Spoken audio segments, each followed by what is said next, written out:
Dear compatriots, it is my unique honor to address you on this day.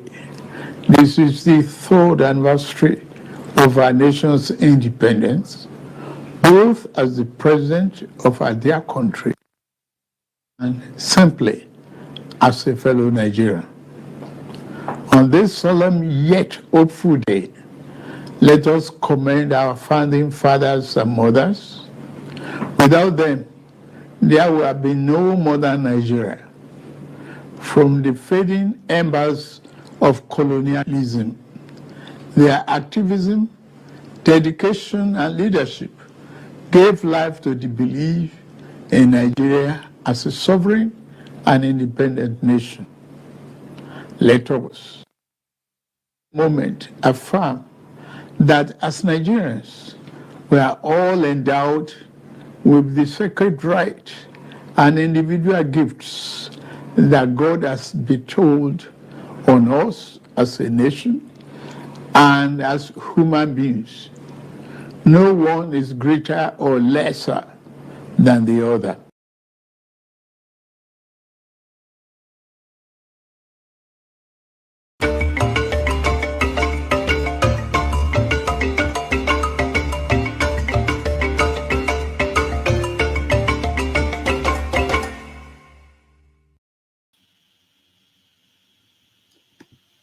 Hello, welcome.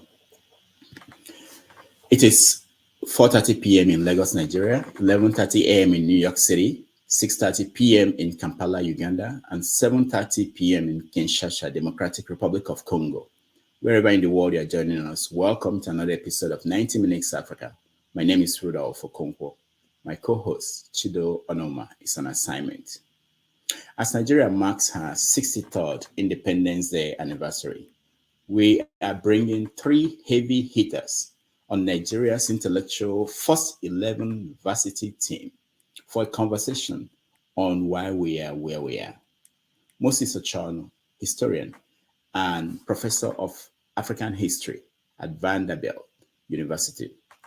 Farooq Kperogi, a newspaper columnist and a professor of journalism and emerging media at Kearnshaw State University.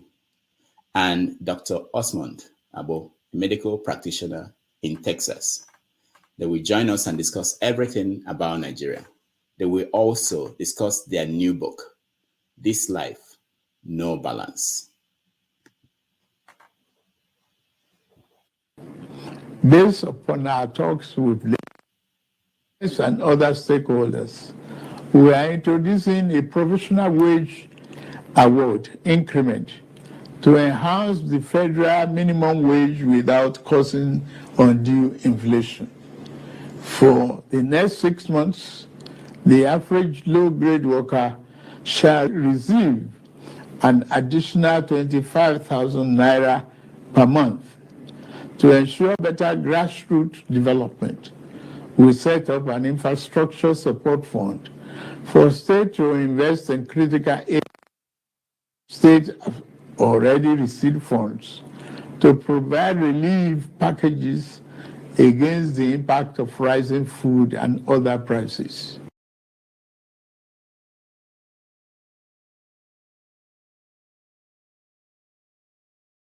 I said that both reforms were necessary to place our nation on the path of prosperity and growth. On that occasion, I announced the end of the fuel subsidy. I am attuned to the hardships that have come. I have a heart that feels and eyes. I wish to explain to you why we must endure this trying moment. Those who sought to perpetuate the fuel subsidy and broken foreign exchange policies are people who will build their family mansion in the middle of a swamp. I am different. I'm not a man to erect our national home on a foundation of mud. To endure our home constructed unsafe and pleasant ground. Reform may be painful, but it is what greatness and the future require. We now carry the cost of reaching a future Nigeria where the abundance and fruit of the nation are fairly shared among all, not hoarded by a select and greedy few. A Nigeria where hunger, poverty, and hardship.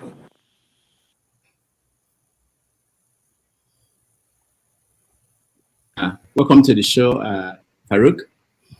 Yes. Nice to have you again, Rudolph. I know when this started many months ago. I don't know. You were the first guest.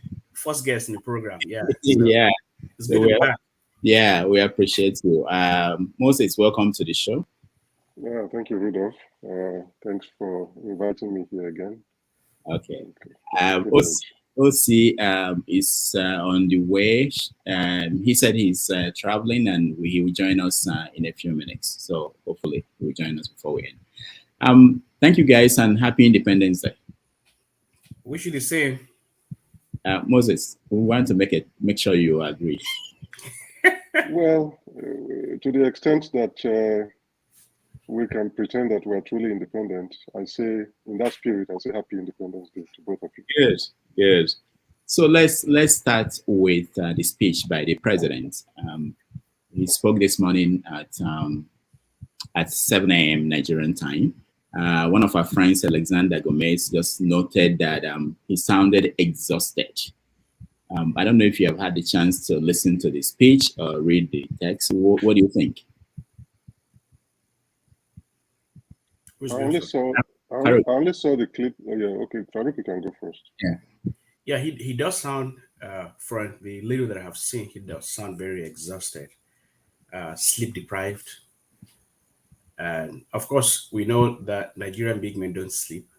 And we saw one of his aides brag about how he doesn't sleep, that he keeps working until 3 a.m. or whatever. And I thought that was not a good thing to say about anyone, because the brain needs reset. We need to sleep. And when you don't sleep, you are vulnerable to all kinds of verbal accidents. And that speech itself, the state that he was in, does not inspire confidence.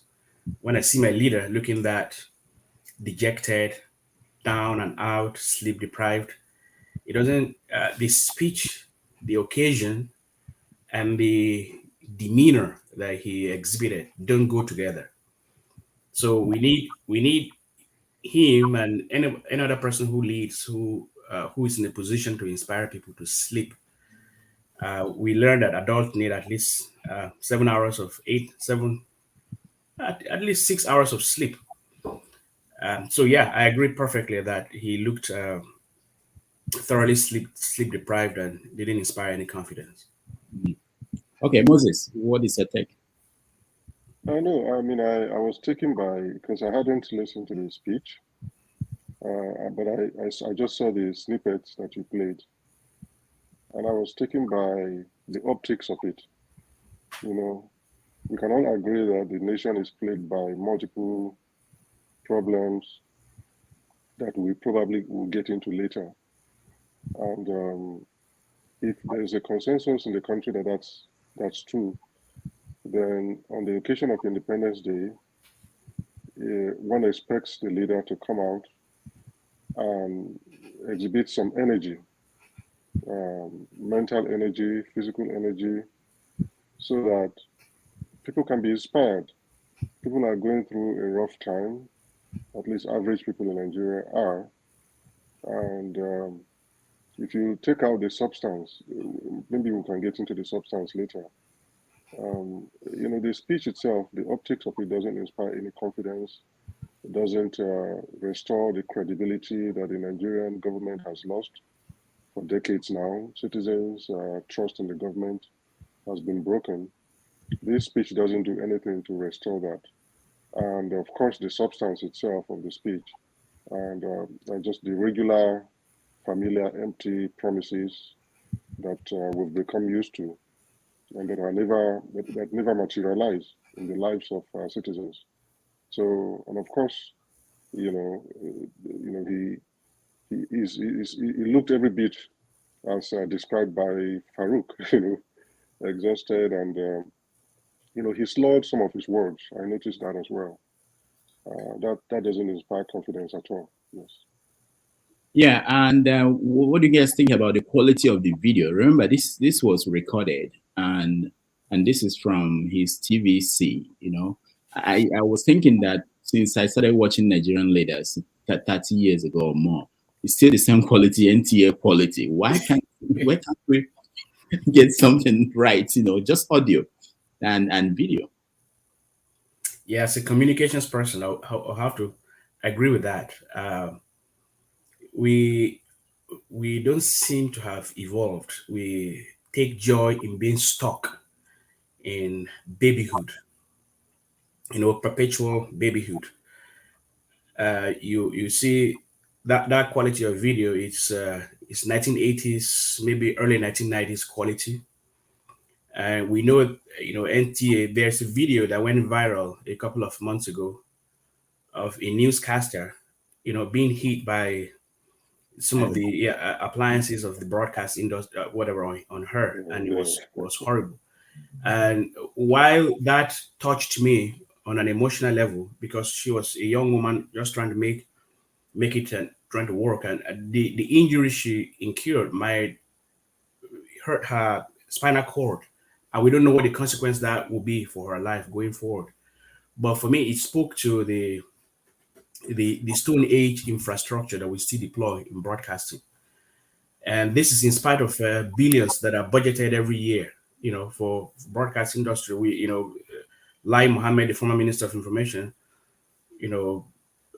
outraged the sensibilities of Nigerians when he asked for, I don't know how many, it was some outrageous amount so that he could compete with CNN and the other international broadcast stations. And we knew, I don't know how much of that money he got, but we know that nothing has changed. He has remained unevolved all the years he has existed, and that's sad. Moses, do you want to weigh in? Well, yes. In addition to that, you wonder what his handlers are doing, especially those of them in charge of his media and his image. You wonder what they are up to, and you wonder why they are not taking this seriously. The Independence Day speech is among the most important speech a Nigerian president will give. Yeah. And so everything has to be right. There is no margin for error, both in terms of the technical production and in terms of the speech itself. So why I don't get why you have this army of media aides, and they can't get something as simple as an Independence Day broadcast right in terms of the technical quality. Because remember, this broadcast has an international audience as well. And so this broadcast has a way of either projecting the image of Nigeria or undermining the image and credibility of the country amongst international audiences. You want to see a speech, especially as those of us who live in the diaspora, you want to see a speech by your president that in all aspects, in the technical production aspect, in the speech writing aspect, in the delivery aspect, in the optics, that makes you proud to be a Nigerian. And we saw none of that in this speech. And the Stone Age technical quality, as my friend Farooq calls it, I think is probably the most visibly embarrassing aspect of the speech. Forgetting the substance and forgetting the way the president looked in delivering it. But there's just no excuse for that in 2023. All right. I read the speech before watching it, and if you hand that speech over to someone else, just anybody else, it will come out better than it did on that Tinubu's voice. So the writing was good, but I don't know about the content, which is a different thing, which we have to get to. The only thing I saw in the speech that was something new was that workers, the low-level workers, we get 25,000 for the next 6 months. And this is federal workers, I believe. Not whenever they talk about money they want to give, they are not going to go to the street and give money to anybody. So that's their own idea of solving the hardship that people are facing now. What do you think about that, Farooq? Yeah, well, for me, that's it falls short of expectations. For a president who was very quick to announce that subsidies were gone on inauguration day without calibrating the consequences that this will have on the lives of everyday folks in the country, this response coming months after this precipitous announcement fell short of expectation. One, as you rightly said, is going to affect only federal workers and it's time limited. We're talking of just 6 months. What happens after 6 months? And this is particularly arcing because this is since May, we have seen the only growth we've seen is in government, the personnel of government. This is the most bloated government we've seen since independence. We have way more ministers now than we have ever had, in the history of Nigeria. And the governors are taking a cue from that. You read of governors appointing 100 aides, and then the following, when there's an outrage, you would think that they will back down. The following week, you hear, oh, another 94 have been added as aides. So government is being grown, but the people's lives are not growing.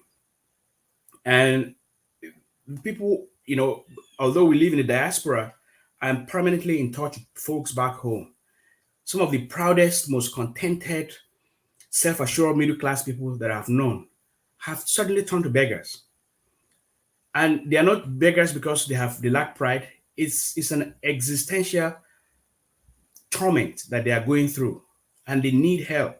I've never seen this level of desperation, this level of poverty. In it. So adding 25,000 to low end workers, not any other person. I mean, frankly, it's worse than a palliative, because a palliative is something that takes care of a little pain without actually addressing, the pain itself.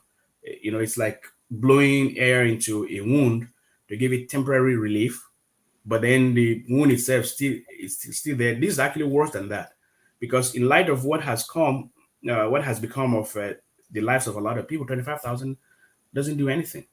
And the fact that it's just for 6 months, frankly, makes me wonder what they are thinking about and why this was going to be a solution to the problems that they have created.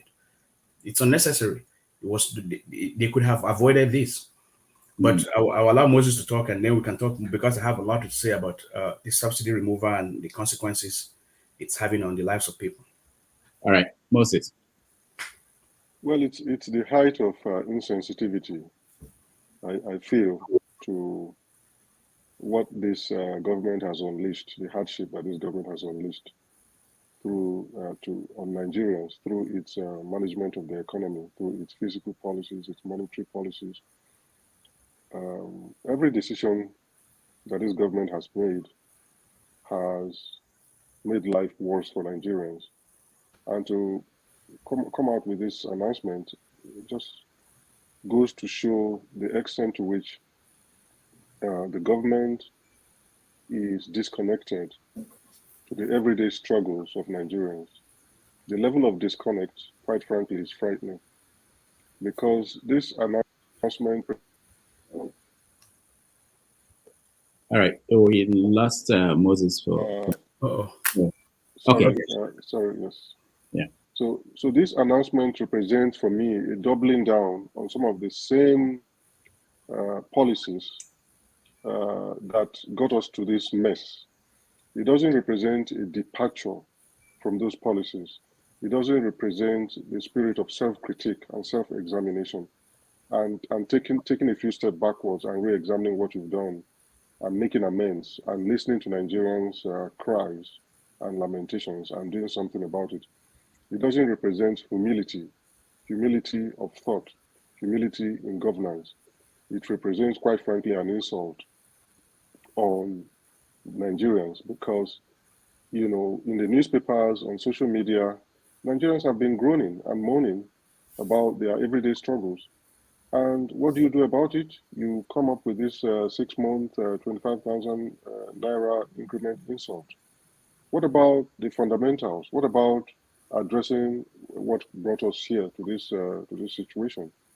So for me, it's indifferent, it's insensitive, but it's also an insult. And if this is an indication of what's to come, then it's quite frankly, we have to brace ourselves, because it's frightening to think that we are still in the introductory phase of this administration, and that the full effects of some of these policies are yet to unfold. Yeah. That is what is really, really depressing about this today's speech. Good. Farooq, the key thing that he talked about was the oil subsidy removal. He continued to essentially double down. He pretended as if there was no problem already because we read in other newspapers that they started paying for subsidy. Yeah. And if they are not paying, there is a subsidy because if you look at the exchange rates and you look at the price of crude, there cannot be, there's no way there's no subsidy. If they are following, if they floated it the way they told us. So what is your make on this? That was the subject of my column on Saturday. An Enterprise news report from the Daily Trust, which was based on their own investigation, showed that indeed the government paid billions to subsidize petrol consumption. And so that basically is a backhanded acknowledgement of what some of us have been saying for years, that you cannot be an oil producing country, be the poverty capital of the world, have no systematic public transportation, and then precipitously remove fuel subsidies and think that it's not going to have consequences on the lives of everyday folks. And right now, Nigeria has regressed to the Stone Age. Most people cannot move. Farmers cannot transport their food products because of exorbitant, extortionate transport fares, which are justified because, the pump price of petrol is unaffordable. And those who manage to transport their goods have to push back the additional cost onto the consumers. And I have heard, a lot of people living in Lagos, Abuja, these are otherwise crowded cities, that the streets are abandoned. Life looks, it's like it's deserted. That Nigeria feels like it's deserted. And given that we have no public transportation, this is reckless and irresponsible. And I have wondered for how long this is going to continue, because frankly, the English say even the worm we turn. That is to say, there's a limit to human endurance of pain, and at some point, people will have to react. And this is practically because we are talking about a situation where government fat cats are getting fatter. The government is being grown. There's not a single instance, not one, of sacrifice on the part of people who are making these policies. They are in fact expanding the ministries, getting more aids, their families, while the lives of everyday folks in Nigeria is regressing, and people are finding it hard to survive. The will to live is leaving a lot of people. And they think that this is going to continue and no one's going to do anything. This is the trigger, as I said in my column, typically what they call bread riots are the triggers of historic momentous mass insurrections. And although Nigerians are very docile, self-hypnotic people who think that everything, but the level of deprivation that I see in Nigeria, I don't know for how long people are going to cope with it. And this is being perpetrated by people who have been beneficiaries of all kinds of subsidies all their freaking lives. But they want to suffocate the people. They want to crush people in the name of some idiotic Washington consensus that says subsidies are bad. We live in America. All of us here in this studio live in America, and we know that petrol consumption is subsidized by billions of dollars every year. In countries of the West, in the Western countries where petrol is not subsidized, there's very well-developed, organized, systematic public transportation. In Canada, you don't need to have a car because the public transportation works. It connects every part of the country together, wherever there are people there. So if you have a car, it's a luxury. But we know that there is gas tourism. That is Canadian who lives in the border. They come to the United States to get cheaper gas. In Europe, if you ride a car, it's a luxury. So you deserve to pay whatever amount that it costs in Europe because they have very well developed public transportation. Nigeria, there's no public transportation, and people are suffering. I'm getting emotional, but so let me pause and allow Moses to talk because Yeah. this is an issue about which I really get very agitated. Thank you. Moses. Farooq has hit the right notes on this issue. It boggles the mind, quite frankly, why the people in government don't see what other people see. Is there something in the water, in Aso Rock and in this citadels of power? Is there something about getting into that space of power and becoming suddenly numb to people suffering? One doesn't know. It's a mystery to me why Tinubu and his government, have persisted on this path of subsidy removal and punishing the regular people of Nigeria without first looking to squeeze out any sacrifice from the ruling classes, from they themselves, without asking or anything of themselves. Secondly, sometimes one wonders, can these people who make these policies, who make these decisions, and I think I want to extend something that Farooq said and something that I think came out in his column, but I would challenge them, quite frankly, I would challenge Tinubu and his government to point to a single country, just one, not two, whose economy has recovered from implementing some of these neoliberal policies that demonize subsidy, especially subsidy that is paid on a critical commodity, a commodity that is critical to national survival, to mobility, to trade, a commodity that affects everything. How many countries in the world can they point to? But I would challenge them to point to one where some of these policies have worked. They cannot, because such a country does not exist. And that is a fact. So if that is the case, I said earlier that these people are insensitive, they are indifferent, they are callous. You can choose any adjective you want to describe their state of mind because it's a mystery to me. But to even go beyond that, when you listen to this speech and as you rightly said, Rudolph, you listen to the president double down on some of these policies and defend these policies vigorously and fanatically, it makes you wonder why he's stuck on this path. Because he's a thinking man, he's a rational man. People in his government have a fair level of education and they have the capacity for self-critique. So why are they not saying what other people are saying? That it's not working. The Naira float is a disaster. The subsidy removal has been a disaster. It has devastated the lives of Nigeria. It has devastated and whatever was left of the economy. After Buhari's ATA systematic destruction of the economy, whatever was left has now been vanquished by these policies. But it then makes some of us wonder why they can't see these things. And you are left with no choice but to wonder whether Nigerians who have been saying that Tinubu has a legitimacy crisis, right? Because of all the controversies surrounding his election and all the ongoing litigation surrounding the election and the paranoia that exists within his camp about all the problems that plague the elections, whether he feels this sense of illegitimacy to the extent of hurting his own citizens with policies that would please the international community and the West in particular, so that they would bestow on him recognition and credibility that he so desperately craves. When this line of thought was first introduced, some of us just thought, well, conspiracy theories, maybe, Nigerians, it's a free world, anyone can introduce any leap of logic and introduce any. But it's beginning to sound that that's the case. That's what is going on.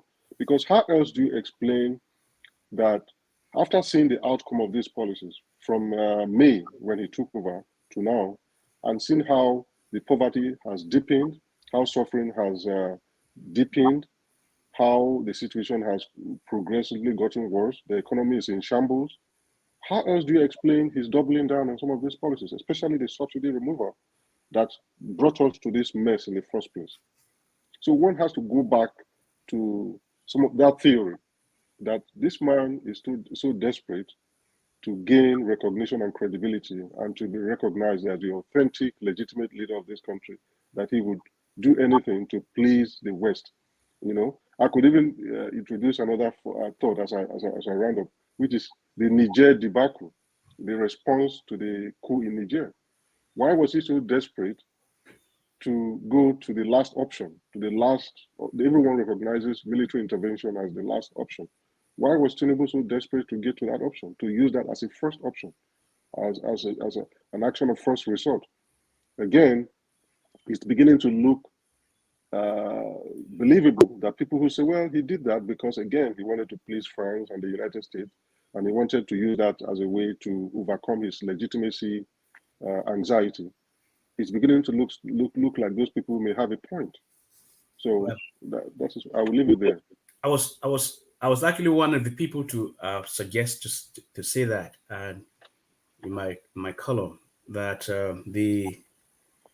the wild-eyed eagerness with which he talks about this subsidy removal and these nonsensical neoliberal prescriptions that the World Bank, I mean, many leaders in the past, Buhari in particular, was never warm to these things. But he says it with the eagerness of a child who is discovering a new world. And when he was at New York Stock Exchange, recently, he also mentioned it. We remove fuel subsidies because he knows the target of this rhetoric. And the financial press, look at the Western financial press, Bloomberg, Financial Times, all of them. He has very favorable mentions there. Reuters, whenever they write stories about him, they will always say that, he's executing much needed progressive reforms. So he cherishes the favorable mentions he gets in the Western press. That is more important to him than what the everyday folks back home in Nigeria think. So frankly, most is not even conspiracy theories. It's something that he himself shows in every single word he utters when he mentions these policies and the audiences he targets and the results. He's seen the results. He has very favorable Western perception. He has a very favorable perception of his reforms in the Western press. So, and he thinks that's more important because, of course, our leaders, a lot of them have, him included, have challenges with their self concept. They think of themselves as inferior, and they have this paternalistic thirst for affirmation from the almighty fatherly West. And so, even Goodluck Jonathan once said that Nigerians were being overly critical of him when people in the West, including Obama, said he was doing a good job. He was basically implying if Obama, the father, he called him the father of the world. Sorry, the president of the world. He said Obama is like the president of the world. He said I was doing a good job. But back home here, people are criticizing him. So there's that mindset, and it runs through every single president we've had. So he is not unique to Bola Tinubu. But I think we should get to a point where we have people who are self-assured, who are self-confident, who have faith in their own humanity, and can stand up and defend policies that benefit their people and not satisfy the West. All right. Thank you. Moses, let's expand this, because one of the other things he mentioned was the central bank. He said that he was cleaning the house and that the investigators are about to reveal so many things that happened there. So on that part, you can say that they are doing something to reveal what happened. But again, if you talk about subsidy, you know that the people that travel to India with him were actually the people who are the ones bringing this crude and the people who are being paid this subsidy. Why is it that you are talking about removing subsidy, dealing with cleaning it up, but you are not doing anything about the past, the stealing that happened? That is the thing that really gets one worked up, because it seems like every time they want us to believe that they are taking some steps backwards, They're actually taking a few steps. They want us to believe that they're taking a few steps forward. They're actually taking steps backwards, because we've seen this movie before, quite frankly, with previous administrations coming in and pretending to fight corruption and pretending to want to know what happened in terms of the financial management and the management of the economy. I'm making a few examples of a few people, isolating a few scapegoats that they didn't like to begin with, and that they wanted to teach a lesson, and then trying to milk those cases for as much as they can.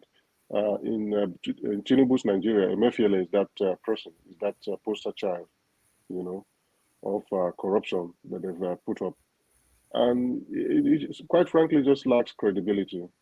All the pronouncements coming out of the investigation lacks credibility, because why would you claim that you want to know what happened in the CBN when you are unwilling to even mention this corruption in the subsidy payment regime? You are unwilling to mention it, let alone do something about it.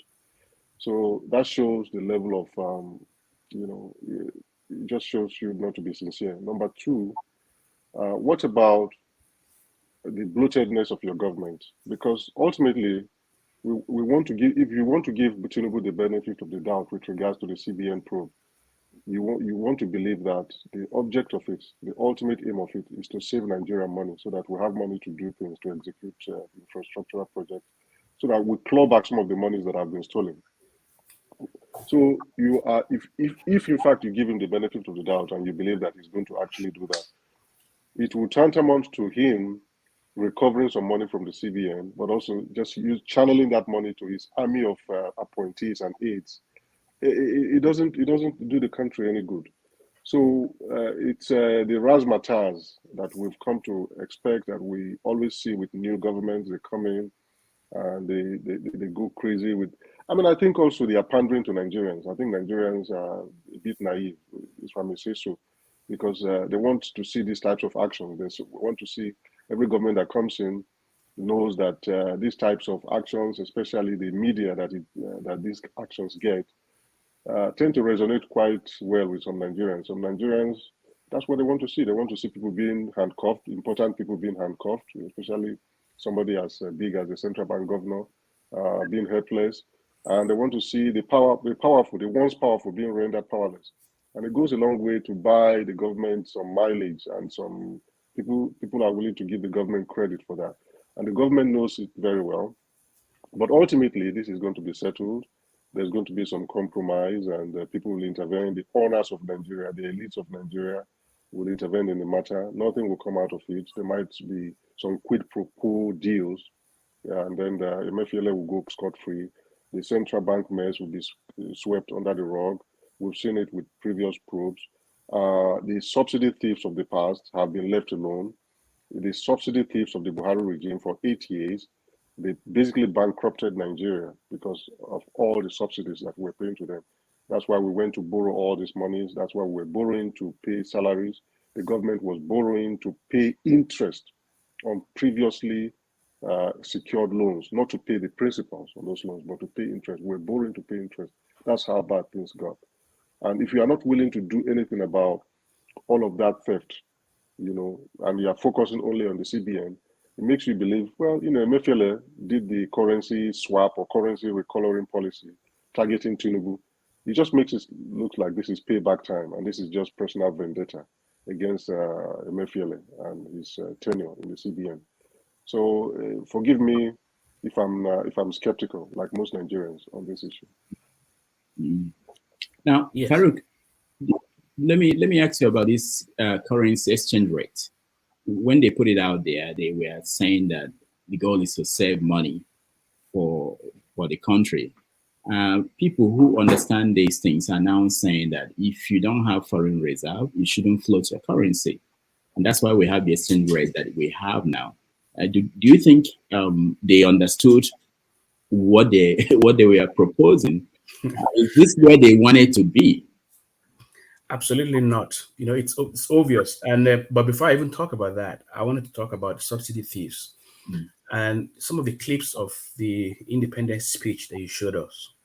showed clearly, the demonization of the subsidy thieves, people who make money from subsidies, and it's a very well chosen strategic um, rhetorical device, because these subsidy thieves are not visible. So in rhetorical study, we say they are like a floating signifier. So they just leave it to the imagination of Nigerians to sort of guess who these thieves are. And since they're not real people, it's anger that is directed and expended on unseen enemies. So it diverts attention away from them and onto an enormous, an amorphous, almost non-existent group. So it's well chosen. But the question that Nigerians should ask, and I want us to have a conversation about this. We have subsidy thieves. We'll talk about them all the time. Why has no administration instituted investigatory panels to look at these people? How much money have they stolen? Let them account for the money they have stolen. Bring them to justice. Why why is that not even a conversation? But every single moment, they whip off up people into a frenzy about this so-called class of subsidy thieves. But we have never been able to. Is government that important? Is it that powerless that you cannot actually institute an investigation to these people so that the monies that they have stolen will be recovered? But you know why they're not doing that? Because the governments in power all through are complicit in the theft. And that's why historically subsidy payments quadruple. They increase exponentially during election years. Look at it from Obasanjo's re-election in 2003 until now. Every election year, look at the graph. I look at the graph one and I was like, wow. So government agents are acting in cahoots. So they cannot catch these people because who gives them the money? It's government. The same government that gives these subsidy thieves the money is the one that comes out to say they have stolen. They cannot they didn't dip their hands into the public treasury without the intervention of government.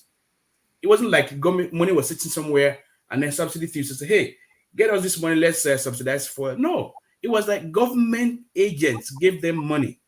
That is why they cannot investigate subsidy thieves.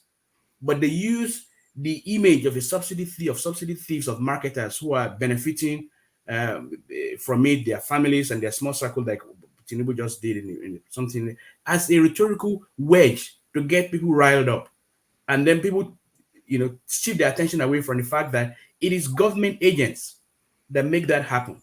So I want a situation where Nigerians redirect that conversation into saying, let us investigate who are these subsidy thieves. If they are thieves and they are mortgaging our future, they have maimed our present, why do we allow them to go scot-free? No one does that in real life. When someone steals and they are still there, they are harming you and they are still within your midst, and you leave them untouched, unharmed, unaccounted for. It doesn't happen in real life. Why is it happening in governance? So I think, yeah, that really gets to me. And I was having a conversation with someone yesterday who was reacting to my column, who is obviously a government apologist. I was talking about, we need to deal with this subsidy. And I said, okay, have you ever written an article, because he's prominent, asking that governments institute probes of these subsidy thieves? No, he has not. So, to go back to your question, I think a lot of these things they are doing is simply they are simply just going, what are the prescription that the World Bank wants? Yeah, float this your currency, the idea is that it's going to bring in investment when your currencies are low against, say, the dollar, or it's going to make people say, oh, okay, my money is going to amount to a lot when I invest there. So that encourages them. And again, that's very naive thinking. People don't invest in your country because they want to help you. It's a self-interested economic activity. And I was reading an article by someone about foreign, companies that exist in Nigeria. They make a lot of money and they take that money out, into their own. So apart from the people they employ, that's it. The bulk of their money goes out back to their own country. So if the motivation for devaluing your currency, of course, I know it's a little more complicated than I'm saying it, is to attract foreign investment, as some of them say. it's a very naive way of developing. No country has ever developed on the basis of foreign investment. It's something. It's so while you are doing that, you are killing domestic industries. A lot of industries cannot survive now because of the extortionate cost of energy. Yeah.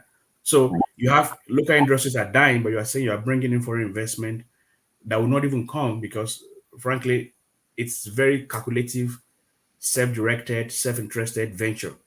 If it's going to bring them money, they'll go there. If it's not going to bring them money, they're not going to go there. It doesn't matter what you do. So um, that's my take on that. If I may just chip in with two more points on this currency float thing. I think it is an asinine policy for two other reasons. One is that it is often advanced as a way to cheapen your imports, right? To cheapen your exports rather, to make your exports more attractive. In the context of a monoculture economy where your main export is oil, and the price of oil is determined in the international commodities market, oil market, you have no control over it.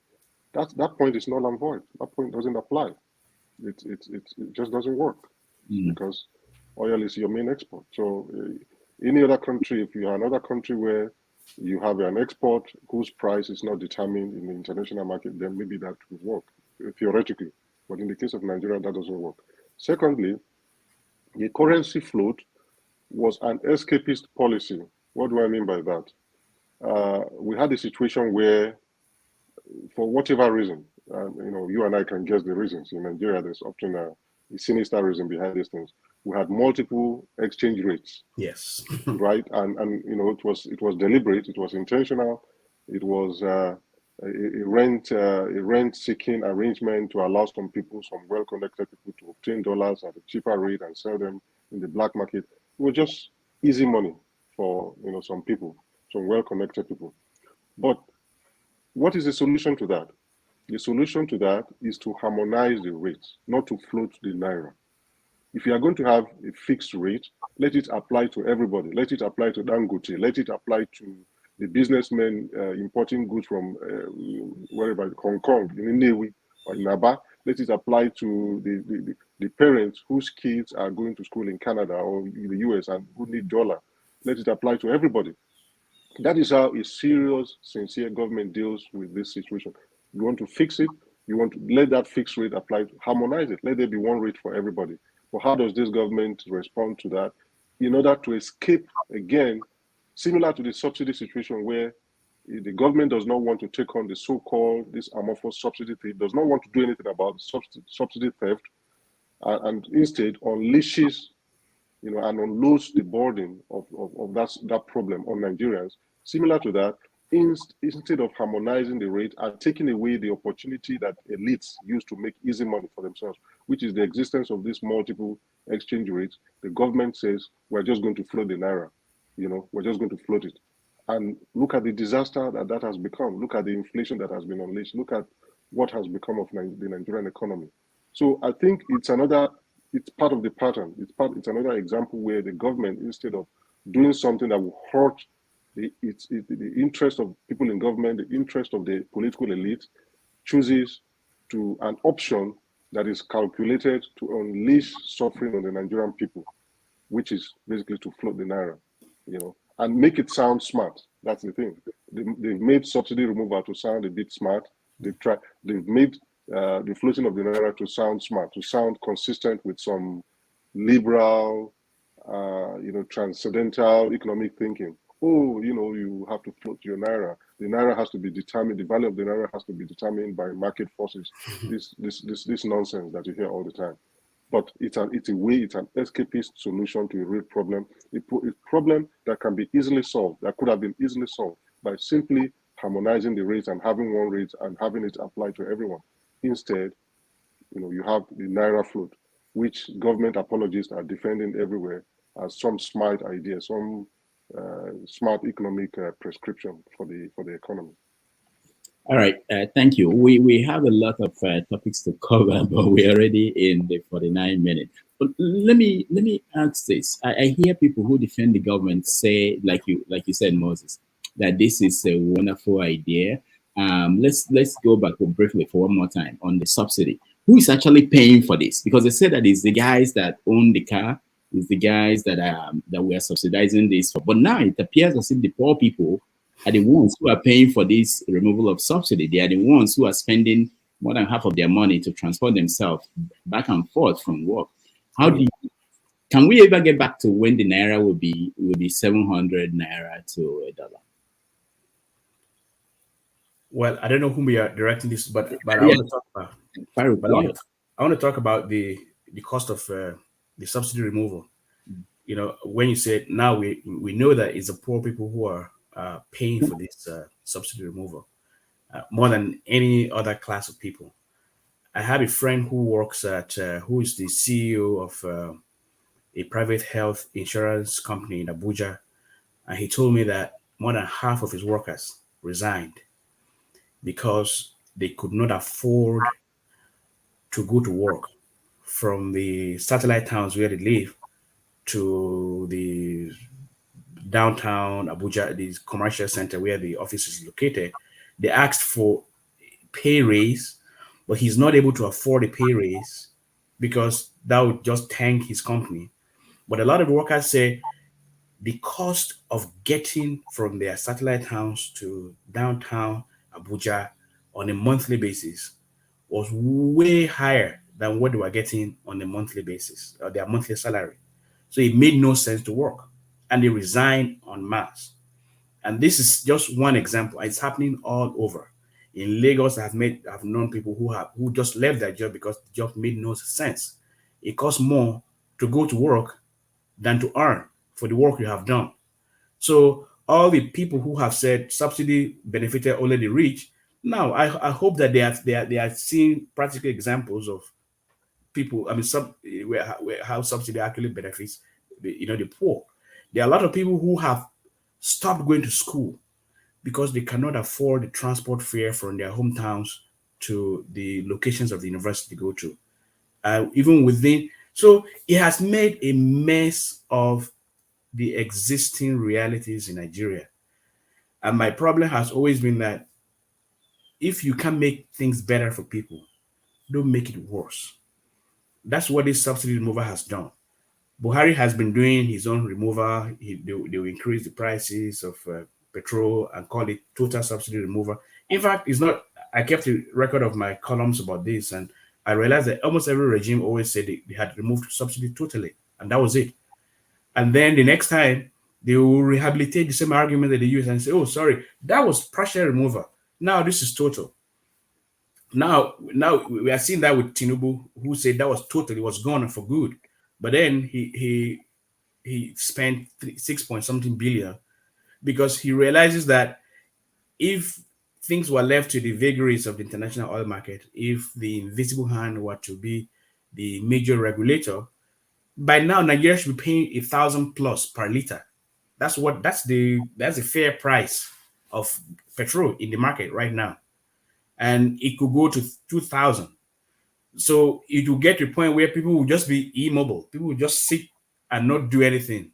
And we know we don't know what the consequence of that will be, because I have learned not to invest too much hope on the capacity of Nigerians to protect their own lives and protest. But we don't know where this is, and I'm sure they say, look, we can't allow this to happen. And this right there is at the core of the arguments we've been making. The point of a government is to ease the hurt that life occasionally throws at them. If you cannot, we live in the United States here. We're not paying the fair price of oil in the market. That's not the fair price we're paying. Even milk, we are not paying the fair price. Because if we are to pay the so-called fair price according to market forces, we will not. That's why European oil, the gas price for in the European is way higher. It's like $8. In some places, 11, 12 per liter. We are paying 3, at most 4 here. Why? Because they know for reasons that grew out of America's culture. People don't like public transportation. And then we have the airline lobby that does not want well-developed public transportation. And the rugged individualism of America want them to have their own cars. So what is the government doing? Say, well, we realize that this is the cultural, this is the cultural milieu in which we live. if oil prices are high as high as they are in Europe or Canada, there's going to be revolt. And we know that historically, any government that supervises very high gas always loses elections. It doesn't matter who they are, what your trajectory is, you lose elections. So that's the point of government, is to make life a little easier for people and not throw them into the elements, the fury of the elements, and say, oh, well, that's the market forces. But they themselves, their very lives are highly subsidized. These are, I call them government subsidized fat cats. That's what they are. Every single moment of their life is subsidized. But the little sacrifice that they make to ensure that that extends, it's just a little bit of that to everyday folks is what they are protesting now. But every single aspect of road construction is ridden with corruption. Every single thing that they do is they pack it up. But now they say, oh, just because there's corruption in oil subsidy, we're not going to tackle that corruption. We're not going to bring to justice the people who are perpetrating that corruption. We're just going to remove it outright. It's like a father saying, oh, the person I have contracted to feed my children has been pilfering the money. So in anger, I'm going to say, okay, you thief that you've been pilfering resources that I give you to feed my children, I'm not going to do anything about you. I'm just going to abuse you and tell people what a horrible person you are. People don't even know you anyway. And then I'm going to stop feeding my children. Let them just starve and die. That's basically what it is. And I think it's reckless and irresponsible. I'm going to repeat that. Thank you. Thank you so much. Moses. Yes. Have we asked ourselves one question? When it comes to this subsidy discussion, the claim of the government is that we Nigerians collectively now own about 20% or 30%, whatever the number may be, shares in the Dangote refinery that is about to start operations, right? So we bought into that refinery as a way of domesticating refining, as a way of getting out of this quagmire, this conundrum of having to import, being an oil producing country that imports refined petrol. So Dangote was supposed to essentially be a savior in this situation, to save us from this problem of importation, and therefore subsidy payment, because subsidy payment relates to importation. You stop importation, then subsidy automatically goes away. Why did I read recently that, first of all, number one, they've been emphasizing it. Even the spokesperson for the Tinubu government, this Ajuri Ngalale person, said clearly, and he repeated himself multiple times, just to drive home the point, that even when Dangote refinery starts producing, the pump price of petrol will not be affected, will not drop. It boggles the mind. It's inconsistent with the law of economics, because now you've gotten rid of a lot of the costs associated with the importation of petrol, right? The freight charges, the demurrage, all of this other, the middlemen, commissions, and so on. The refining is being done, will be done in Lagos. Why would that not automatically bring down the pump price of petrol? And why would a government spokesperson who is concerned or claim to be concerned about the suffering of Nigerians not be repeating that canard, that the operation of the Dangote refinery has no bearing on the pump price of fuel? That's number one.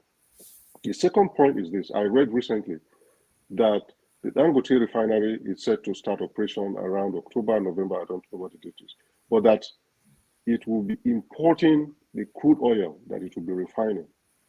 Now, to be honest, I don't know about you, but that to me was, such a mysterious. I thought I was educated. I thought I had a little bit of an education, and there are certain things that honestly leave me stumped, because I with my little education can't understand the logic behind it. Now, why would Dangote be importing crude oil to feed its refinery when we have the crude right here? Even if you don't have the pipeline infrastructure to pipe it directly from its production area to the Dangote refinery in Lagos, why not truck? Why not use barges? Why not even truck them if you have to truck the crude, as they do here in the US, by the way, right? So And then when I was so dumbfounded by this news that I read. At first I thought it was fake news, but it turned out to be true. So I put it to my Facebook followers. I actually I was crowdsourcing, as they say. And I said, you know what? I am a professor. I like to believe that I'm capable of logical thinking. But can anyone help explain the logic behind this move to me? And explain it to me slowly, like somebody who never went to school. As you would explain something to a 4-year-old, please, you know, so that I grasp the logic behind it. And I still don't understand it. Because if you have a 20% share in the Dangote refinery or 30%, that should give you leverage to dictate certain terms to Dangote, or to not to dictate, but to actually be able to negotiate certain terms with Dangote. And I would think that it would make sense for one of those terms to be to tell Dangote, look, Nigeria has this acute need for petrol, and Nigeria is in this embarrassing situation of being a crude oil producing country that imports the bulk, if not all, of its refined products. We are counting on you to bail us out of this problem. And because we helped you, we gave you loans. The CBN, by the way, gave Dangote a lot of loans, Yeah. in addition to the 20% or 30% share that we bought in that refinery. So because of all of this magnanimity that we have shown to you, we will set aside 400 barrels of crude oil or 500 barrels, whatever it is, that will be refined to meet the domestic production for you to refine and sell to Nigerians directly. And the rest of it, whatever you do with the rest of your refined product, is your business. You want to export it to Ghana, to Ivory Coast, to other countries, that's your business. But at least you owe this much to Nigerians and to Nigeria, that gave you a platform to become what you've become, but also that invested heavily in this refinery, that gave you the capital that have brought this refinery to fruition. So I don't know why nobody thought of that, or I don't know why they didn't think of that. But my go-to explanation for these types of scandalously stupid negligence is corruption. Is that certain people are in cahoots with Dangote himself and don't want to impose that type of condition on Dangote, because it will mean that then Dangote, if he agrees to that condition, would be refining the 500 or 400,000 barrels exclusively for the Nigerian market, and would have to sell it at a rate that would make sense, that would be consistent with Nigeria providing him with the crude, which will be much lower, which will bring the pump price of petrol much lower than it is today. And that the marketers, the cartels, everybody who has an interest in this business of fuel importation will be affected one way or the other. So my sense is that it is this conglomerate of interests that have scuttled this commonsensical solution to this problem. So it is one angle that I want Nigerians to pay attention to going forward, because I haven't seen it gain a lot of visibility and attention in the media. All right. So we are going to, before we go to our audience, let them in. There's this breaking news. I think it happened last night about the case in Chicago, the Atiku case against Tinubu. So we are now going to have, according to the judge, the Tinubu has to, the university, they have to come in, turn in the papers and come in for the position. Let's just imagine that the worst case will happen, which is that we are going to see all the documents. So Moses, if we see all the documents and all the fears that people have been pointing at, they are true, what will happen? Rudolph, your guess is as good as mine. I think what would happen is we would have had, as Nigerians, a much clearer picture of the person who today is recognized as the president of our country. Whether you like him or not, whether you voted for him or not, if you carry that passport, he's your president. And so what will happen is for us to get full disclosure into at least one aspect, just one aspect of this man's life, the part of his life that he spent in the US, and the part of his life in the US that he spent attending an educational institution. How truthful is it?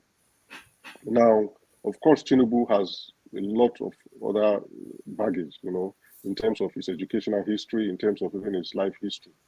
I think another thing that it reopens some of those controversies. It will, especially if something is discovered in those records that doesn't quite match his claims in the documents he submitted to INEC, in the claims he's made in his biographical documents. But I think that ultimately might be Atiku's legacy, in my opinion, in forcing this university to release these records, so that these things become clear, and so that maybe some of the controversy goes away, or some of the questions are resolved in one direction or another. I don't quite see these documents or whatever revelations come out of these documents making their way into the Supreme Court. I think the election case in Nigeria goes to the Supreme Court now. I don't quite see these documents making their way into that case. My understanding, although I've talked to lawyers and they have conflicting views on this, but my understanding is that it will be hard to get the Supreme Court to admit any new documents, but that may not be totally true. So I don't know the legal consequences, the full legal consequences of whatever comes out of this document. But I do know that, just as a Nigerian, I would like to know. I would like to know the full educational history of the person who sits as president of my country. And I know many other Nigerians who are eagerly waiting for the outcome of this case, to see how this case is ultimately resolved, so that they can have clarity. I think as long as the longer this case continues, the larger the crowd of illegitimacy and doubt grows around Tinubu. It's not just with regards to the election; it's with regards to his biography, his disputed biography, his disputed educational histories. I don't think any country wants questions around this to be swirling around their leader. And so, if the outcome of this lawsuit and these revelations, if Chicago State complies with this order and releases these documents, if nothing else, if these documents give us clarity, I think Nigerians would be thankful to Atiku. I'll leave it there for now. Okay. So Farooq, worst case. Yeah. Okay. Well, I think again, I want to say that we owe a lot of gratitude to Atiku for the doggedness in pursuing this case. But I'm not as optimistic about.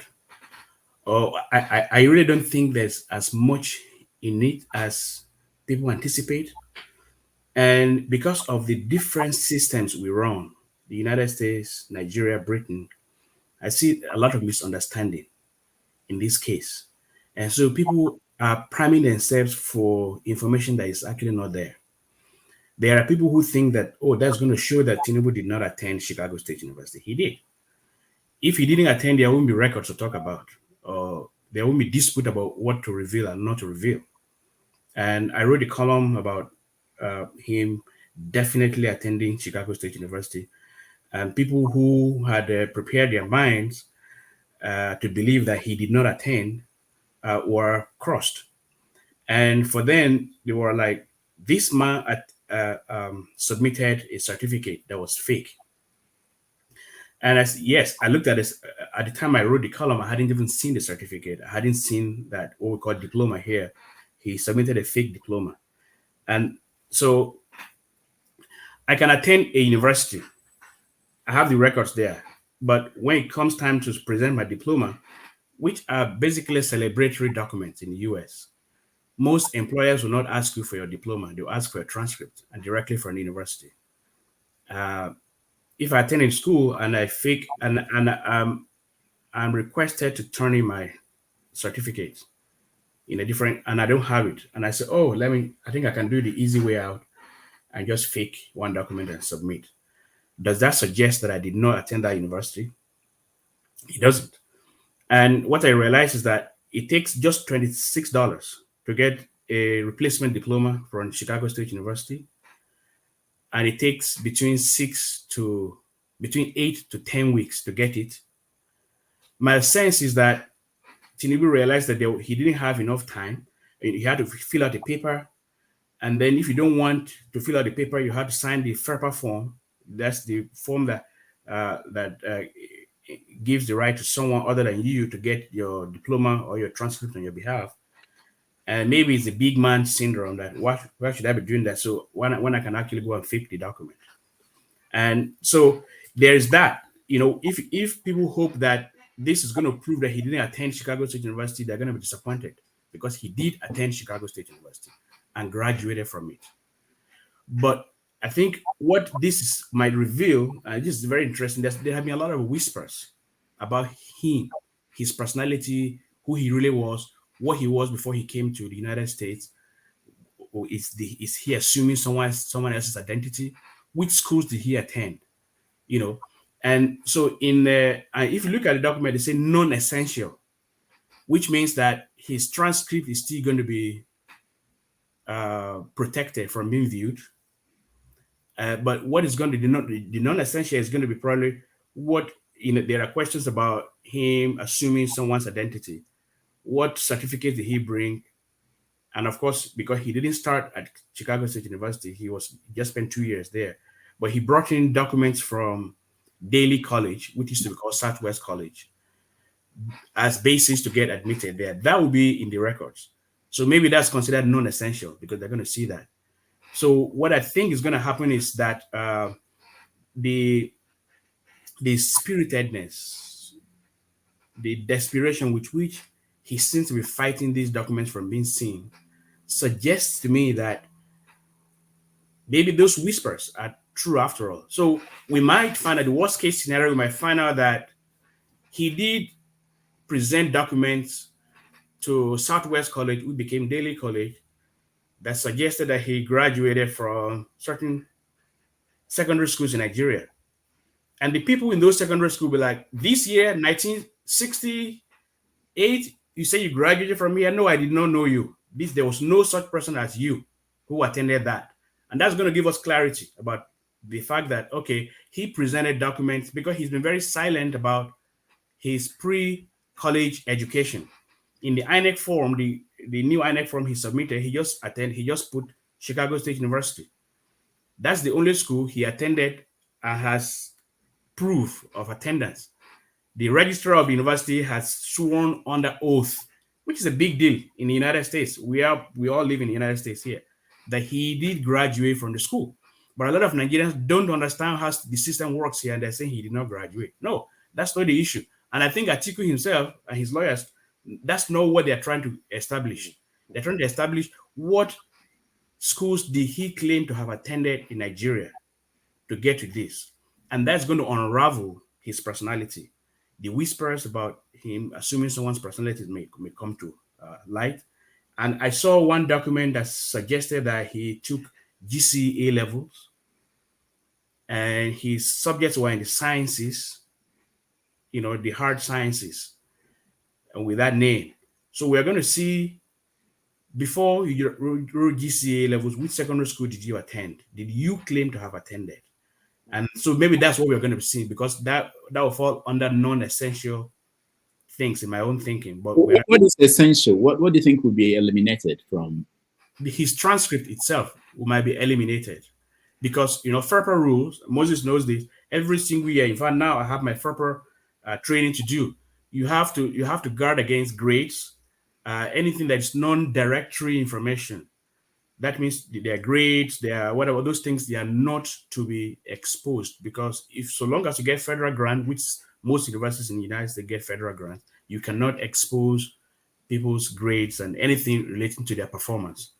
And doing that, it's going to get university into trouble. But these are directory information. What was your gender? People say he took a woman's identity and turned it into a man. As unlikely as that is, well, this is going to be an opportunity. What did they identify as when they came in? Was he male or female? That's non-essential. What secondary school did they say they attended when they got there? Well, it will be a high school. That's non-essential. That doesn't expose anything about grades. And I think the Atiku lawyers are more concerned about unraveling his identity. And so, it's going to go to the point, if this person has an identity that is inconsistent with who he really is, should that not be disqualifying? Maybe that's an argument they're going to make. But for some of us, I don't think that's going to be legally a strong argument. But for someone like me, and I'm sure a lot of Nigerians who have had these questions, the mysteriousness about his personality, there's a lot that I know about him growing up in his hometown, but this is not information that I'm going to share publicly because I'm going to be endangering the lives of people who share this information with me, and two, it's not even it's not something you can defend with the resources of evidence. So we'll just leave it that way. But this might provide a basis for us to know who he really is. So for me, as I say, once we know the secondary school he claimed to have attended, that's it. That unravels everything. All right. Yeah. Especially since if we cast our minds back to when the late Gani Fawemi sued him, yes, he had claimed when he ran for governor of Lagos State that he attended a particular primary school and secondary school. That's right. And then, and then later on, he removed those schools, and he claimed that there were mistakes made by one of his aides, who filled the INEC form at that time on his behalf. And now those schools don't appear in his claims anymore. Yeah. And so that takes us back to those questions as to which of the secondary schools, So those a lot of we just deserve and we need clarity on this issue. Yes. All right. So you guys just published a book. I think today is the publication day of your book, This Life No Balance. The other person is, of course, OC. OC is not here. He will still join us if he gets home on time. But what is how did this come about? How did three of you come together to write this book? My brother. So it is OC and Farooq that that entangled me in this. Yeah, so it's OC's idea. Yeah, they got me in kicking and screaming. Yeah. So he got me. It was his idea. He said, "Hey, we write public commentaries on Nigeria, and we seem to share the same. I mean, basically, we share the same opinions about a lot of things. We are kindred spirits in a way. So why don't you get together and compile our essays in a book form?" And so he said, at the time he didn't quite know Moses, and he said, "Well, your friend, I want him to be part of it. Can you get him interested in detail?" I said, "Sure." So I reached out to Moses and said, "Hey, I have a friend here, Osman Agbo from Houston, who has this idea that we could bring our essays together, establish common threads, and publish a book." And I was like, "Okay." So I got back to him and say, "Hey, Moses is on." He said, "Oh, great. We have a great idea." So that's how that came about. So the master instigator of the book is Osman himself, who's not here. So how did he end up as This Life No Balance? Well, we're looking for maybe Moses has some. We're looking for a catchphrase, a mantra, an expression that resonates with Nigerians. One that captures the essence of the collectivity of our essays, and we bounce around a whole bunch of phrases because we want to be folksy, we want to be relatable, we want to capture the spirit of Nigeria. And we saw that this life no balance is an expression that that carries the weight, one of Nigeria's dysfunction, continuing seemingly perpetual dysfunctions, the injustices that exist in the country historically and that still continue, the disconnect between governance and the governed, and a lot of the issues that our book captures. We thought that phrase, gives it meaning. It's a vehicle that transports those thoughts, effortlessly. And so we had other alternatives. I don't remember. Maybe Moses is going to remember. We voted on this to say, well, that this captures it. That's it. It hits the nail on the head. Yes. No, no, Farouk is absolutely right. And we thought, this life no balance. And we thought as Nigerians, we can also personally relate to this catchphrase as well. Because in truth, this life truly no balance on many levels, many levels, So we thought this was just perfect. And the other thing is that this phrase, this title has a lot of interpretive possibilities. You can interpret it in multiple ways to apply to so many different situations, both personal situations and official situations, political situations, social situations, and so on and so forth. And I think the title speaks to the fundamental philosophical unfairness of life. If you think about Nigeria as a country, the people who deserve to be given prominence, the people whose intellect deserve to be harnessed for the purpose of nation building, often get marginalized, get abused, get frustrated, and sometimes get run out of the country because they can no longer put up with the dysfunction. So they are run out of the country literally. And then the people who do not deserve, by virtue of their morality, their faulty morality and ethics, but also by virtue of their incompetence and they are lacking of requisite qualifications, are the ones who are given prominence and are patronized and are elevated to influential and consequential positions of authority and of influence.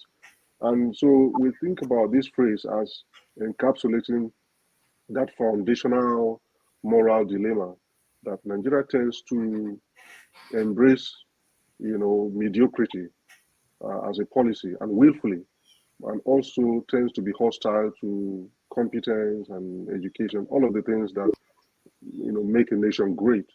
And so that unbalances the social fabric and the political system. So the fundamental lack of balance, it's skewed in the wrong direction. Nigeria is skewed in the wrong direction. And so this pidgin phrase, captures that and captures a whole multitude of other meanings when it comes to our country, Nigeria. Yes.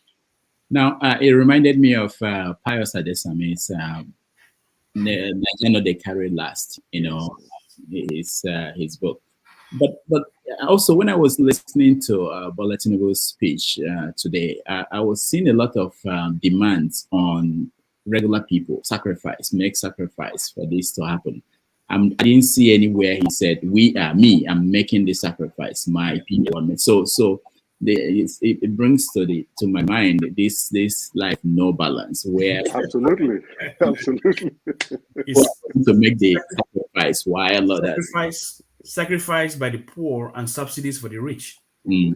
That's balance. Balance. No balance. So that was all. So we continue. Let me bring in our people so that we can continue the conversation.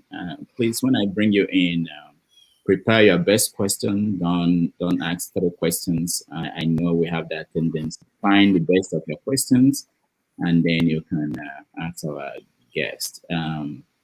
So welcome to the show, Serial Orji, Professor Nicholas Ovie. Let me start with you, Serial. What's your question?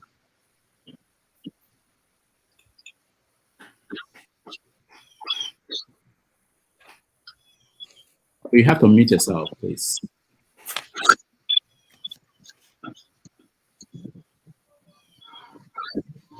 All right. Why he? Okay. Sorry. I think I should be good now. Okay. Yeah. Okay. I thought you had control of everything. No. It was wonderful listening to the panel. I came in a little bit late, but I don't know if this is really a question or a comment. I'm really surprised that people worry about all these technicalities about fuel subsidy and all these things, when the fundamental problem is that we don't have a sincere government. Okay, so even if you look at every problem you think about, so when you think about like the subsidy thieves, you think about what they are doing with Dangote and all those things. So why do we really worry about the goodness or how things, why things are not working correctly if the government is not a sincere government.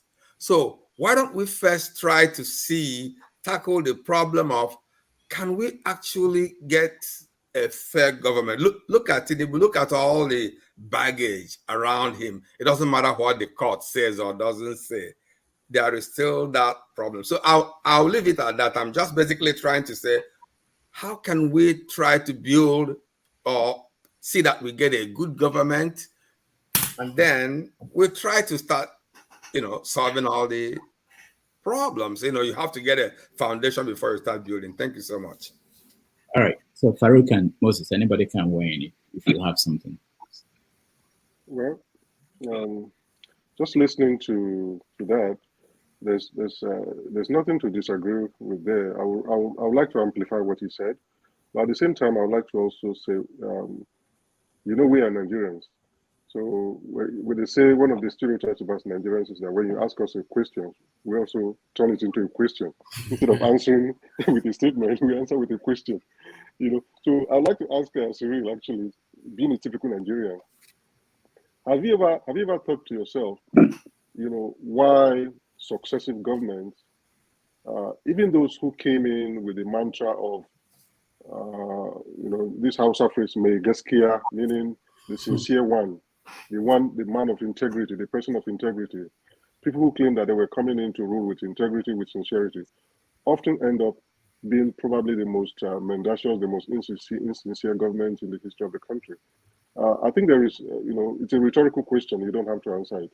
I think there's something fundamentally broken about the country that, as people say, can turn an angel into a wretched, insincere entity. But so the question that I have in response to your question is, and I know you were thinking aloud, is what conditions make it possible for governments to be so insincere and to lie so effortlessly to her citizens and not pay a price for lying, for being insincere. In other words, it seems like in Nigeria there is no political cost or to be paid for disrespecting your citizens, for lying to your citizens, for trampling on the rights of your citizens. There are no negative political consequences. In fact, it seems like political insincerity pays, it's profitable. It's a currency that political elites in Nigeria deal with. And that political sincerity, which is what you and I desire, does not pay, as we say in Nigeria, does not translate to political benefits. And so the fundamental conditions that have created that skewed value system is what we need to be addressing. And I don't know if we have time to do that, but it goes to maybe the structure of the country. It goes to the very incentive structure, the political incentive structure of the country. There are fundamental issues that produce insincere governments, and unless we don't deal with those issues, we will continue to have, unfortunately, insincere governments. All right, yeah. Thank you. Okay, I want to build that. Yeah, just very briefly. I think Moses has captured everything I would have said, but I want to say to you that the question is fundamentally systemic. I think I said it when I appeared here first in your show, that Nigeria was not structured to function, to work. The colonialists who put it together did not have in mind the idea or the possibility that the country could work. It was just intended to serve their self-interested, designs. And since our so-called independence, we have not had any set of people who are sufficiently inspired, invested in getting the country to work, to restructure it in a way that makes it work. So as it is now, it doesn't matter who you are, your level of sincerity, your piety, the depth of your emotional investment in the country, it's not going to work because the system is designed to not work. So it's the problem. I mean, it's great. Something is great, and there are instances that I have highlighted myself of people whose personal example, the power of their personal example, the the sophistication of their intellect has made some difference in small areas. So let's not discount the fact that personal discipline, intellectual depth, sincerity, honesty can make some small differences here and there. But we're talking here of collectively, and the collective structure of Nigeria is designed to not work. And until we get to the point where this is a collective realization and we have enough people who are inspired to make it work, it's going to take time and nothing is going to be perfect, but at least let's have a start. But we haven't gotten to the point where we are all on board in the realization that we have a system that was not designed to work in the first place. All right, thank you. Let's go to Professor Nebulos. You're next. Thank you so much, Dr. Damages, for bringing me on board here. Can you hear me? Yes, clearly. Oh, okay. Thank you so much. You see, I see Nigeria as a very big, a huge crime scene where the investigators themselves are the chief culprit. That is how Nigeria is to me. And just about 10 minutes before unless Nigeria enforces a policy of deterrence, Nigeria will continue to be a haven for criminals and criminality. There is no deterrent mechanism in that country at all. So crimes upon crimes are being committed. Corruption, mind-boggling kind of corruptions are being committed on a daily basis. Before you ruminate over the one you see on the pages of newspapers, before any action is taken on that, a huger one is committed. So you just stumbling. Okay, what about the people of yesterday? An individual who stole 80 billion naira, just an individual. Up to today, nothing has been done. And many like that have been committed that they are just swept under the carpet. So long as those ones are not investigated and the culprit brought to book and be punished, then there is no precedent, whether today or tomorrow, that can correct anything at all. Talking of the subsidy you are talking about, sir, you talk about subsidy. That brings me to this crime scene thing, that the governments are in cahoot with those who are stealing. Okay, so that one is established in as much as nobody has been brought to book for all the crimes committed. And so that's how we're going to continue. And like you have rightly mentioned, systemic problems. Yeah, the Nigerian problem is completely systemic. Now, talking of certificate, I do not see any reason why anybody, for instance, will be hiding anything about his certificate, for God's sake. It's like somebody is like me now trying to take up a public appointment and all that. I say I graduated from University of Lagos. I had my PhD in University of Lagos, and somebody is controverting that. I'll simply help the individual to go to the registry and everywhere where he can get everything about me. So what is there that somebody is hiding? That somebody is trying to hide something? To me, it means that there are some questions that should be answered. And that also speaks to what I call universality of humanity. Because even here in America, we used to have a president who is hiding, something about the school he graduated. He doesn't want anybody to know the grade he got in school and all that. We all know that. So this shady thing is not only in Nigeria, it's everywhere. As to whether this thing will make any difference in the Supreme Court, I understand that the Supreme Court is not a court of evidence, okay? Which means all the things that have been argued in the appellate courts, are those the Supreme Court we decide on eventually. Even if you bring any fresh, I'm not a lawyer, forgive me. Even if you bring any fresh evidence, I understand it may not matter much, at the Supreme Court. But like you all have agreed, we need to know the kind of human being that is ruling us as a president. Okay, because it borders on integrity, and that is the problem that Nigeria has been having since independence. But again, if this man has the magic wand to actually turn Nigeria around and take away hunger from the people and revolutionize the system, of course, I know he cannot do it because because if your hands are soiled with so many things, it's very difficult for you can't come with clean hands, things like that. So if he's able to, let's assume he's able to do that, I think many Nigerians will forgive him for whatever they see as he's seen right now. Unfortunately, I don't think that we have that in the offing. Let me rest my case here. All right, thank you. Any comment, or should we move to the next? I'll just to say briefly that Nigerians are actually, this is one remarkable thing about Nigerians. We're actually a politically forgiving people. And our political demands, the demands that we make of our leaders are quite modest. I don't know if any of you have observed that. We actually don't ask too much of our leaders. And when our leaders mess up and they fess up, as we say in America, they confess and they come clean and they are transparent about the mistakes of their past. The Nigerians are actually very quick in forgiving and moving past that.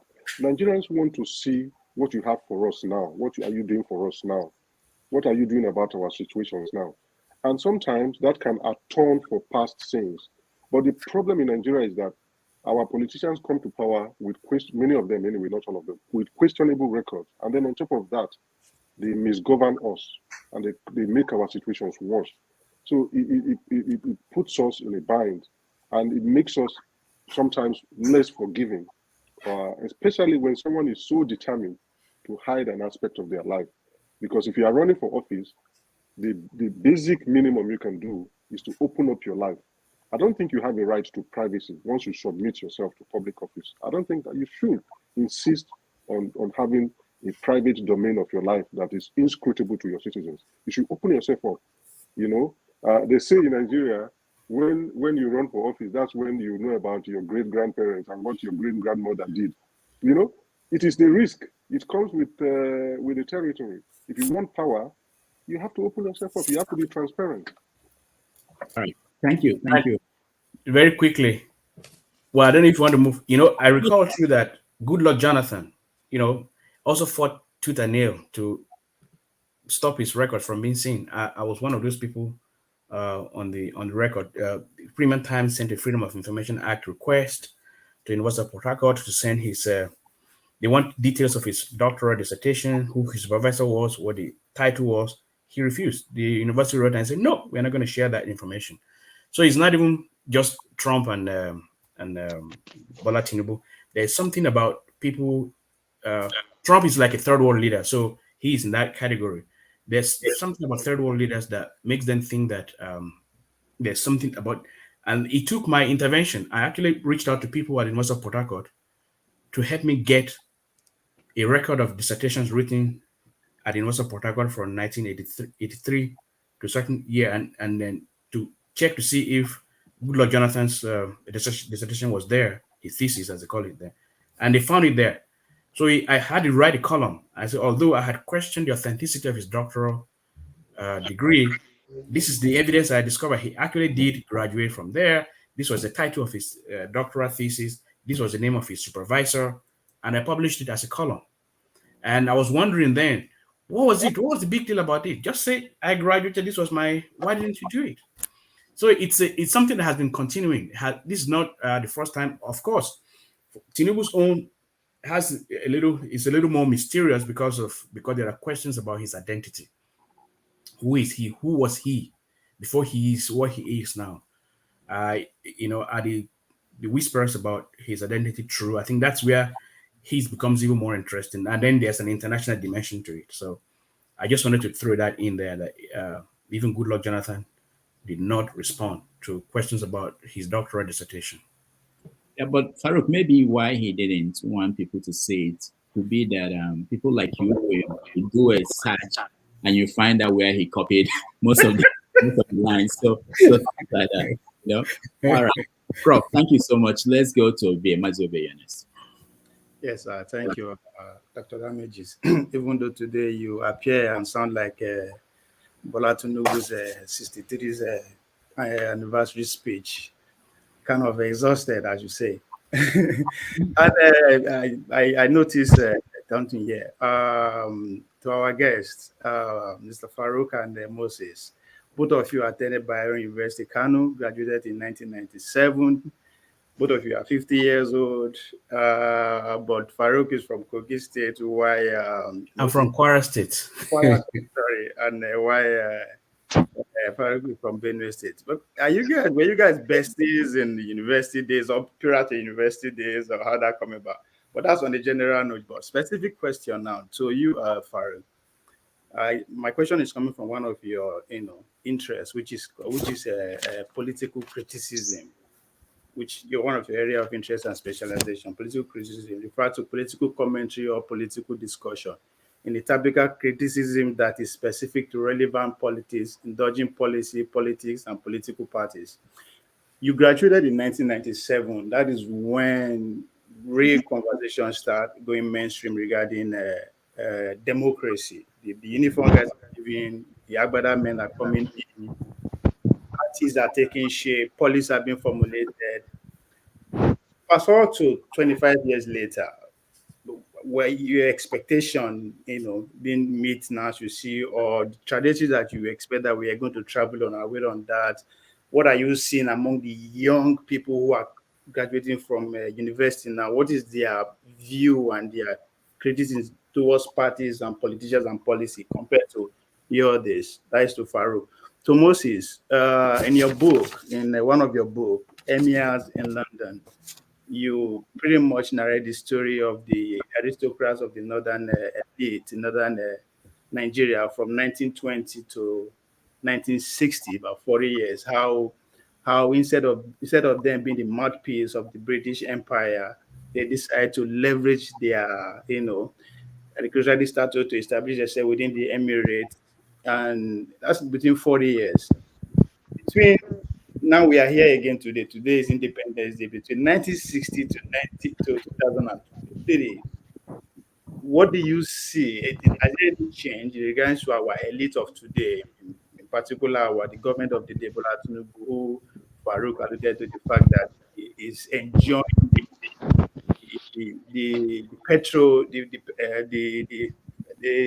patriotism he's getting from the media, how he's been welcomed within the elite. So we see that kind of trend again. Our elite, are they leveraging the whatever they're getting from the outside world to establish themselves like the northern elite did, or just hope? Because you in response to Rudolph's question when he said happy Independence Day, you're kind of reluctant in responding. But you later said, well, if we are to pretend that we are truly independent, then happy Independence Day. So I hope I'm not too off with the topic of discussion, but how do you see those people of 1920 to 1960, then 1960 to 1963, to 2023? All right. Oh, great. Well, yeah, we're best friends, Mazi. So we go way back. Although he studied history and I studied mass comm, we took common courses for 2 years. Almost the same number of courses, and so that has continued from them to now. Something else, So when I was in the university, I was a student union leader, and I belonged to the radical student union movements, and so I have always questioned authority, taken for granted orthodoxies, and we were the height of students. We started undergraduate studies when IDB was in power. The annulment of June 12 election happened while we were undergraduates, and then by the time we were graduating, Abacha took over. So the brutality of the military regime and the suffocation of civil rights and all of that, we dealt with that, and of course, as students, we looked forward to a time when we would return to democracy. And I was close to people like Atairu Jega, who introduced me to other civil rights activists and human rights activists, and I traveled to the South to meet with human rights activists. And so I was inspired by all that, the ferment. That was the period of democratic ferment, and young people were looking forward to a time when the military would cede permanently to the barracks and civilians would take over. So I was filled with that hope, that enthusiasm, the passion. And then, of course, after graduating, I went to journalism, and we still hoped that. And when I started journalism, Abacha was still in power, and when democracy was inaugurated in 1999, I had the privilege of covering the Jos PDP convention where Obasanjo and Alex Kwame, fought tooth and nail to get nomination. So I was there and saw all the big political weeks trying to get the democracy started. So I had hopes, but I also had my reservations because of the abiding distrust I have for the elites, which was something I acquired from my undergraduate days. And I was inspired by Marx and Marxist thought, and that something that I took away from that is also I talked about the system, and Marx was always very clear about systems and people, that if the system is corrupt and crooked and dysfunctional, that the morality of individuals is not sufficient to change it. We need wholesale systemic overhaul. So I always knew that. And of course, I had my reservations about Obasanjo, the prison terms that he had, and how that might inspire resentment against civilian populations. I personally wanted Alex Ekweme to win because he was very articulate, he was very well spoken, and as a young man, something I loved. When I attended the presentation, that he blew me over by the eloquence of his speech and all of that. Of course, he lost to Obasanjo, and so I would simply stop here and say my enthusiasm for the democracy that had just been installed was checkmated by my abiding skepticisms of people in power, of elites, and how their interest is almost always at variance with the interests of everyday folks. And I wasn't disappointed that has panned out over the years. So, All right. Thank you. Thank you, Farooq. Moses. Yes, Mazi, thank you actually for that question. You are the first person to actually challenge me to connect my historical work, which you mentioned, emirs in London, with current political elite behavior in Nigeria. And that got me thinking. I hadn't even thought about that dimension to my work, but I welcome that engagement. And what one thing that struck me is elite culture is elite culture everywhere. There's a universal quality to it. There's also a trans-historical quality to elite culture. So whichever era you are speaking about, elites are always self-indulgent. They're always self-absorbed.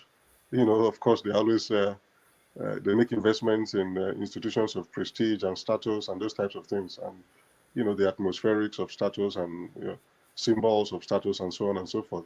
So that hasn't changed. Whether you're talking about emirs in the 1930s, of northern Nigeria in the 1930s, or political elites today, or royal fathers or traditional rulers today, that has not changed.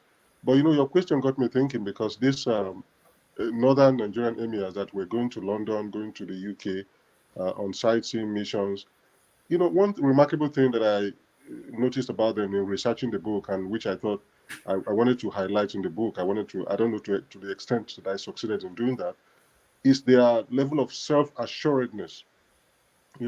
This was a colonial situation in which, obviously they were subordinate to British officials.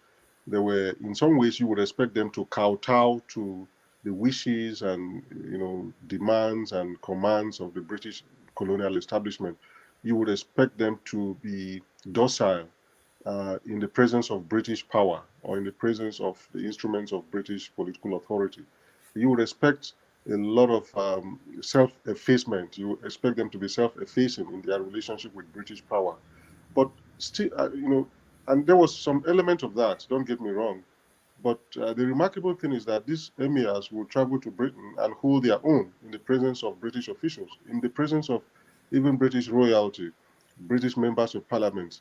They were so self-assured that they would articulate even criticisms The criticisms were diplomatically expressed, of course, but they articulated criticisms of British life, of British ways of life, of British politics, and they would draw this contrast, between life in Britain and life in northern Nigeria, and how they could never imagine themselves living permanently in Britain, you know, and this was for me very significant because in a colonial establishment you don't expect the subaltern, the subordinated populations to be that, even if they were elites, to be that self-assured, to be that self-confidence, that kind of capacity to engage with your superior from a position of, it comes from self-confidence, it comes from self-assurance, it comes from knowing your culture, knowing yourself. And I think that takes us back to what Farooq was referencing earlier. And so that your question forced me to contrast that with what goes on today, which is that our political elites in northern Nigeria, in southern Nigeria, everywhere now, when they go to UK, when they go to the United States, when they go to these Western countries, how do they behave in the presence of their political counterparts, the officials of governments in these countries? Do they carry themselves with as much dignity, with as much prestige, as much self-assurance as the emirs in those days carried themselves, as I described in the book? I don't think so. I think you and I, if we are being sincere, we cannot say that the political elites today in Nigeria are just as self-assured in their relationship with. No. On the contrary, when they go to these places, they are always kowtowing to these people. They are always, they lose themselves. Instead of finding themselves in those spaces, they lose themselves and they genuflect and they are so deferential and they turn to children. I have been in spaces, I've actually been in conferences where some of these Nigerian ministers, I saw ministers, and I said, these people were, every time a white person spoke, they froze. And I said, look at this person. If this were Nigeria, if they were in Nigeria, they would insist that people praise them and open doors for them, and they will carry security, and they'll behave like gods. So I think that contrast, you've made me to think more critically about the contrast that exists between the elites, especially the aristocracies of those days and the aristocracies of now. I don't see the same type of self-assurance in the carriage of our elites when they relate to Western institutions and Western officials today that I saw with those emirs and that I describe in the book. So that's something I think that calls for further conversations and discussions, actually. I think you've opened my eyes to see an angle to the book that I myself, as the author, didn't quite see in terms of the connections to elite culture, political elite culture today in Nigeria. So thank you. Appreciate it. Thank All you right. very much. Thank you again. AY, you're next. Good morning, everyone. I have two questions. One is gonna go for Mr. Farouk, the other one for Moses. Farouk, I read a lot of your articles and social media posts. I will say you are the true definition of a barrel can be more mighty than an AK-47. Yeah, thank you very much. Thank you. So I also know the level of your research. You don't just talk.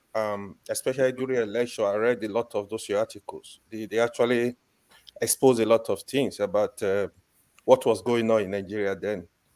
So my question to you is, what is the level of Western influence in Nigeria as it relates to our resources, terrorism and banditry, and our top presidential candidate?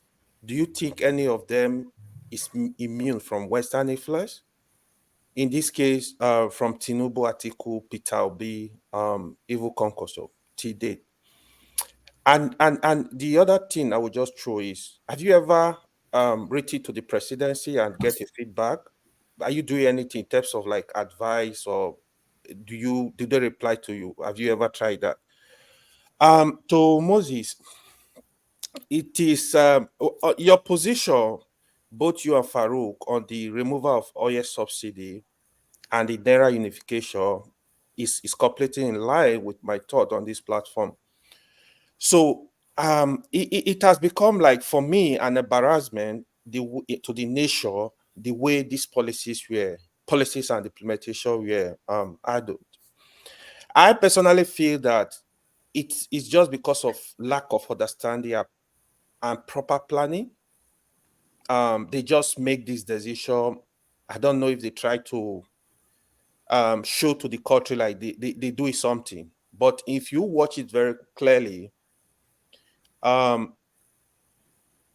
don't want to achieve any. There is no plan. Like basically, we don't have a direction correctly. And today, like what Farooq said, if you want to go by what he said, that they remove the subsidy, the pump price of oil is supposed to be around 1,000 because crude oil is around over $19 today. So it worries me because I personally believe that Nigeria cannot afford. You can't remove subsidy. Nigeria cannot afford it. People don't have the money. Majority of Nigeria are poor. So what it means today, even if you are earning half a million in Nigeria, you can't survive the system. So where are we going? What do you think is the solution from here? Because to me, it worries me a lot, right? Because even way it's affecting us. If you are giving somebody 100,000 in Nigeria before, even 500,000, you are taking twice. What is he gonna do with the money?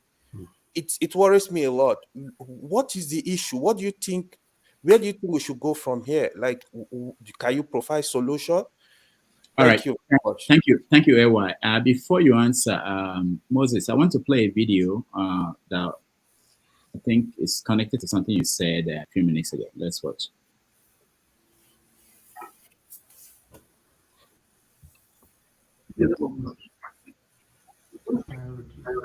Okay. Let's stop these terrorists. Let's stop these bandits. Let's stop these extremists. Let's stop them. The world can do it. Let us be given back our freedom. We want to live like the rest of the world. They have robbed us of our freedom of doing basic things. That was our national security advisor. Basically, white people will help us. Yeah. Yeah. I have written. Thanks so much, EY, for your very thoughtful question and for the kind things you said about me. I have written a heck of a lot of articles on this. I call it xenophilia, which is the opposite of xenophobia. Other countries struggle with xenophobia. That's an irrational hatred of or fear of strangers. But in Nigeria, particularly our elite, we have xenophilia. That is an irrational love and reverence for that which is foreign. And it's part of what sociologists call the cultural cringe. So there's a sense of there's an internalized sense of inferiority that our leaders have, and there's also a paternal thirst for supervision by an almighty overarching West. And this I came to this epiphany when what do they call this WikiLeaks leaks in 2011. We realized that even the president Obasanjo would send people to low-level U.S. embassy officials revealing state secrets, about like Atiku, and then Atiku himself will go and meet these low-level U.S. officials and say, no, it's not true. And they were telling the truth about themselves, about the country. For instance, what's his name? El-Rufai, who had said Atiku had nothing to do. He owes zero debt to Atiku for his political rights. But while he was there, he was very truthful. He said Atiku actually gave him a first public service job, and he's singularly responsible for who I am now. The man you just showed, Nuhu Ribadu said Obasanjo was the most investigated president in the history of Nigeria, and that he was clean and without any blemish. But the WikiLeaks leaks that we read, he said he was the most corrupt president in history, and why he revealed a lot of. So there is and this is true of all the presidential candidates. There's not a single exception. Every single one of them is wants favors and the best of attentions from the West, and they do everything within their power to court the West to get their. And many of them got funding as well from Western institutions. And some of maybe when the time comes, we're going to reveal these issues, and it's very embarrassing the extent of the uh, cultural cringe that these presidential candidates exhibited. And that's why, frankly, I was not emotionally invested in the election because it didn't matter who won. Every single one of them was going to remove subsidies. Every single one of them, just wanted to satisfy the West. That's all it is. And it's probably a problem that is not limited to Nigeria. I think there's a descent into to the nadir of lack of self-confidence, lack of self-assurance, going back to the point Moses made earlier about the emirs being, self-questioning and standing their ground.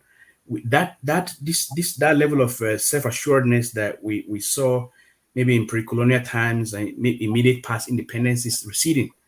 And with this Japa culture now, there's a complete, total lack of self-awareness, self-assuredness in the populace, and it reflects in the sort of people who are leading.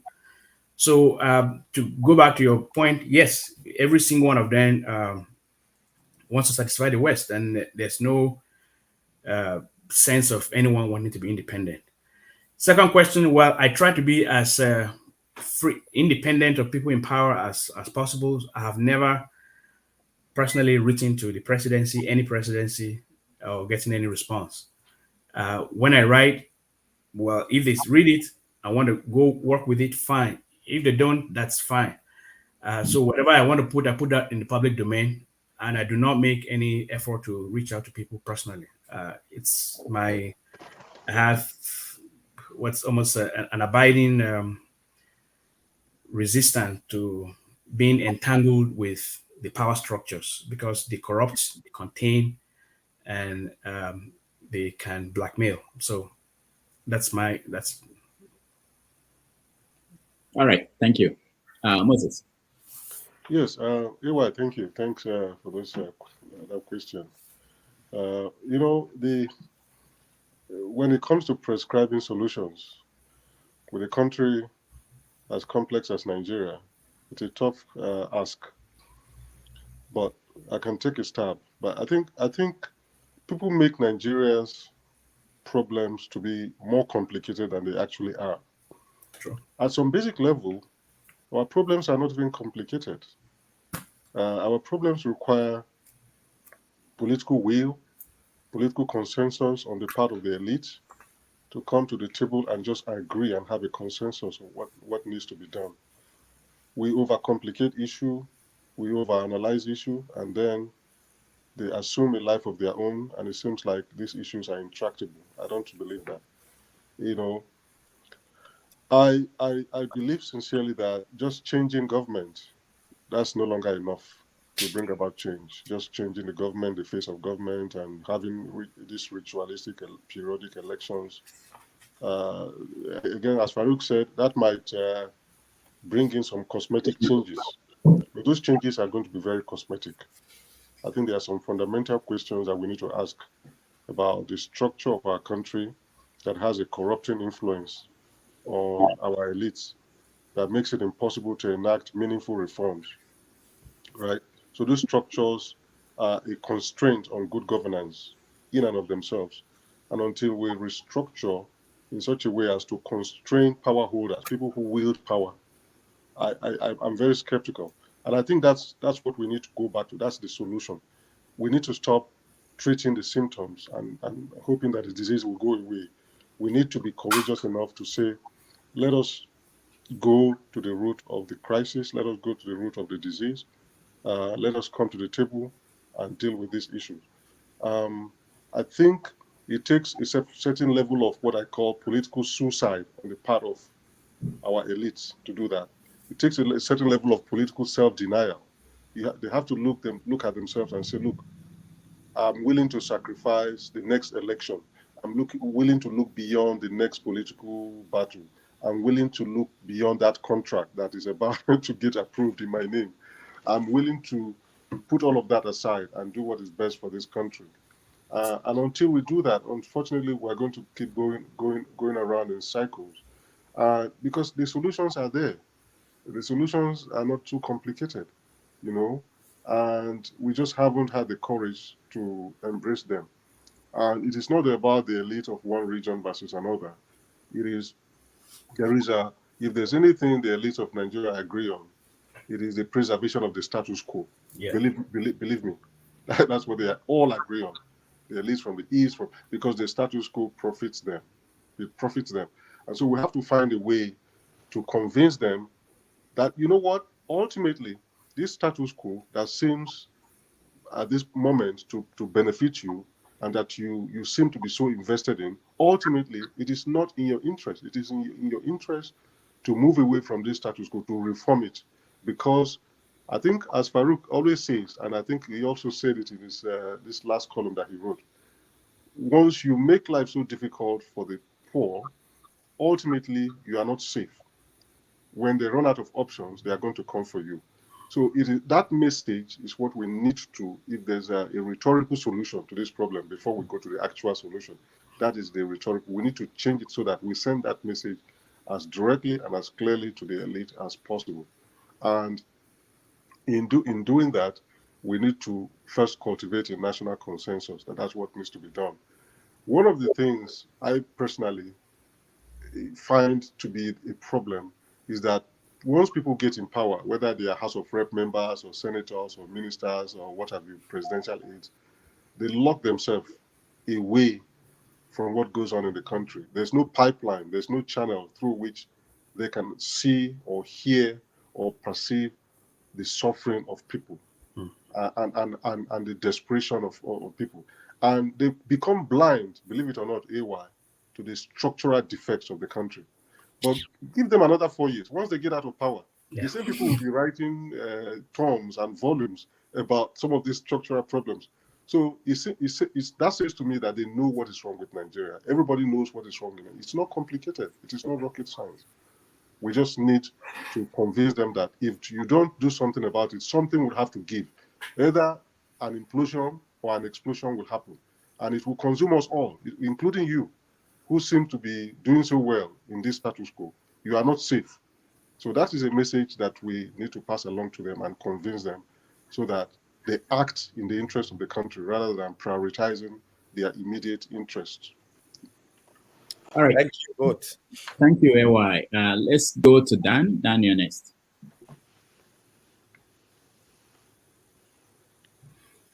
I want to say greetings to everybody, and I've been listening to you guys from the beginning, and most of what you people have as opinion is all right by me. Many of them I don't agree, because speaking from the street boy point of view, I grew up in the street. I never have this of big opportunities most middle class Nigerians has to. I paid my way throughout. So when most of you guys, who I might call, come from the middle class of those days, your fathers take care of you, they pay for that, pay for this. Sometimes you're out of touch in reality to the people like us.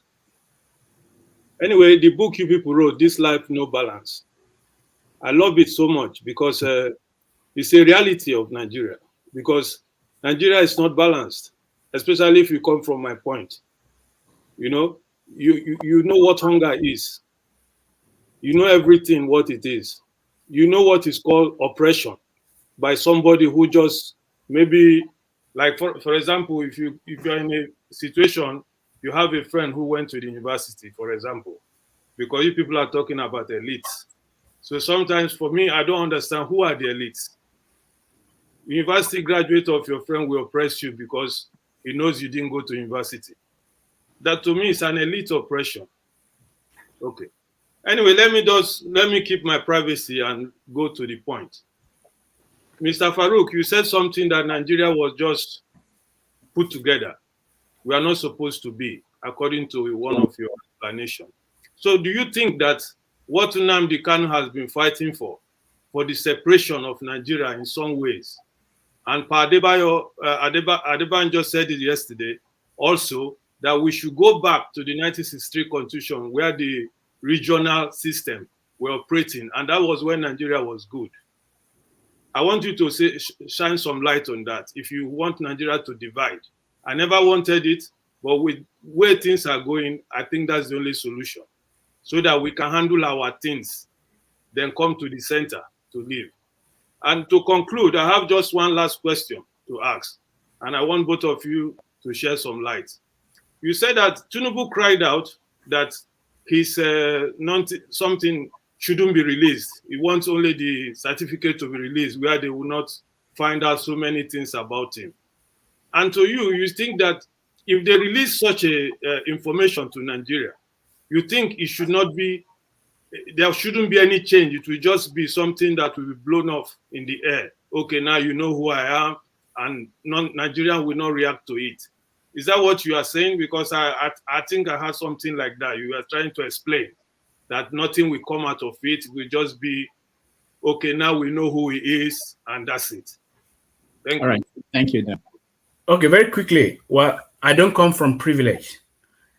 You and I probably share the same background. My father was not middle class. He was lower middle class. He was a primary school teacher. He taught Arabic in the primary school. And he struggled to pay my school fees. If I almost did not write my WAEC because he didn't have 350 naira to pay. So I have struggled all through life, and I do not come from privilege. The fact that I'm a university professor now here does not mean that I've always had good. No. So let's get that straightened up. You and I were the same, and that's why my sympathies are always with the poor, because I know where I came from. I know my background, and I know that if fuel subsidies, for instance, had been removed when I was going to university, I probably wouldn't be here. I wouldn't be educated. I paid school fees, but the school fees was subsidized. I recall my secondary school was 40 naira per term. But that was a struggle for a lot of people as well.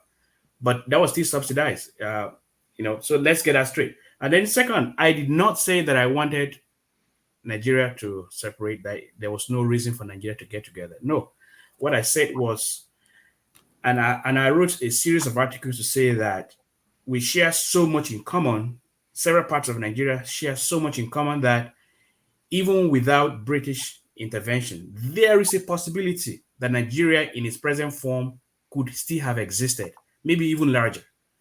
And I have given several examples, and it was a 8-part series of articles that I wrote. If you're interested, I can share the link with you at some point. Yeah, do that, please. Okay, so yes, if Nigeria works, its size, its complexity, its labyrinthine parts, for me, excite me. And with someone like me, with my identity, I thrive better in a country, like Nigeria, because I don't fit in very easily into the boxes, the cultural primordial boxes that people create. So I want a system. I want Nigeria in its present. It's almost. So I do not agree with Nnamdi Kanu that Nigeria should be divided. No, I do not. I find my wife is from Okija in Anambra. So if Nigeria separates and I'll I'll get a visa to go to Biafra. No, I don't want to do that to see my people in Anambra, because they're my people. And my first wife, who unfortunately died, was Yoruba. Oh, sorry, but his view about separation of Nigeria is not that we don't get along, but it's that some people are marginalized. That was his point of view. Not that we don't get along, but that's problem of some people think they are better than the other side. Okay, yeah, that again, if you read me, you know that I'm a very strong advocate for justice and equity, and ensuring that everyone who is in Nigeria has a sense of belonging, and that's not just at the national level, also at the state level. I'm a persistent advocate for that. So if in that, yes, I agree. And if going back to 1963 Constitution, the 1963 Constitution that gives more power to the regions than the center makes Nigeria to work, of course.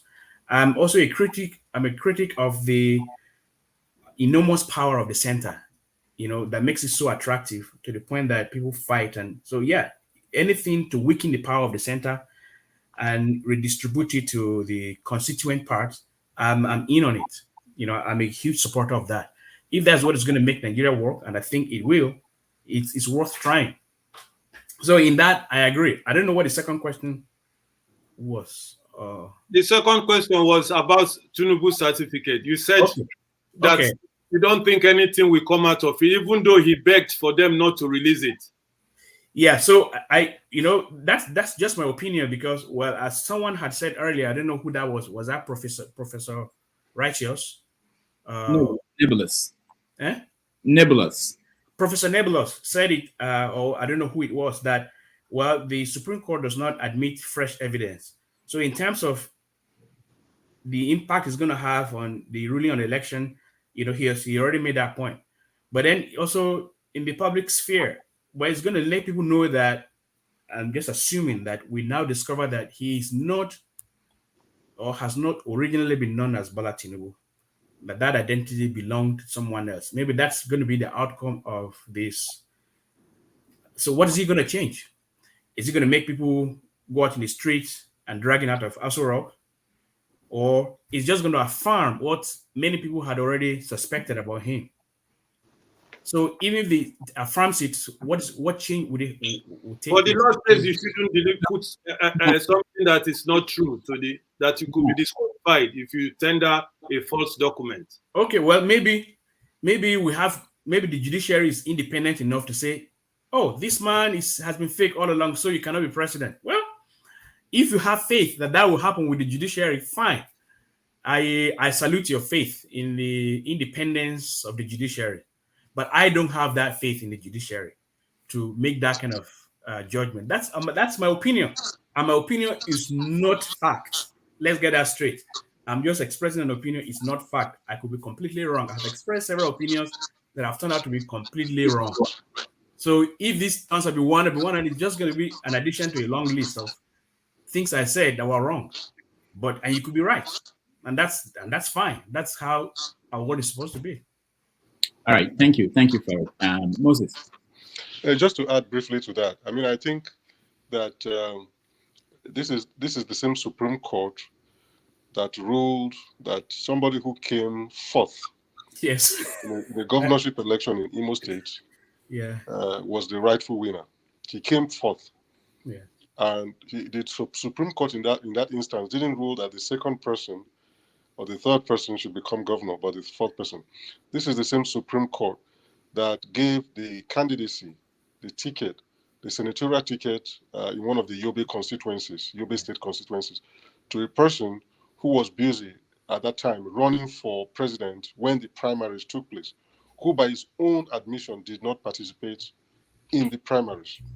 So I'm not as, like Farooq, I'm not as hopeful when it comes to the Supreme Court doing, as Nigerians say, the needful, in this matter.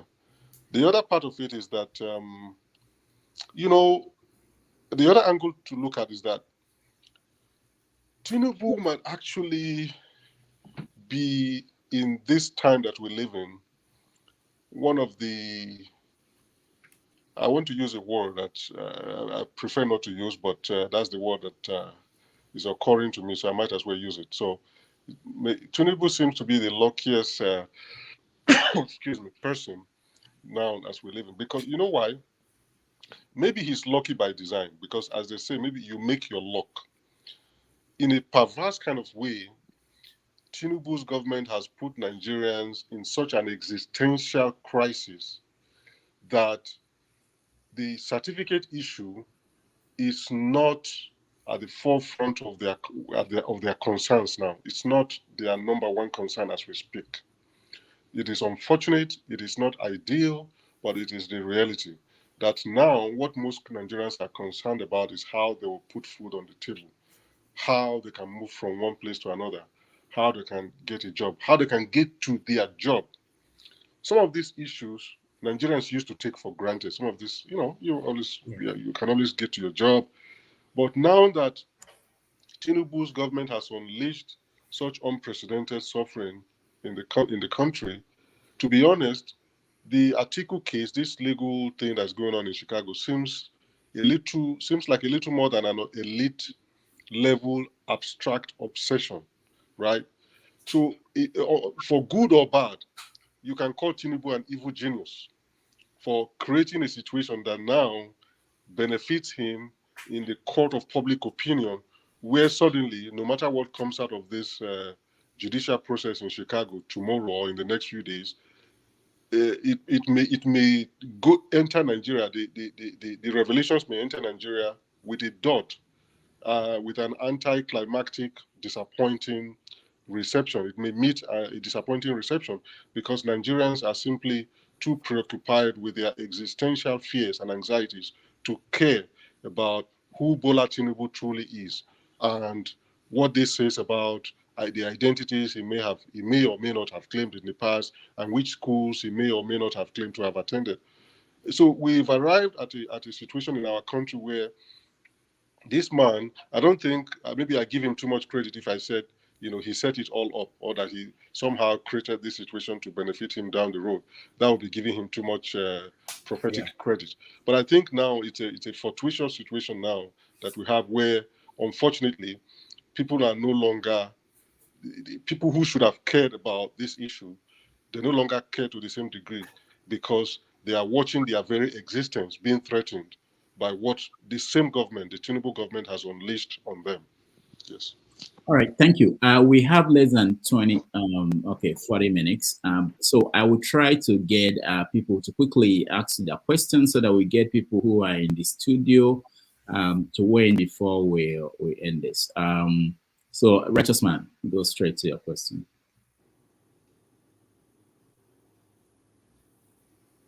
Yeah, good evening, everyone. Happy Independence Anniversary.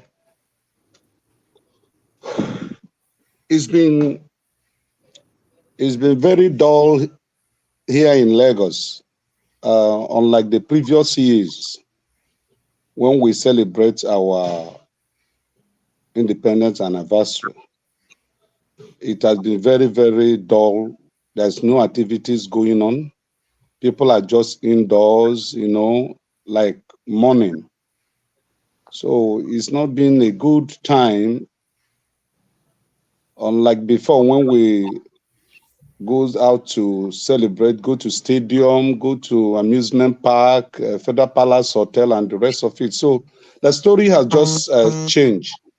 So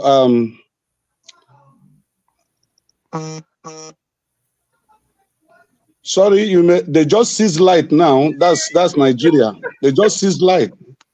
And I can't afford to buy fuel to on my generator.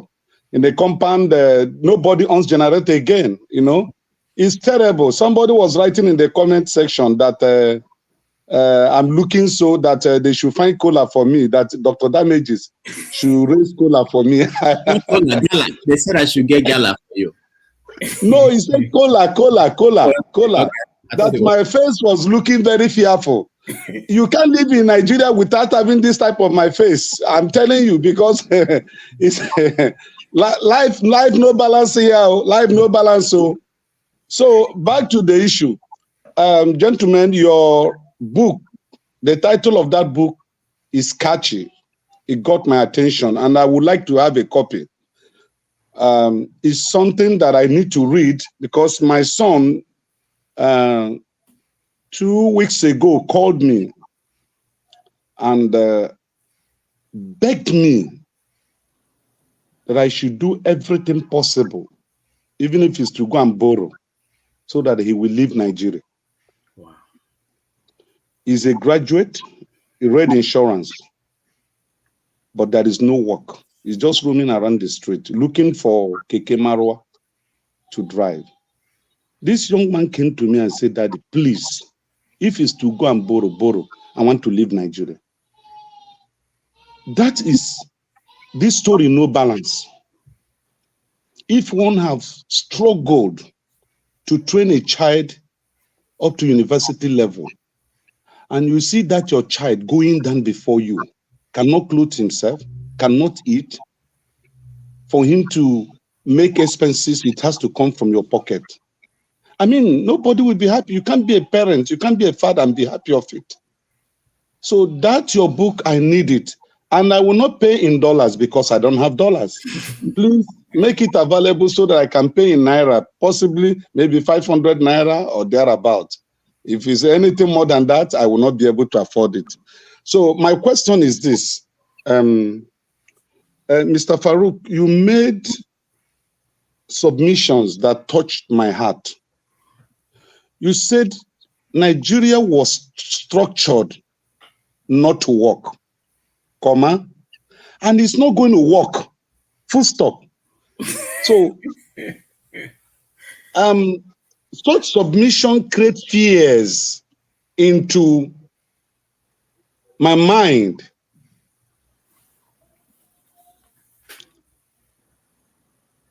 Dr. Damages, are you taking me off? I don't understand what is going on there. No, go ahead. Go ahead. We can hear you. I'm just okay. Show the book again. Okay. So such submission created much bigger fear in me. And then my question is this: since it was created not to work, and you submitted that it's not going to work, so what do we do? Well, all right. Thank you. Thank you.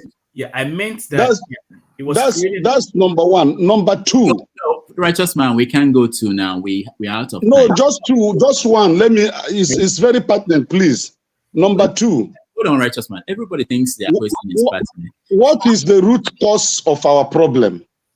Okay, thank you. Okay, so because a lot of people have waiting in line to talk, I'm going to say very simply that I said it was no structure to work by the colonial people.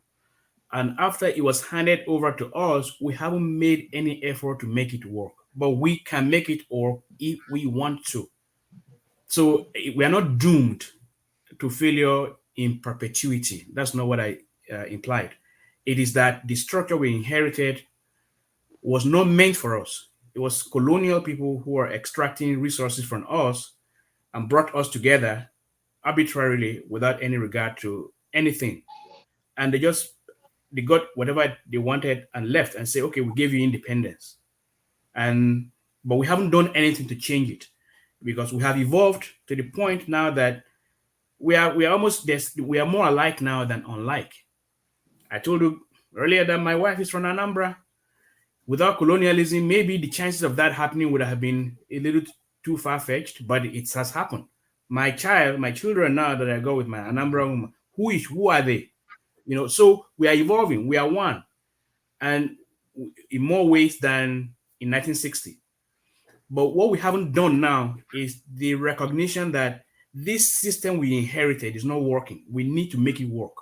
And how can we make it work? Let's tweak it in ways that show sensitivity to our peculiarities, to who we are, and some suggestions have come here. One of the people is the AY who said, or the other man, that maybe we should go back to 1960, maybe let's make the center not as strong as the constituent part, whatever it is. But we cannot continue to retain a system that we inherited that wasn't working, that wasn't meant for us, and think that it's going to work. That was my point. I'm not saying that it's not going to work. It is that it will work only if we get together consciously and tweak it to show regard to who we are. Thank you, Farooq. Moses, you want to add something? Just that some of this, we have some proposals, by the way, in the book. Yes. About how to go about doing this restructuring and this tweaking that Farooq was talking about.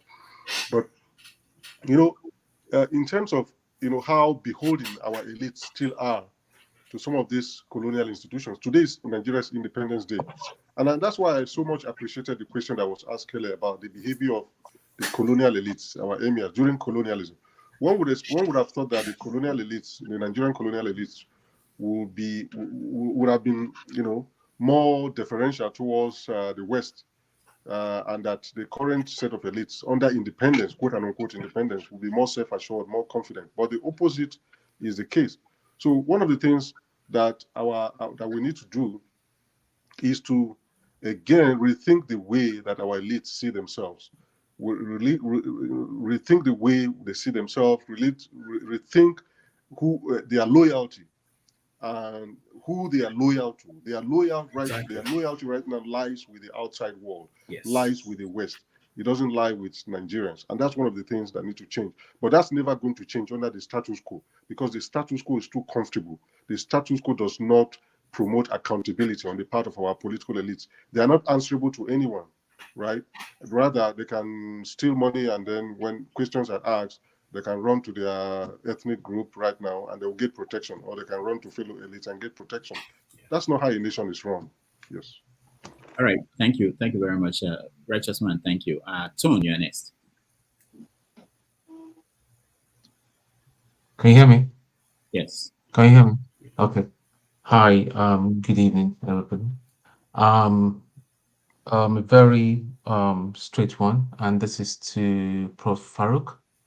I believe I heard you when you were commenting about Tinubu's certificate issue, and you did say that perhaps he didn't have much time to pay for his a copy of his degree or diploma, whatever it is, and that it was only £65, and then hence the forgery.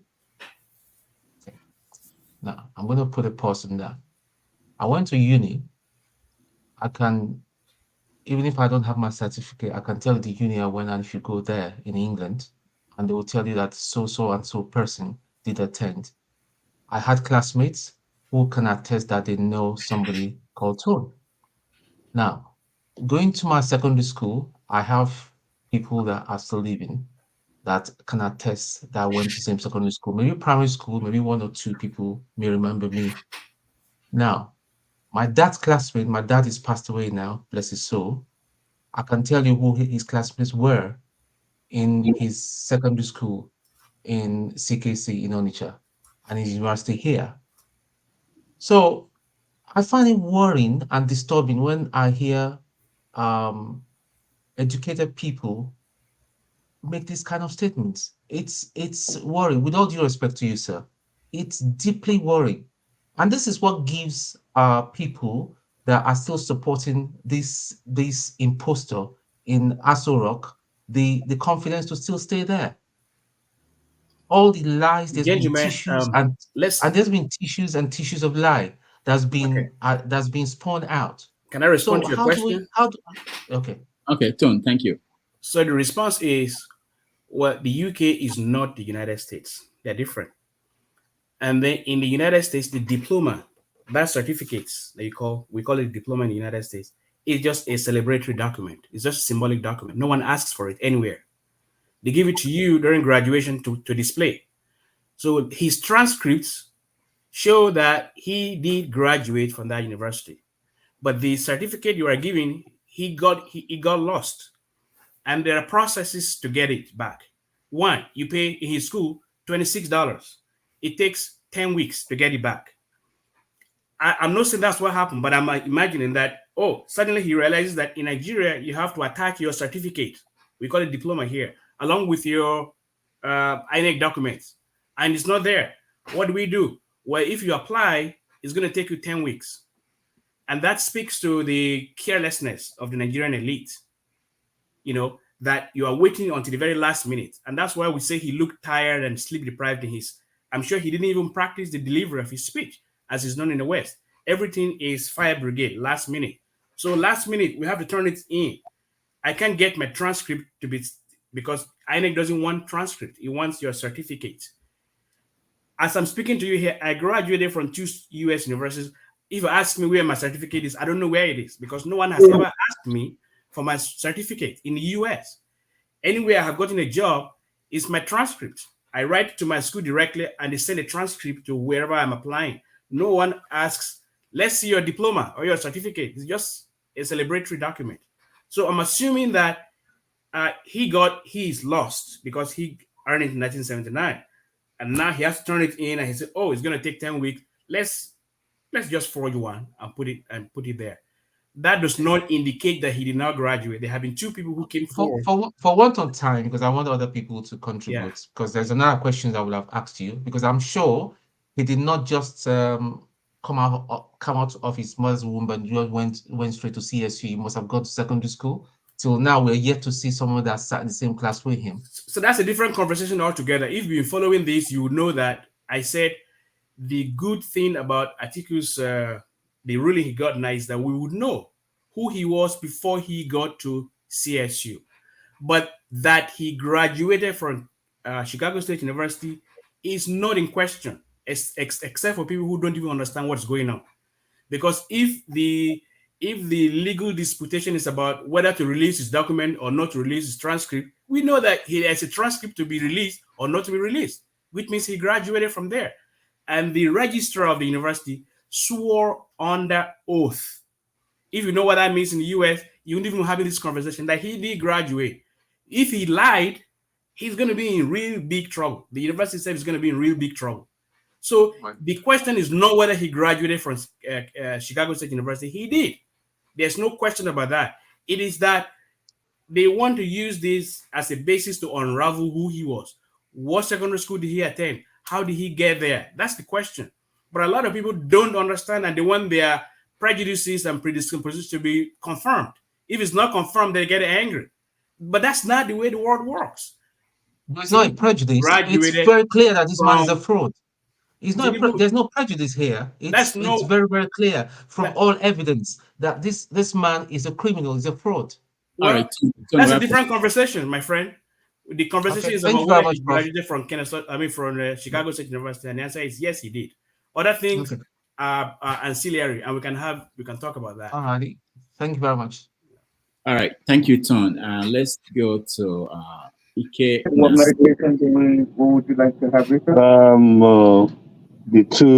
The panelists. Hold on, Ike, hold on, please. I think there is X0. He's been trying. No, don't do this. I've been over here for over an hour. You want to get me sacked? I've been here for over an hour. I just needed to ask a question and go before I get started. They try to be considered. It's at work. This is good for him. Thank you. Thank you, gentlemen, for giving me the opportunity to speak. Thank you, Rudolph. Thank you, Farooq Kperogi and Moses Ochonu. I don't know your titles, maybe professors. I thank you very much for coming to the program today. I have this lingering question. I'm not sure, but I want to be sure. Is this Farooq Kperogi that wrote that story during the thick of electioneering that was titled Obituary? That was kind of an attack to Obi or something like that. Was it Farooq? No, it wasn't Farooq that wrote it. Okay. Sorry for the mix-up. Now, I wanted to ask you your take on a journalist like David Hundeyin.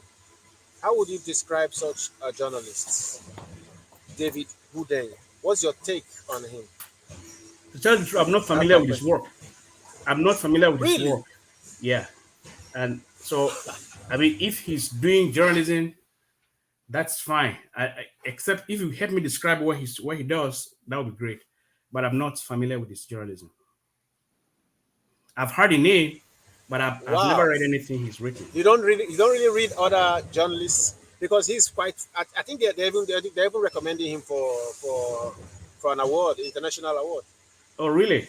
Yes. That's wonderful. He's one of those journalists who did a lot of research about the Tinubu saga, and I think you should read about him. But I've read most of your works, and I think you're one of those journalists that bring us to the spotlight.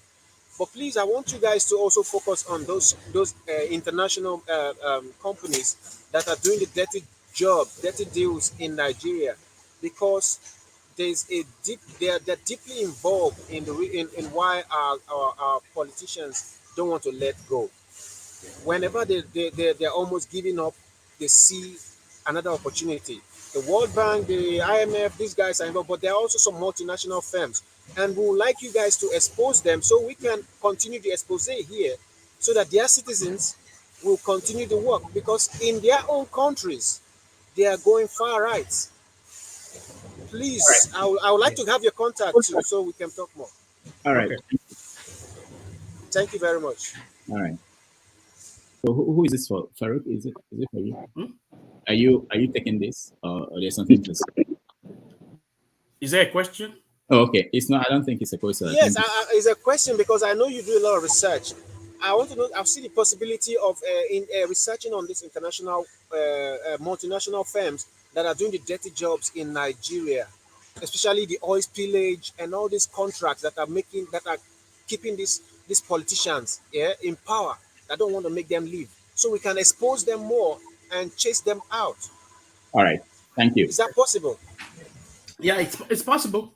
If you give me the facts and we can investigate it, I'm always glad to expose.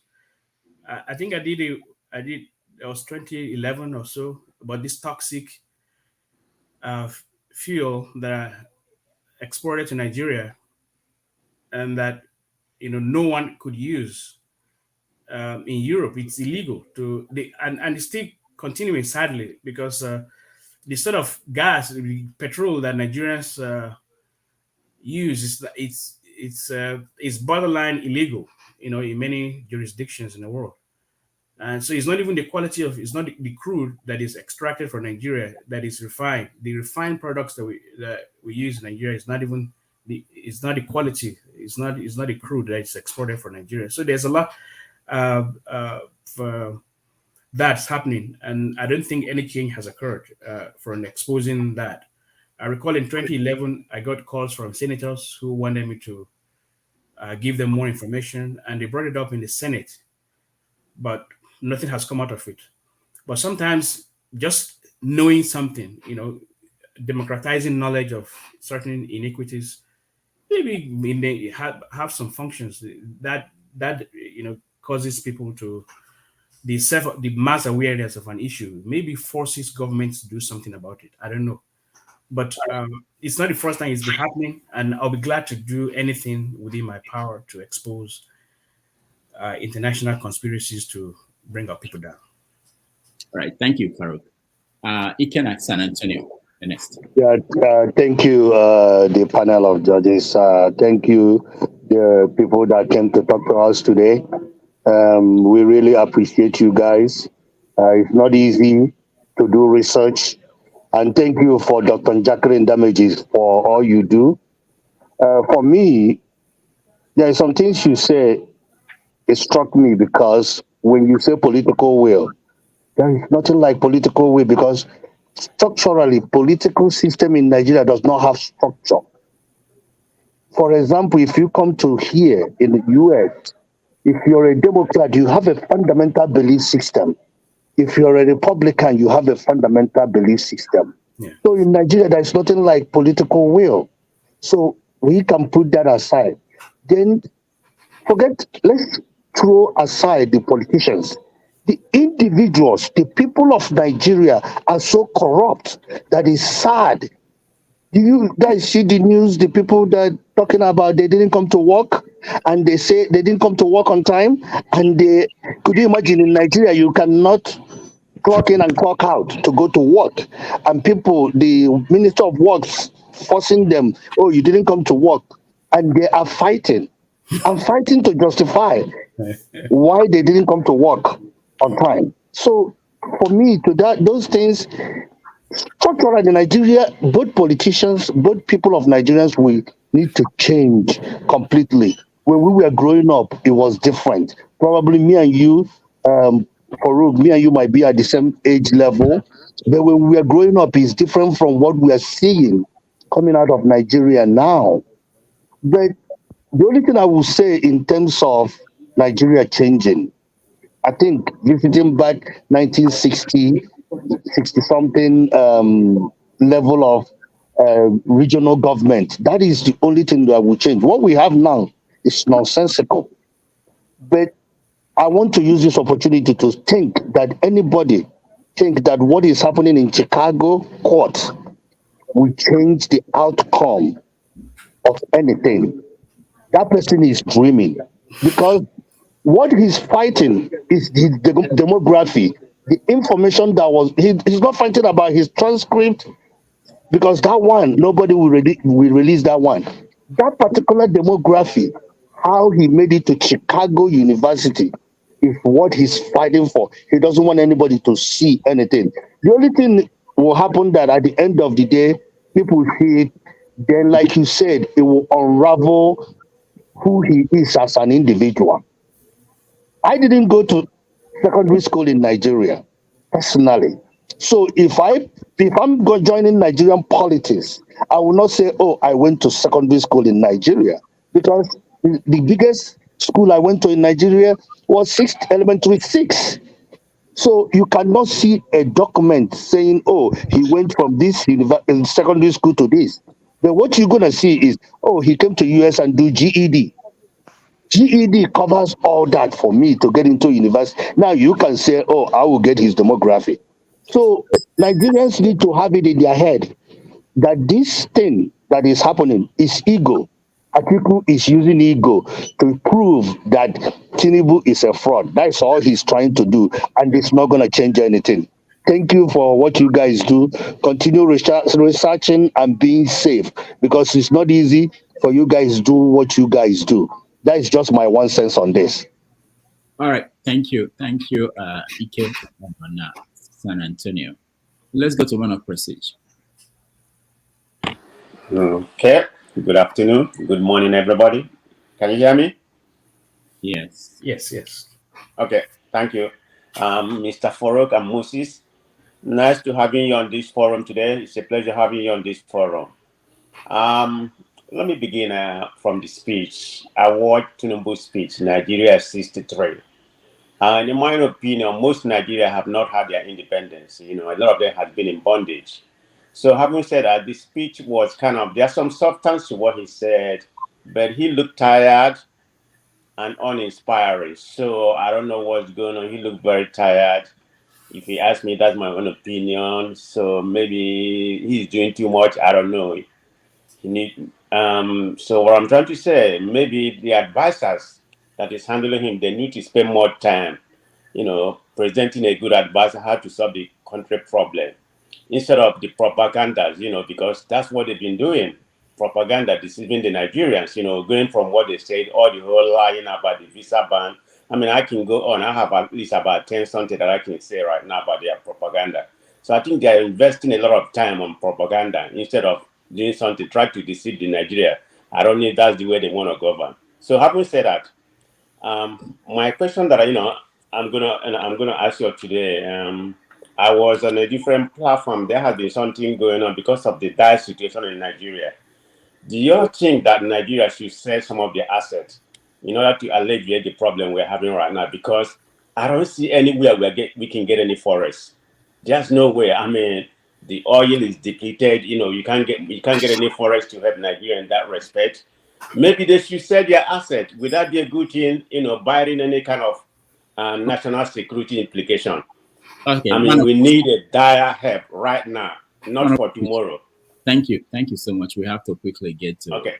We're running out of time. Okay. So the question is, should Nigeria sell assets to take care of the problems? Well, let Moses go. No.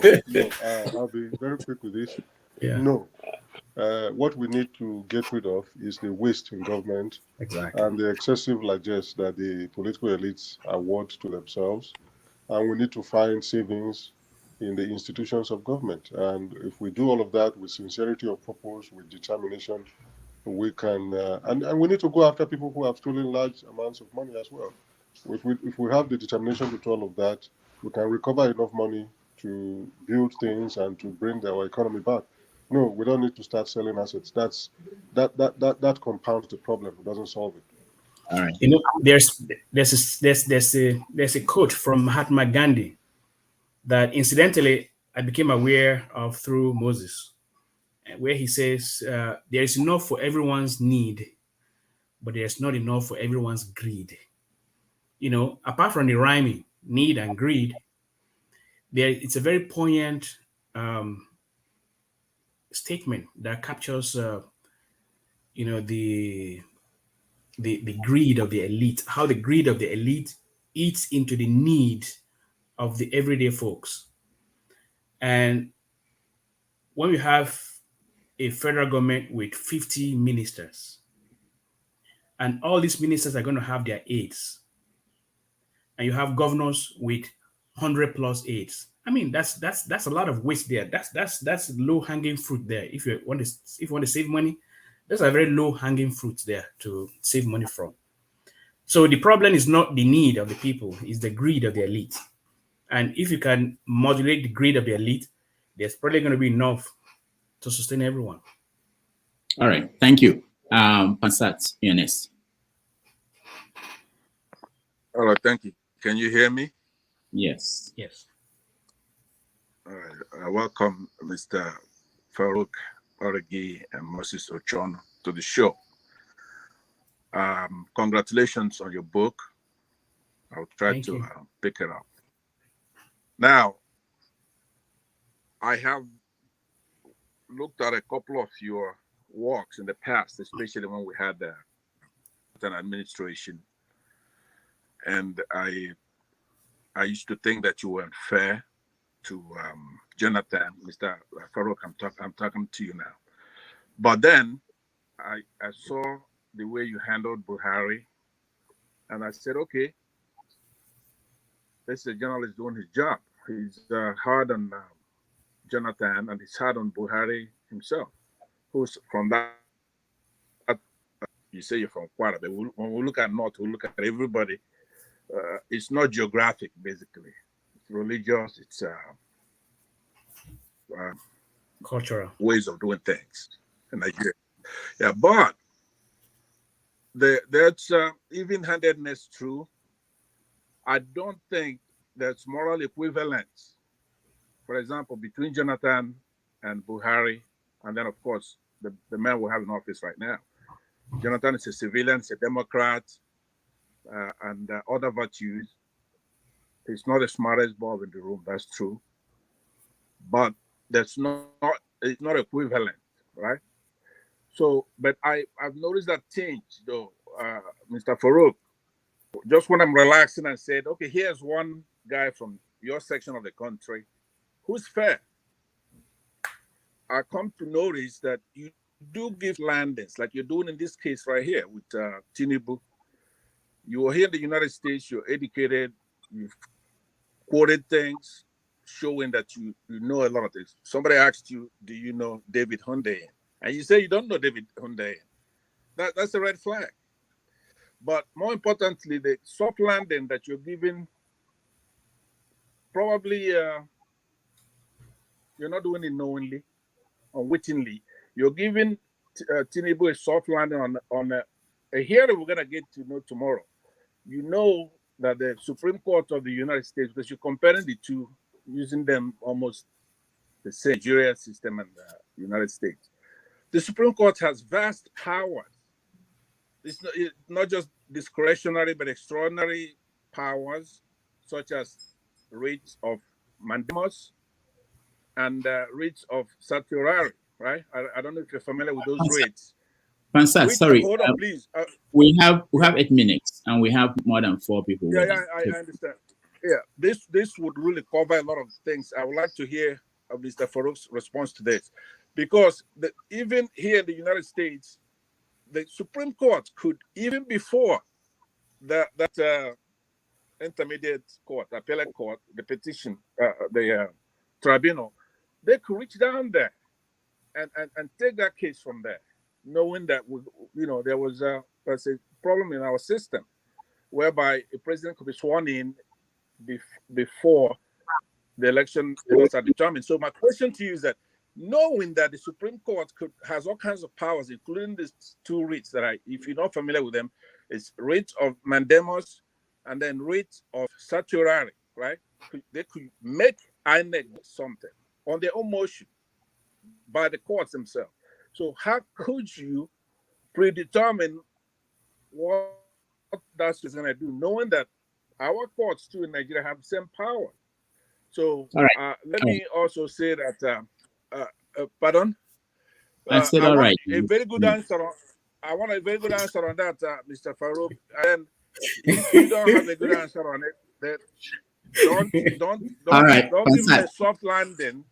Don't give me a soft landing, because it demoralizes. It demoralizes my brother. The citizen when it's inevitable that no matter what, this thing is determined. Do you understand what I mean? Pansat, thank you. You follow me? Yeah. Well. So first of all, thanks for the question, and for having read me, all this while. But let me say this very quickly, and I'm not the only person who says he has no confidence in the capacity of the Supreme Court to use the judgment, the evidence that might come from this revelation to do anything.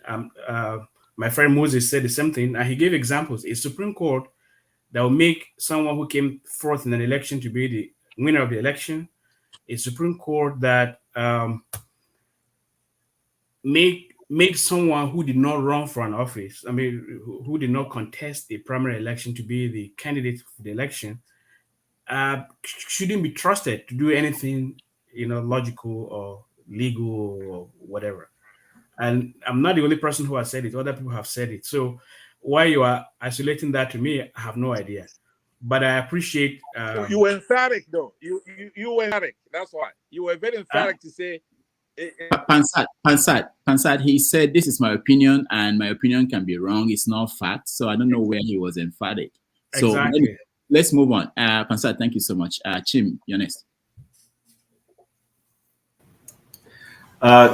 Good day to everybody. I'll just say good day because I don't know what time it is where each of us is. And Moses and Prof. Farooq, or Dr. Farooq, I'm not sure which one it is. It's a pleasure to be meeting both of you, and congratulations on your new book. I'm getting lazy reading these days, but I will try as much as possible to see if I can get that book and read it. It sounds something that will be very interesting and educative. Ordinarily, I wouldn't have much questions because Dr. Rudolph rigs this election all the time. I go to church, I know he's not happy that I go to church. So I go to church. By the time I come back, the speakers that have spoken, I will not know the basis and foundation on where to start to ask them questions, but that's okay. At least I caught you when you were talking about giving your perspective, your opinion on whether the legal situation going on in the US will have any implications in Nigeria. Fair enough, I share your views. I share your views not because I would love that to be my viewpoint, but I share those views because of the disappointment and my understanding of how our legal system works back home in Nigeria.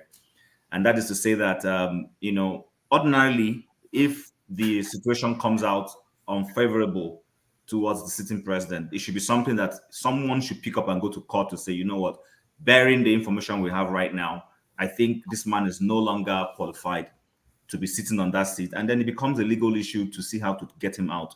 But fair enough, I share your views. I don't have confidence in our judiciary.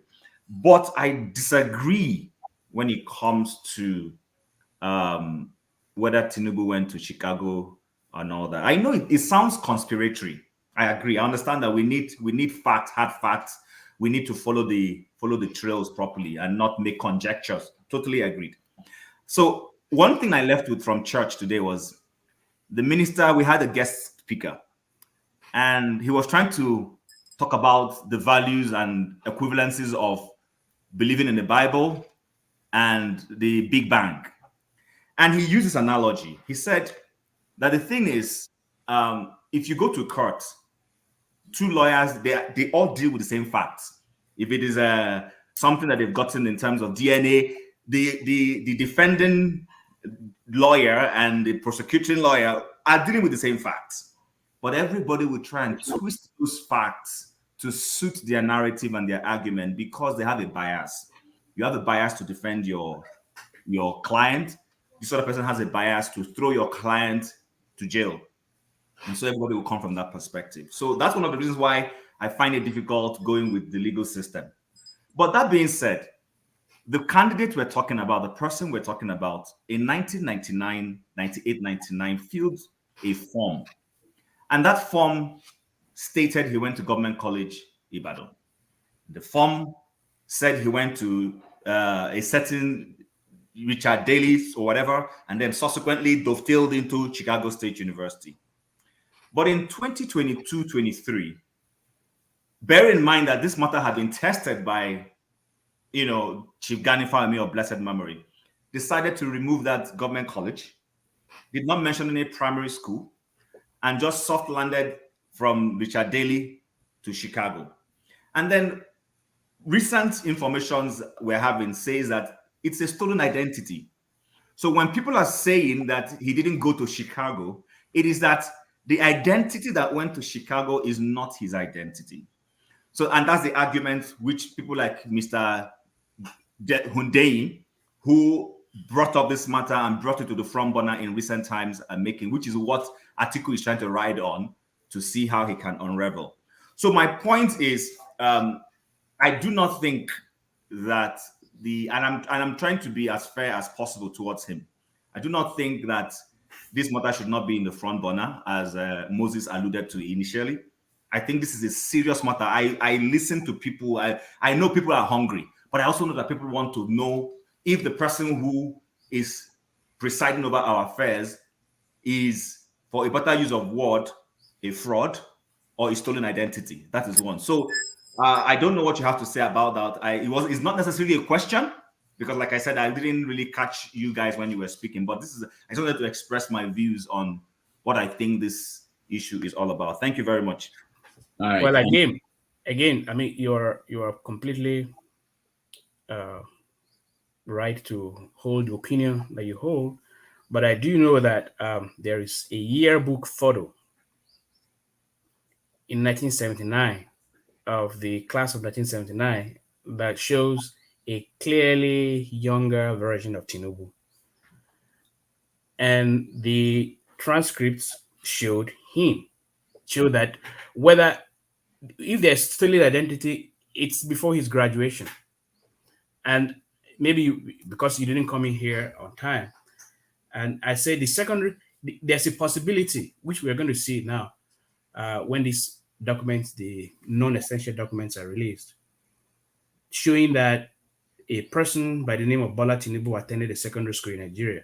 Because although he did not indicate which schools he attended in Nigeria in his INEC form, the documents at Chicago State University will show what secondary school he claimed to have attended. And that's what's going to unravel the real person who graduated from there. So for me, where the question of identity theft will come in is that maybe we might see that someone stole someone's identity to get into Richard Daley, or stole an identity of someone who attended Richard Daley to get into Chicago State University and graduated from it. Because the yearbook photo that I saw of him is clearly, unmistakably a younger version of Tinubu. So it is he who actually graduated from Chicago State University. But whether he got someone's identity to get into Chicago State University is where the question is going to be. So we are hoping that when this come out, we're going to see that. All right, thank you. Moses, you want to say something? Okay, all right. So we are out of time, but if our guests can stay for the people who are in the studio at this point, we continue. What do you guys think? Moses, can you? We have two more people. We can just take those two questions or three questions together. And okay, all right. So let's take it together. CM.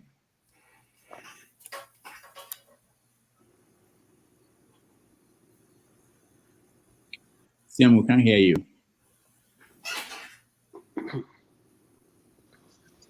All right, we skip CM. He will figure it out. He's a veteran. Let's go for this one will be Okija. Now my in-law. And your in-law. Professor Farooq. Actually, I came to ask this question because you mentioned Okija. That's the only reason. Okay. Yeah. I'm gonna tell you, like the right thinking Okija people, when they have information, the way they process information. Yes. So I'm gonna show it to you. Tinubu was in 1992 when he ran for Senate under SDP. Yes. He said that he went to Chicago State University, Bachelor of Science in Accounting, that SDP. In 1999, he prepared certificate, Bachelor of Accounting. In 1999, when he ran for governor, he presented University of Chicago, not Chicago State University, Bachelor of Certificate in Economics. Then in 2022, he produced Chicago State University Bachelor Certificate in Business and Admin. 1999 was Chicago State, 1992 was accounting, 99 economics, 2022 business and admin. Okay, so you went to university. You've gone to a lot of university, but from. Don't you remember, the schools you attended? I mean, the degrees you got, because you say something about actually, you've answered the question by being, fair that probably, because of identity issue. But when you were responding to Tone, you were categorically saying that he went to the way I saw it, I read it. You were categorically saying that he graduated from the university. But also, I don't know. You also say that you never heard about David Hundeyin. I mean, that's I don't know who hasn't heard about David, who lives in US, professor in US, who is always in the social media. He hasn't heard about David. I mean, that's strange to me. What's wrong with you? What's this obsession with David Hundeyin? Let me tell you something. You don't have obsession.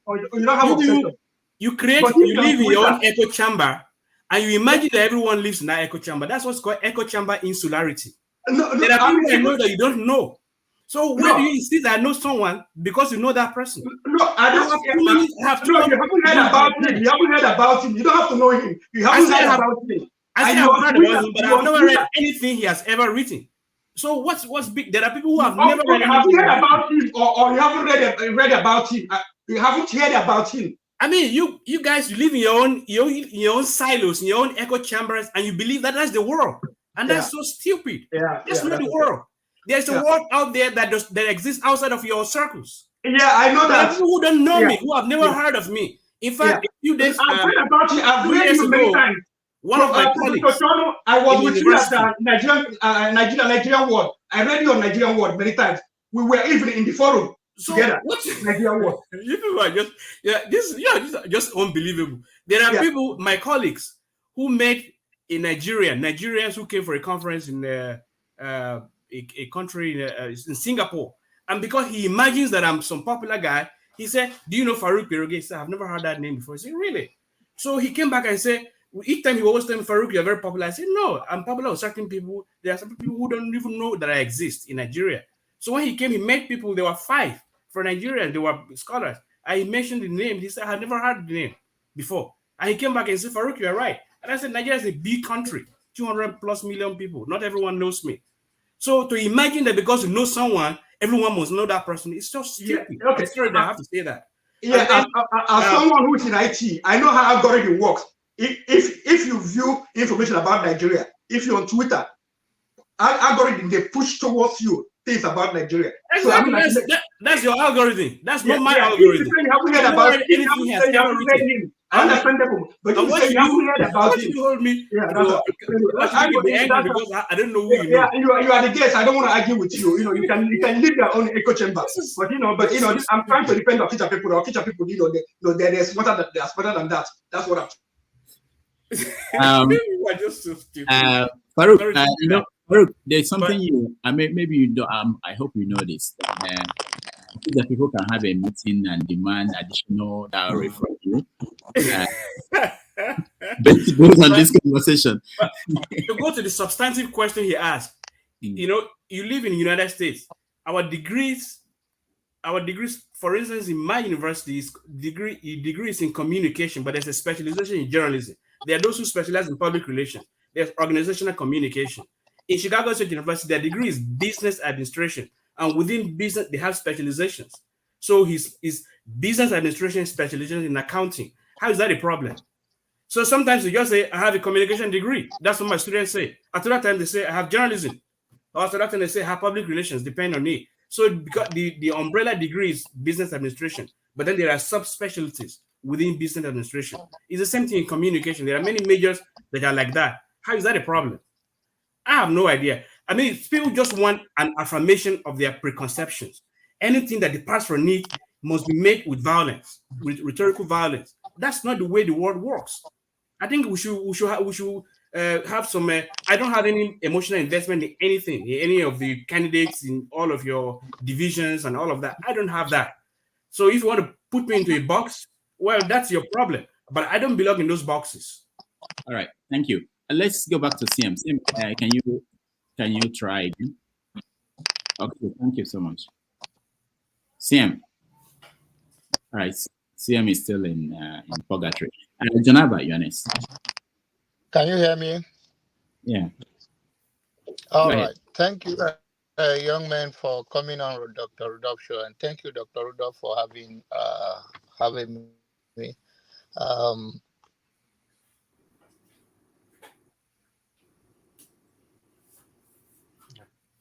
Where is Janaba? We seem to have lost him. Yeah. John has run away. All right. So John, can you hear me? Janaba. All right. CM, can you try again? Is it NEPA? CM. All right. So CM should take off his headphone. I think his headphone is what is causing the problem. Yeah. So let me ask my own final question so that you guys can round up. So Moses and Farooq, I know you do commentary every time, both columns and everything. What do you think we are looking at? I'm talking about the supporters of Bola Tinubu. Are they any different from the people that supported Jonathan or the people that supported Buhari in terms of how they react to people criticizing their hero? Because a lot of people who are in the public space, they've complained about this idea of being labeled. You know, when people forget what you wrote. Someone actually I think it was Pansat, that went back to research on what you wrote about Jonathan. But that was a good thing for him to do. But some people forget that you were commenting on Jonathan, you were commenting on Buhari. Suddenly they will think that you woke up now and you started attacking Tinubu because he's your person, or you are supporting Tinubu because he's your person.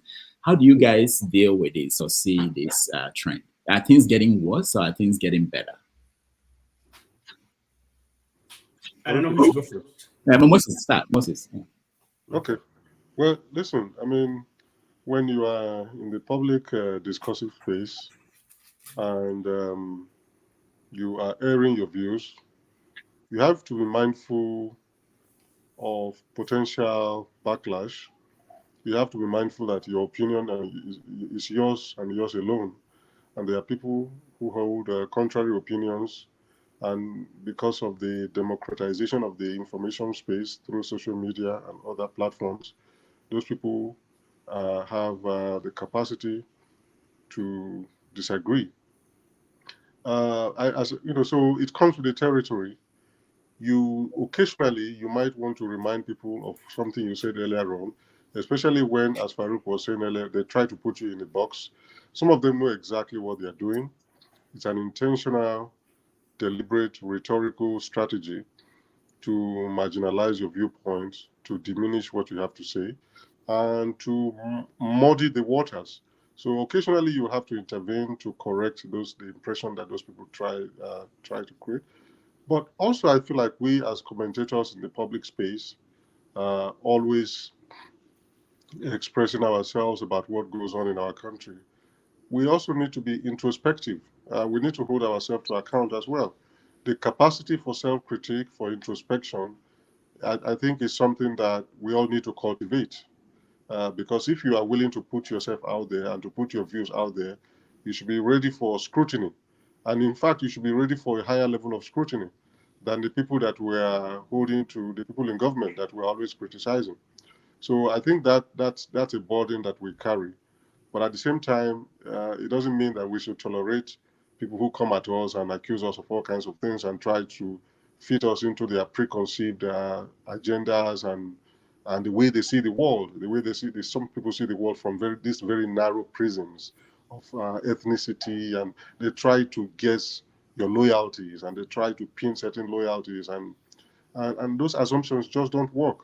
And occasionally you let it go, but sometimes when it's egregious and they're doing it with malice and with intentionality, you have to step in and correct them. You have to remind them, look, I also said the same thing about this other person, and I don't play your game. I'm not in those categories, and that is all you can do, unfortunately, because Nigeria has become so polarized that it's difficult for many of our compatriots to imagine that that one can stand in a neutral space, discursively speaking and intellectually speaking, and express one's views about the country.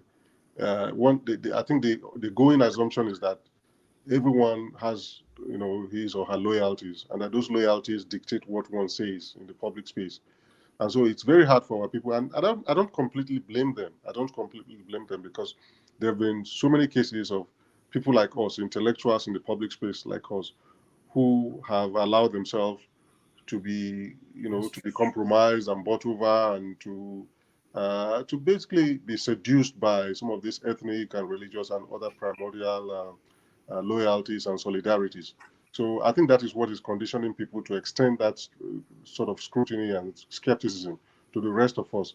So unfortunately, we have to pay for the sins of the few, as it were. Yeah, Farooq, I'm sure, has something to say about that. All right, Farooq. Yeah, well, just like consistently, it's I've said that my loyalty is to principles, not to people, not to primordial identities, because in any case, frankly, as I said earlier, I don't fit into the primordial boxes that Nigerians have constructed. And I have been consistently critical of government since I started my public commentaries in 2005. Obasanjo, Goodluck Jonathan, Yaradua, and all of them will always have their own army of supporters, who come for you, who accuse you of all kinds of things, who try to emotionally blackmail you into towing their lines. So that's consistent. It's something that I've gotten a thick skin over, that it doesn't worry me anymore.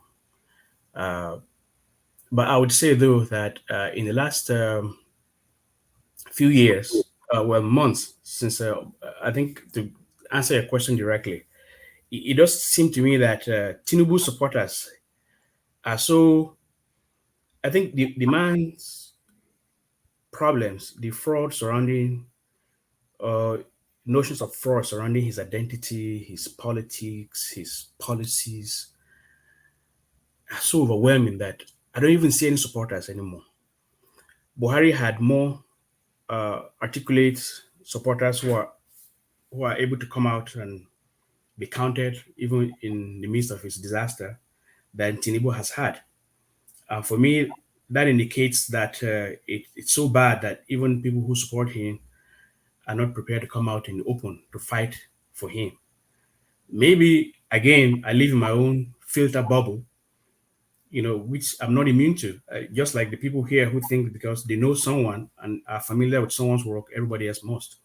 And we live in an algorithmic world, but we can also transcend the algorithms because some things interest you. For instance, there's a story about this Mobad. I've seen that story everywhere. I've seen it, but I've not read a single story about Mobad, not one, because it doesn't interest me. I have many things that I need to do with my life. There are so many competing pressures that I see Mobad. Ask me a single thing about Mobad that I know. I swear to God, I don't know anything, but I've seen the headlines. I've seen friends comment about it. So we can transcend algorithms. So I'm saying this with a self-admission that my notion that Tinubu doesn't have supporters may be wrong. Maybe that's what I see. But when I write articles that are critical of him, the way that Buhari people will come for me and fight me and insult me, I haven't seen that yet. And for me, my own indication is that it signposts the depth of the unpopularity of both his politics and policies, that only people in government are defending him. Even they're doing the defense so tepid, so tentative, so cowardly, that I think it's an indication to them that this is just an unmitigated disaster. But I have gotten death threats from Jonathan's time, Buhari's time. That was when it spiked. Unfortunately, the only death threats I got in this past election were for a candidate who didn't win the election because I say something critical about the candidate. So it's not even the person is in power that's in power right now. where I got death threats from the supporters. So it's always people get invested in people and emotions, and it's a consequence of I was reading a book written by psychologists about mass political cultism, how people isolate an individual, infuse attributes on that individual that he doesn't have, and then they surrender their thought processes, their independence to that person, and then they create communities around it, and they get very fierce, and they're very dangerous and threatening people and all of that. And I see that happening. I'm working on an article, political cultism in Nigeria. There are cult groups, politically speaking, in Nigeria now. Unfortunately for us, Tinubu has so depleted his goodwill, whatever, if he had any, that it will be very difficult to form political cultism around him, because everyone is suffering the consequences of his economic disaster and bad choices and all of that.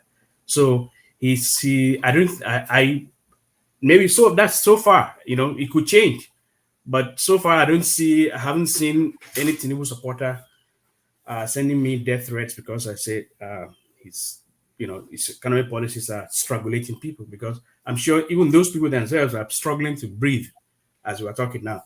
I don't know anyone who is not struggling to breathe in Nigeria except people in government and their supporters and all of that. So, all right, thank you. Moses, final thoughts. Unmute yourself, Moses. Yes, I mean, I think the thing with Tinubu is that the honeymoon is over. In the next few months, maybe in the next couple of years, we are going to see the Farooq's theory tested, if we can call it a theory, as to whether Tinubu's supporters, whether Tinubu has supporters, and if so, why those supporters are not vigorously in the public space defending him the way that Jonathan's and Buhari's supporters did. It is simply possible that people have, people have a fatigue. It is also possible that people are just too preoccupied with their survival, their struggle for daily survival, and it is also possible that the last two presidents, being Jonathan and Buhari, have convinced Nigerians that politicians are no longer worth defending, and that even if you are going to get in bed with a politician, you do so to benefit yourself. But when it comes to public discourse, you better not put yourself out there, because one way or the other, those politicians will disappoint you. If you invest your whatever intellectual capital you have in any politician, especially in this president, they will ultimately fail you and disappoint you and leave you hanging. So we will see all of those things tested and probably clarified in the next couple of years. But my sense of it is that Tinubu is a spectacularly flawed and uniquely flawed president, so that the task of defending him and defending his politics and policies is just so unappealing to maybe a much wider segment of people than was previously the case with, say, Jonathan or Buhari. And that even in the Southwest, another point that I think needs to be stressed, even in the Southwest, because usually with Jonathan and Buhari, we had this core, reliable constituency of support that they enjoyed. With Jonathan, it was ironically the Southeast that was most vocal in defending him, but also the South as well owned him. With Buhari, of course, we know the Northwest and the Northeast and so on. But I think even in Buhari, Tinubu's political hold and sway in the Southwest is not even, it's not total. It's not unanimous either. And Tinubu remains a divisive figure, even in the Southwest. So he doesn't have that core group of supporters who are willing to stick out their neck to defend him in the way that Buhari's supporters and Jonathan's supporters did. So that may be another wrinkle to the story. All right, thank you so much. Yeah, please. I don't want to talk behind them. Could I ask them a question? I don't want to talk behind them. They're gone. We're done. Pansat, we're done. There are many people who are begging to say something. I cannot let them. We are done. They've gone over the privilege. Could you ask No, them? no, Because I don't want to talk behind there, but I have to say it's take a little bit. Don't worry. You send me a message. I will send it to them. So thank you, Professor Farooq Kperogi. Thank you, Professor Moses Ochonu. And for those on the comment section, I saw some of your questions. The reason why I didn't bring them up is that it showed me that you've not been following our guests. So there's only asking questions that, doesn't make sense. But we appreciate all of you and everybody who joined us. Thank you. And we will take a break. When we come back, we will do a review of what happened today. Thank you, Farooq, and thank you, Moses. Thank you so much. I appreciate it. Thank you.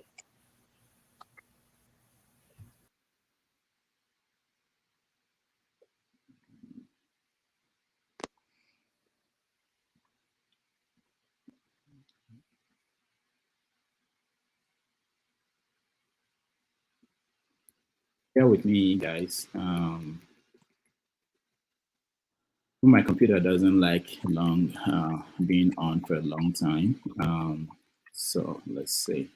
If you're a sensible thinker and you're a critical thinker, you should subject your own thoughts to the most intense critical analysis possible, knowing that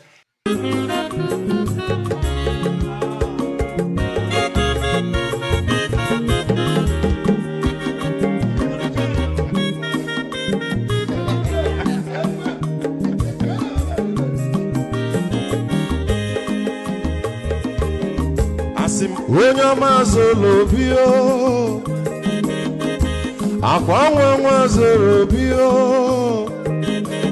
Max ịbịa bunye gokwanụ m n'ofu ube n'azụ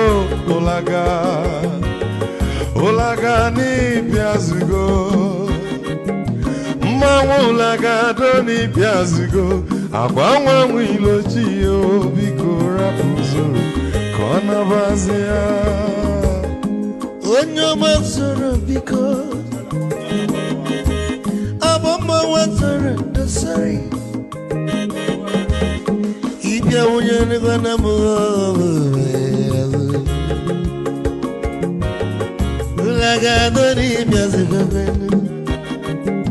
mma ụlagado n'ịbịa zigo abọmma nwe ilochilo biko rapụ zoro ọ na-abazi ya Mazi welcome up Odogu no kwere zinenka Onyomo niga dele mo Mazi ni mazi kame Ibu go with melody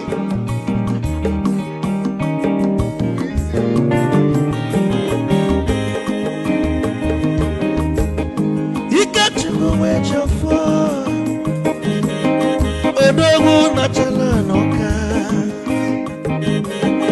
Ezi wande mliga dele mo Olagado ni pesigo noe Mo olagado ni pesigo Amama wilo chilo Bigora muzoro Anabaze Te Onyama zoro de Mama was sorry. If I were to go,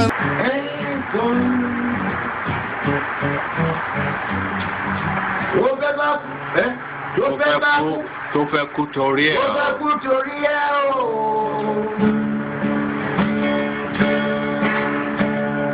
Ọwọ́ ẹni ló ti dànù kọ́.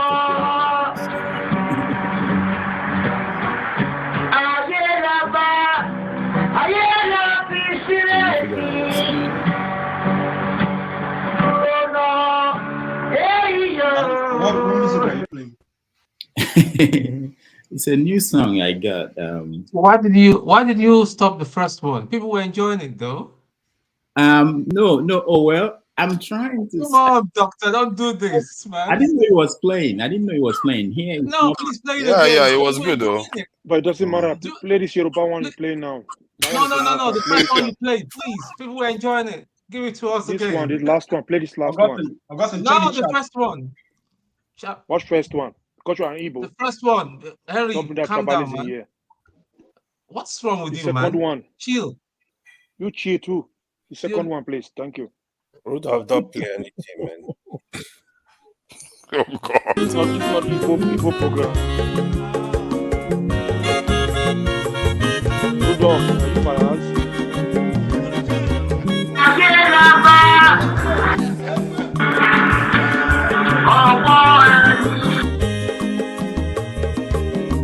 Asị m onye ọma zoro obi o, akwa nwa nwa zoro obi o,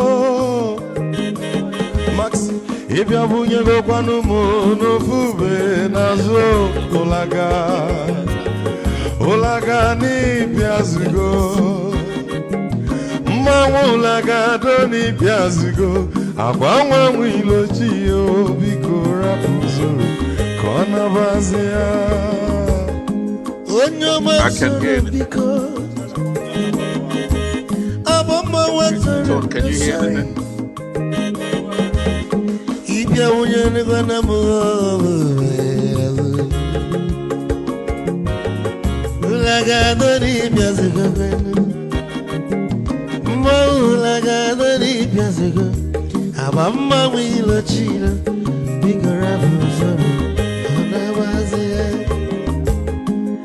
Mazi welcome up.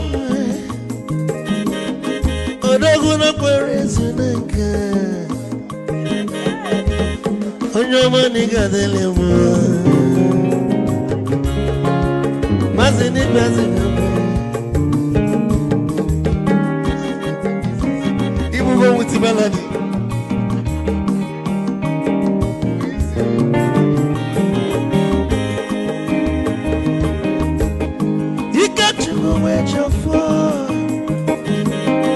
Odogu na chala noka. Ezi nwanne m legadele mo. Olagado ni bezigono. Mo olagado ni bezigo. Amama wilo chilo. Bigora buzo. Anabazi. Say, onyama zoro no. Sorry, if I were to go on a Mulaga, don't need Yazugo, Nazaboy. Mulaga, don't need Yazugo. Amama Wilo Chilo, Biko Rapuzero, Anabazi. A dog can never be kitchen for. I'm up on Nika Gogodia. Well, you work well. He get your mobile bag. Hey, you want Rudolph. I'm up on Nika Gogodia. One of those who said it. Well, you work well. He get your mobile bag. Hey, you want the boat and dance.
Bieduru joy na bubu awusa Sokoto Ujembe wilo Anu solo mwe manofia nara Onye nwuro zurike Bieduru joy na bubu awusa Sokoto Ujembe wilo Anu solo mwe manofia nara I hear those strings. All right, I'm sorry. I'm not sure what you guys are saying. This is a good choice. Why not Blue Flavor? That one they play music. Where you dance well. This one are for drunkards now. You can behave yourself, man. What's wrong with you? Come, will you keep quiet? Are you alone there? Behave yourself. Stop chatting rubbish. My people, look here, embrace me like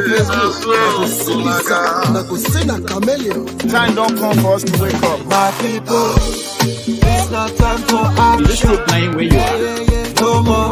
No more talk. Can you guys hear me? We go on. Stop. Because we don't tire. This situation we don't get too much Henry. You just can.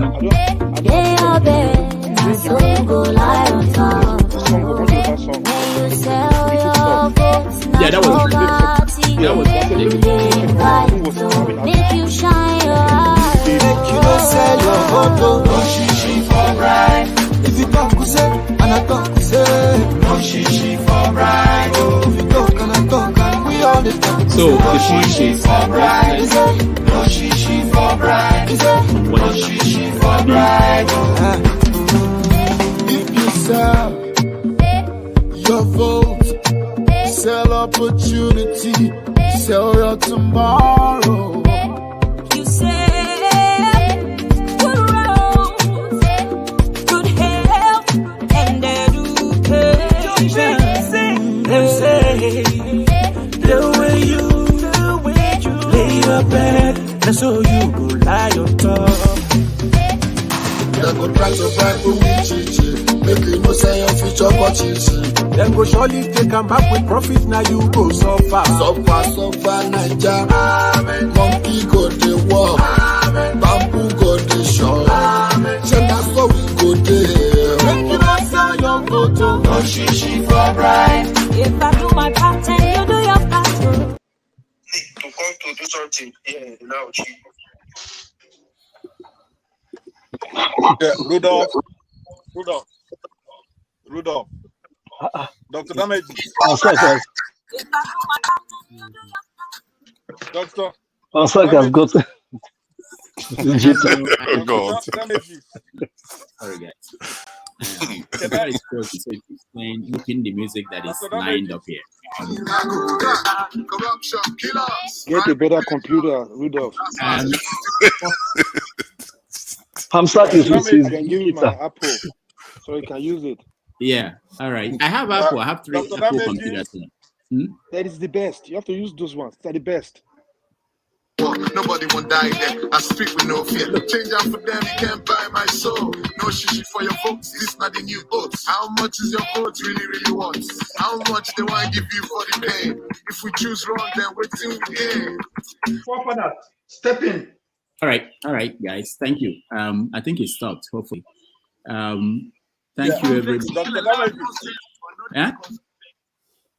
Yeah, Pansat, go ahead. Yeah, go ahead. Yeah. You want to play music for us? Playing, could I with 30 seconds or when Oh yeah. the side is yeah. Okay. Go ahead. I like that. Okay.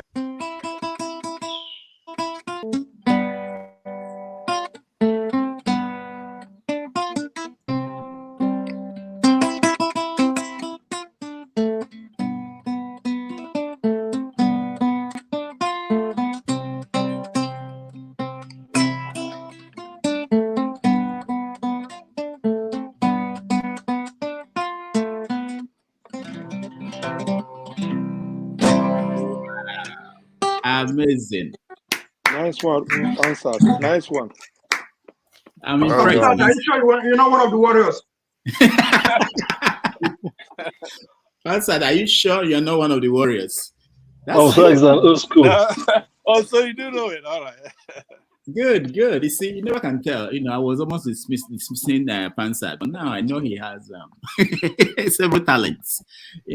So in days to come, I met a musician yesterday at the Chebe conference. He's the son of Emma. He performed Afrobeat, Fela, Victor Waifo. Unbelievable. So I'll be playing some of the music. So for Henry, you said play flavor. I can't play anybody that I don't have the right to play their music. So it's not just that we don't What want of Magic Fashek? Indiana Politics. That one is good. Yeah, but I just wanted to change things. So there is Independence Day. So we wanted to change. No. What are we celebrating? Come on. Right. So let's get your view on what just happened. Let me start with you, forefathers. You were not here. Oh, Femi was not here too. Austin. I was not here too. Okay, Henry too. But let me start with forefathers. Greetings, everyone, and greetings. Thank you for having me, Dr. Damages, and all those on the panel chat and the viewers. I'm sorry I missed all the discussion, so there's no comment on my part. So they can go to the next person, then Okay. I'll glean from them what they say. All right. Thank you. NWC. Good afternoon, everyone in the panel. I joined late. I came back from Mass, and by the time I joined, it was question and answer time. But from the questions and answers they gave, I saw that virtually all we are talking about our country, they share the same opinion. Only that concerning what the courts in Nigeria will make of whatever the Chicago State University releases on Tinubu's records. And they said that because of the Nigerian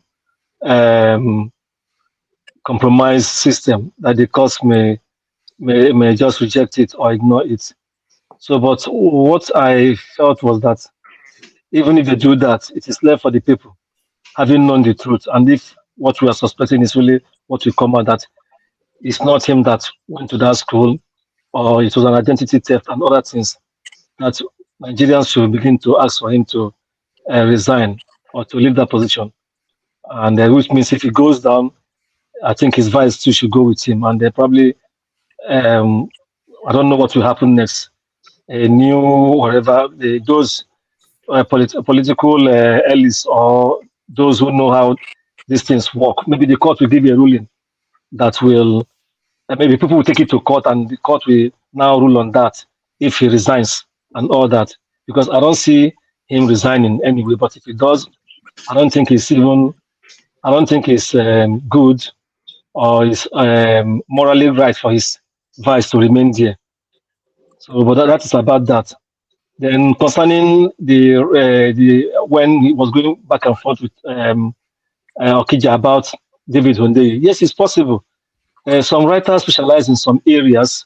Maybe he hasn't taken real deep thoughts or read deep into David's investigative works and all that. You don't blame him. He's a professor. He's very busy.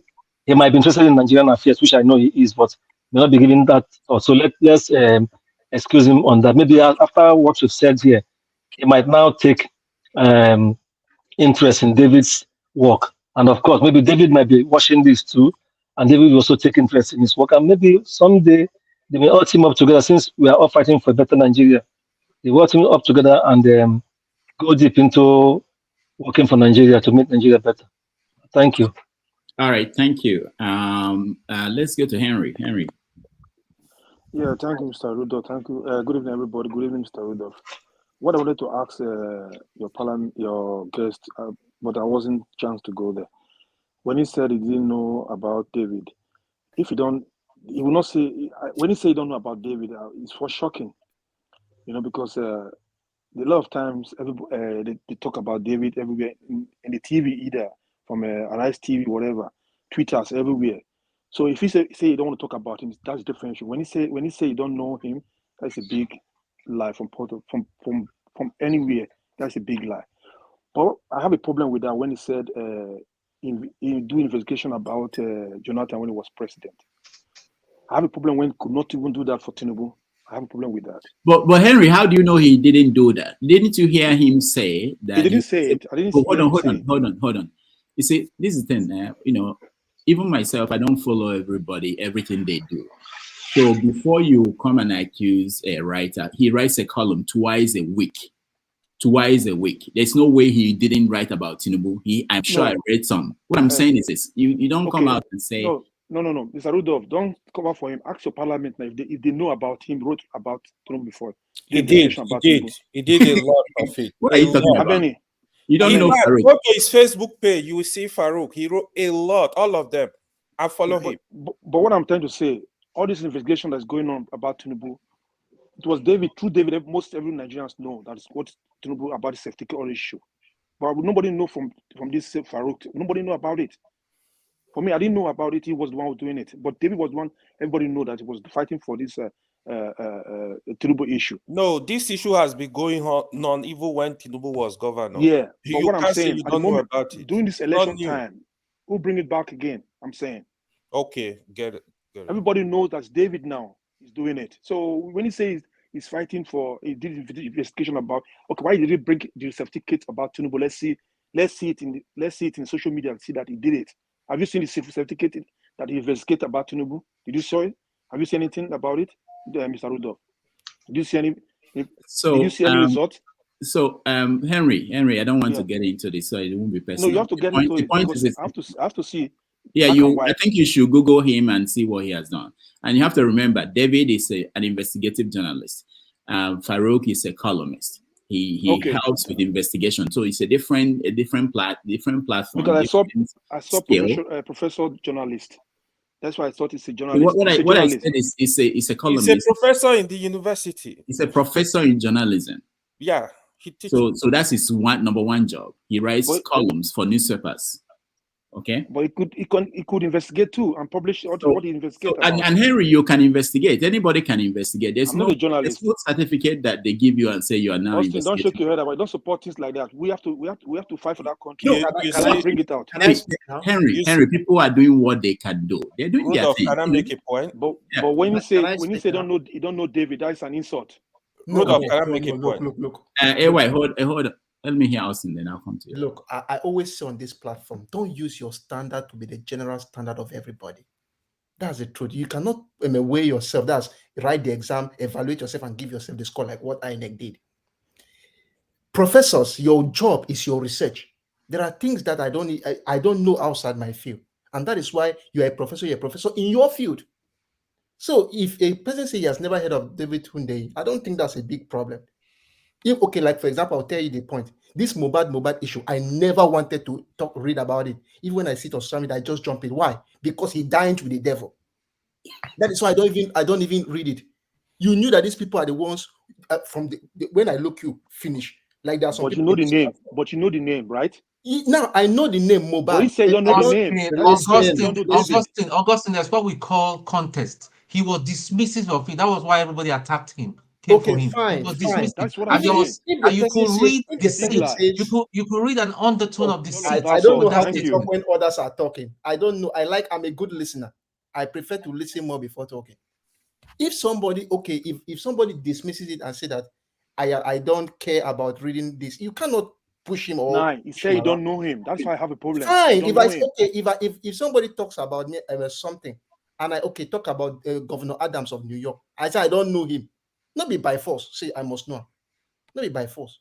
I may know that there's somebody called Adams. Everybody know like Rudolph. Everybody know Rudolph. And that's Rudolph.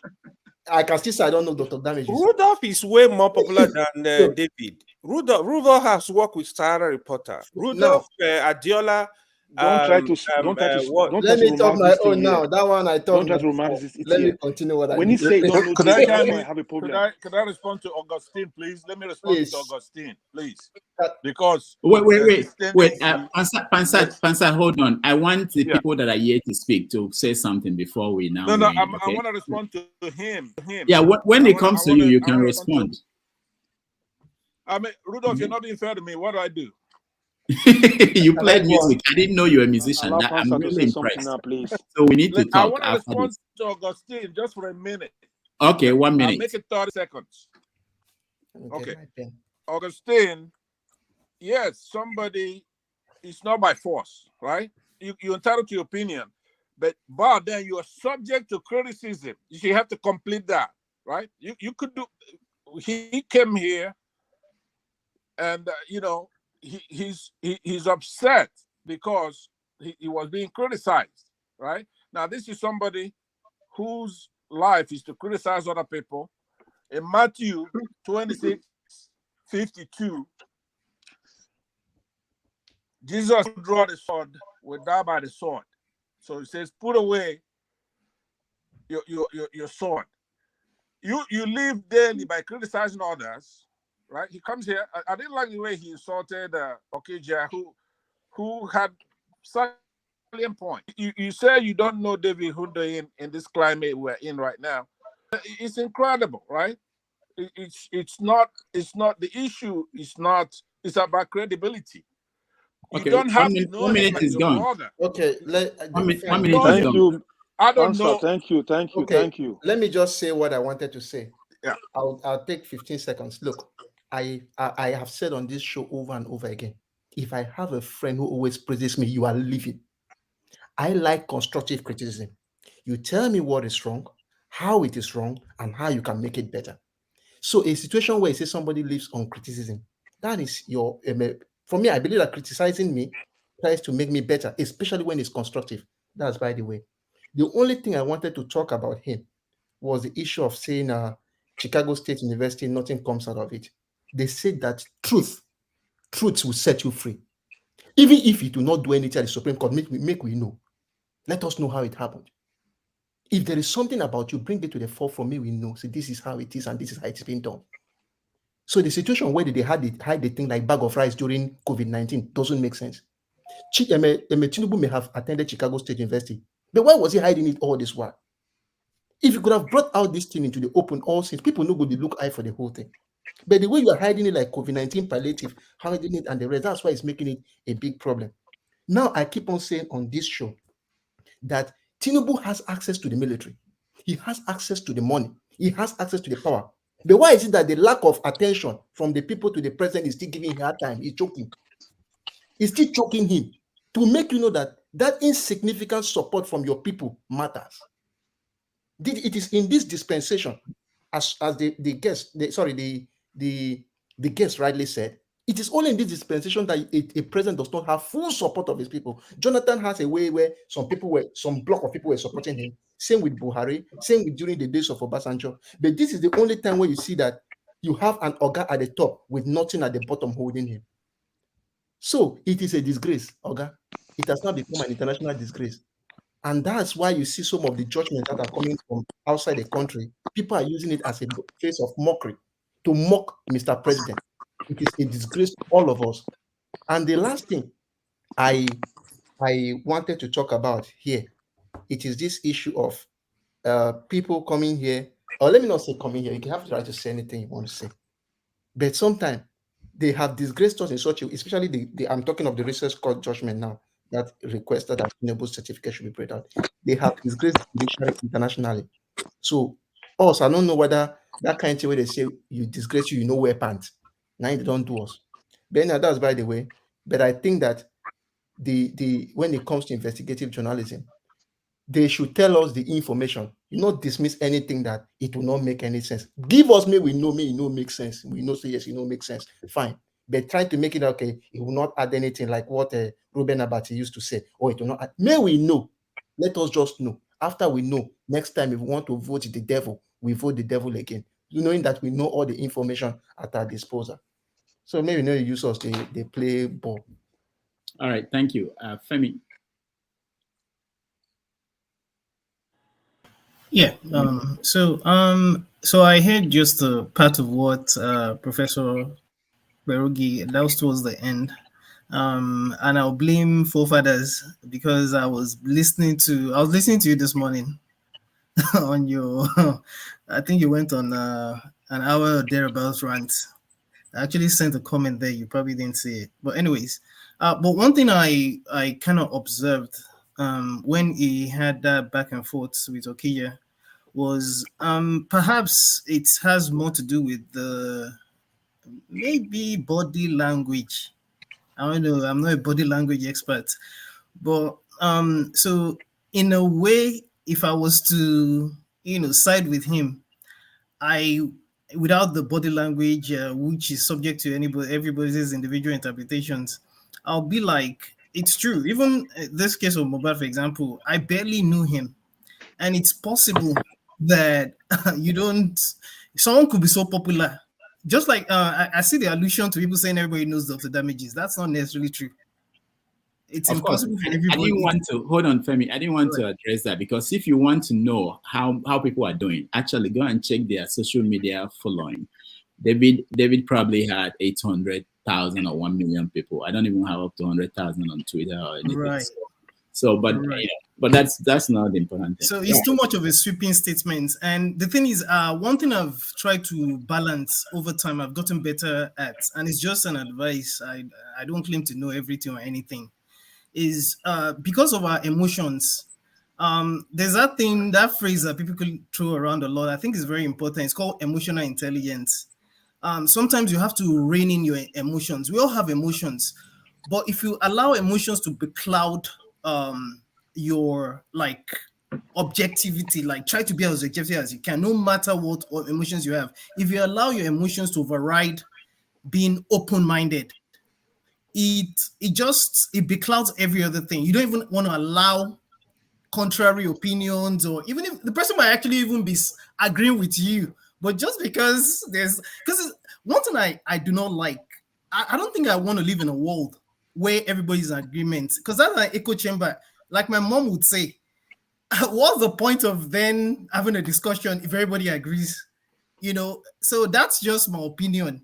And I'm not necessarily saying that you should agree with him, but it's possible he doesn't know him. When do you think David? I didn't know David till 2 years ago. That's just the truth. And all of a sudden, I've read his even Kperogi. I only knew him like probably 10 years ago, and this guy's been popular forever. Probably even less than 10 years ago. So it's just that. I just thought to just bring that up because I didn't know people were going to speak to that as well. All right, thank you. Who is left? Okay, let's hear Okija because Okija went through. Okay. You skipped me, Rudolph, your I guest skipped need to two. apologize. Rudolph, your guest need to apologize to Keja. He called him stupid. No. Listen. I can defend myself. Hello, can you hear me? Yeah, go ahead. Okay, I can defend myself. So I mean, sometimes I wish we're in the old time, so that we put a call to his wife to come back to Okija, so that he'll come back and explain himself. I mean, like in this, I have a couple of apps on on Google Play Store and Apple Store. So, and when I see a Nigerian developing app, I try to find out what they're doing, or path what those people they have into IT. You try to find out what they are doing. You see who is a journalist, a professor of journalism, and he's focused on articles he writes about Nigeria. And he goes to Twitter and sees something about David, saying something about Tinubu. He doesn't read it. He's lying. First he's lying. He's telling him he's lying. So I mean, that's about him. And he doesn't even. I don't understand the kind of journalist he is. I will buy the book because of David. Moses Ochonu. But if it were for him, I wouldn't buy it. Look at him. Like Tinubu in 1992, I presented that to him, and he didn't even take. He didn't even know about it, and he didn't even acknowledge what I said. Tinubu in 1992 presented a certificate, Chicago State University, bachelor's certificate in accounting. The department is an accounting department, but your concentration could be in a business and administration. So he said accounting, just like I read engineering. My computer, my department was computer technology. Under computer technology, we have a computer engineering and electrical electronics. I got a degree, and they gave me in electrical electronics engineering, not in computer technology. So Tinubu went to accounting, the overall department.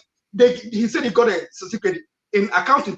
Go to Chicago State University. They don't have such degree in accounting. What they have a degree in business and administration. Tinubu in 1992 stated that he graduated accounting, presented a degree in accounting. There is no such degree. Then in 1999, he presented one, University of Chicago instead of Chicago State University. But certificate in economics. It was in 2022 that he got the correct department, business and administration. But this guy who's writing about Nigeria, a journalist, journalist is a professor in journalism. He doesn't know about all these things. So what is he writing about? He has no credibility. I'm sorry. Today, I actually this morning I shared his article. I shared his article this morning to people. But now, I wish I could just, take that back. 0/9. There's no credibility. You don't even hear about David Hundeyin. I say that I'm not saying that you should know about him or read about him, but all this year, you see David, make a pop up David. You have not taken time to say, okay, who is this David? And you're a journalist. Come on, he's lying. Maybe he's jealous, that nobody, nobody takes it serious like they take Jesus. People don't worship him jealousy like they worship David. That's the problem. But just like I said, I wish the old days would just give his wife a call, let him come to the village and explain. All right, Chim, you are next. Augustine, please, Augustine, I send a message to you. Dr. Damages, okay, it's my turn now. I've been on the backstage like forever. Yeah, but it's not your turn still now. Dr. Damages, you seem to have people that you give some privileges. How come I can't even get the link to even come? But it's not your turn now. It's not your turn. When your turn comes, you speak now. Okay. Number six. I will talk to you when after action. Go ahead, Chin. Okay. So first of all, Femi, thank you very much for that analogy using the emotional intelligence things. Yes, you see, the thing is and let's cut some slack to the guest. What I understood when I listened to him 2 times when this David issue was coming up, he didn't say he doesn't know David. He said he hasn't taken time to read David's work. Now, that's don't forget. That's not what he said to Tone. Nah, don't romance it here, please. I take exception. Forget that thing. Sorry, I take exception. When you guys were talking, I was decorous enough and I listened to you. And Stop lying here, please. Thank you. Please, you see, Dr. Rudolph, I don't know. These are some of the things you need to address. People should learn. We're adults. You can be angry, and which is what Femi was talking about. You shouldn't let your emotions begin to overboil that you begin to, you don't look at things critically anymore. The man said he has heard of David, but he hasn't followed David's work. And it's a fact. For instance, this Mobad thing he brought up, I've been reading Mobad. I haven't made a single comment on Twitter about Mobad because one, I don't have context. I don't understand what's going on. And it's not also an issue of critical importance to me. I'm somebody who, on social media, I follow politics. Once it's politics, I will follow. You will see my comments. But if it is not politics, trust me, even if it is any other thing, unless there's somehow that thing links to politics, that's when you see me. Like, I love music, but you will never see me. Even the David that I follow him on social media. I follow him on this thing. But I just read what he drops. And the honest truth is, yes, we will give it to him. I told somebody was, this whole new Chicago case, and people were praising David. I said, yes, we'll praise David. But the truth is, when it comes to what is going on right now, it is Atiku that owns that space. Why? Because Atiku is the one who has brought out his money to go to court on this matter. So however the matter goes, we'll give credit to where it deserves. But that's beyond the point. My issue with the speakers, and when I say issues, it doesn't mean that they didn't do a good job. My issue with them is, which some of us have mentioned, and I think it's Augustine that alluded to that. Let Nigerians hear the truth. What we do with the truth is now our business. Unfortunately, I don't blame people who say they don't have confidence in our judicial system. I don't blame anybody. When you see Uzodinma run from number 4 to number 1, and then you see Lawan, and I'm going to be mentioning names. I'm not going to be here to gloss over any matter. You see Lawan that did not take part in a senatorial election become a senator. You see, and we've had all those several cases. I can go on and on and on. You see what happened in Enugu State, where somebody presented a forged NYSC discharge certificate, and the court says it does not matter. Technicalities. When you see those things, then you would have no choice than to say whatever happens in Chicago may have no bearing ultimately in what the Supreme Court will finally declare. So I understand where people are coming with that perspective. Can you take a question from me? Look, can you take a question from me? Okay, go ahead. Tim, take a question from me.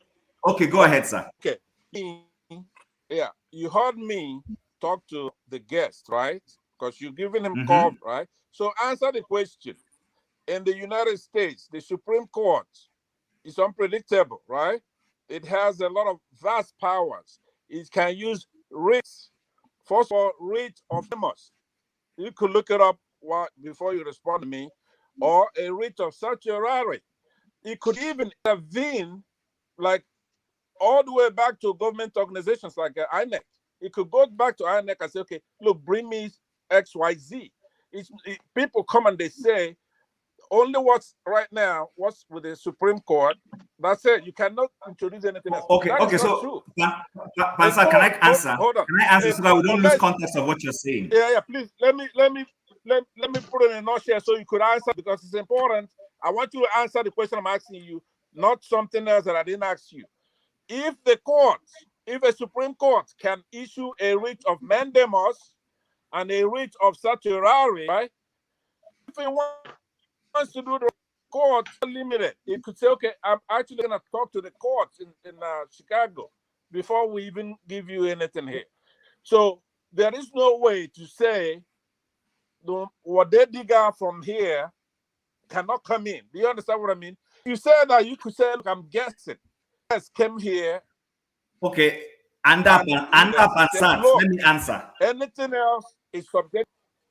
Yeah. All right, go ahead. All right. Okay, so thank you, sir. So here's the point. One, I'm not holding brief for anyone.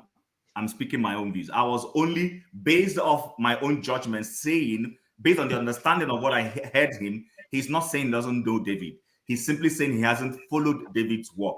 We can argue about that. That's a different issue altogether. Please, we can argue about that. Now, coming to, I don't know all those legal terms you've used, so I'm not going to stand here and claim I know them. But I do know, based on my ordinary understanding of how the law works, you cannot, if there is an issue, nobody just wakes up and runs straight to the Supreme Court. So there has to be a procedural process where something starts from somewhere and then move. The Supreme Court can't wake up on its own and say we're taking over an issue. I don't think it's heard anywhere. It's not going to happen in Nigeria's instance. Now, they're not saying the Supreme Court will not administer elements of what is coming out from US. I didn't hear them say that. What they are saying is, based on what we know of our judicial system, based on how judgments have passed in the past, they do not see a situation where whatever happens in Chicago is going to become important and will form a basis on which you remove the sitting president in Nigeria. They are not saying the sitting president should not be removed if he's deemed necessary to be removed. They're just simply saying, with what we have as a judicial system, they don't have confidence in what is going on there. That's what I heard him say. All right. Thank you, Tim. Number 6. So let me say this before you speak. I think we brought you in. I personally brought you in twice, and your connection wasn't showing. And I think somebody else brought you in from the back end. So it's not that anybody is trying to be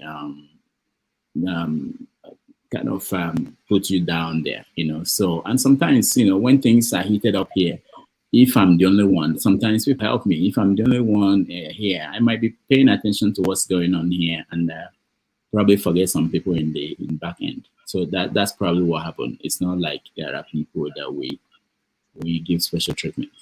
So sorry about that. All right, thank you, no problem. But I want to be in the heat of the action too, But we are all selfish, Okay, now see action movie. Yeah, see this guest that you brought.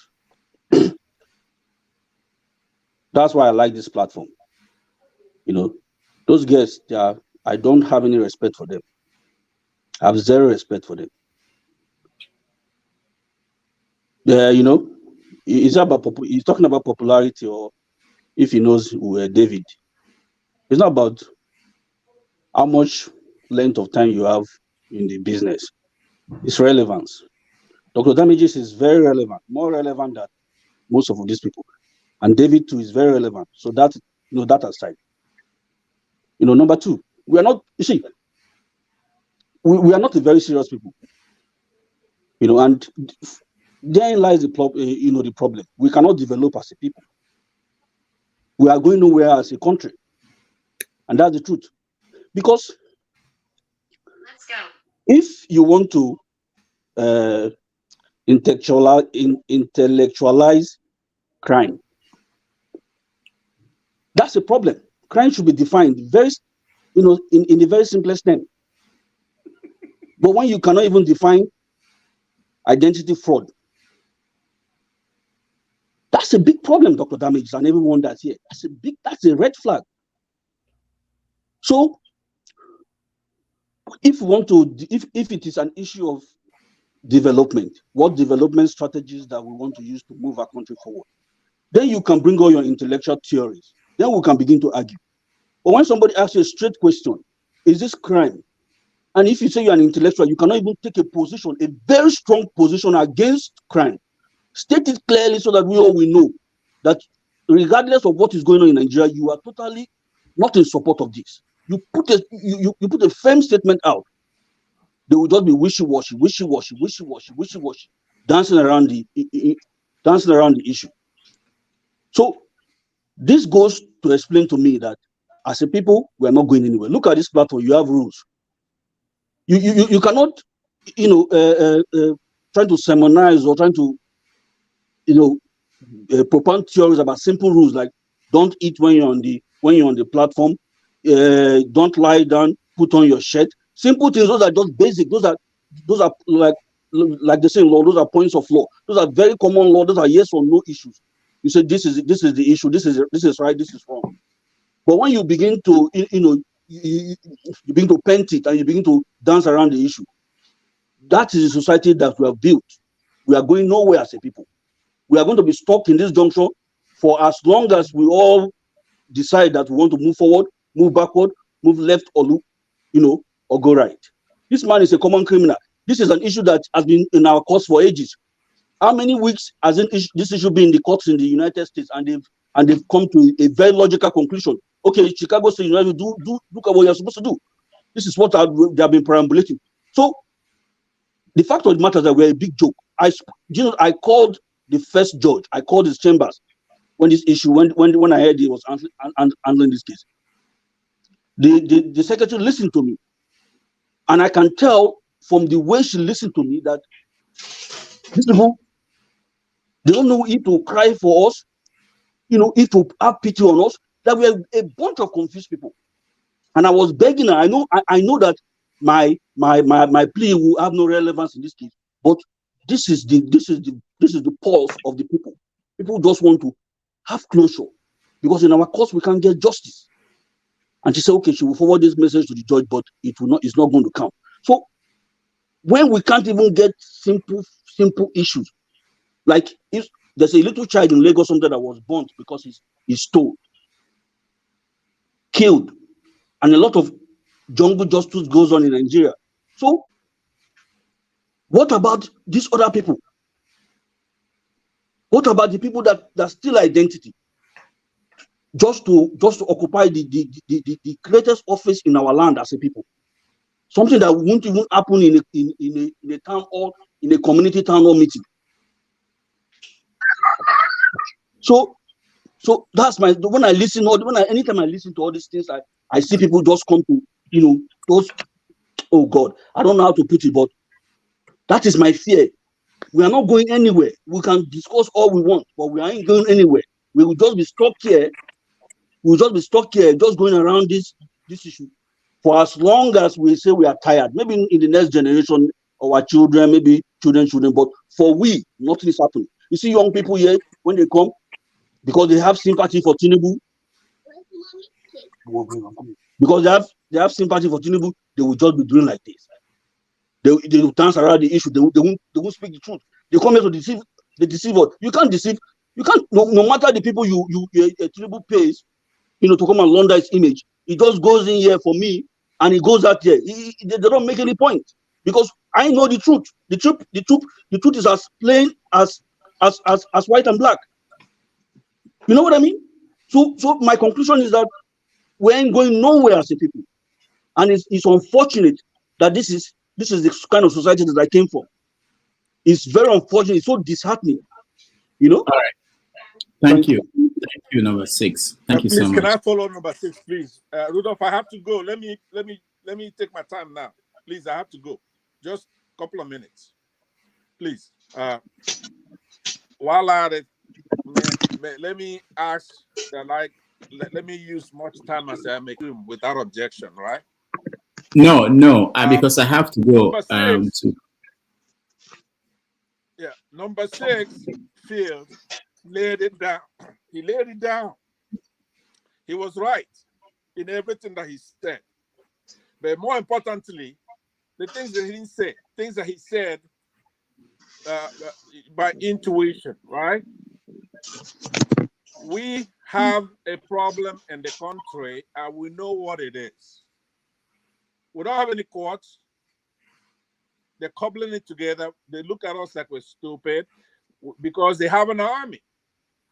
So, they're just being polite. Everything they're doing it that we're weak. There's nothing to do. Provocation upon provocation.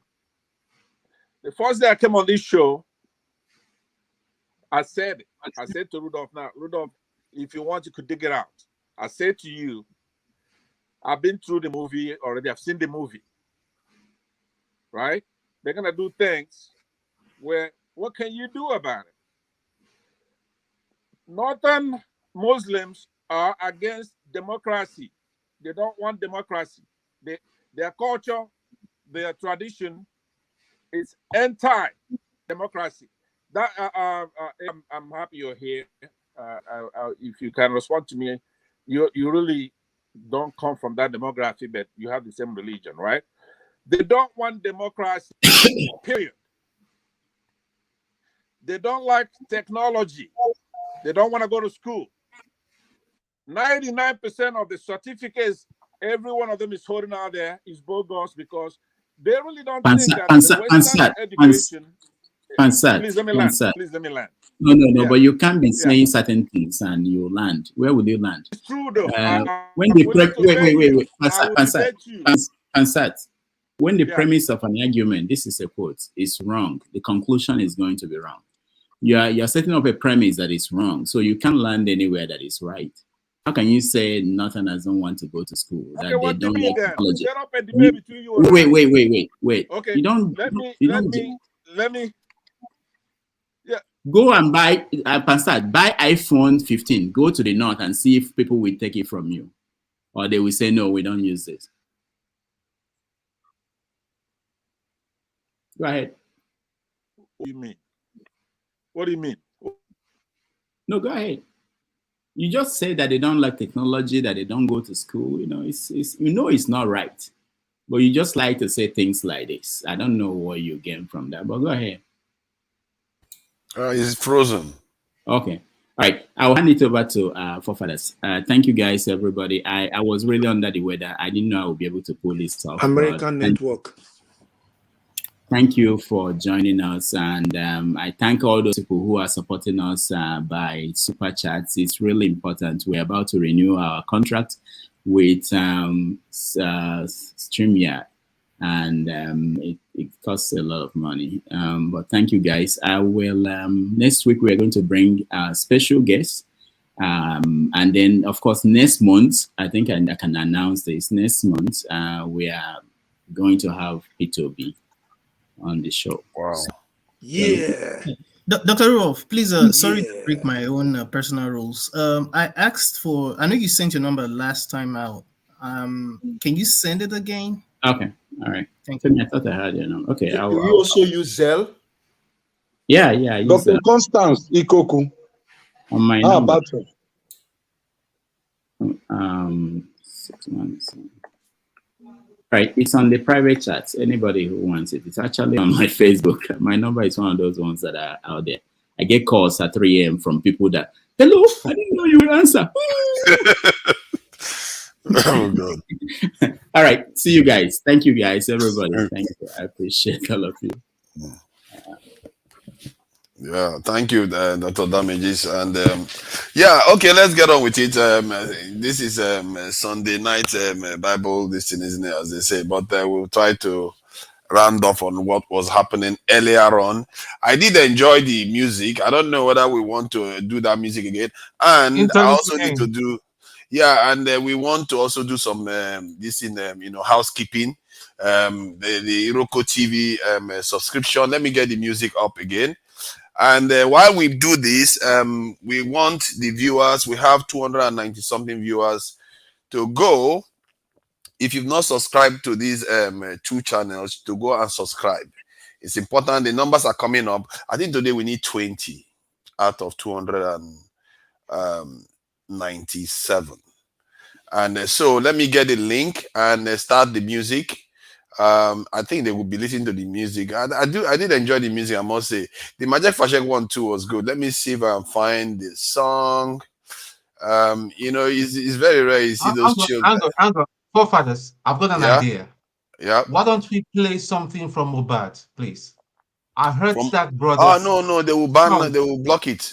They will block You it. sure? You are not Oh, allowed. Yeah. okay. Oh my God, YouTube will come at you like. Yeah, that's like a a rocket. serious copyright infringement, by the way. Just to let you know, Alright, they're okay. gonna, they don't have a problem blocking, taking down the channel. Yeah, they will first block the view, the stream.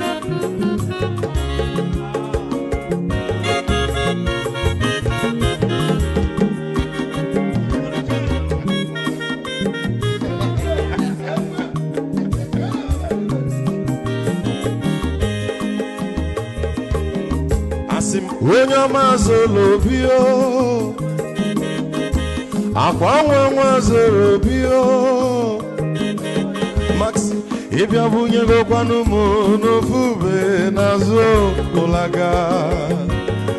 ụlaga n'ịbịazugo mmanwụ ụlaga do n'ịbịazugo akwa nwa nwe ilochi o biko rapụ zoro ka ọ nabazi ya onye ọma zoro biko abụ mmanwụ zoro dosari ibia onye nigana mo ulagado ni biazigo mo ulagado ni biazigo abamba wilo chino bigora fuzoro. The link is out there now. Go and subscribe. We need 20 people.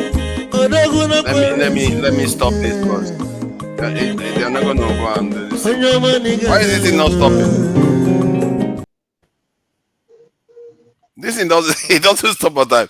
Yeah, they are not going to go and subscribe while listening to that music. That music is too chilled out. So don't worry. Well, the idea is to get Yoruba, Hausa, and Igbo, and there are these good songs out there. Majek is quite good too. So we need people to go and subscribe. Let me get the link out so that they can see the link. This is important. Let's see if we can get 20 out there because the show originally had slowed down now.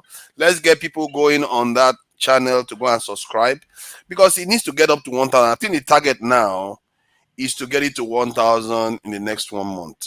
This channel has got about 70-something thousand this is subscribers, the Dr. Damages channel, and there's the one on the Iroko Post, which is Dr. Damages channel 2, has got 272. And we need to get it up to 1,000. And because that will also allow daily programs and more people to be presenting shows. Because now Dr. Damages was meant for a specific purpose. And they need to have backup. And like let's say we'll go and play Mobad now. And they go and ban this channel. Then where do we go? Only 272 on Iroko Post. So we need to have it there, and we need them subscribing. Let me see whether the number has changed. 2 people have gone over of 200. Where are they all signing up to? Look at you see that they are running. You see Nigerians from 200. It is something that is 264 watching. Maybe they are signing off to go and subscribe. I don't know. Maybe that's what's going on. But if that's what's happening, we'll appreciate it. And we need to, from 272, we need to get to around 290. Come on. We have to be able to do that. We have to. Come on. And the idea is to get it to 1,000. I think once it becomes 1,000, from the point of view of YouTube, it becomes like a proper channel that it can be monetized and everything. And people, Dr. Damage is not getting paid for this thing other than the donations. See what I mean? So that is where the channel becomes alive. And I think we should have made that the target from the beginning, actually. So the target is to make it 1,000 subscribers. If you want to share it out to your friends, share it out to your friends so that they can come and subscribe. Because maybe the 70-something thousand subscribers that are on Dr. Damages, they are not all present. Obviously, we have 264 watching. They are all not present here. Send it to them so that they can go and subscribe to Iroko Post TV. This is very, very important. We need to get it to 1,000 1 month. I will be stopping programs and people are not going to like me, but it needs to be done. And I've seen channels, Nigerian channels, make people, 500 people move on one stream. On one stream that had about 700 something people watching, they made 500 people move to go and do something. Nigerian channel, not any other channel. And I think that maybe Pardon? Can you share the link again, please? Yeah, let me share it again. Share it again. Forefathers, before you share the link, I get confused. So I know I have subscribed to that channel. So usually when I'm coming in, I come in first, then I click on the posting on the on the comment section to get into the chat room. So I want to be sure which exactly, because the one I used to come in is not where I end up.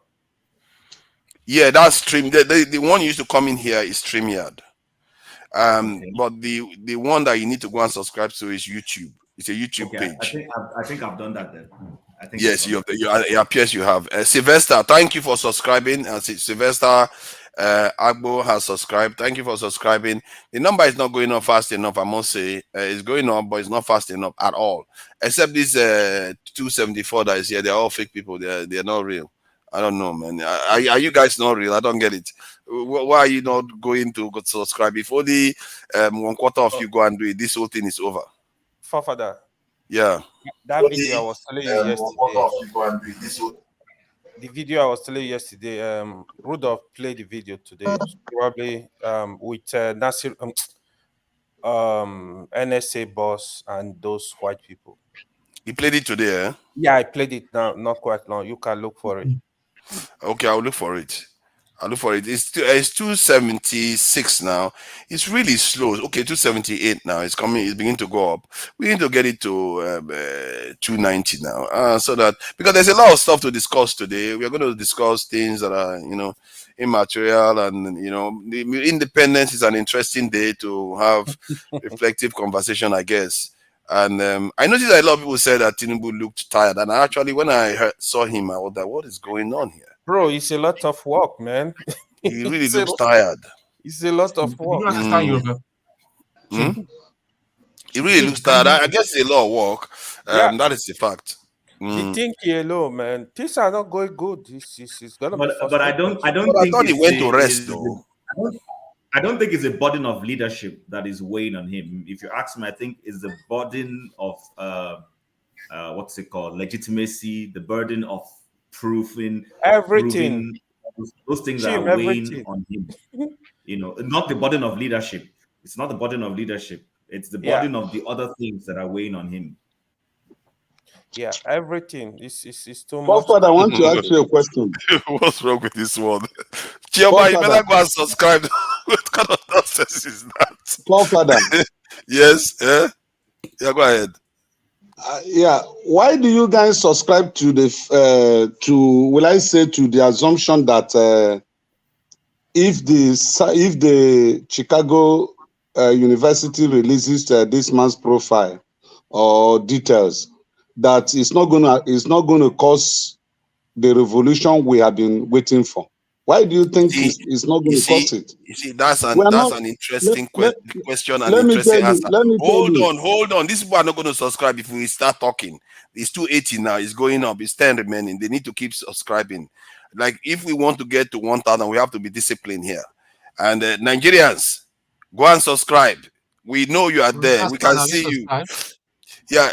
You can't hide. We see the numbers. It is showing over 250 are watching, and only about how many? 8 has actually moved to go and subscribe. 8 people. So okay, 10 have subscribed. 10 have subscribed. You hold on, righteous man. Don't worry, don't worry. We have to get our people used to help supporting the channel. You know, the last thing we need is go and play one music and they ban it and nobody can see Dr. Damages for weeks again. It does happen, you know. They do strike people off for 2 weeks sometimes. And you're not going to see TV program.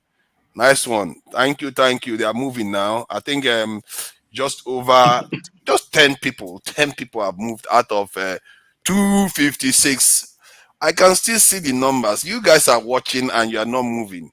Okay, it's possible the 250s that are watching are the ones that have already subscribed. That's possible. I shouldn't be so I shouldn't be so hard on them. But there are people there watching that have not subscribed to Iroko Post TV. Let me post it on the screen so that you can see it. But you know, sometimes, yeah, it's just like I've got 3 devices here and they're all linked together. So it might be showing as an individual Yeah, message it's possible. sometimes. Yeah, I think that's possible. If you have not subscribed, subscribe. If you have not, go and subscribe. Okay, let's get this done. 20, no matter how many people duplicate their devices, even if you have 4 devices, it's still we still need more of people going to subscribe. I think it's got to 12 now. See, it's moving, it's moving. This is one of the highest we moved in one sitting. It's moving. It's going to get to 290 before long because they are there. They are just moving. Maybe they are even signing off and going to subscribe to the channel. That's good. And it needs to get to 1,000. I think every single time there's a stream now, we have to move it, and it becomes 1,000 because it becomes monetized and things can start moving on that channel. Let me see. Yeah, I think 14 have signed on now. That's okay. It's moving now. 14 have signed on. Sometimes YouTube takes a while to update. I think it's just about 6 remaining. Just 6 of you remaining to go and this is sign on. Six people. Come on, let's get this done so that we can carry on our discussion because we are going to be discussing a lot of areas. You know where we are right now. You know, yesterday we were talking about it a little bit. Whether when is Nigeria going to be as developed as some of these countries? Oh God, you see all these pessimistic views. We might be very, very developed in 5, 10, 20, oh my God, 20 years time. You know, yesterday late night. I don't think you were here. Mm-hmm. I know the question. I know the question. We have not started yet. This one is just we are just still waiting. You want an answer, righteous man? Nothing will happen. Nothing. Okay, 290. Just 2 remaining. 2 remaining. Then we are done. I tell you, I can explain that. Nothing will happen. Mm-hmm. Are you back home? No. Okay. If you know the mood in Nigeria right now, if you know the tension in this country right now, you won't say what you're saying. I think it's done now. Righteous man. Let me congratulate. Hold on. There is no Yoruba, there is no Hausa, there is no Igbo. No. What we have now is Nigerians, and we are ready to take it out. Righteous okay? Man, that is your eye don't clear. Righteous man, that is actually the mistake. There is Yoruba, there is Hausa, there is Igbo. You don't understand. Look, under the context of what we are facing right now in Nigeria, we are no longer interested in tribe. You see, one thing. What we are interested, listen, whether you're Yoruba, you are Igbo, you are Hausa, you are Fulani, you're a Bini person or Urobo, the cost of a bag of rice in Nigeria, we all go to the same market to buy it. So it's not an issue of tribe. It's issue of the economy of Nigeria is gone. So look at it. Completely gone. Righteous man, look at it. Here is my thought. If assuming they actually remove the subsidy, today the price of petroleum would have be around 1,000. AY, leave it for now first. Leave it for now. Okay. Righteous man, I appreciate your passion for this, but we need to do housekeeping.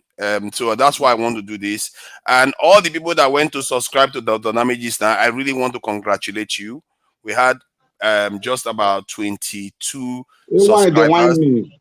22 people going to subscribe. So now we want you to go and subscribe to Two Nigeria's channel. This channel is focused on security and our corrupt practices and technology. If you want to know about technology, philosophy, about security, this is what this channel is all about.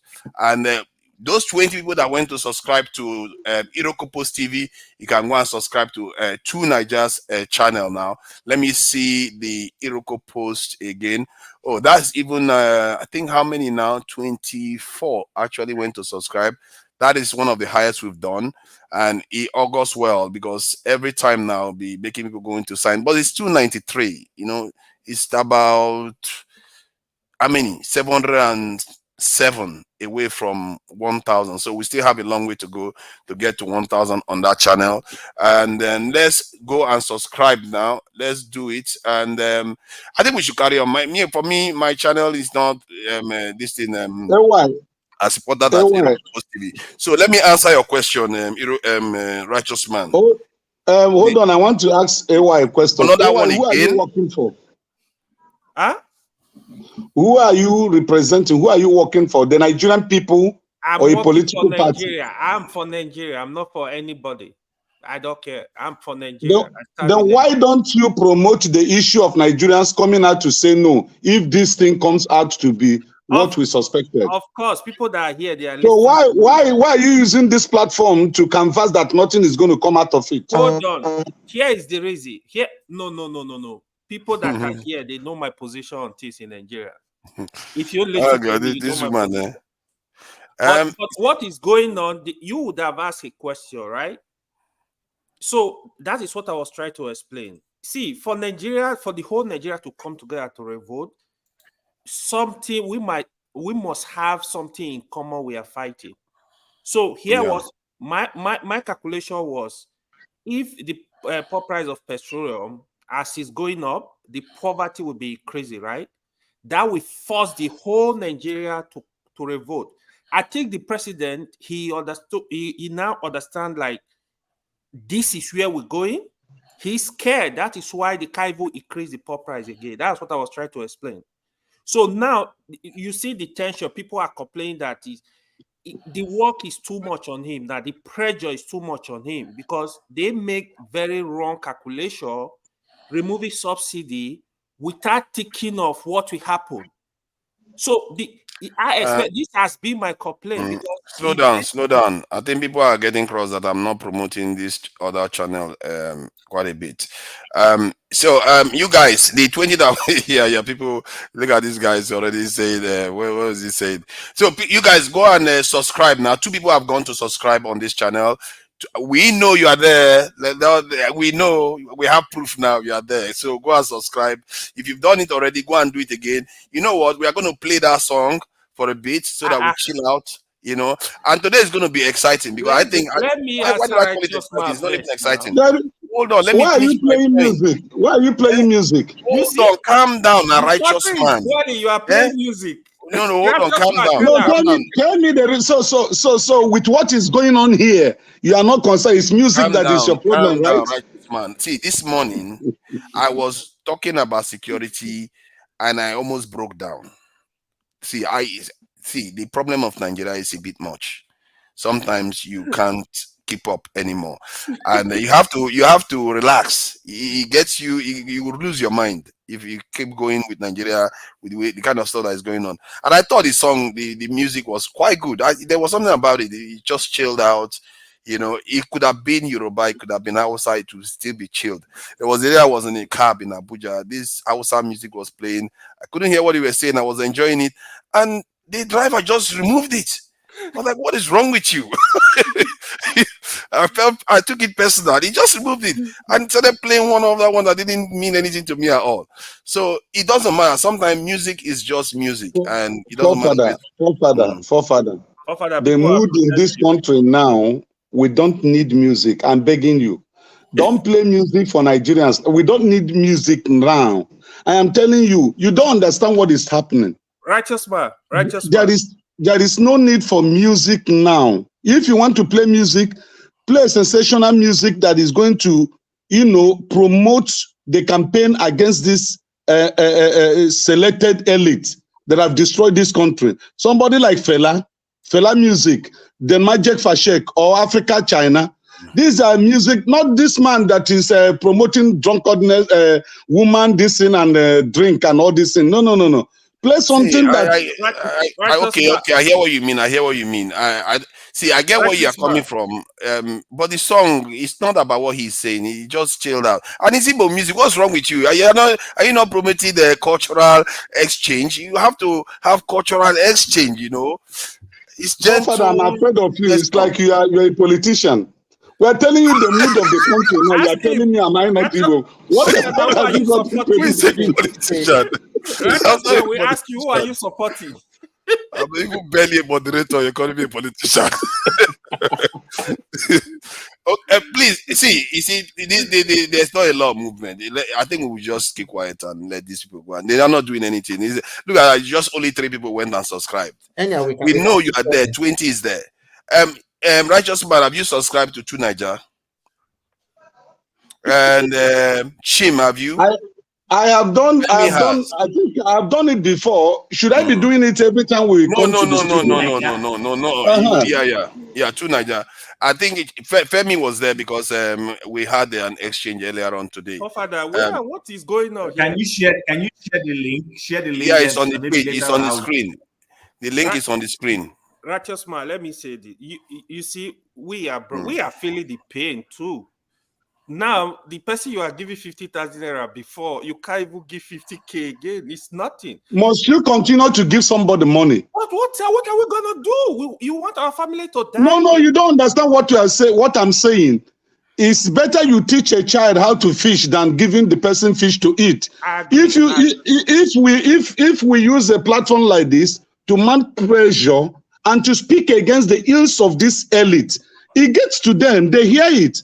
But if we come here to project, no, it's not going to work. They will not feel it. It will not achieve anything. It's like you're promoting them. They say, okay, yeah, they know. These people, they have read the psyche of Nigerians and they tend to use it against us. Hello, Righteous Man, please, forefathers, I just plead your indulgence. Can you make it go round like we always do? It's just an opinion. I don't have power to fight people and can you type this 2 Niger thing into the chat so that I can copy it from there? Okay, let me do that now. I'm being a bit lazy, I admit, but if you type it's all right. It's all right. Thank you. That's it in the private chat there. And I think 3 minutes, is that okay for everyone? We don't have we are not rushing too much. I think this is a bit early in the day because there's a lot to yesterday. Jonaba, and was it Tone? We went to the end. We discovered things that we never discovered before. Some things we discussed. I don't know whether we were high or something. We were discussing so many. Chim was missing yesterday. I don't know where Chim was yesterday. Yeah, Chim was not around. And we talked about the politics of the North quite a bit. And some of the things that came out yesterday, I think that's why you have to ask the right questions to understand the dynamics of the country. I felt like we came closer to understanding the dynamics of what is going on in the North and as related to the South. And if you understand these things, that's how you know how to reach out. And if we know there are fears in the North, there are suspicions in the North, you have to assuage these suspicions to be able to work with them. You completely have to assuage them so that you can work with them. Now, if the South, North, if they collaborate, these leaders are in trouble. They will be in trouble. But forefathers, based off what you just said, looking back to at least Jonathan's government, Jonathan tried to do some of these things you were talking about, like the Al-Majri school thing he tried to do. He did all his best to try to woo Northern interest. I mean, the national security advisor under his government was a Northerner. Still, people did not give him a chance at the last minute and wanted him out because they wanted a Northern candidate. So my point, I hear you, I understand you, but I'm just saying, is that really enough? That you See, try to understand what if think about it from this point of view, I actually think Jonathan had more than enough, if you ask me, because he ruled for 6 years. If he had gone on to rule again, he would have been 10 years longer than any single government president. You see what I mean? And apart from that, the no, but that Northerners did wasn't not his fault. That remove was him a because of constitutional that. issue. He was It wasn't like removed somebody because of his coup. recklessness. It's Mm. all the And there same. was insecurity on top of it. So It was removed or it was voted out because of his recklessness, insecurity. It's not the money and all of that. Doesn't mean that Buhari is better than him. No, but he's the one that even brought Buhari. His action is what prompted Buhari to become. I agree with you, John. I do agree. I'm just saying, I'm just picking on that particular thing that forefather said about reaching across the aisle, and then maybe that will help. Because I have a different perspective when it comes to our psyche as a people. I think for me personally, what we need, and it sounds simplistic, I admit, we just need that one leader that is going to reduce the powers at the center, make it slightly less attractive, and then do as much as possible to be fair to everybody in terms of doing right to everybody. For instance, let's take what the current sitting president is doing. This is a Lagos state government. This is just uproot Lagos and brought it to Abuja. That's what we're seeing. Everybody at the helm of affairs, everybody he's appointing, he is doing it blatantly. So in that instance, are you not creating a situation where when next somebody, maybe from the north or maybe from the south comes and says, after all, Baba Tinubu did it. He'll go and bring this time around. It might not even just be his kinsman. He might even go to his immediate family and go and pull his brother and start giving them appointments and all those things. So there is this mutual fear and suspicion Nigerians show that if somebody goes into office, he's going there exclusively for his kids and kin. That is one of the reasons we're having some of the challenges we have in Nigeria today. Yes, you are very right with that. I don't know. It was Buhari who started it. He now did that. For me, I'll speak for myself. If all these three candidates, I support Obi. If Obi goes there and does the same thing, I'll be very mad at him. Because you should not, the fact say they do evil and it becomes normal doesn't mean you should do it as well. And what Tinubu is doing now, he's replicating what Buhari did, and he's dividing the country more. It's worse, actually worse. It's worse than what we have. So the point here is this: people go to Abuja, or maybe it depends on the government house they find themselves in each of the states, and they just go and get members of their community or bring it to government house or bring it to Abuja. And that is what is extremely wrong. And now it trickles down to the people, because I know there are sometimes I've been inside Teke in Abuja, and you hear comments like, now we they rule this nation, now we they do this. Those things are not meant to be. They are not meant to be, because you claim that now we they rule this nation, now we they do this. If you want to check it, the person is not even doing what he's supposed to do in your own local environment. If you go to some of these places, you will see that their roads are not tarred, their farmers are not giving incentives. But yet you go to hear say, now we they empower, now we they empower. That is why I keep on saying that. May we know they use quest for power and our standards to always think that is the generality of how life is supposed to look like or how life is supposed to be. And that is one thing that the local Nigeria should understand. When he was talking about people getting angry, I said one statement, so your eye don't clear. Because when it comes to election today, that division will start again. Now, Igbo man. The one thing I like about everything, I look, when I will say one thing, when I was 7, we had those who used to serve, we know they have CDS, Community Development Service. So during the Community Development Service, they used to elect executive. They wanted to elect me. I said, no, I'm not interested. And there was this girl, it's an Hajia. I think her name was Anita. No, not Anita. I've forgotten the name. But she was a treasurer. So when she was not coming for CDS some of the time, you know how Hajia things used to be. So she said she can no longer continue, that she's stepping down from the thing. So because of that, the executive, there was nobody to take up the office, and they want to force that I should take it by force. I gave one condition, that Hajia will provide us all the financial information. I will make sure that Every month, we have financial information to be sure that we know how much is coming and how much is going out. So when that happened, there was a time where I don't know what happened. They had to call the CDS to the state office. And when they came, there was this woman who is a Northerner, is a member of the NYSA. So when they started evaluating books, immediately he came to our CDS.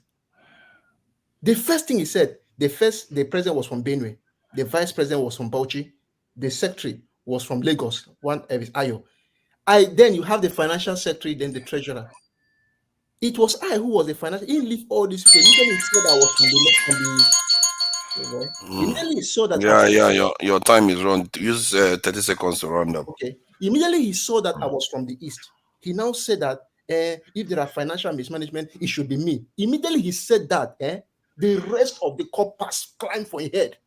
They insulted the woman so badly that we have financial record to give you and it is clean because of this boy. If not because of him, there will be no financial record. So I was just sitting down and the guy from Bauchi, the guy from Benue, the guy from Lagos, all of them landed on the woman. And so she gone quiet. She not talk anything. It was from there I knew that if Nigerians want to be one, there will be one. But if they say they don't want to be one, there's nothing you can do about it. I didn't say anything. They ate that woman raw, and she just kept quiet and did not say pin again. So we can do it. But just that, trust me, we just like some kind of things we don't make sense. We like standards when they're very low. Yeah, thank you. I when you look at the judges, that judgment from the presidential petition tribunal, the way the judges conducted themselves, it says a lot about our national discourse. They were completely they completely lost perspective. It's almost like they are behaving like, I got you by, I can do as I like with you now. I can insult you. It doesn't matter what happens to the nation. They don't seem to care. And I think many Nigerians display that trait too. We don't seem to think about each other, their concerns, and what is motivating them to do what they are doing. Because yesterday when we were having that discussion, to me, it's a little bit of an eye-opener. Because it was tied to things I already understood before. Things are understood, that what Ahmadu Bello was talking about, all these sort of things that were going on, we forget why people behave the way they behave. If you understand them, you can reach them. And if you can reach them, you can make a difference. And I think that's where we want to be starting from. So, Femi, thank you for coming in. And I saw your comment. And clearly, you know how they like to do now. They will tell you that these people that are stealing our crude oil, till today, I can't believe it in Nigeria.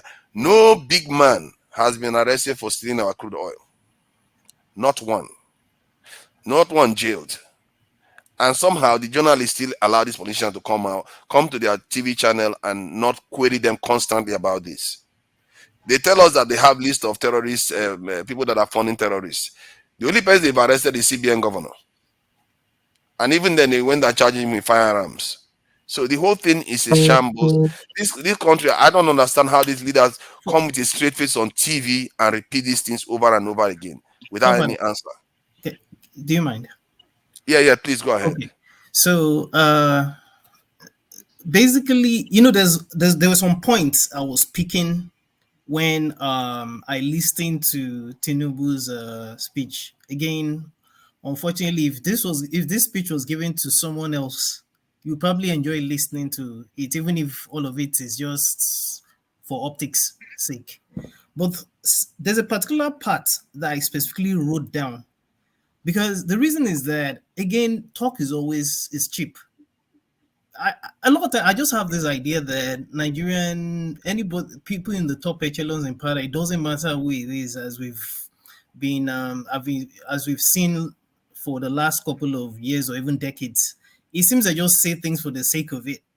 Now, that part that I extrapolated it went on to, it was something about we are joined by a common thirst for peace and progress, blah, blah, blah. And then there were those choice words, like the fact that we're basically like trying to forge a nation based on the fair application of these noble principles. We are diverse. We all know it. But the question goes back, because it's tied to what you were even talking about, security. Because I was listening to you, I was like, okay, no problem. And then you alluded to the fact of insecurity. First of all, Nigeria is too diverse. It's difficult to, it's a difficult country to rule based off of the foundation that we're standing on. It does. My opinion, even prior to the election, was that even if Obi gets there, the way Nigeria is structured, it's a bad foundation. We are living a lie. And as we can blame the West for all I care, there is a Botswana called the Little Miracle of Africa. That country is thriving.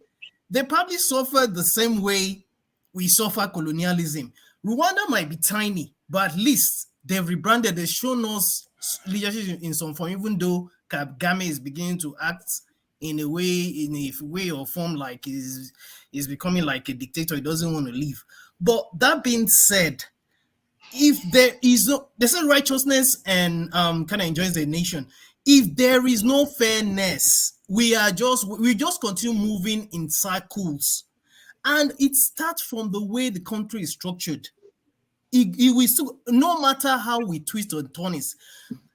Switzerland, that forefathers was used as an example in that is again I call it Zaire money ranting.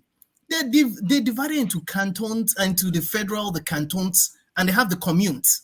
They have, and each of them have their own powers. The only reason why Switzerland is so peaceful and is so like developed to the point that someone doesn't even remember that he exists is because there is fairness and everybody controls their own resources. Texas, where I live right now, for example, and I've lived in New York. New York doesn't have the resources Texas has.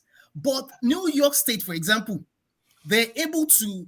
New York is based off of and Augustine, for example, any other person, even John, Mr. John, would allude to this. Texas is built of oil.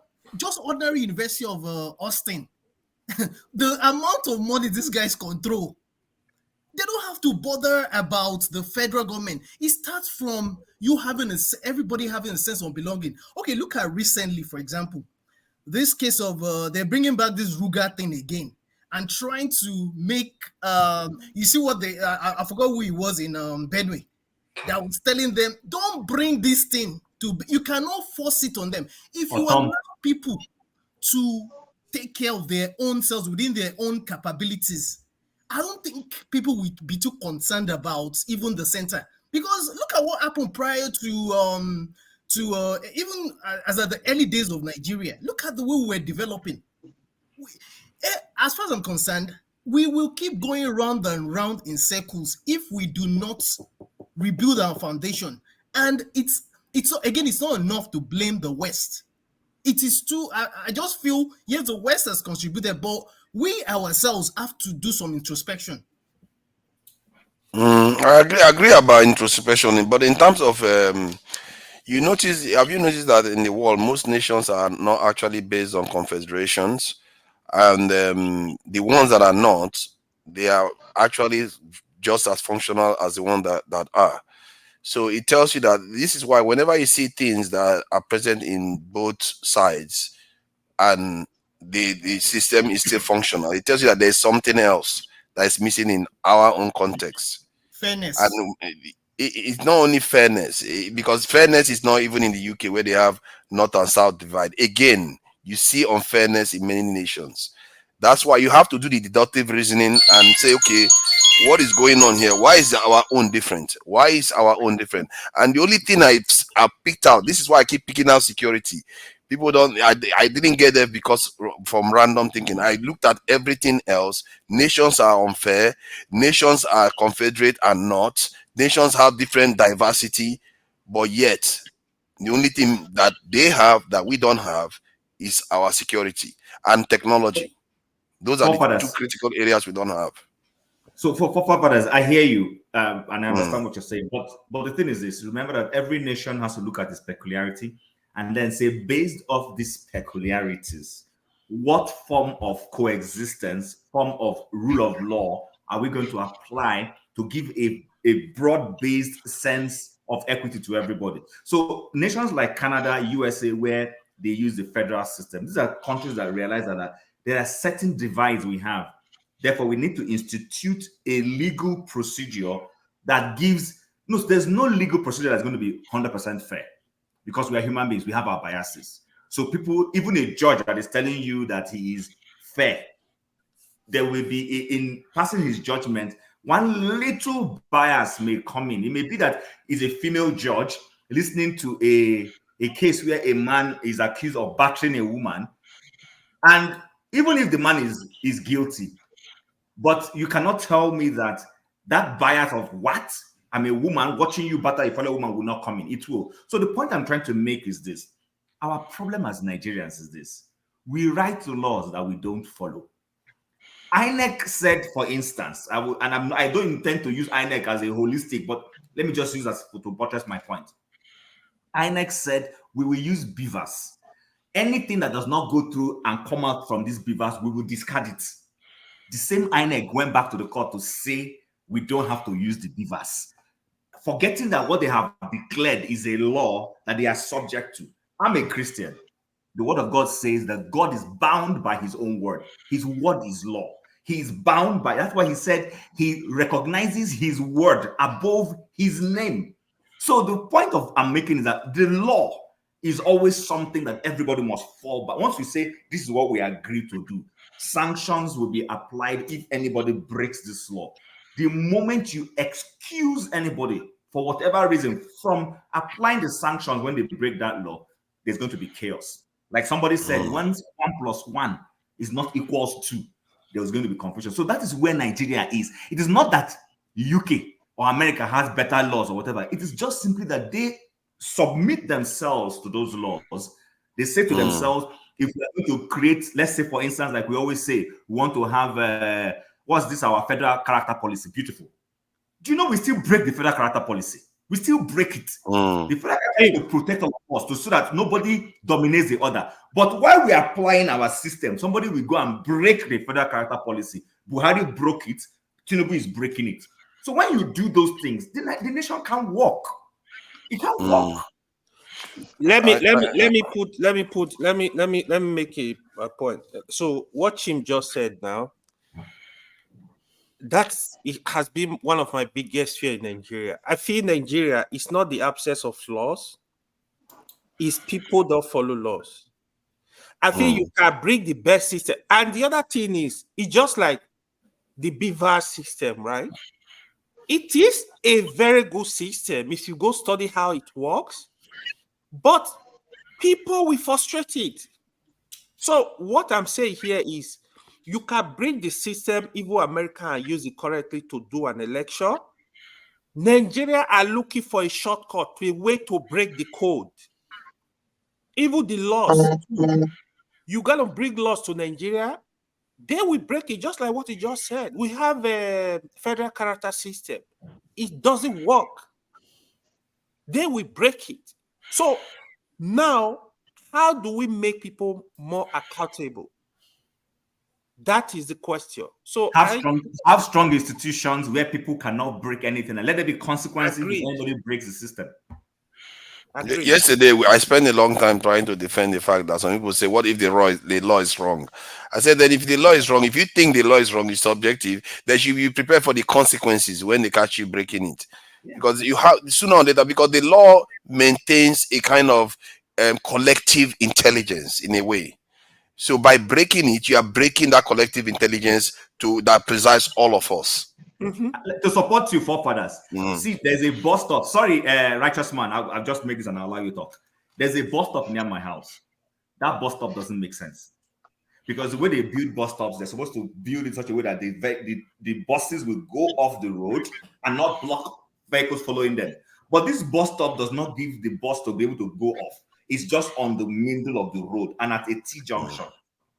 And it's the city council that put it. The city council put it. I'm sure that if people begin to make noise, they will remove it. But right now, nobody is making noise about it. But guess what? That law says that once you see the bus stop there and put his hazard light, you behind it must stop. You can't overtake it. You will wait for that bus until that bus finishes his activity. But I'm telling you, that thing is a wrong law. It's wrong. But you are still bound to obey it because the city council has made that law. If you break it and go to court to go and claim, but you know the bus was this delaying me, the city will say, what does the law say? The law says You should stop there. And then you have to stop it. So we cannot keep trying to cut ends. That's the problem with us as a nation. Like you rightly said, the moment, even if the law is it has a comma, but that is the law right now, you will obey that law.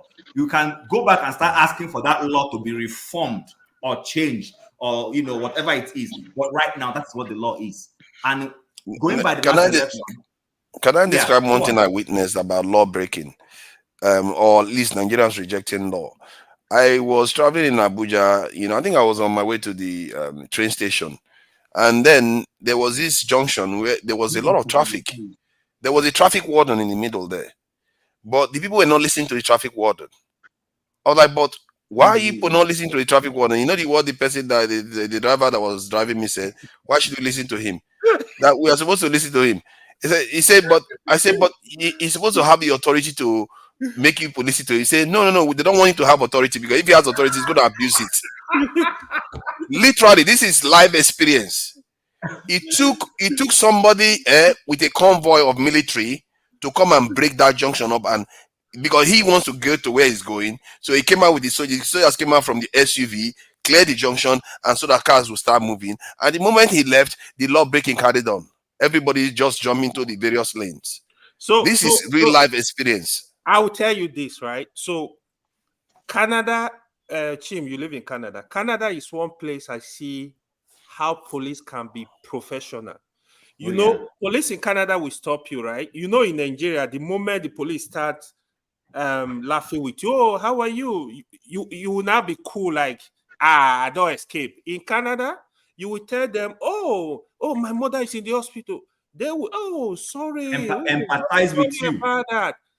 Baba, they go tear ticket, give you, no guy won't be. That's what they do. They will not tell you, yeah, you can go to court, okay? Take care Yours, of your mom. yours truly has been a victim of that. Jim, no, man. When I was They in will Canada, still I'm do their like, job. Yeah. these people are professional. I'm like, what the heck? You will think they will not let you go. They will give you the ticket. They, oh, go, you can go to court, okay? And give it to you nicely in a very nice way. Polite. They are very polite and nice.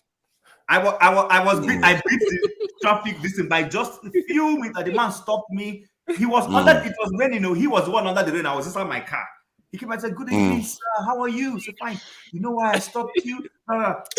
I was even saying, he said, don't worry, it's okay. It's my job. He came back. I thought he was going to be nice. You know what he told me? He says, you know what? I love the way you've been mature, the way you listen to me. You know what? I'm still doing my job. Thank you very much for your ticket. Here you go. If you want to contest it, you're free. Have a nice day. And I was That's it. And he has cut me $150 ticket. Exactly. They will have price for everything. They will give it to you. And the job is done. They are enforcing the rule of law, which is the proper thing to do. Righteous man, the question you asked about whether the revelation, no matter how bad it is, Tinubu will remain in office. Because there's a chance that the Supreme Court will not accept any new evidence. And if they don't, they could still just rule that with the way the previous court did. And if they do, Tinubu could be in office for 4 years, but not being eligible to run again. That is how crazy the situation could be. But we don't know. All this is true speculation here. Because until that document comes out tomorrow or so, we don't know anything. You see what I mean? So that's why I feel that way. One minute, please. Yeah. Can I ask you a question? 1 minute, please. 1 minute, please, Righteous man. Sorry, sir. People are saying that nothing will happen. And interestingly, Righteous man was asking AY whether he knows the moods of the people on ground at home. Listen, Ayo, I'm sorry, AY, I keep calling you Ayo. I just don't want to call you Ayo. I call one of my friends that is Ayo. We call him AY anyway. Right. People are tired. This is not going to slide. It's not going to be like before that, people will just come, take the piece, and it will go. And I think why a lot of people are coming down, just being civil, is they want it to reach its final logical conclusion before you see the other side. When a man tells you, when you slap a man on the left, he doesn't punch you back and all that. he asks you to go to court. And that's just what we're seeing.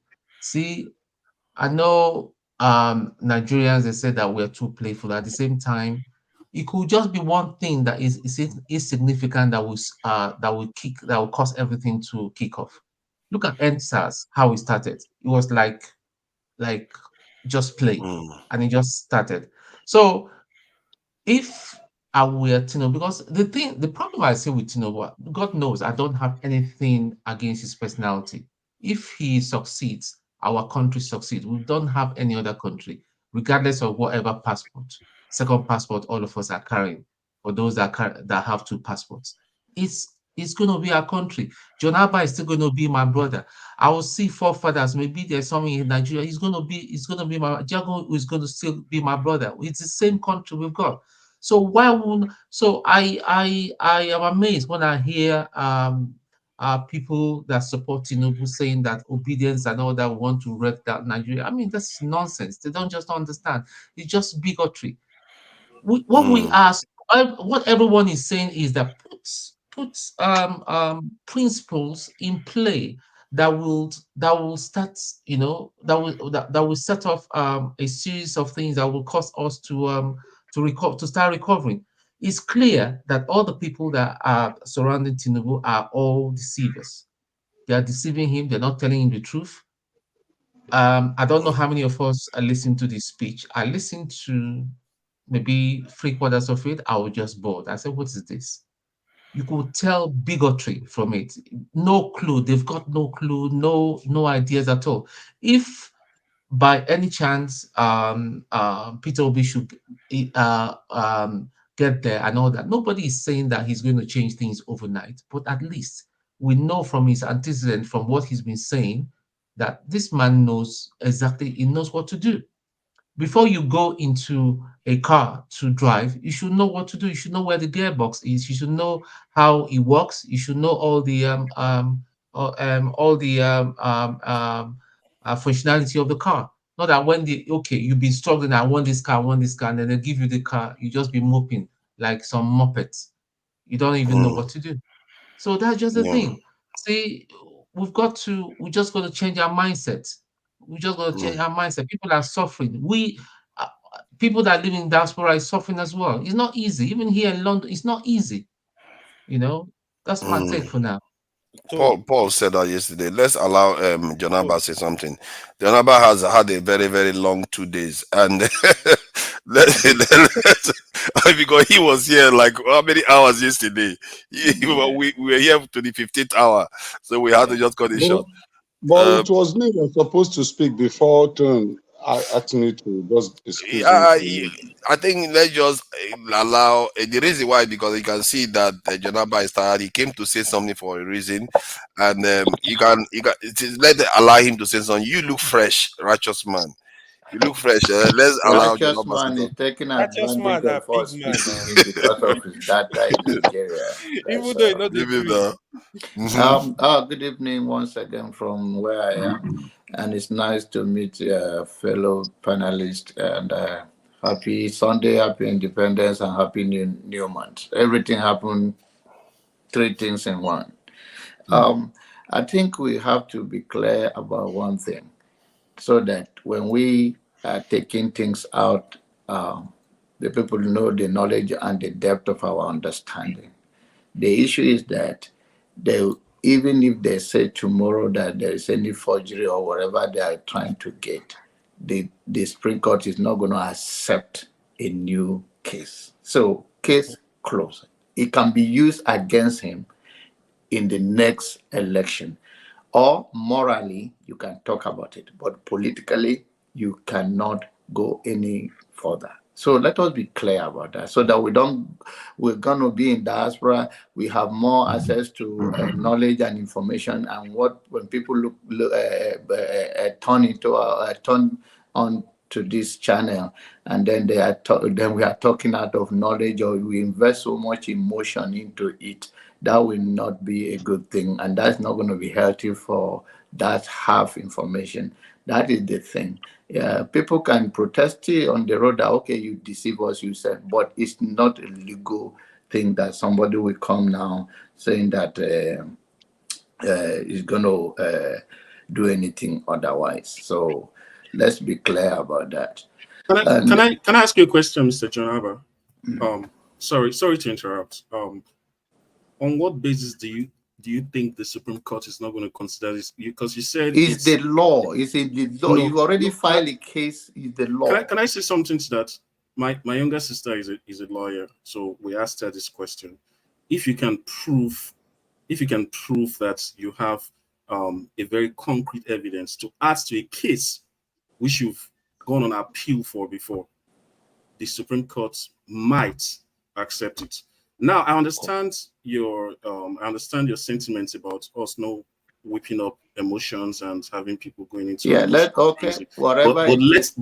let's be very clear that in this case, whatever article is bringing is not a new evidence. It's based on a case that has been previously made. The If it is question already been filed. is this yes, it's the same documents that he has shown before the appeal court. Now he's just coming based on technicality to say, I am the one, because I am the one as a party to this case presenting it. That's just what he's doing now. And if, of course, it still lies in the discretion of the Supreme Court to say this is going to be tenable or not. But it's not like it's making a in any case, I take your I'm not a lawyer, it's just based on the normal thing. In any case, we should not invest so much emotion into those things, because end of the day, the level of your disappointment and all of that is the too much of hope that you give to yourself, and that is not going to build anything or going to make anything happen differently in the nation. What we are trying to do is that as for now,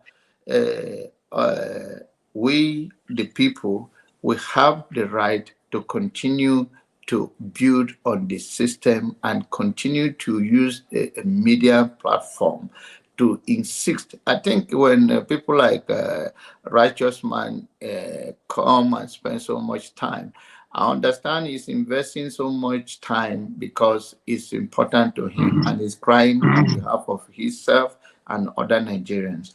But it is not supposed to be invested on emotions and all of that. End of the day, your heart broken is going to, the level of expectation, and once it's dropped, then where do you go from there? So let us put everything together and say, okay, have alternative, that if this go this way, this is the next thing I'm going to do. We're going to calm ourselves. We're going to reunite ourselves. Because if not, the voter will get depressed. And next election, they will not even come out at all. And if that is the case, then we are not going forward. Then it's like one step forward and 20 backward.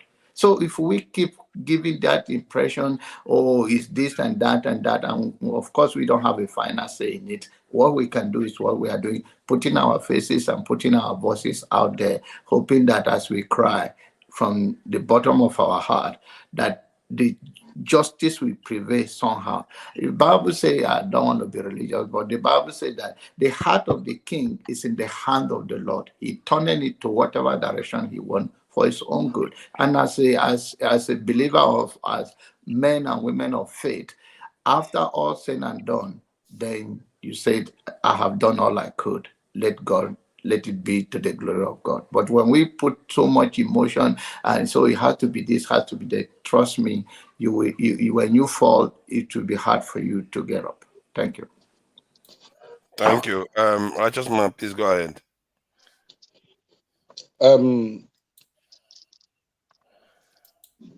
Forefathers, please try to coordinate or take actions that will bring honor and respect to every panelist that appears on your platform here, this Rudolph platform.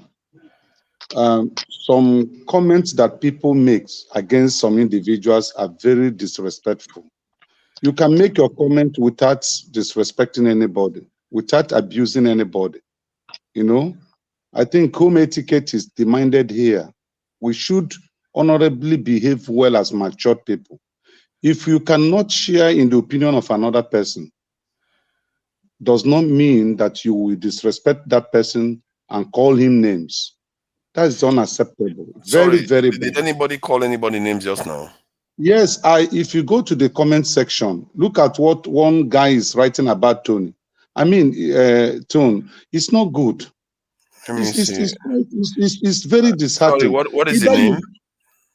Either you block these individuals or you just let them know that this platform does not condone such behavior and actions. It's not good. Sorry, That's number one. Number two, who is doing this so that I can check it out? they're up to 3 people. They are Chioma, one Kalakuta or whatever, Jajo or whatever. You know, funny names. And honestly, you know that many people are reading the comments here, but they are not in the panel, okay? And what people comment here, one way or the other, affect their emotion and sentiment about the platform. So they should be cautioned. Either you block them or you caution them.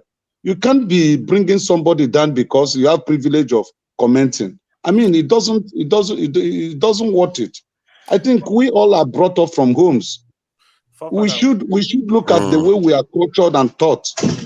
I can't come to this platform to insult anybody. I didn't see any insults today, though. I must say. If anything, somebody praised Tone today. When you say that somebody is a fraudster, what do you mean? When you say somebody is a dummy, what do you mean? But it's not today, though. I don't think it's today. I don't I think I've mean seen anybody. today. I've been going through the comments. I'm not stupid to highlight it. Yeah. I see. I thought you were referring to maybe yesterday. It's not correct now. It's not correct. Let's be matured. Even some of the people in the panel, if you go to the comment section, you see what they are writing against one another. It's not correct. Yeah, Me, no, I was not brought up insults are not allowed. We can't be I may insult disagree people with your point. on the panel. I may disagree with your point, but I will not insult you. I will not go and write rubbish about you. You understand? We are all one. We are Nigerians. We just come here to share ideas and opinions. You understand? That's the way I take it. So back to the issue on ground. You see, the guest we had, there were some statements made by Farooq. Though he say he criticizes Tinubu, but some statements he made seems as if he has this a little bit seem to liken Tinubu, because when you are defending what you know is outrightly wrong, even if you believe it's not going to work, but condemn it and say this is bad. They are not condemning it. Those who have passion for Tinubu, somehow they hide it. They first give us a preamble like, okay, he's not a good guy, he must abort. No, it's not acceptable. See, when I refer to what is happening here, it's not as if I'm asking for the sympathy of anybody, but I am on ground here and I know what Nigerians are passing through. Okay, so when I bring it to the platform, it's not I'm not asking for your sympathy. Sorry, forefathers, where's Jonaba? Did he run away? I have a question for him. So he didn't run away, he just signed out. He might return. If the Chicago what's wrong with this? Why you come let some other person talk now. You're terribly rude, bro. Extremely rude. Just come in and start interrupting people. It's another pansat out here. They just come in and if this revelation is released and it becomes an indictment on Tinubu, the Nigerians in diaspora, is it possible for you people to organize yourself and go to Nigerian embassies to voice out your disapproval of him continue to be the president of Nigeria, while we do our own down home here? Is it possible? Can you do that for us? I think what may happen is that, let's say they find out something that indicates that there was a form of forgery that went on in at the school, clear case, and that forgery disqualifies Tinubu from running to be president in the next election. I think his power right now will be gone, and he may one way or the other resign. This may be the first time you see a president resign in Nigeria, but I don't necessarily know what the school is going to reveal, whether it's at the scale of pure unadulterated forgery. It could just be one thing that they can explain away with clerical error. You see what I mean? So we don't know until that kind of stuff comes out. Because if a president cannot run for a second term, the power in the context of Nigeria, you're gone. They will just look at you like you are out of this and challenge that he might be impeached or forced to resign. That's what I think is likely to happen. Then Let's see. concerning the Supreme Court ruling, I think somebody came to Arise News, a Nigerian Sun, to explain that it is not out of content that Supreme Court will not admit a fresh testimony.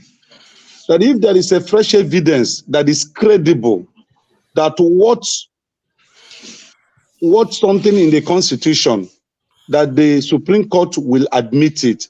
But if it is a weak evidence that has nothing to do with constitutional issues, then they will not admit it. So it is not 100% to say whatever evidence article brings from this Chicago University, that it will not be admitted, it will not matter. It will matter. The reason why I think they will block it, and they will have a lot of power to, if they want to try to block it anyway, they will try their best to block the Supreme Court for admitting any new evidence. One, if they admit it and use it to disqualify Tinubu, they disqualify the entire APC ticket. And I don't see that brings Shetima, all of them, into the fight. Everybody will come in, all the APC people will come into the fight. So you are likely to see a situation where they will try to block that from happening. But it will still wound Tinubu grievously if it turns out it was fraud, because the whole judges will know it's fraud. Everybody will know he got the cheating his way to that. So I don't know how he's going to govern the country after that. I believe that may result in a first resignation in the context of a Nigerian policy of a president, because his power will be gone. I want to weigh in on what you just said.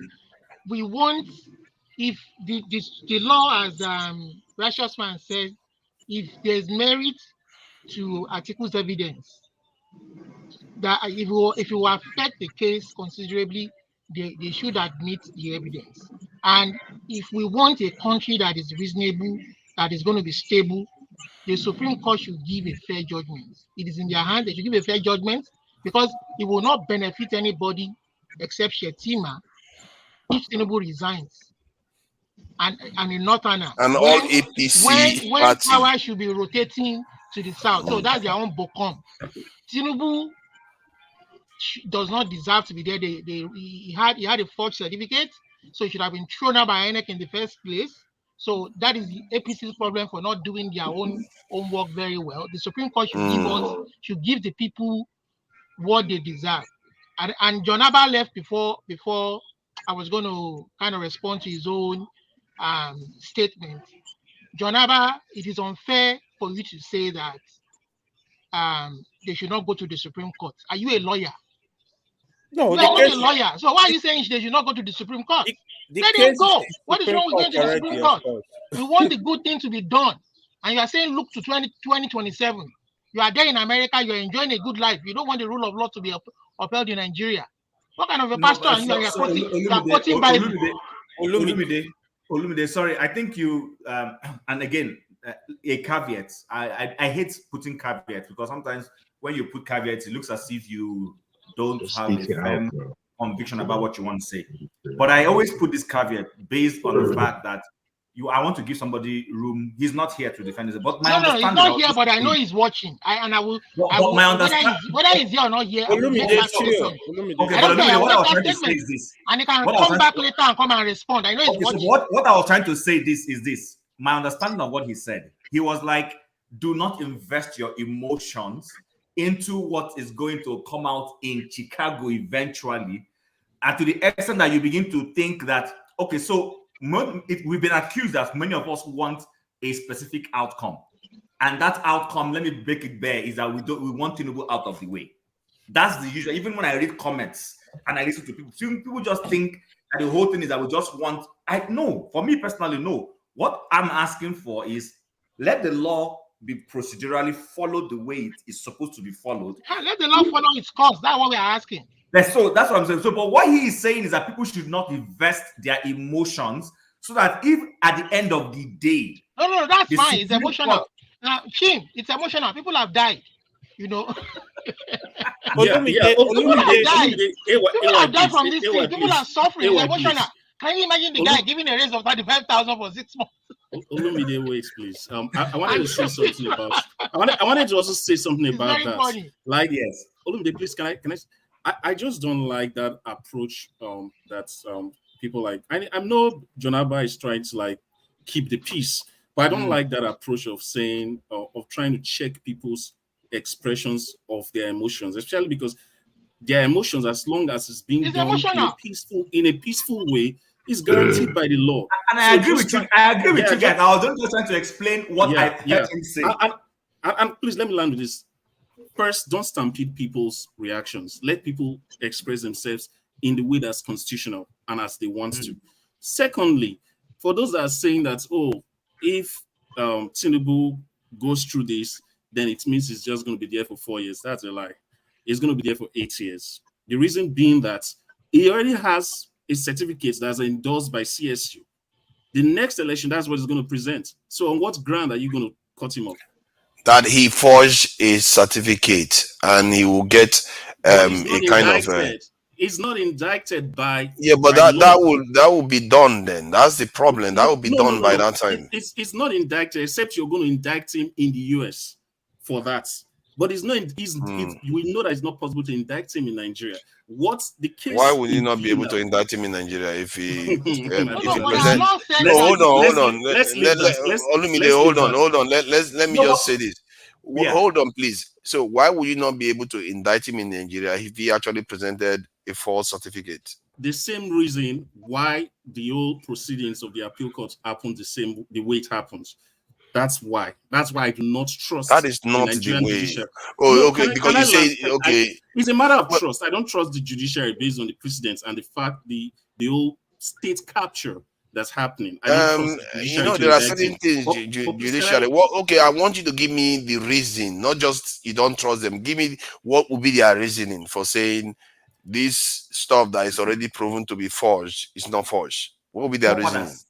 Forefathers. The reasoning will be, one, like I mentioned earlier, I don't want to repeat myself too much. One, we had a certain Senate president called Ahmed Lawan who did not contest for Senate, contested to be president of Nigeria, and in an election that was holding simultaneously at the primaries level, but he has become a senator and the Supreme Court ruled that he should go there. That is what people are afraid of. People are saying, based on all those rulings, we don't trust this judiciary. I still beg to differ that a president that has been found to have forged a document will have credibility to remain in office. Clearly, I find that hard to believe. Remember, he won 37% of the vote. Like that. There are a lot of not the president, and there are people that have lost governorships just because they forged documents. Do you know that the president also has immunity? That is why I say this thing must go to Supreme Court. Because before anybody's eye, before people like forefathers, before their eye open, there are so many of them in Nigeria. The Supreme Court will affirm Tinubu before their eye open. That country is finished. Let me quickly say something to forefathers. But do you know that the president of the country has immunity and cannot be prosecuted? Yes. So on what ground are you going to? When he wants to run for president. No, but it's still the president. It's still the president when he wants to run. So you have something to say. Ed, it seems we do not understand the seriousness of what we're dealing with, because it's a very, very dangerous precedent that we're laying here. Right. And we agree. It's very, very serious. I agree with you. But I think Ed is onto something there. I think Ed may be onto something there. Yeah, I'm saying that the only way to get him now. See, so many people can use this. Do not relax and shift the evil day to think, okay, in 4 years' time you're going to get him. No, you won't get him. Based on the way that Nigeria Supreme Court let me support what shot on the Constitution. Hold on. The Constitution is done. It's done for. Olumide, chill. You see, this thing we are discussing today, to be honest, a lot of us will throw in emotions. What Ed is saying, we need to listen very carefully. Now, Tinubu 8 years in Lagos. Tinubu, President Obasanjo was against Tinubu in Lagos, fighting Tinubu for that all along. Tinubu 8 years in Lagos, these issues play for 8 years. Chim, you were in Lagos, a lot of people were in Lagos. It played out for 8 years. It's same thing. Now Tinubu. Hold on. Do you know why I blame? Do you know why I blame for this? It is the Yoruba elders. Hold on. Even this guy, even Adebajo, Baba. Let me finish Baba, myself. this guy in Ijebu, this Afenifere leader. Baba, this man knew that Tinubu had a bad certificate. Do you mean Pasha? No. Baba Adebajo, the one supporting Obi right now. They allow somebody talk. This man This knew. guy, man. Can you imagine if we end up with a beer parlor with Olumide? This guy is going to be all over you. So for 8 years, for 8 years, these issues were in Lagos. Tinubu had immunity as a state governor. Nigeria state governor have immunity. As a president, not only immunity, he controls everything. So it's going to be more difficult. I know the feeling of it's a bit of exaggeration where we say government president control everything. True. I don't know. Yeah, that's why governors are dragging our president left and right from court to court and beating our presidents all over the place. They control everything. All this stuff of people say sometimes, that's how they say, oh, Tinubu is a genius. Hold on though. There's one point when you were just talking just now that came to mind.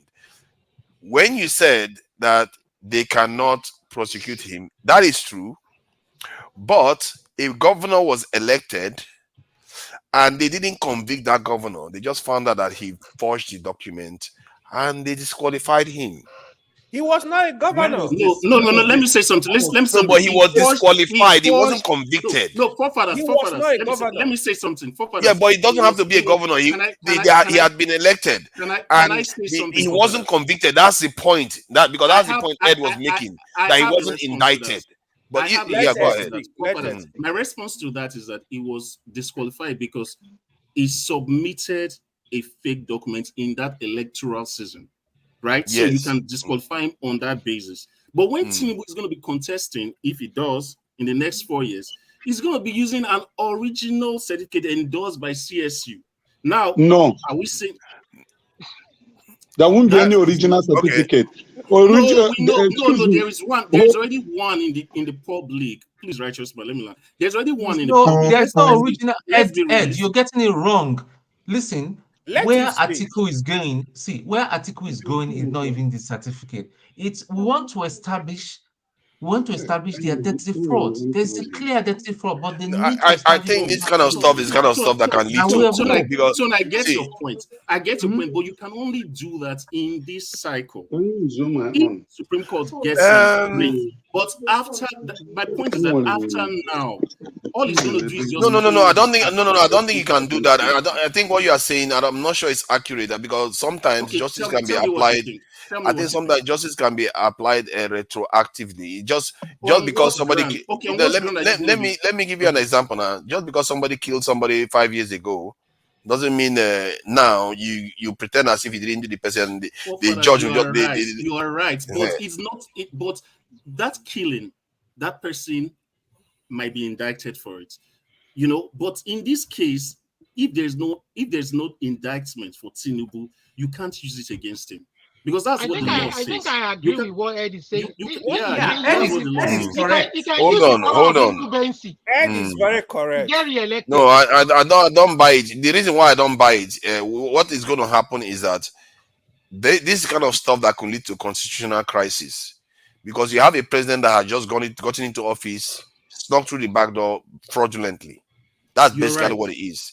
And it can lead to constitutional crisis. This kind of stuff that can lead to a coup, that can lead to problems. You're also right. And you are right. But you're arguing from a moral perspective. It's not about moral. It's about constitutional crisis. This is not about morality.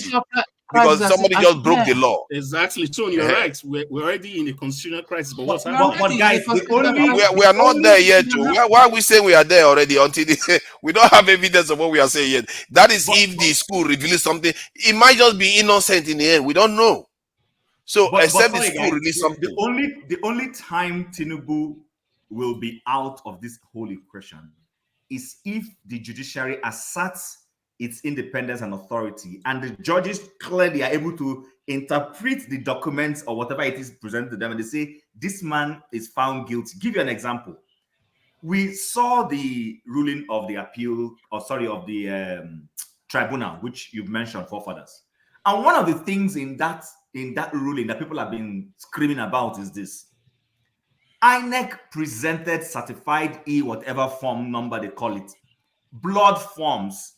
And the appeal court said those things were still not enough. With the overwhelming evidence, they still claimed it was not enough, and they made the ruling they made, which is making people say it's a jungle ruling. So I'm my own simple perspective to this is, if the judiciary stands firm to say, you know what, we're going to be blind.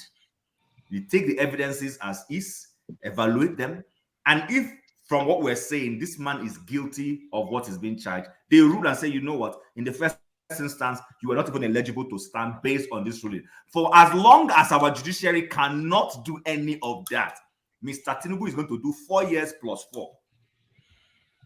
And for this reason, the Supreme Court, if let's say something comes out that indicates fraud, the Supreme Court will have to accept it now. Otherwise, they know they will create a constitutional crisis They don't have themselves. to accept it. They deem what they think they should admit. Remember, I was going to ask this question: who defines what is admissible?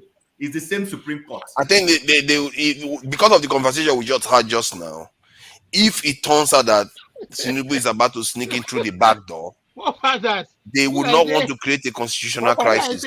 Forefather, I feel if the Supreme Court judges, if they are neutral, they will accept any evidence. I believe they will accept. But if they are not, they will throw it away. So I have an opinion. So again, it goes back to also, I think Chim actually also mentioned something I forgot to mention. I think a lot of our problems is still structural, it's foundational, and we don't have institutions. And when it comes to the judiciary, if you take stock of what has happened over time, you realize that even when it comes to the independency of we claim to practice democracy, whereby you have the executive and the legislature and the judiciary, but even the legislative is already in itself influenced by even the officers. See the way they even elect their presiding officers and all of you, or what you have now.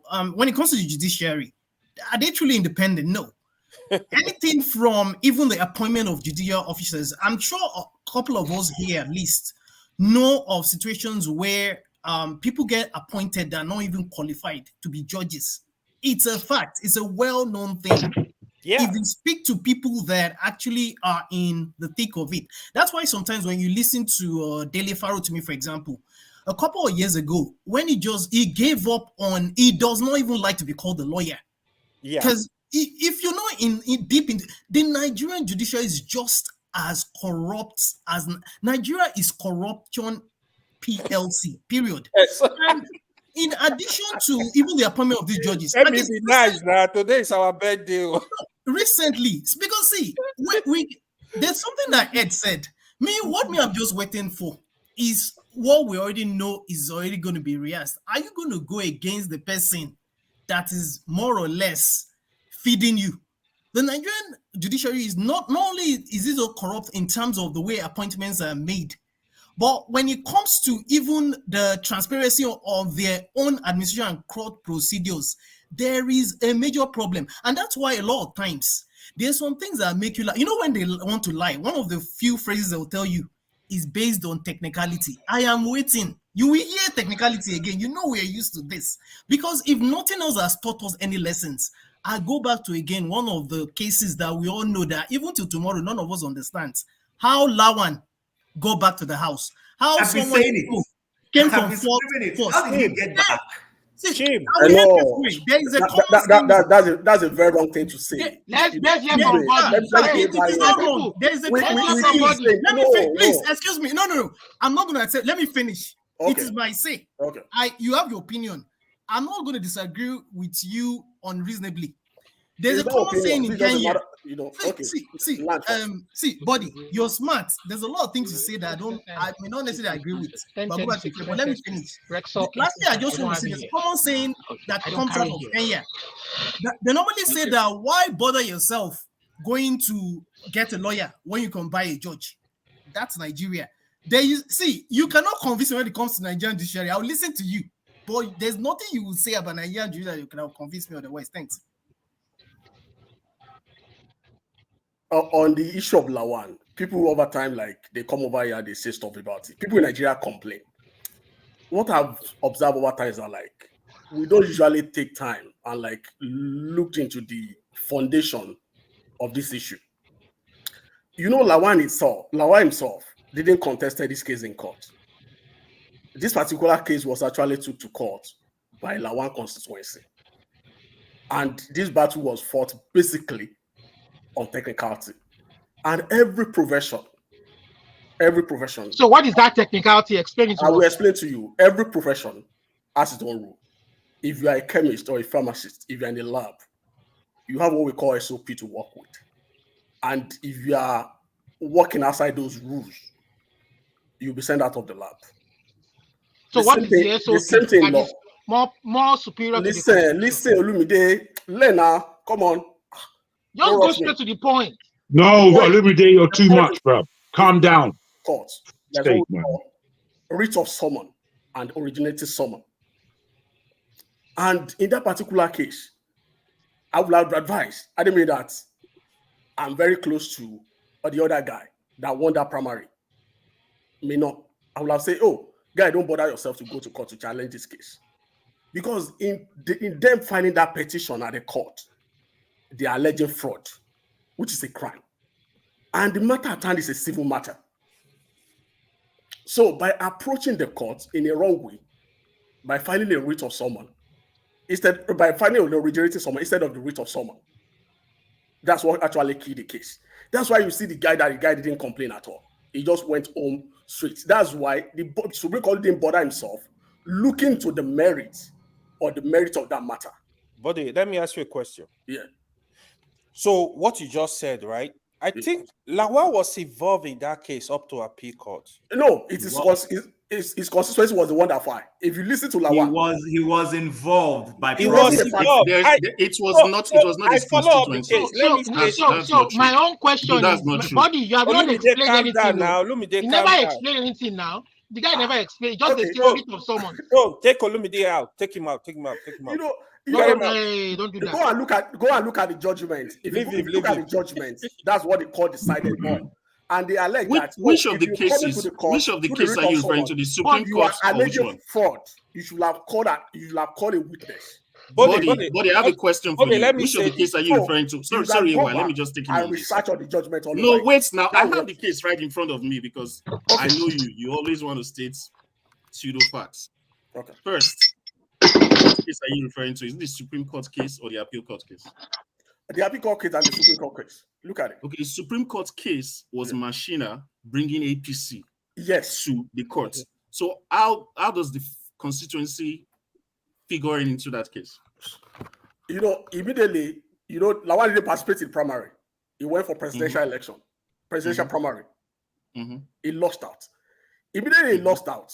The APC national chairman was in the process of trying to smuggle the guy back into the process, on which the national chairman refused to submit the Machina's name to INEC. So at that point in time, the constituency in which the former Senate president came from, they were agitating that they want Lawan instead of Machina, that there is no primary at all. That the APC didn't conduct any primary. Agitating is not legal proceeding. Listen, I'm giving you a background. You're asking for a background. What leads to the constituency filing a case? Continue. So at that point in time, the constituency approached the court. At that point in time, they were agitating to the national chairman. The Machina suspects at that point that he suspected that the APC might not end up nominating him as the candidate of the party, and he filed a case at an high court to challenge the APC. And in that case that he filed, if you look at it, he approached the court wrongly. What do you mean by wrongly? What is wrongly? Supreme Court didn't listen. Supreme Court didn't decide. The Supreme Court didn't decide anything. The Supreme Court didn't decide the merit of the case. I'm asking the Supreme Court only referred them to the judgment, to what happened at their court. If you look at that case very well. So okay, Supreme Court. Buddy, I'm confused. Yes. I'm confused. And I explain to you what my confusion is. Okay. So you said Machina approached the court wrongly. I'm wanting to understand what is the wrong procedure in the approach of the court. Yeah, so there are two things. There's what we call a writ of summon and originated summon. If you are filing a case in the court, if you are filing a case in the court, there are two different procedures. So if you are alleging a crime, that a fraud has been committed, that's a criminal procedure. Okay, so he was accusing them that a crime had been committed. Yes, and the court expected him to call a witness. In the process, in which he didn't. So, because it's not a fault, it's not his fault. It's just his fault of his lawyer. The constituency was never a party to this case. I have the Supreme Court's verdict here. Ed is right. Bode, I need to take you on this. I'm not saying Ed is not right, but the issue is talking about is the issue of that, like the judgment is wrong. I'm not saying the issue of originating someone that I'm talking about. Is that not what decided? You're right about that. I'm not disputing that's what I'm telling you. You're right about that. But the point, your basis for this. Your basis for this was that the constituency. What I want to ask you. What I'm saying, I'm telling you the background of the story. The background of the story that I wasn't interested. The root of this case. Okay, fine. The Supreme Court gave a judgment. I was pushing the case. Wait. That's why the APC didn't nominate. We agree. Okay, buddy, I agree that the Supreme Court gave a judgment. You understand? But what Nigerians are saying, what fair-minded people are saying, is that Lawan does not participate in the primary. This guy won. So what law gave Lawan the right to be senator for that district? What law? Listen. What backing? The party has the right, the prerogative to nominate whoever they want to represent them. That's why I brought. Don't you think? Wait. Don't you think that it belies logical reasoning that a party? But you don't take that to the law court. You don't blame the law court for that. A party can I add this? Olumide, hold on. Olumide, calm down. Wait, let me finish before. This is an internal party issue. Parties have a right to do. That's how the court looks at this case. I agree. But what I'm trying to say is that at the high court level, the party supported this guy. At the appeal court level, they supported this guy. No, the party didn't support Wait, listen, I will read it for you now. Let me open it for you. It's here. I have it here. Oh God. This guy, let me read it for you. The Supreme Court of Monday supported the guy. Senate President Ahmad Lawan has late now as authentic candidate of APC. The court made the declaration in the 3-2 split judgment for a 5-members panel. The panel was led by Senator Zunwezi. The majority judgment held that the decision of the Federal High Court in Yobe and the Court of Appeal in Abuja were perverse and must be set aside. The guy won at High Court and Appeal Court. The majority of judgment held that decisions of the Federal High Court were perverse. APC has challenged the judgment of the lower court, which affirmed Bashir Machina as the candidate of Yobe North Central District. It's all the Supreme Court to nullify the two previous verdicts. They didn't come in until they got to the Supreme Court. They finished the presidential primary. This guy went to beg. No. Let me who's Machina challenging there? Who's Machina challenging? Let me talk to Who's Machina challenging? Who's Machina challenging? Who's Machina challenging? You tell us lies. Who's Machina challenging? Body. You these analysts don't know anything. Just if I may say something, you know that I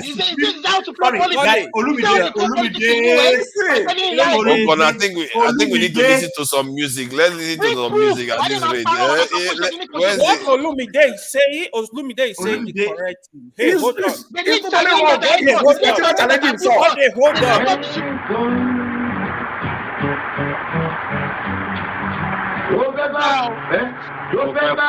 tó fẹ́ kú torí ẹ̀.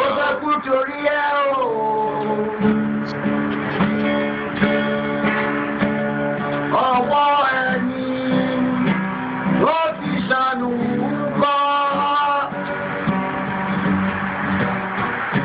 Ayé la bá, ayé la fi sílẹ̀ sí. Lọ́nà èyí yóò. Oh, that was beautiful. You Can I help him know, out? it Let me is help a beautiful Olumide. decision. Right. Before you go, You know what? See, look at what Jago God has got not me. spoken today. Jago has not spoken I today. know there's an allegation of me that I need to correct. If I may say something, there is a problem with Let that the top person body's come in, please. Let me come in and say that Olumide is right. Chim, when nobody else is here, you don't try to do the right thing. Chim, you're smart. Olumide is right. All of us witnessed this. This is what I'm talking about. But I agree with him. Right? But I agree. Hansard, you are just coming. You can't. I'm the next. You can't be talking. Hansard, hold on now. There is an order to things. You just came in and do it. I'm just trying to help Olumide out because he's being ganged up on. Take Passard out. But he I need to leave. I just air one view and then I leave. I need to leave. I have an appointment. I was okay, let's AY say something, then you can say something. No, Passard, no. So what Olumide said, Olumide is saying the correct. I'm actually surprised where both they got those information. I follow up this case. Here is my theory. Here is what I think the former Senator Lawa did. What Lawa did, right? When that case got to Supreme Court, I think it was a plan. He was now more like, oh, I'm not interested in the case. He arranged with some people to go to court. Now, when I figure out everything, it was when Bokochiwo, that senator that wanted to expose them on the floor of the Senate. I said, oh, this was the game. If you watch what Lawa did, Lawa stopped him from talking. He said, hey, no, it's okay. There is something. That case, trust me, what Olumide said is fact. But on this, you are wrong. I'm not with you on this. Okay, if I could quickly add my view, please. Let me say something. Chim. Yes, I think it's Jim's on. I need to leave body. Honestly, I have an appointment. Now, here's the thing. The Supreme Court of Nigeria has been inconsistent.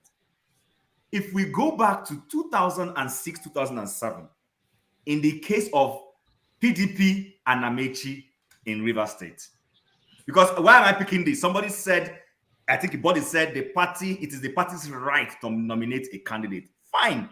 The party, there was a primaries, and somehow Amechi was about to win that primaries, and Obasanjo stopped that primaries and insisted to Odili that he didn't want Amechi, and they substituted him and brought in Umahai.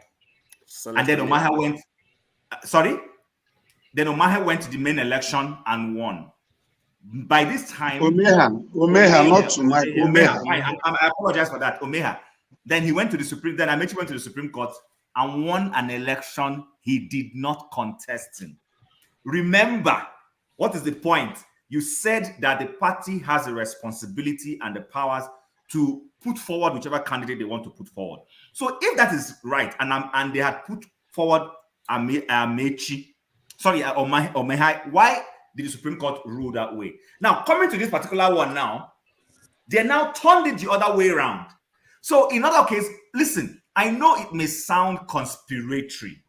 These are the reasons why people are saying that our judiciary cannot be trusted. Because it smacks of money changing hands. It smacks of APC to bring smarter politicians. You are a political neophyte. You don't bring pastors. Are you stupid? You are a political neophyte. Before you go, Chim. I'm telling you that.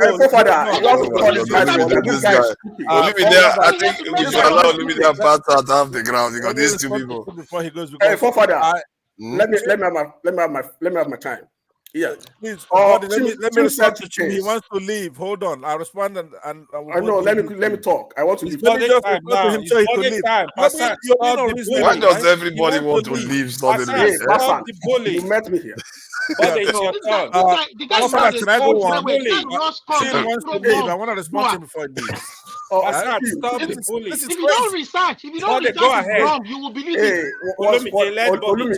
Olumide, Burish Debu. Oh my God, Olumide, you need to chill out. Olumide and Passat, you guys, you guys are characters. I'm telling you. What you said.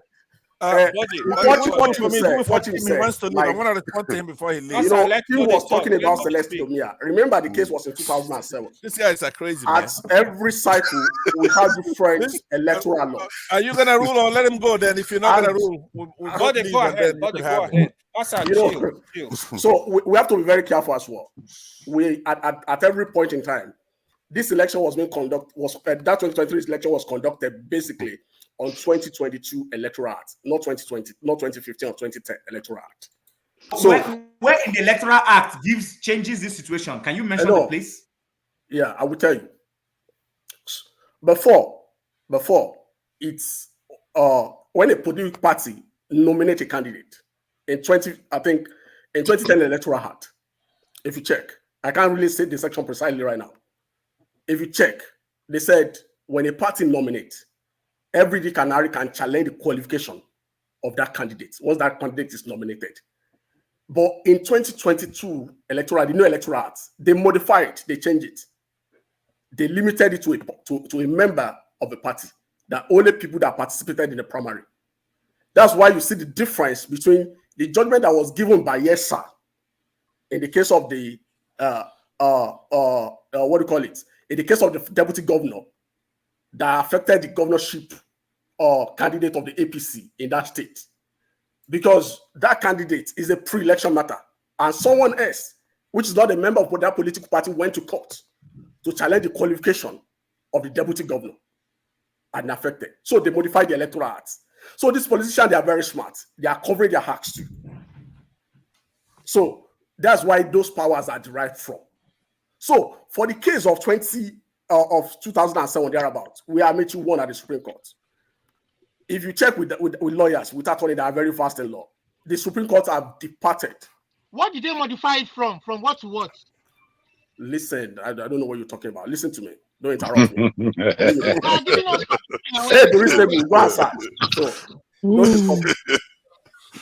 From the judgment of then, whereby the Supreme Court made that pronouncement, they modified the following year, the following election cycle, they modified the Electoral Act that you cannot be even declare the winner of an election except you participated in the full process of election, in the primary and the electioneering and the election itself. So they changed it.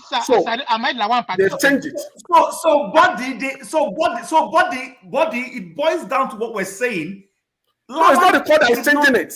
No, it's not the court that is changing it. It's the National Assembly that is changing the Electoral Act.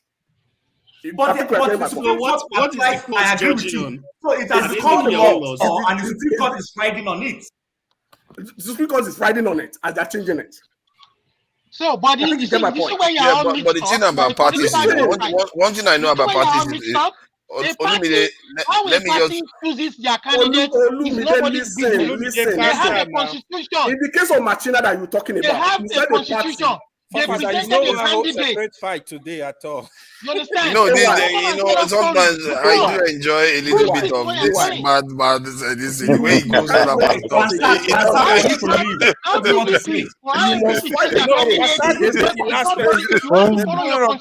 right? They want me to follow their constitution. It's nobody's business. It doesn't have anything to do with the election. Nobody's.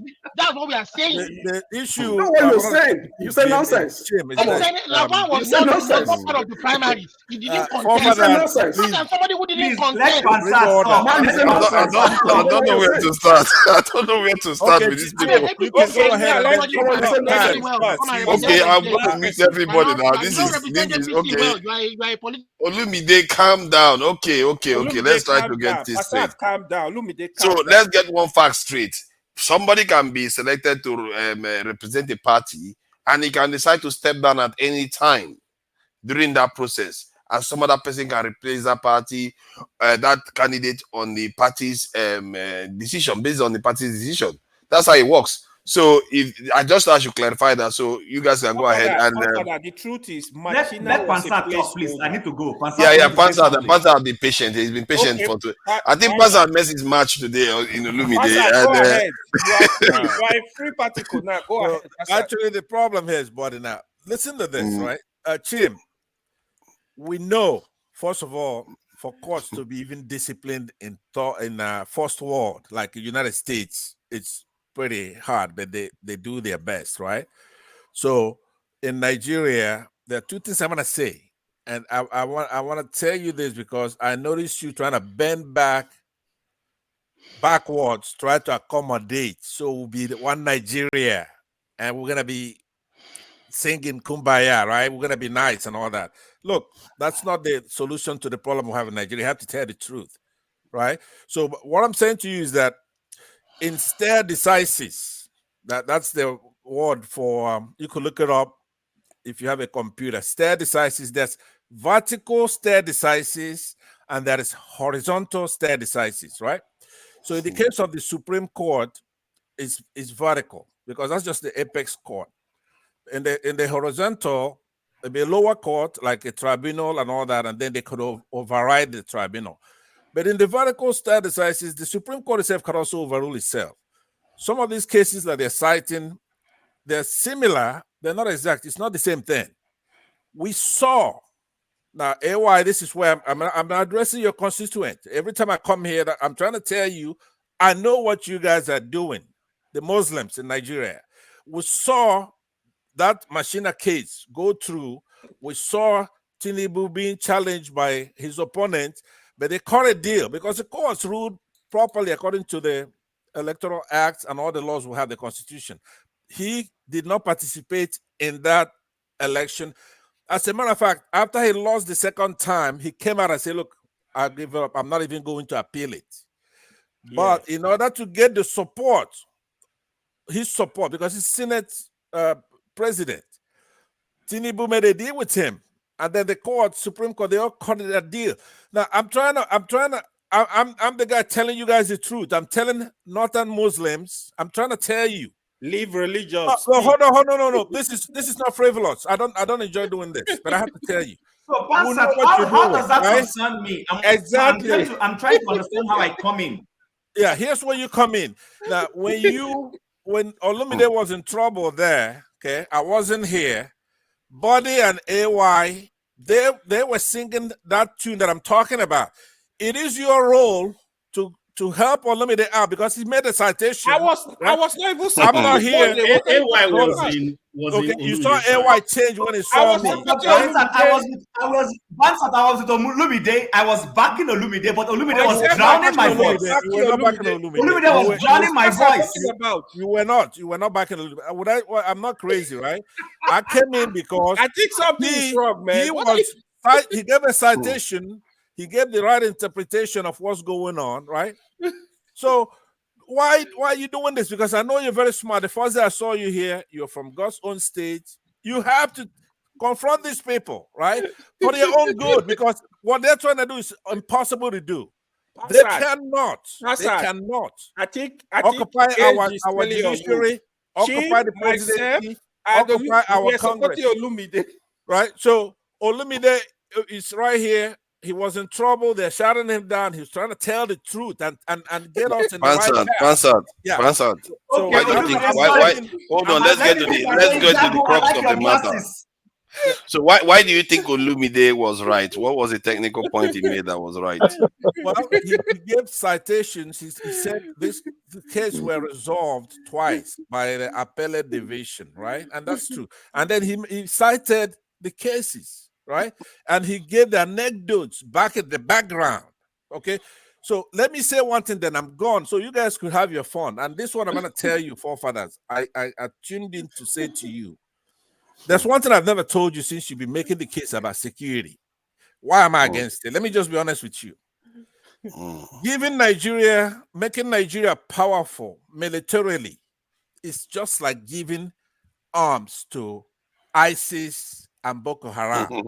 Okay? So if you make them that powerful, right now, our students cannot protest. As you noticed in the end SARS, right? If you give them tactical weapons and all those kind of things, they're gonna even take over Ghana.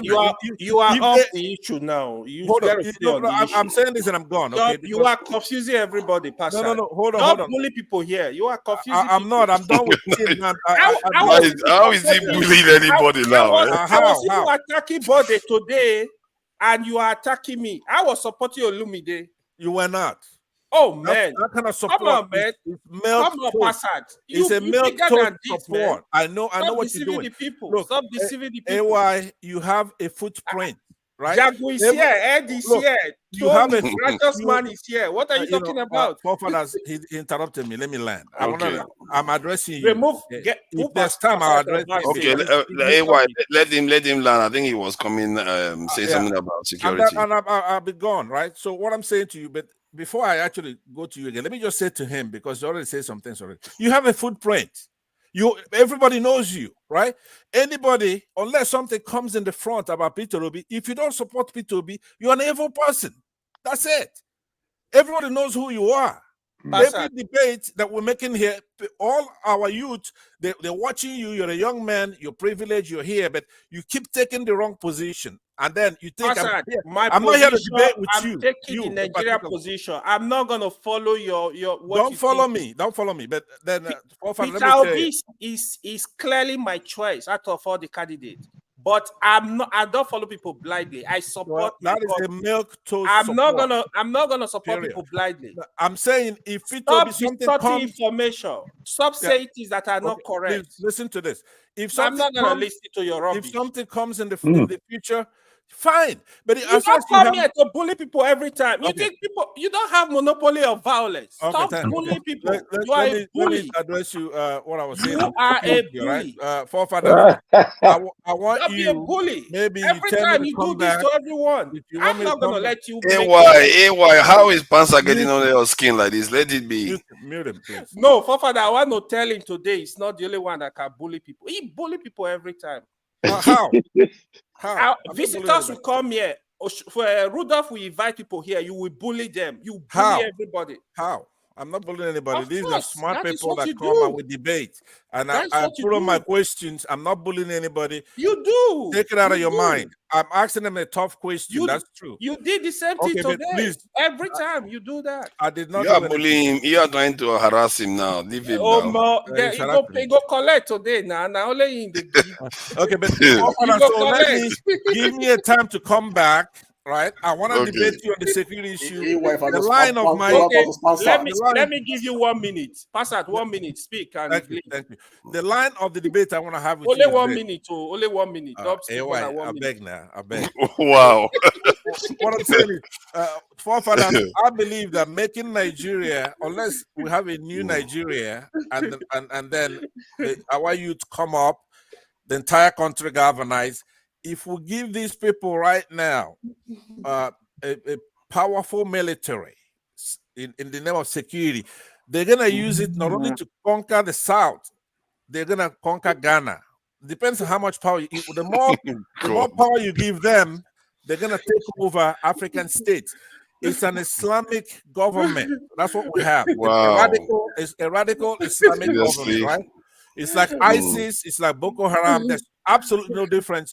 You go and ask a Muslim community in Zaria. They have Shias in Zaria who is a nemesis. You are completely out of point. We are discussing constitution and electoral. I am setting up a debate with two Nigeria. I'm going to come back to debate. You are I'm going to leave. You want me to leave, right? So I'm going to leave. Yeah, bye. If you accept the debate, have a good evening. Move on. Accept the debate 2 hours from now. I'll come back. Bye. Whenever you guys are ready, when you're done with your crew, I'll come back and debate. Is a bully. AY, come on. You're turning to one now. I think this Passat is rubbing off for you now. Passat, you can go. Bye. let's have peace, man. We don't need you here. Passat is rubbing off for you now. You accept the challenge. This is our platform. I will tell Rudolph to ban you for coming to this platform. You can have it. You know, this one righteous man has been quiet for a while. Passat is still my His brother. No stop problem. is coming. Passat, when Righteous you man come has back, been quiet, sitting down there. Passat is still my man any day. Even if Paparazzi, you don't agree, it's fine. I want you to change, AY. I want you to be on the right Pansat, side. Okay, I will. Quick question. Are you watching a replay of some other version of Dr. Damages? Because I see a large screen behind you and I see Jagun, and it's not in the same position as it is now. Oh, I think it's. Oh yeah, it was like yesterday one. Yeah, that's probably yesterday one. Yeah. On the more serious that's note, on the TV though. That's not on the. On the more that's serious not my note, TV. Passat is my man. It's just that sometimes we gotta dig it, man. It's my man. No, look. On a serious note, AY, right? You have to come over to the new Nigeria. You hold your opinion, but you cannot be against this youth. They want to. You are still here. You can't do You are that. still here, Passat. Yeah. Well, are you accept the challenge? Okay, buddy, I have a question for you. On a more serious note, buddy, Olumide has been very quiet for a while. I can see. Tinubu's policy, this new the address he made to Nigerians today, October 1st, about giving them an increment about 35,000 naira to their minimum wage for the next for 6 months. What do you think about it? Are you the moderator? So no, I just want to know your personal view. I just want to know. You still have a constitutional issue hanging on your neck. No, I love how you allow this guy. What is your own view? I want to know what your view of it is.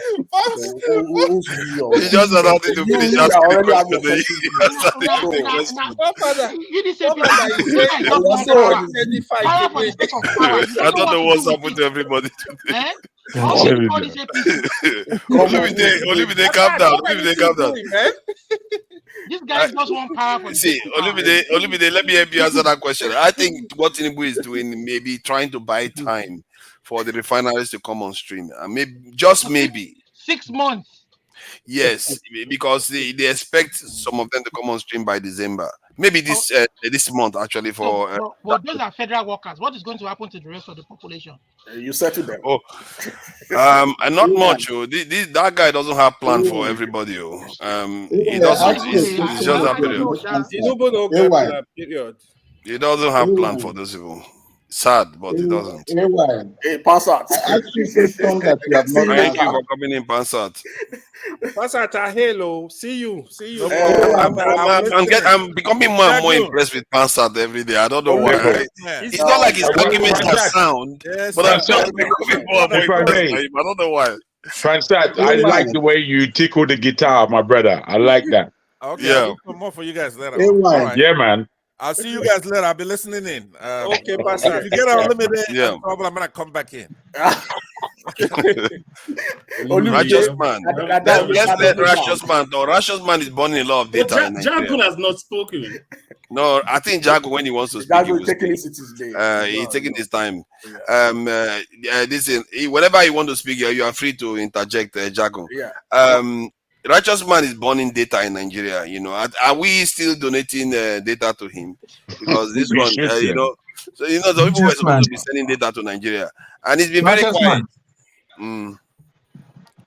Righteous man. He's sleeping already, I guess. He's not sleeping. No, he's not sleeping. No, righteous man is not sleeping. He doesn't sleep on live. So, Father, Passat is a bully, man. AY. Is he? AY.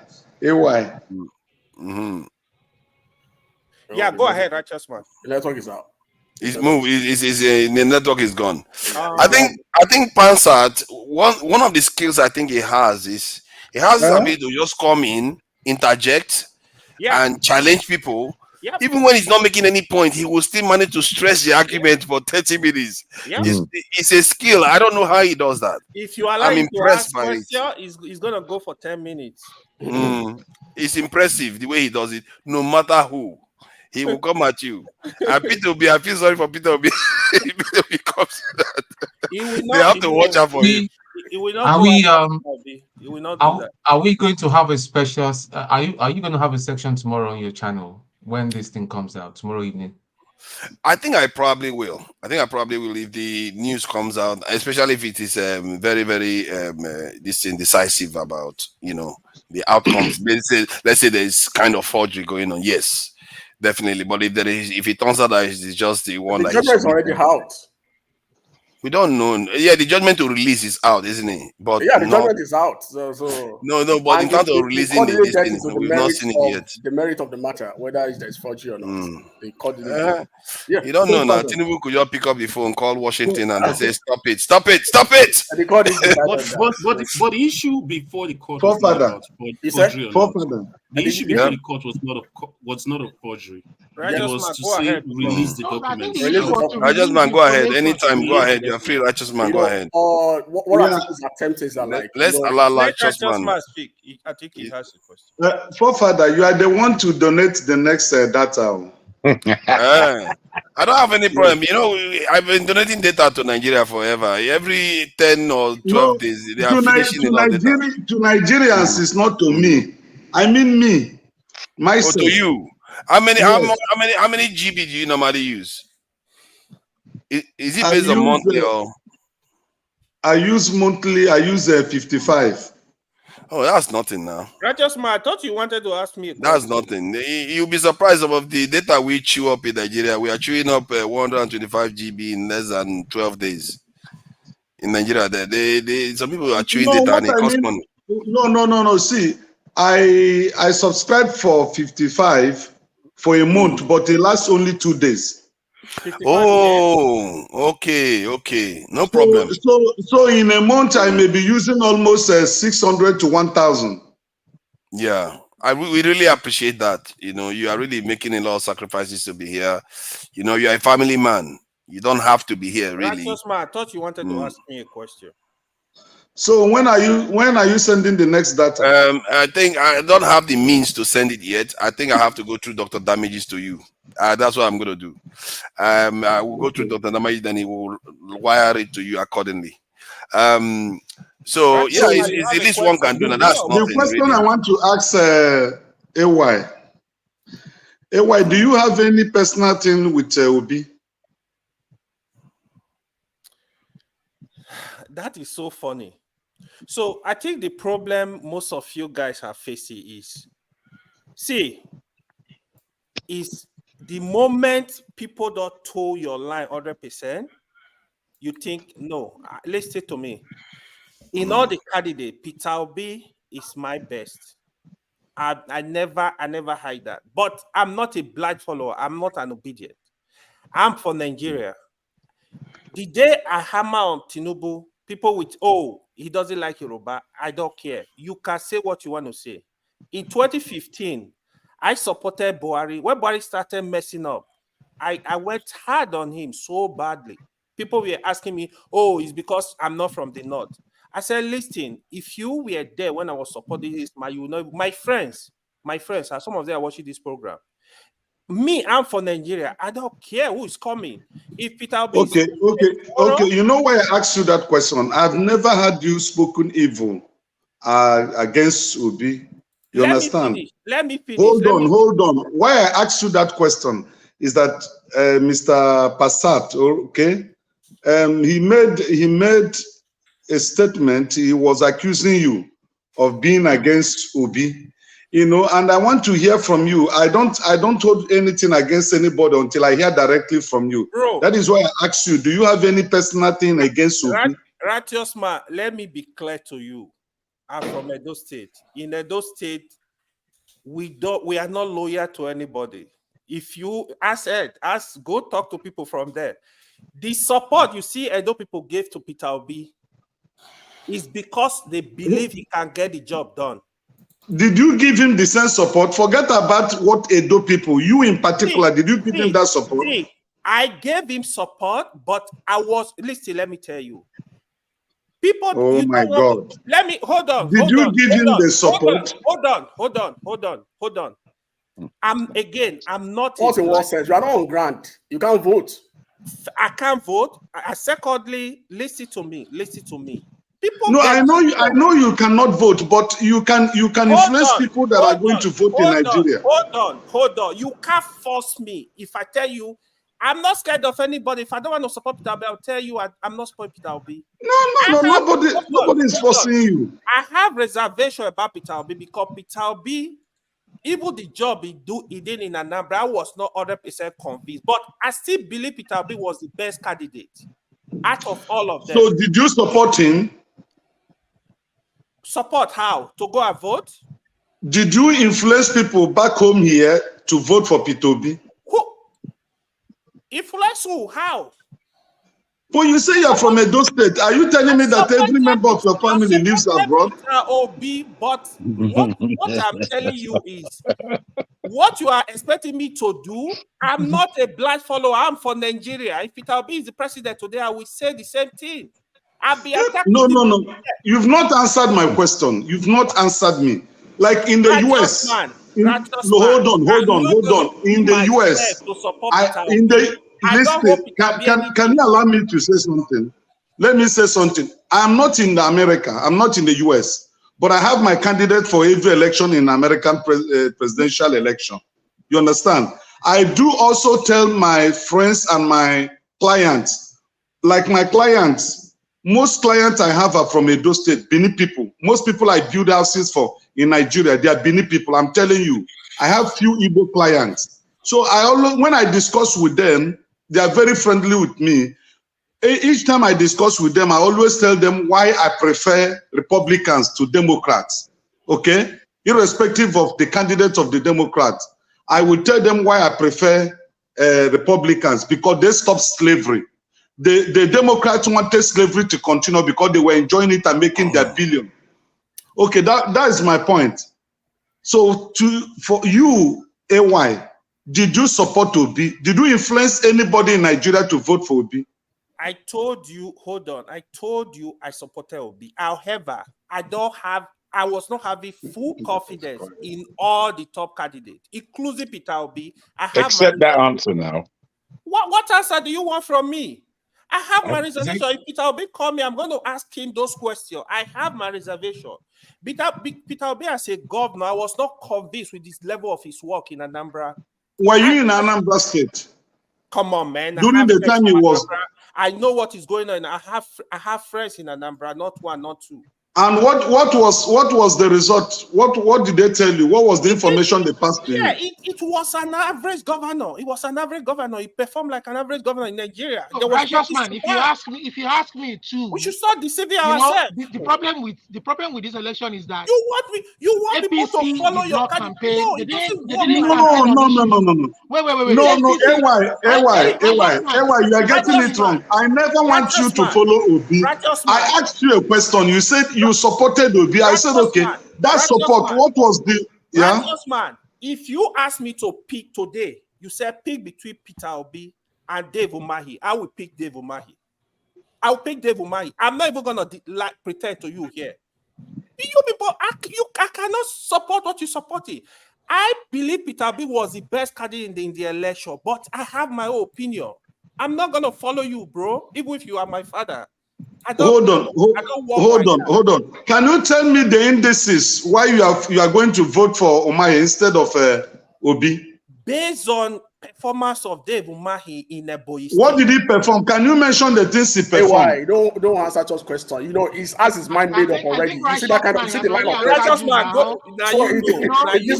This why you want to debate. Do you think that if APC had a sensible candidate and they campaign based on issues and what they have to do for the people, do you think that he could have won straight away like that? Who? The reason why we want to be there is because he won. He won free and fair. You understand? But if campaign was done based on issues, if APC had a very good candidate, you understand, a credible candidate, and they campaign based on issues. Listen. In the history of the modern Nigerian politics, listen. In the history of the modern Nigerian politics, there is no politician today alive that have listen. You don't bully me. Let me explain myself. Excuse me. Can you listen to me? This is my time to talk. So give me my time to talk.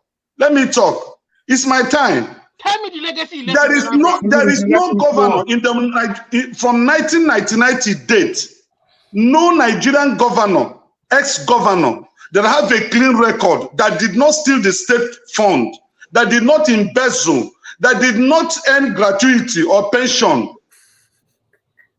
Okay, that's a good Mention legacy. that person if not to See, what other legacy? Righteous man. He left surplus now. If I'm not he left mistaken, 20 he left the billion. What surplus. No, else? mention. What do you mean? Hold on. Onumide, if somebody does something good, don't just say, "Oh, he does that." What are you guys talking about? Others have not done those things. Nobody can break the record of Obi. I said it's good. Not for this time. Nobody can break the record of Obi. Righteous man. That is where the country. Let me ask you a question. Yaradua was collecting pension. Obi never collected any pension till today. Collecting pension is not a crime, guy. Is it a crime? It's not a crime, but he was contented with what God has given to him, so he didn't want to touch Obi's fund.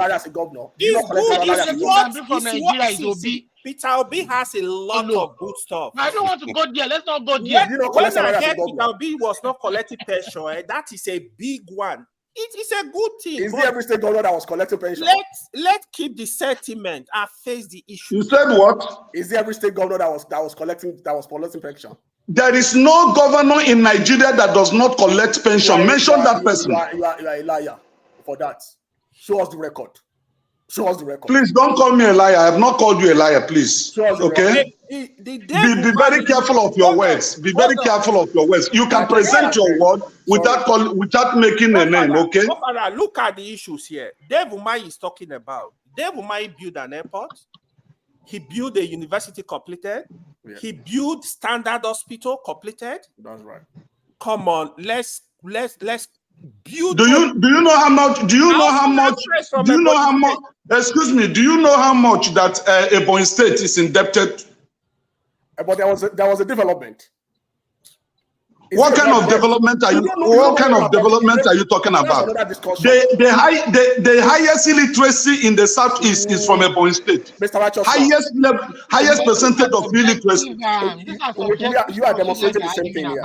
You don't know how to finance infrastructure. You don't finance infrastructure with your cash.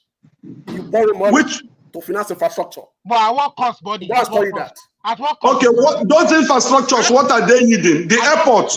How many people travel to Ebonyi State? What does that airport generate? What income? What income does that airport in Ebonyi generate to Ebonyi DG? How does it increase their internally generated revenue? It's a matter of source. When Jolly was building here at Taraba, people say, hold on. The way look at the traffic in Taraba today. Due to insecurity, that people are using Taraba airport. Okay, hold on. Hold on, body, calm down. Why did you say you don't fund infrastructure with your own money? Why did you say that? Because I think you could use either way, loan or your own money. Yes. The reason is this: when you have a big project like airport, and when they give you the bill for it, they might say it's going to cost you like, let's say 30 billion. Yeah. You don't have a capital sitting down in place for you to execute such. What you do in that kind of project financing is that you approach the capital market, or you approach a bank, a consortium, and tax that on your revenue. That you go to accrue over years. Not only in Nigeria, even in America, even in Canada, even in UK. Because I'm speaking from the standpoint of I did element of what it was. So hold on. So are you faulting? Are you faulting Peter Obi for funding project with capital? That's money that he has. No, nobody's faulting. It's righteous man that was. Then why was the point raised? My answer to that question. Level of indebtedness. That is why I'm upset with Nigeria. You understand? It was between two men, Peter Obi and Tinubu. You understand? It was who was the better candidate of the two based on the issues. I would have voted for Peter Obi. You understand? But if they have brought in a credible candidate, a credible option, we would have made it issue based. So I would have been able to challenge Obi. In Anambra, this is what you did. Why did you leave 20 billion without doing this for these people? Without doing that, without doing this? I would have asked that question, you understand? But who was the better of the two that we had?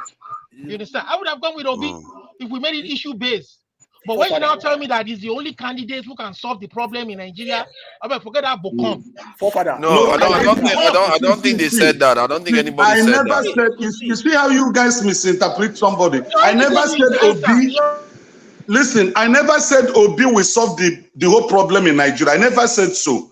I said his record, when you come to Human Development Index, he had the best in the whole Nigeria. He got international award for it. There was no other governor that had that award. On what statistics? On what data?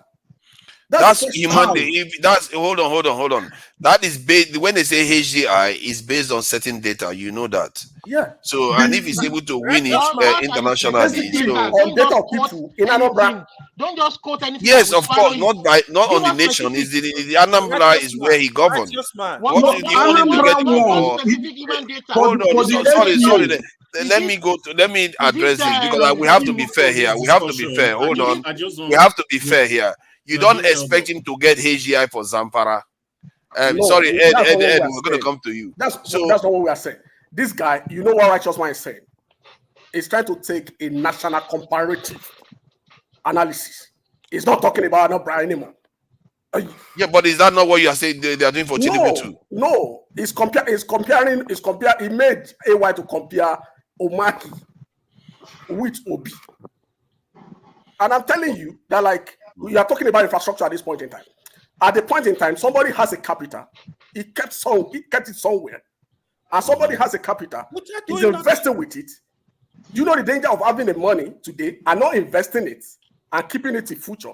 You know the depreciation that can come into it. Yeah. You know the consequence of infrastructure delayed on human index that you are trying to advocate for.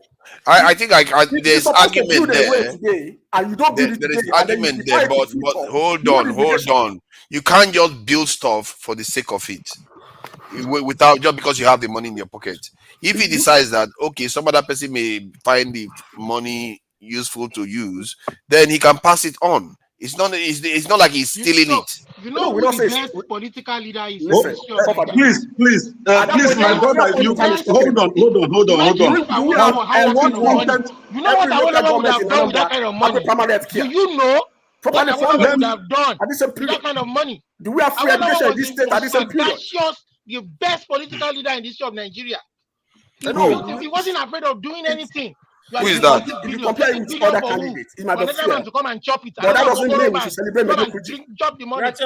Righteous man. See, what people are saying here. Peter B said this my brother that said I was lying. What's his name? I know I took that back. What's your name? Don't dwell on that. No, What's your name? Body. Please, what's your name? What is your name? Body. That's my body.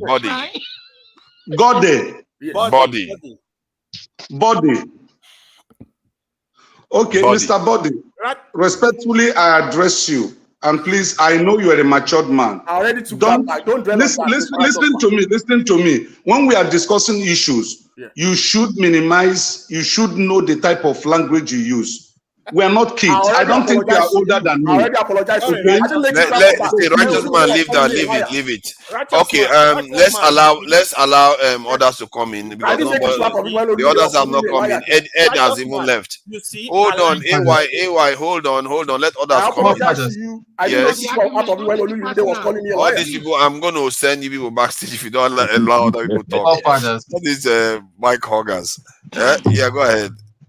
So, can we change the subject, please? I think I want to change the subject to something more. But before you change the subject, I've been told that Righteous Man identified the drug dealer amongst us. Righteous Man, you confirm that.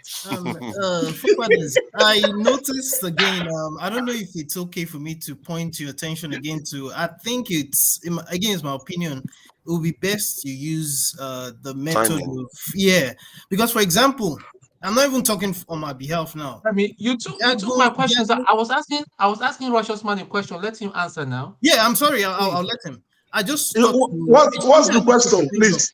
Jagun is right there. I don't think he has said like one word I know, we know. We are going to Yeah, I change the think we should topic. go That it back to starts the with going me. round. Like, So Femi, please, Femi, calm down. Femi, bro, calm down. John, Wait, what they was said your you found. question? They said there's a. You said Your question, please. Your question. They said you called out a Jago is drug a dealer among gentleman. us. Jago, go ahead. Somebody said you no, called no, out no. a If drug we dealer. want to be fair, Your we question. When Jagu wants to John, be your rough, Jagu Jagu was can question. be spitting rough. fire yesterday. No, right. Jago Jagu are was spitting gentleman. fire Right. yesterday.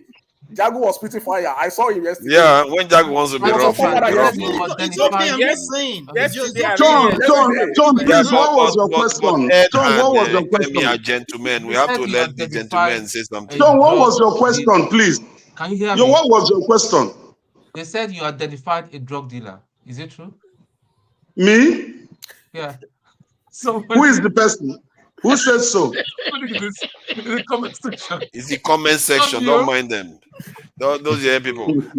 So Ed, No, the comments. I think I want to change the topic to proper Sunday lessons. You know, we either go religious or historical I or laugh. scientific, or we want to talk about where we are in 60 years, because we were talking about it yesterday, where we talked about Chongqing in China, the advancement, or we talk about whether do you have to be Muslim, Christian, or Jewish, or religious to even go to heaven? Do you have to be that? Ah, And You will not start another war, forefather. Leave uh, this uh, man. nah, hardcore. yeah, Bro, you don't have to. You know, these people that say we have to be certain things to go to heaven. That could be an interesting discussion. And brother forefather, before mhm, you change the subject, yes. I've been here for about an hour and a half or so, maybe, Mm, and I was listening before, and I've heard, actually from the beginning, I've been listening to the two gentlemen who were speaking, and a lot of times when you invite guests on, I don't actually come onto the platform. I just listen from the outside and check out what's been said and how the communication goes.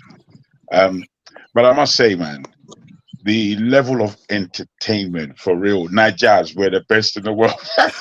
We're the best. I'm telling you, man, it's There's unbelievable. nobody. I just decided, I just started just laughing because it's just I Forefather have to need conclude. award today. He allowed Bantos. I just We're let the it best go, in the man. world, man. I mean, even Pansat, mate, he was impressive today for Mm, me. I yeah. really enjoyed his assertions and his Mm, off-key manner and his guitar playing. It's all been fantastic. So yeah. I just wanted to say that before you change the subject. Yeah. Yeah, let me leave it there. I was enjoying it myself. That's why I couldn't interject. You know, Mm. Odumide was over every case, every just Man, Omo, brother rolling Lumide all is over a the I place. was firecracker, I mate. was ready for Passat, my friend, today. Oh. Mhm. Are You you know, the ready I for was problem, fire? the ready problem, for the him problem is today. Mm, Nigeria is missing out from good governance. You know, mm-hmm, Nigeria is really missing out. The mm. country is a But people are Nigeria is just missing out on you. Oh. You best go home and give them firecracker in there. go back home. God Mm-hmm. forbid they will finish me. Forefather, maybe Yes. maybe I will follow what Femi said. Like maybe we should start taking turn, like what Femi suggested. Like so. I guess when we go in the religious route Ah, or the development route, that's another contentious issue. or we go through development route, then where we talk Development about is good. all we explore the world and see the areas that are most developed and see where we fit into this and what we could do to catch on the fastest route. I think because there's a lot more technology available now, we can't necessarily use the timeline that other people use. Maybe we could get there faster because we have access to technology and shipping, internet, and all the rest. Do you So we could look do into that. you do you Mm, not think that we keep banging on about our refineries? Yesterday, I was reading something. In fact, I think I'll try and share the link to the private chat. Maybe everybody will look. And apparently, Toyota is developing a hydro car, and they are very, very serious about it. And yet, we are still talking about fuel. And we know here Hydro car You with mean water. hybrid yeah, or water. electric car? What? No, water. Hydro is water, isn't it? Hydro? Really? Yeah, Hydro I or didn't know hydrogen? about yeah. that. I will read it. And What kind of we're hydro car is pushing that? Have you got it? Let me check with Toyota. I've and not we're seen pushing that. for electrics. We're Yeah, pushing for electrics what as was it? well in the Like either UK. hydrogen, Aggressively pushing for it's taken electric. out of water. All the fuel engine are being phased out, and all the male Oh, you mean uh, hydrogen cars? Okay. Hydrogen car. Yeah, that's what it's hydrogen, not hydrogen. Yeah, the exhaust is water that comes out, but hydrogen goes in. Yeah. That I don't know whether that is going to fly because people are afraid of hydrogen. Seeing the Hindenburg, this a crash where the whole balloon just came down on fire. So nobody wants to go near But that hydrogen. is air. But that is the air. We're talking about cars this time. It could. Yeah, it should work, but there's a lot of option for battery now. There's so many things that are going on in battery research that they feel like because hydrogen you still have to fill it up. You have to go to station, use gas, but this in battery you can just swap the battery and battery you can charge it too. So I don't know. I guess people The can reason decide why which they one are they tending prefer. towards that is because it's readily available, it's cheaper. So it's cheaper Exactly. and readily available. That's hydrogen, you mean? and it's harmless. So that's why they are tending towards. Which one is hydrogen? Are you talking about hydro? Yeah, hydrogen gas. Yeah, it's hydrogen. it's a catalytic process of separating hydrogen out of water. So you know, you have to create it's a side that been hydrogen. on for a while. So, But it's interesting that it hasn't taken off all this while because it's been around for a very long time. They're even using them on air vehicles like drones and stuff like that. But maybe because the fuel itself is not something you can use on a large scale where you just have them in every kind of station. It's not like this thing, what they call it, electricity. Where you it's a just work in plug it. progress. It's still a work in progress. It's like, you know, at the point where we are talking about solar, you can't like say, oh, we want to run our plane on solar. We want to run our car on solar. So, you know, it's just a matter of time. We will get there. Check the private. You know, the value that you're talking about, they mostly before Please, you guys should remember to fix your electricity first before we talk about Exactly. One of the biggest But I have information here about the hydrogen car. It says as of 2021, there are 2 hydrogen cars publicly available in select markets: the Toyota Mirai and the Hyundai Nexo. The Hyundai one of them. Ioniq was produced from 2016 to 2021. Hydrogen combustion cars are not commercially available. What is the main problem with hydrogen cars? Unfortunately, a hydrogen fuel cell offers few advantages over battery, with several deal-breaking disadvantages. The problem that show no sign of really being overcome include cost, lack of infrastructure, and relative inefficiencies in delivering hydrogen to customers. So it's not something that. See that is the last point I wanted to add, because if you want to deliver hydrogen to customers, you have to create a whole load of infrastructure. But electricity, almost every home has it, and it is already built into our systems. So I think that's why using battery is going to win out. There's solar, there's all kinds of sources of electricity out there. So it's just to get a more efficient battery. At the matter of fact, the batteries are quite efficient. Some of them can even go further than this petrol. This can go. So I think that is going to win out this over time, and I think that is what is pushing hydrogen further back, because you have to have a whole set of ecosystem for it again. And like you have the gas stations and the likes, Yeah. And but in Nigeria so far, what I've noticed is that I, for one, wants to move to solar, and but I don't see a lot of wind turbine in Nigeria, in Africa, in terms of. You see, I must say, you know, a lot of these things, a lot of these new technologies that they're coming out with, as interesting as they are, they're not sustainable. None of them are sustainable as gas and crude. None of them. They're all going, because I tell you why. You see a lot of what's coming out of Africa, Congo particularly, with the cobalt that is used to gain battery power.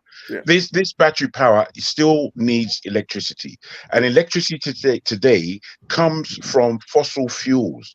So you know, we have to these wind turbines. Do you know how much a wind turbine costs? Do you know how sustainable it is? How expensive it is? I mean, all these things, they're not sustainable. But From people, what I gather, we like to hear of something that sounds sustainable. But when you enter into it and you understand what's going on, you find out that in actual fact, it goes right back to fossil fuels again. So as much as it seems sustainable, they're not sustainable. None of them. You know these these windmills that you just mentioned about. Have you in Germany and the Netherlands, they're very big on it. Yes, there may be, It's an but then just alternative energy What percentage does it contribute to their national grid? What reading the percentage? texts. Let me If let as me you look read the it up. text, It's still something. It's an No, alternative. what percentage? That's I what we need don't to look know. at. You Buddy, know, I don't because know. the only where there are two places we have comparative advantage, which is hydro and gas. So yeah, we have that in abundance. Why can't yes, we leverage on that? we must make use Future, of it. for We future. can't just be looking at what other people are doing alone, unless we really do look Because into it. even It's here, fanciful. It's even fanciful and here, nice and gleaming and clean, and those all these companies, people would want to talk about how the environment is this and that. But once you understand the expense that's going on to put these things in place in the first place, and how long they actually last, wind turbines, they last about 10 for 15 years, and what they cost to put one up is in the billions. It's not all these things that.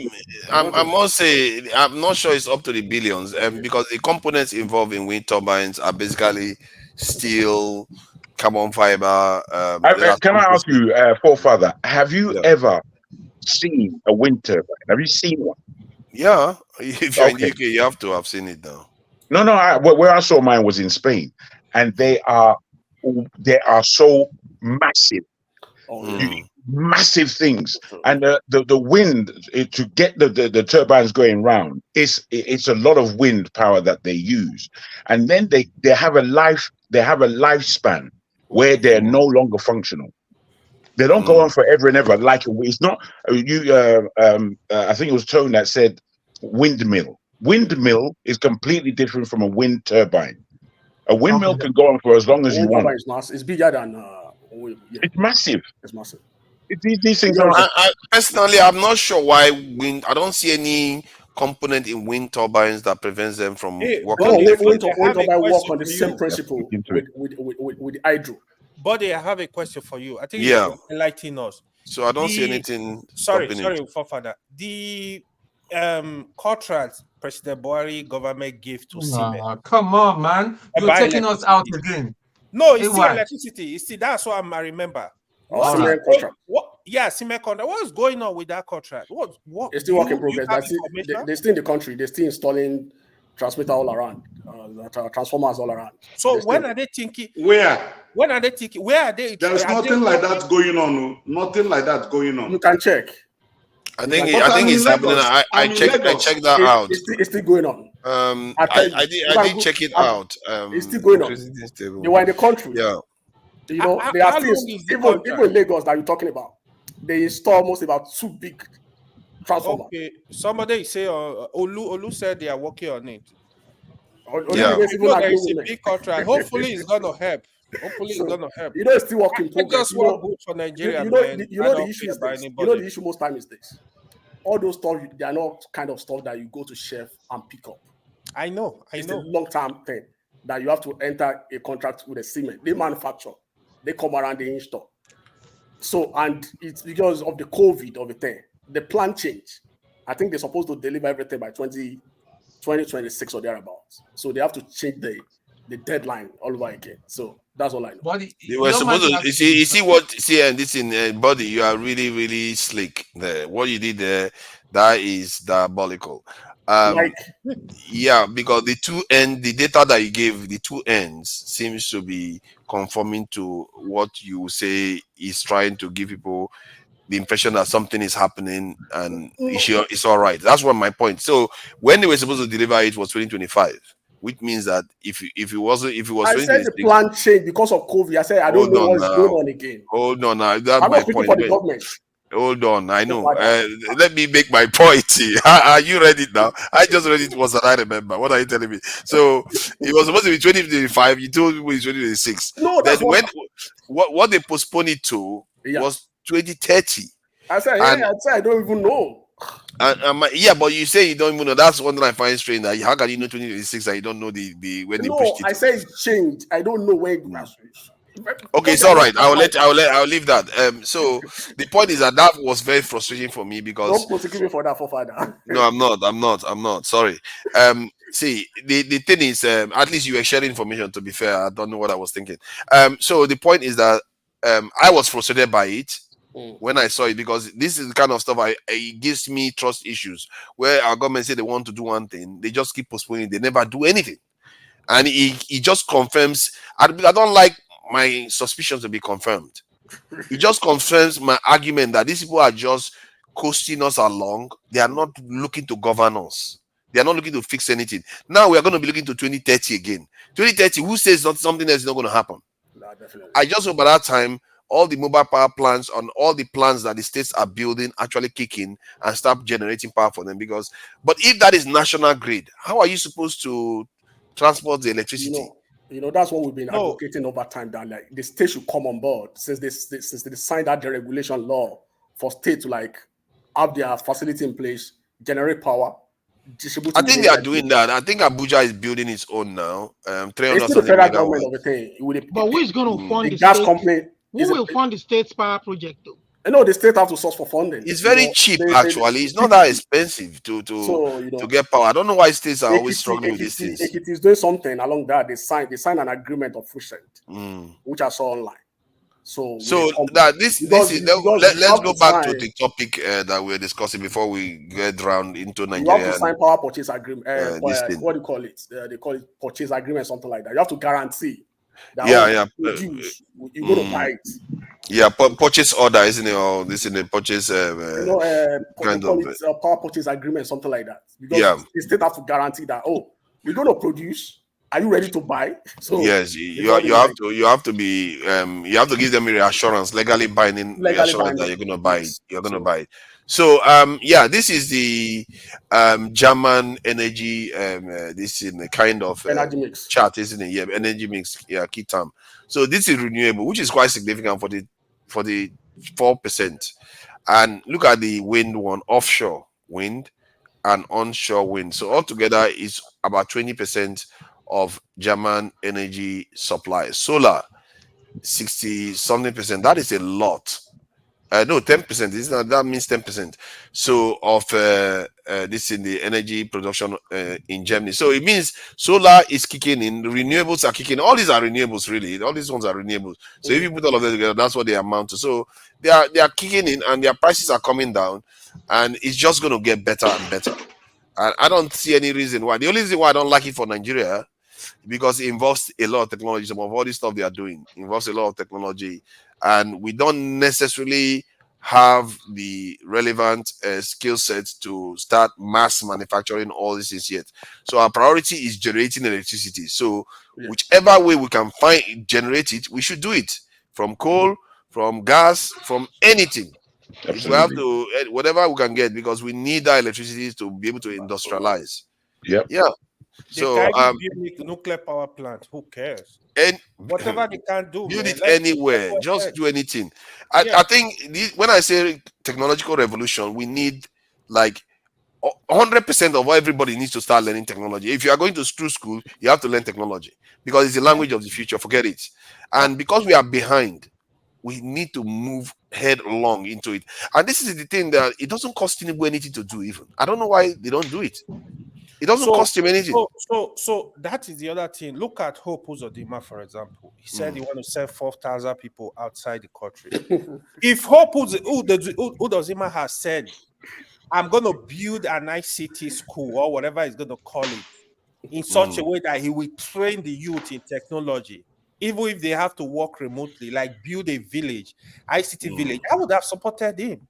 Now you are talking about you want to export people to Europe and Canada, so they will be dancing. They want to go to Europe. Come on, man! Like, what does that say about him? What does that say about him? You know, that's his mentality. There is a breaking news. I don't know whether it's true. There is a breaking news. Okay. I don't know how true is. Yeah. What happened? That Mr. President has approved 35,000 naira increments. No, 25. Just for 6 months. No, that was part of the speech in the morning. It's 25,000 added to their for 6 months. We've been 25,000 naira across board for federal workers. It's palliative now, palliative increment. Yeah, for 6 months. There's actually an update that after the meeting with the labor unions, that there's no cap on it. There's no 6 months cap anymore. Or no, 6 months is not there. The only thing that happens is that, like in the speech, maybe the lower cadres. That's what No, they no, mentioned. that's what I'm telling you. But There's now an they remove the cap from the lower cadre. Yeah, no. Yeah, So and then cut. he said that he's removed that cap for 6 months pending. There's going to be discussions. Oh, pending the determination of the minimum wage. So he's removed that okay. 6 months. Yeah. Okay, pending determination But of is minimum the wage. strike still going? Is the strike still going No, to they hold? suspended the strike. They haven't. They have to make. So their the increment organs. is So they will not come back guaranteed tomorrow. now. They did suspend it yet? Yeah, they're going to be having their no, meeting they have to meet with their tomorrow. organs. They're their going to have to, executives. yes, that's how we did. Discuss with them. But the increment is not guaranteed. You can take it away anytime. No, right now, if we go, the update is that they've agreed that there's I'm no. just seeing it on TV now. I'm just You're right, watching it righteous on man. TV. You're right. Right. There's no 6 months limit after their meeting this evening. Yeah. So they're still going to continue discussing. That's until they were able to fix the minimum wage. Yeah, exactly. But so is the minimum wage that they are looking to go on strike for? No, more than that. You know, there are a lot of issues they mentioned. A lot of issues. Okay, can you enlighten us, bullet point it, please, so that people understand what they are actually demanding? You know, the labor talks about the issue of the minimum wage, which is called as a result of the removal of fuel subsidy as inflation, and the issue of the refinery, and the issue of the CNG. Those are the issues that they discuss about. Okay, so they want the refineries to come online. Oh, definitely. Maybe they should be focusing more on that and than the minimum wage talk. You know, people don't have to eat. People don't have to die before the refinery start working. Because the refinery one is going to ensure that spending is going to mean anything. Because all the salary you are paying, if the refinery is not working, it's just but wasted. Don't you think that the money we spent on refurbishing of these refineries would have used it to put new ones up? Maybe true. I'm not sure too. Dangote spent 17 billion. They spent about 3 or 4 billion on this. We are serious. It may not be the size of Dangote's own. I think it's the largest in Africa. The largest. They are co-locating. Another information I heard, they are co-locating a new one inside the Port Harcourt refinery. I'm not surprised. Is that what they are doing right now, or they are looking to do that? That's what they're. That's what they are doing now. That's what they are doing with Port Harcourt. So, and the deadline. I'm not surprised. The deadline is what is it? When is the deadline? That of Port Harcourt should come up through by at least 50% by December. That's what they said. And Dangote should be on this month. From what they said, that it's going to start receiving crude oil. Dangote will be hot this month, but it's not going to produce. But let me ask this question: Is Dangote not a businessman? Yes, of course. Okay, is he not going to make profit out of his investment? Why are we not believing that the refinery is going to make the issue is the landing cost, the insurance, shipping, transport. So those stuff will be off. Yeah, that might be. So that's the area we're looking at. But when they interviewed the group managing director, he said that they are going to sell based on what is obtainable from international. Selling based on the market does not mean transport costs. If the price of a commodity is $90, if you are not Buddy, you are one of those type of people that sometimes drive me crazy. You know, like sometimes make me want to kill lawyers and all that, because they always try to confuse ordinary people that don't understand the topic. All you could just tell him was that the cost to import was not going to be removed, and Nigeria owns 20% in there. So that's a big. It's simple. You just started compounding with big language and all that stuff. Okay, is God a lawyer? No, he's not a lawyer. He's just he's like one of them. They use professional language a lot. Because if he's a lawyer, he's part of the problem of Nigeria.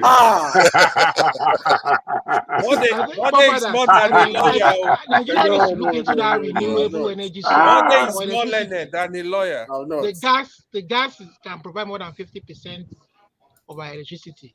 If Germany can be generating, you mean Dangote?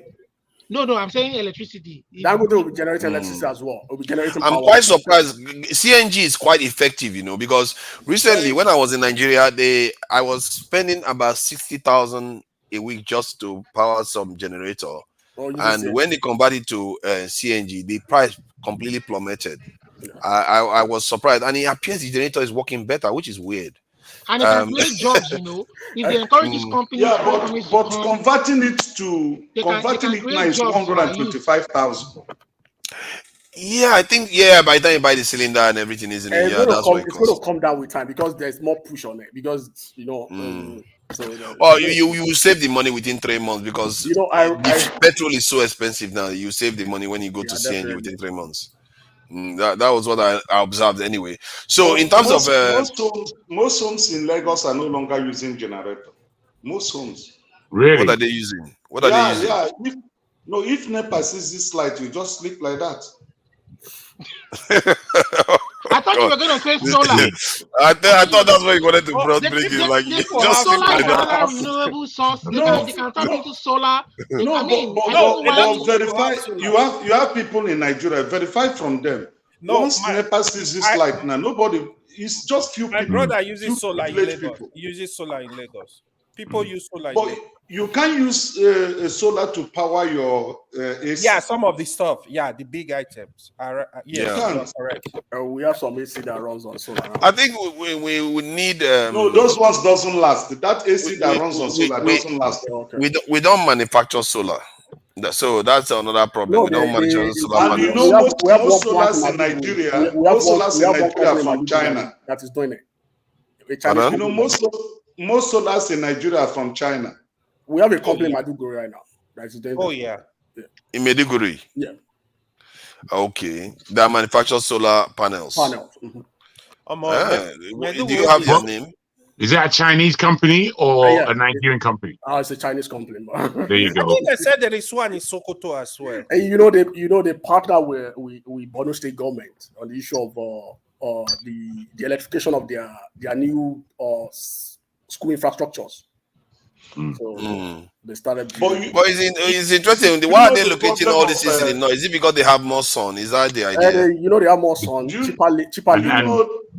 Why the land? One of the problem of Chinese solar panels, it doesn't last long. There's a building I finished 2 years ago, and they did installation of this Chinese panel. It didn't last up to 8 months. We said something about hydrogen gas. Sorry, buddy.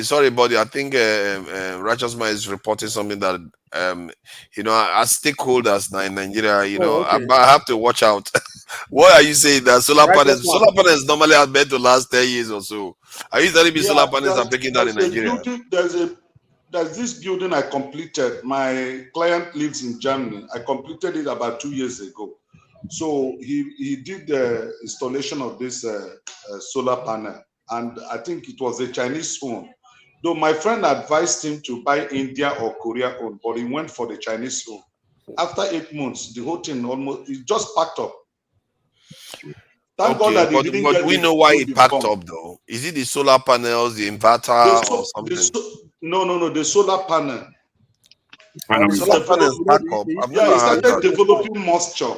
The issue is the moisture inside. Is the coating of the surface. That's interesting. The coating of the surface, and secondly, the connection.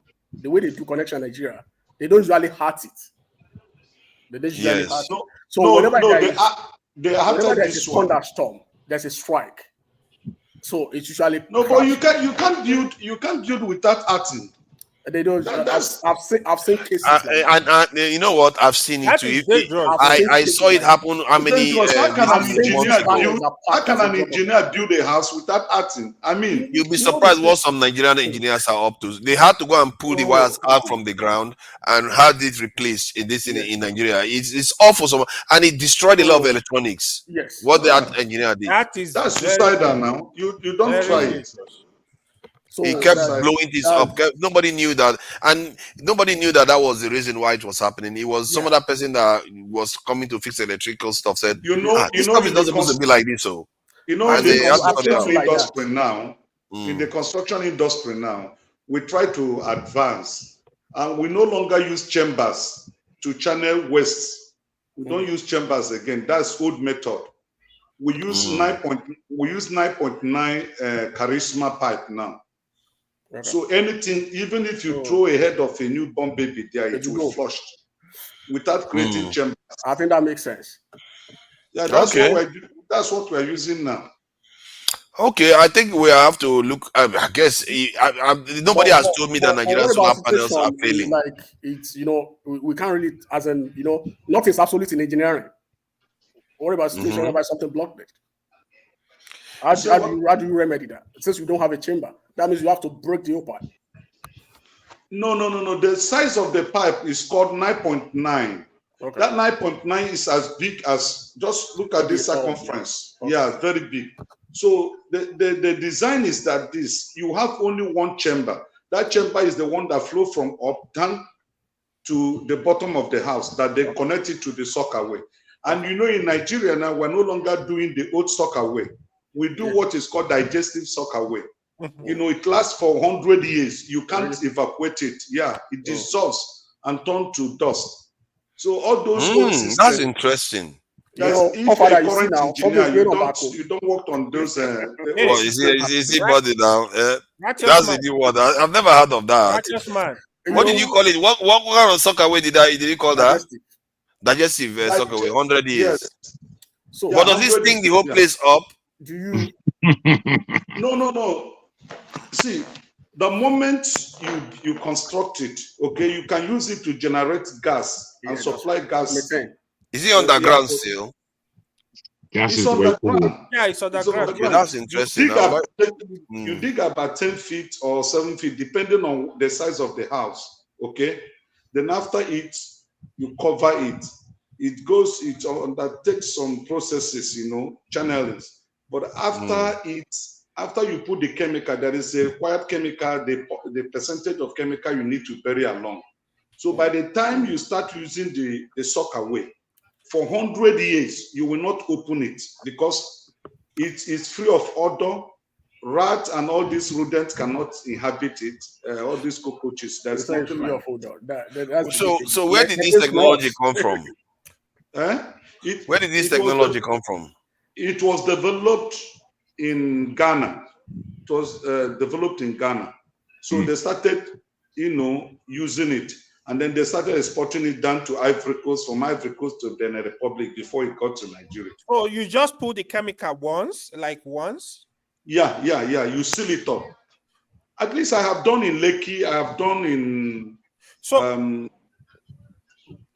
is it called again? Digestive sockaway. Digestive sockaway. Yeah. Or is this sorry, are you a civil engineer, a building engineer, or an architect? Which one are you? What's your specialty? I've told you what I do. Is a contractor. Okay, it's called biodigester septic tank. Yeah. Who told you that I'm a contractor? You're the one talking. Reach out to righteous man. I beg, I'm just saying you, righteous man. Don't come after me. Did I tell you I'm a contractor? Let's see. So I need to protest. I need to protest for father. Jagun, Ed, and Femi. We need to give them space to speak. Honestly, Oh yeah, that's true. Actually, that's true. That's true. They will not. Ed will not interject to save his life. Bros, I tell you this, AY. For this level, we did 15 hours yesterday. We need to conserve our energy.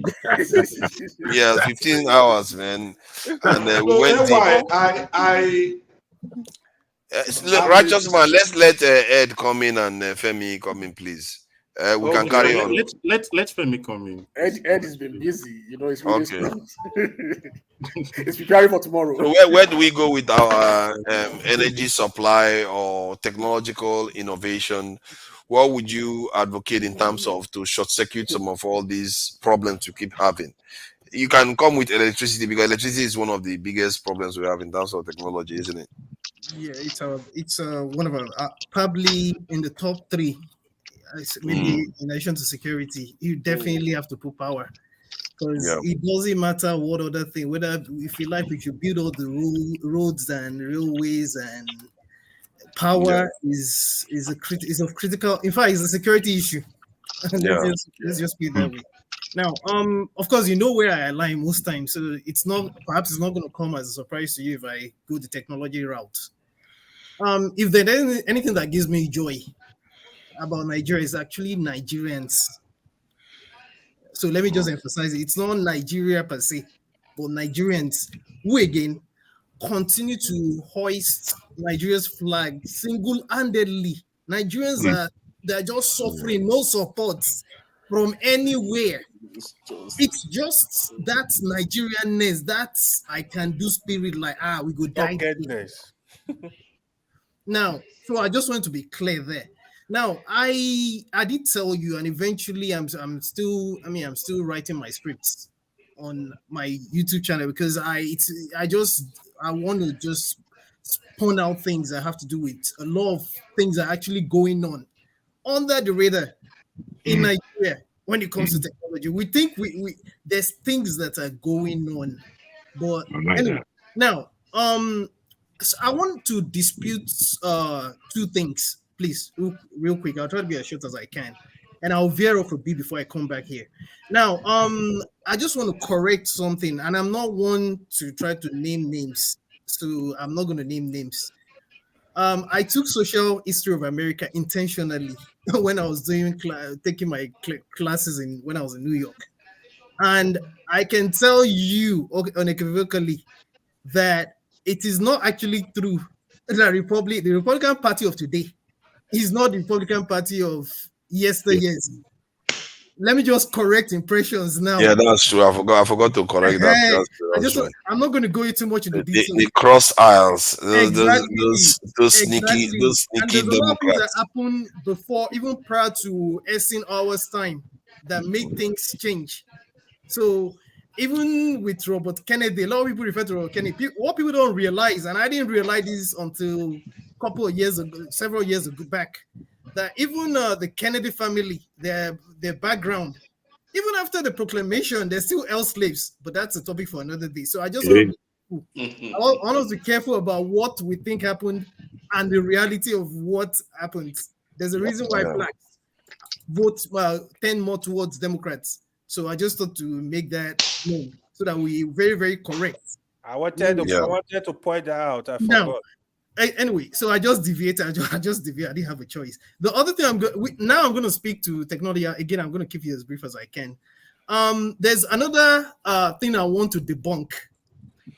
I've said this often. I was born in Kaduna and I lived there for a good chunk of my life there.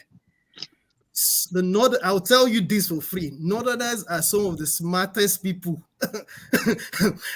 I went to school with them, and I saw. In fact, some of the most celebrated people I know are Northerners. When it comes, God bless you, Femi. I'm not. This one this is not sentiment. It's what I experienced. Yep. And then when it comes to technology, this notion that because again, I think we should be careful with our sentiments. I have sentiments too. This notion that Northerners and technology, it's a lie. Big lie. In fact, in Kaduna, there's a hub. Maybe when my channel comes in, a lot of people will be shocked. There's a major hub called the Collab Hub in Southern Kaduna, where I mostly grew up. Kawo, Mado Bello, and Mando, and so on and so forth. They're doing something. In fact, they have another major up in Josh. Keep in mind, I'm not mentioning Abuja. They have another major up in Josh. In Borno, irrespective of what's been going on for the past 2-3 decades, some major technological hubs that they have there as well. Same thing in Kano. Same thing in Kano, sir. Thank you. Yeah. Same thing in Kano. All this big truck have been manufactured in Kano. Yeah, there's some I do not know, and I wouldn't claim knowledge to. So the reason why I keep bringing these things up is that these things are happening in spite of ourselves. So again, it's despite my own sentiments, I would not like to hear things I know that are not true being said and not say anything. Now, the reason again why I keep harping on technologies, as of today, there's 61 female startups in Nigeria that I would enjoin people to look out for. 61 females. In total, I think as of tonight that I'm speaking to you, there's nothing less than close to 500 plus ops, including startups, including the one owned by Bosun Chijani. That's why I am hoping. I may not be a fan of Tinubu, but I'm hoping that guy doesn't disappoint people like us. Yeah, I heard much about Bosun Tijani. That guy is, if Nigeria doesn't, or if he's able to navigate because there's too much politics in Nigeria, for crying out loud. So I hope he will be able to because if there's one thing I feel would take Nigeria out of the doldrums, it's ICT. Nigerians are doing amazing things. And if power Nigerians don't need too much to survive. Everywhere. Governments, even the palliative, and this is where I'm going to land. Even this palliative, Body, you can dispute this as well because I no. Even that palliative, you see, one of the reasons why I had a major problem with this palliative thing. Look at what is happening now. What has happened to that palliative thing? It is better that same money if they had put it to do certain things. Yeah. Exactly what I said. I agree, honestly. Exactly what I said. You know one thing about us is that we like talking. Forefather was asking today, Righteous Man came with a breaking news that like 25,000 per month for the next 6 months and thereabout. You know what? Labour are happy. They've gotten their own token. Nobody's thinking about development. If you go to them and say, "Oh, this is not necessary," let's be hungry for a while and think about development. People will say, "Oh, do you want us to die before we start having those stuff?"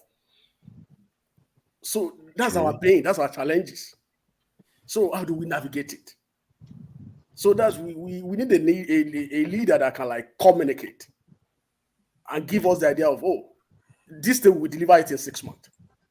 I remember the point in time during Buhari's regime, they promised to close Abuja terminal down, Abuja runway down, I think for 1 month or thereabout. I'm not sure if I can recollect.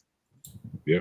The whole nation was at the edge. The old politicians in Abuja were shouting, and they deliver that runway within 1 month. That means we are determined that we're going to put our refineries in place. We're going to put power in place. We can do it. But one thing I've noticed is that our people are not serious. I work in a Nigerian system. I know our attitude to work is not good. Nothing to write home about. Forefather, if you ever work in Nigeria, you understand what Body just said now. The attitude to work is so bad. To be honest, I completely changed I work in the north. I work in the south. I completely changed my attitude to work when I moved to Canada. Then they treat the job. They don't treat the job well. Is that what you mean? Yeah. They don't want to work. People will just want money. They just play. People don't want to do anything. I've noticed that in Nigeria. Everybody seems to be on looking for a way to escape somewhere. Change. And to buttress on what Femi just said, right? I'll be saying this here. Sometimes we actually underrate people in the north. The north, some of the smartest people I've seen, my friends, they are from the north in Nigeria. But that does not defeat the fact that the south are more educated in terms of percentage. The population, yeah. The population, but in the north, they have a lot of smart people. People don't even know. That's why when I hear people making generalized statement, I'm like, yo, chill. I don't even understand that why people just do that, because even when I went to Zaria, even people that are selling sugar cane, I've seen somebody selling sugar cane, and in one hand he's carrying his mobile phone, and I don't know why they assume that people there don't have technology. That is why I said you need to speak to everyone. You need to listen to people to understand what is. People have come here every time they let's stop making all these statements. We have a lot. What another thing Femi said I love. He loved Nigeria. He believed in it. Sometimes I will see bro, no office. Which company you won't go for this America, for example, you will not meet Nigerians. That's all. If you don't meet Nigeria, there is problem. I'm telling you the fact. I have gone into meetings that what did this person they do here? Nigeria everywhere. Like, bro, forget it. Yeah, it's God, almost like God bless that country in terms of you know the term I use. I We have said the every rock you turn over in Nigeria will show up around the world. hey, They're everywhere, and but I think yeah we are there, No, but it yeah, hasn't done anything for us as a people. the And major issue. Oh, sorry. I think my concern is that yesterday by the time we finished discussing, we were very a kind of I don't know. We're not like downbeat, but the kind of outcome from the discussion is indicating that we are really in a bad spot here. And Nigeria has not built anything. We've not really built much. Yeah, you see Lagos Island shiny and all that, but nothing as sophisticated as what other people are doing out there. And our leaders are not necessarily challenging us to do anything. They don't look at the speech today. There's no message really. It's like, oh, we are diverse people. Some people say we are going to break up, and that is it. That is the whole message for the country. You have to have an energizing message that says that brings people together and want to work together. How does that bring the north, south, east, west together? It doesn't bring them together. You're just that giving is them my platitude. problem. Yep. You see, what's fascinating to me about, especially in terms of energy at the moment, for all that we need, we have in energy terms. I wonder what people think about the pipeline that's going to Algeria and Morocco and going to enter into Europe and taking away all of our gas at the moment. Whilst we don't even own that pipeline, it's the ownership of Chevron in America. The gas will be entering into Europe as a whole, which will be giving them even more of flexibility with their geopolitics in Europe and further afield. I just wonder what people think about the fact that we at this moment are not using our gas, because gas really is the most affordable and the what would push us right over the next 10 years. We could solve our problem with the gas that we have. And I just wonder what people think about that. Like what I said in the past, like, when we are talking about infrastructure, the infrastructure delayed is like you postponing the evil days. Yep. When all these complaints were coming, our government never make an incentive to them for them to venture into gas. We can defer our profit and reap it in future. Allow this company to invest in gas. We have almost about close to 6 thermal plant stations that were built under Obasanjo that was supposed to be powered by gas. Oshotoko, Olukula, stuff like that. None of them have gas pipeline passed to them. It's pathetic. In the recent history, I think I've mentioned it to Hold on, none of them is functional, or what? What are you saying? They have to transport gas to them with a truck. Okay, I see. That's the issue. Instead of us to have an instrumentalized pipe taking gas to those stations, that's the cheapest. That's the easiest. I told you, the one that Jagun was talking about that we have right now is the KKK, the one that is coming from Niger Delta, from Kogi to Abuja area and the likes. That's why Olumide mentioned one power station being built in Abuja. So that will help. And these guys will help us in our industry as well, around Kaduna, Kano. I think in a recent history, that's the first intervention of how do we use our gas locally on industrial base. So our government has to look into that, seek investment in that direction. I think that's what the idea of Tinubu having. I think part of the problem with gas, I think for energy generation, I think they should have done it a long time. You are correct. Long time ago. The issue with gas is that I think they see it as a kind of dirty fuel from the point of view of it's a cleanest fuel. That's my point. It is. But the problem is for cars, because most of the petrochemical that we get is not necessary for energy generation. You see, so they look at it from the point of view that for a car, petrol is what you should be focusing on. For industry, diesel. So they don't care too much about gas as much. They are flaring gas. They've been flaring gas for decades in Nigeria. They are not tapping into it. The issue is this: we are even more of gas nation than crude, than our petrol, than fossil. That's all right. And which is another crazy. Why? How is it that we have so much gas? You know, even and they didn't decide to just build so many gas power plants and even those just places, send pipes there. they find oil in the north. Much of it are gas. So yeah, it's crazy. It's crazy. It's crazy what our Nigerian government, the kind of incompetence. This is beyond incompetence, and we all know that. It's exactly. Oh, Chim's back. Sorry, before Pansat. Is that Pansat or yes, Pansat, before he says this, yes. I just wonder what happens to the gas master plan of March of 2010 that Jonathan. I remember. The Greenfield. Yeah, the Greenfield gas master plan. It's up front. Welcome back, Chim. You remember? You see my problem with them. They will tell you, they'll give you hope. You know another issue that led us, but it doesn't amount to anything. Where they are going to pay something like 26 billion to a particular company. I don't know if you remember. You know, most workers, most staff on NMPC were enmeshed in fraud. Even Ministry of Petroleum, they are still on the case. The arbitration is still on the UK.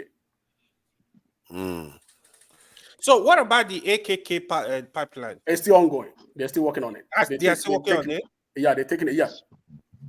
I wanted to say something. I posted a video on the private chat for you to Niger, because about 10 or 12 years ago, I saw a program where Germans came to the Sahara Desert and they had the schematics. They had everything ready to go to tap energy from Sahara Desert and to Europe and sell it in Europe. And they were going to give a few countries around the Sahara Desert some energy. You know, in 15 minutes, the Sahara Desert produces enough energy to power the entire Africa, right? So, but anyway, I came across that. I think it's the same video. It's about 5 minutes long. It's from Doshville channel. If you could play that, because that's what we have to do. This channel is too hot. What do you mean? I don't want to flag Dr. Damages. They are too hot. If I was able to crop the video, maybe it would have worked. But if I play them as it is right now, they are going to flag it. And okay, but so you know, because that's the kind of stuff we should be talking about, right?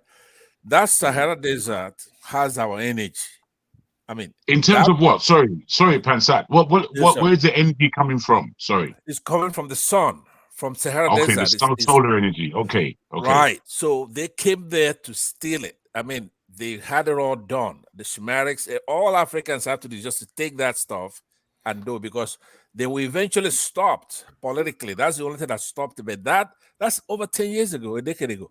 If Europe had the Sahara Desert, they wouldn't need anything else. They wouldn't need solar. They wouldn't need wind. They wouldn't need fossil fuel.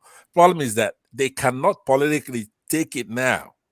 So some countries around there were able to successfully stop them. But that German company, they had it done. All we have to do is to take, since they were going to steal it from us, we should just take that schematics and implement it. That's all we have to do. And every African country will have power. I'm talking about it's ready to go. So I think there are 1,000 ways. That's the problem with our countries. There are 1,000 ways we could become prosperous. The problem is our leaders are standing us down, and if you try to force yourself to make it happen, because of the system that has been put in place, it will try to frustrate your business. And this is the problem with the environment that we operate in, and we have to shift it. I think there is an element of it happening sometimes in Nigeria, like during the time of Obasanjo and maybe Jonathan. You saw a bit of innovation, and Nigerians started coming back home to Nigeria to start investing. But insecurity got out of control. And pardon? Obasanjo tried. He tried. People were beginning to come back to Nigeria, but insecurity started shot through the roof. Yeah, go ahead. But you know that I mean, in my own view, yes, these things are not rocket science like Pansat has just presented.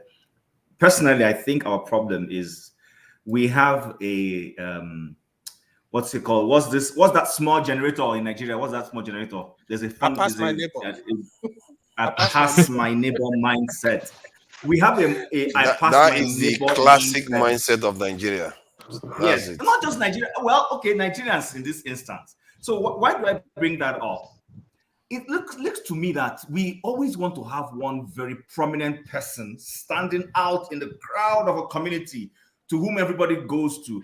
It's very prominent in the north, but right now in some parts of the east where it wasn't the norm, we're starting to see elders who are offended when they see that a pansat, this pansat of Nkechi's son has suddenly become very successful. So that mindset doesn't let our leaders realize that they owe it to their people to develop the environment so that we have more people pulled out of poverty, pulled out of economic want, and there is general prosperity for everyone. People still want to be Christmas, they gather in their house and they're the ones feeding everybody. I don't understand how people feel happy about those kinds of things, because to be honest with you, I don't like it when my cousins come to beg me for money. I would rather give you money, go and do your business, succeed. Sometimes people come to ask me, bros, give me this. And I say, how much is that thing you're asking me for? The term? It's okay, I can't give you. How other way can you succeed? It's okay, I can go and do this business. How much is the business? Then I give you half or a quarter of the money. And not because I can't give you everything, for instance. Sometimes it's for you to go and think out of the box, how to make the rest and succeed. You saw how this forefathers, Messiah all the time. Let me share this. This concerned about security, about energy. I give him a video to play. He blocks it, right? Hold on, I'm not blocking it now. This guy, I'm not blocking it. I don't want you to come and. I don't want you to come and include Dr. Damage's channel with the video from this thing. So this is the project he's talking about. It's a desert tech project. Let me just flag it on. That's it there. Just to be sure, Pansat, I hope you are saying desert tech. That's the videos. This is so DW. So and they are talking about infrastructure they want to build in the desert. See, Africa has more than an abundance of sunlight. Due to contractual issue that they couldn't agree. So.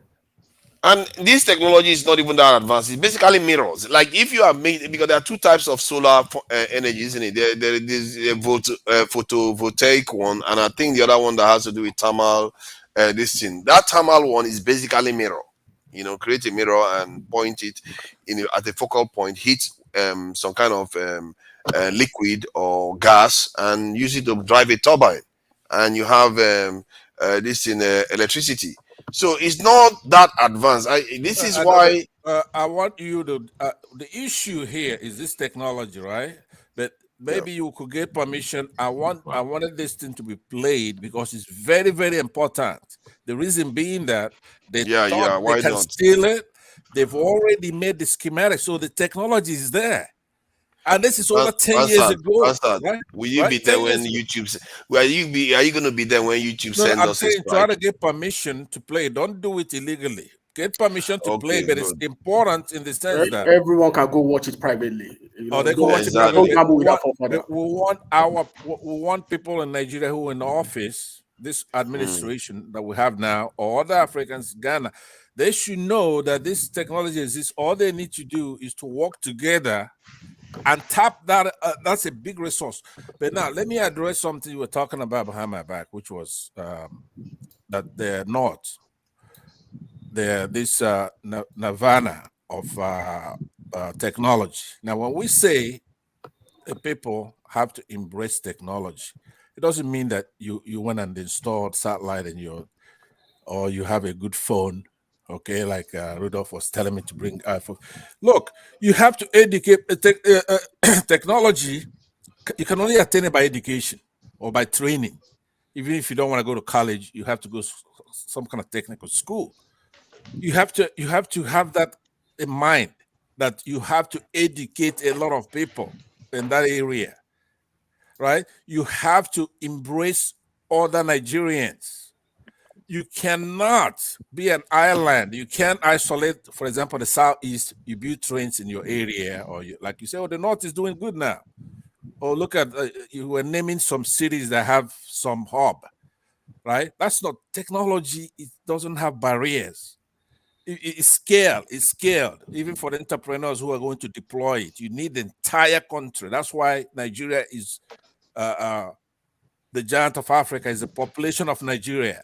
They have to. Everybody has to be educated to a certain degree, but you also have to train people in professional, like China did. You always hear talking about how well China did.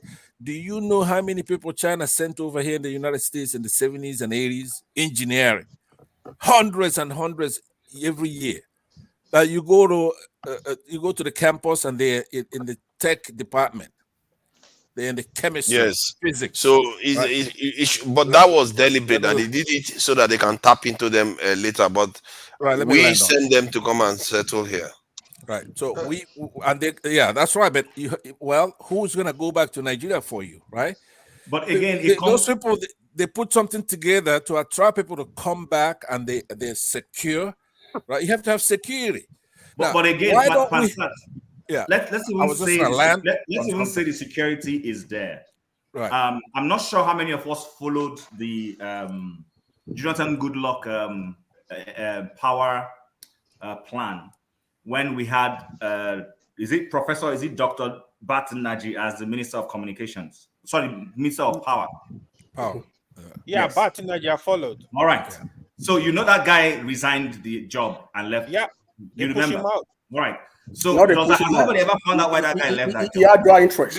Do you know why he resigned? That is wrong. Do you know why he resigned? That is wrong. He didn't have any interest. Hold on. I know where you're going to. Hold on. Okay. So, and I see, there are times when I want to respect this, like Forefather said, we don't want anybody to come and complain about this platform and pull it down. But let's put things in context. Dr. Batenaji was already in that industry as a private person running his own company in Aloji in Abia State. Before that was the basis on which Jonathan went and pulled him first as a special assistant to advise him and then made him minister. So he had no interest, as we were saying. So he had clearly done what you are supposed to do when you have a company, handed it over to other people to run, and left to go and become a minister. Now he was bringing Manitoba Energy from Canada and some other institutions to come and run the transmission. Yes, to come and run that. We don't have the capacity to do. But we had some politicians, some of them that they had just given license in this current dispensation to come and set up a refinery, who did not have the competence to go into energy and were asking for license. And he refused. He refused. And then they went to the presidency, and the presidency called him and said, okay, cut this guy some deal. And he told the man clearly, how am I cutting people deal in an industry where first of all, we are lagging behind. We don't have internal local competencies. We need to bring these people need to go and learn first. I can't give a Dangote, for instance, a license in power. He has no capacity. He hasn't. So those were the people who went behind and sabotaged him. And then what they realized when he wasn't playing ball, they said he had interest. And the man said, you know what, guys, I'm beyond this. I already had my company running before I was made minister. So take your ministerial appointment. And he went back to his job. Two quick questions for you. Yes. That was exactly the same thing that happened to Ngozi Iweala when she was Minister of Finance the first time. They push her out. So President Obasanjo now changed her ministry. That was why she resigned. So they push her out of that place. That is not even correct in that instance. That is one of the areas where I point. Obasanjo is my man. He's one leader I love. And you guys know I always mention his name. But Obasanjo was culpable. They were planning for 2003 elections, or was it 2007 elections? 2007 election, yeah. And they needed her to do budget from where PDP will pick up money from, and the woman refused. So that is why they went and told Aneni, and then they came up, and the next thing, do you know what the man did was, he knew she was doing a good job. He respected her. Can you tell us the status? And just change her portfolio. Yeah, yes. You painted Batenaji as being a successful engineer in the area of power generation. What's the status of Geothermal today? Geothermal is doing well in Aba. Are you there? Geothermal is not doing well. Go and check. They are just coming back to business right now. Well, you guys I don't want to argue. I don't want to argue that, but it doesn't take away that at the time when he has the expertise. I respect him for that. Yeah, he has the expertise. He has the expertise. Nobody I Yeah, like the that. South. Let me just. I'm Passat gonna is be. coming in now. Oh, you will spoil the whole I'm gonna discussion. be done because I can't get my videos to be played. Okay. I can't land. But what I'm gonna say, then I'm gonna leave it again and then come back again, right? To give you guys a chance to your youngsters. I know you want to talk about sexy stuff, but let me tell you something. Nobody in the Southeast is supposed to be doing any good, okay? In business, we're under attack. Maybe you guys don't know. Some of you from other parts of the country, maybe you don't know. None of them. What about this guy that is is part of Nigeria automobile problem. I'm manufacturer? telling you That this. is getting a big contract from the federal government. Pardon? What about this guy, Innocent? He's getting a big contract from the federal government. But hold on, let me tell you. Enos is supposed to be a giant in Africa because he's manufacturing automobiles, right? Yeah. He's not. Not only are the Igbos actually not patronizing him, probably because his price is too high, but the thing is that Nigeria pretends The federal that government he's is not there. patronizing the Okay. Yeah, a little bit. Buhari, the federal government is not patronizing him. But No, listen, they have. listen, No, but they listen, started. but listen. But before now, they were not patronizing him. Let me land and then let me land before we go to tangents. Issue with a break with a part I left you before to make me stop, but it doesn't mean that I cannot stop you. I can stop you. I want to do it with courtesy. Let me land, okay? They're counting all this time for me. I'm gonna take about 3 or 4 minutes and I'm done. Right? What I'm saying is that let's not pretend Southeast is under attack, especially from the Yoruba. Actually, it's not this time. Oh my God! Okay. Hassan, you need to stop now. You need to stop. Leave him. Let him cook his He's just going at people random. Let me land. I said, Hassan, you are just coming here like if I say something that's not true, right? You poke holes. Oh my God! If I say something that's not true, I leave myself open. You just poke holes on whatever I said. Okay? Yeah, but you just generalize people just now.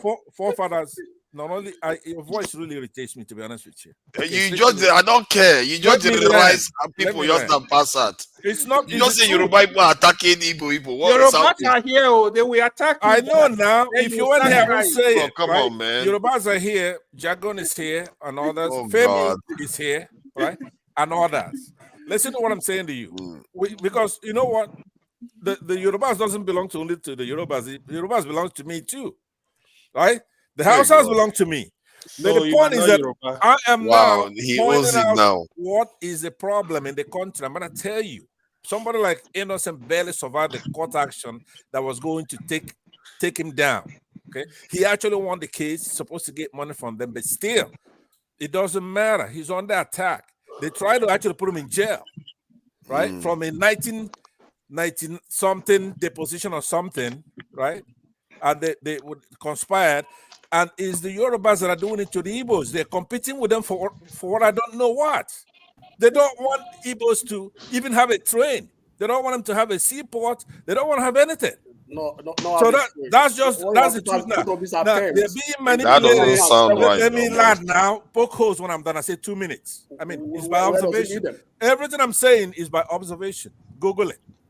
In the last administration with Buhari, they said, the Jonathan administration had a lot of evils. But if you look at Jonathan's administration, there is nothing out of the ordinary.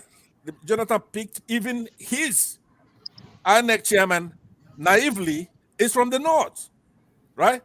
You look at the ministers, it's evenly divided. They voted for Buhari based on the fact that he had some Igbos in his cabinet. Not that they're overwhelming, it's just that they had some. So we'll go from frying pan to fire. So now what I'm saying to you is that unless you address these issues, how are you going to fix it? I just said to AY that people in the North should go to school, embrace technology. If we go and we spend 400 billion naira to run an election that requires beavers, that's technology. We don't want hand coalition, right? Don't turn it off. Don't turn it off and say you're embracing technology. You're not embracing technology. You're being stupid. That's why we spend up $400 billion to show that the elections, the laws are passed. You have to embrace that technology. Now, can anybody sabotage the technology? One of the things that makes me sometimes I just shake my head is that The takia you're doing is so childish and so stupid. Anybody could do it. Anybody could do those things you're doing to your fellow countrymen. They're just not doing it because it's like unbelievable. Now, this very thing now that came back to Nigeria was after Jonathan. Before Jonathan, we thought we moved on. You're never going to have a Buhari come back into office, a despot, a coup plotter, right? That not only didn't go to school, he doesn't know anything about economics or anything. But you follow what I mean? And you say you love technology, you go into school. How? How are you going to like? You go to Kano, you mentioned a Kano. The guy you have as a governor is taking money, wads of $100 bills, and putting his Babariga, and people are videotaping the contractors, and they show it to everybody. But you're going to go arresting everybody else without arresting him. And you make him the APC chairman. But you go and you pick up Emefiele. That's terrorism. That's kidnapping. That's what you're doing. Everybody can see, but we can't do anything because you've got the army, you got everything. That's why everybody's just ignoring you. They're scared of you. I said, let me land, please. I thought you said a few minutes now. You've had a few minutes already. Bansan, you got a few minutes. You can't talk forever. Thank you, Bansan. Thank you. You managed to attack the Yorubas in North, South, everywhere. You are attacking everybody, Bansan. Forefathers. Yeah. You see, when there's a direct attack that affects people, they have a reason to react. Yes. I think it's very unfair when you just generalize.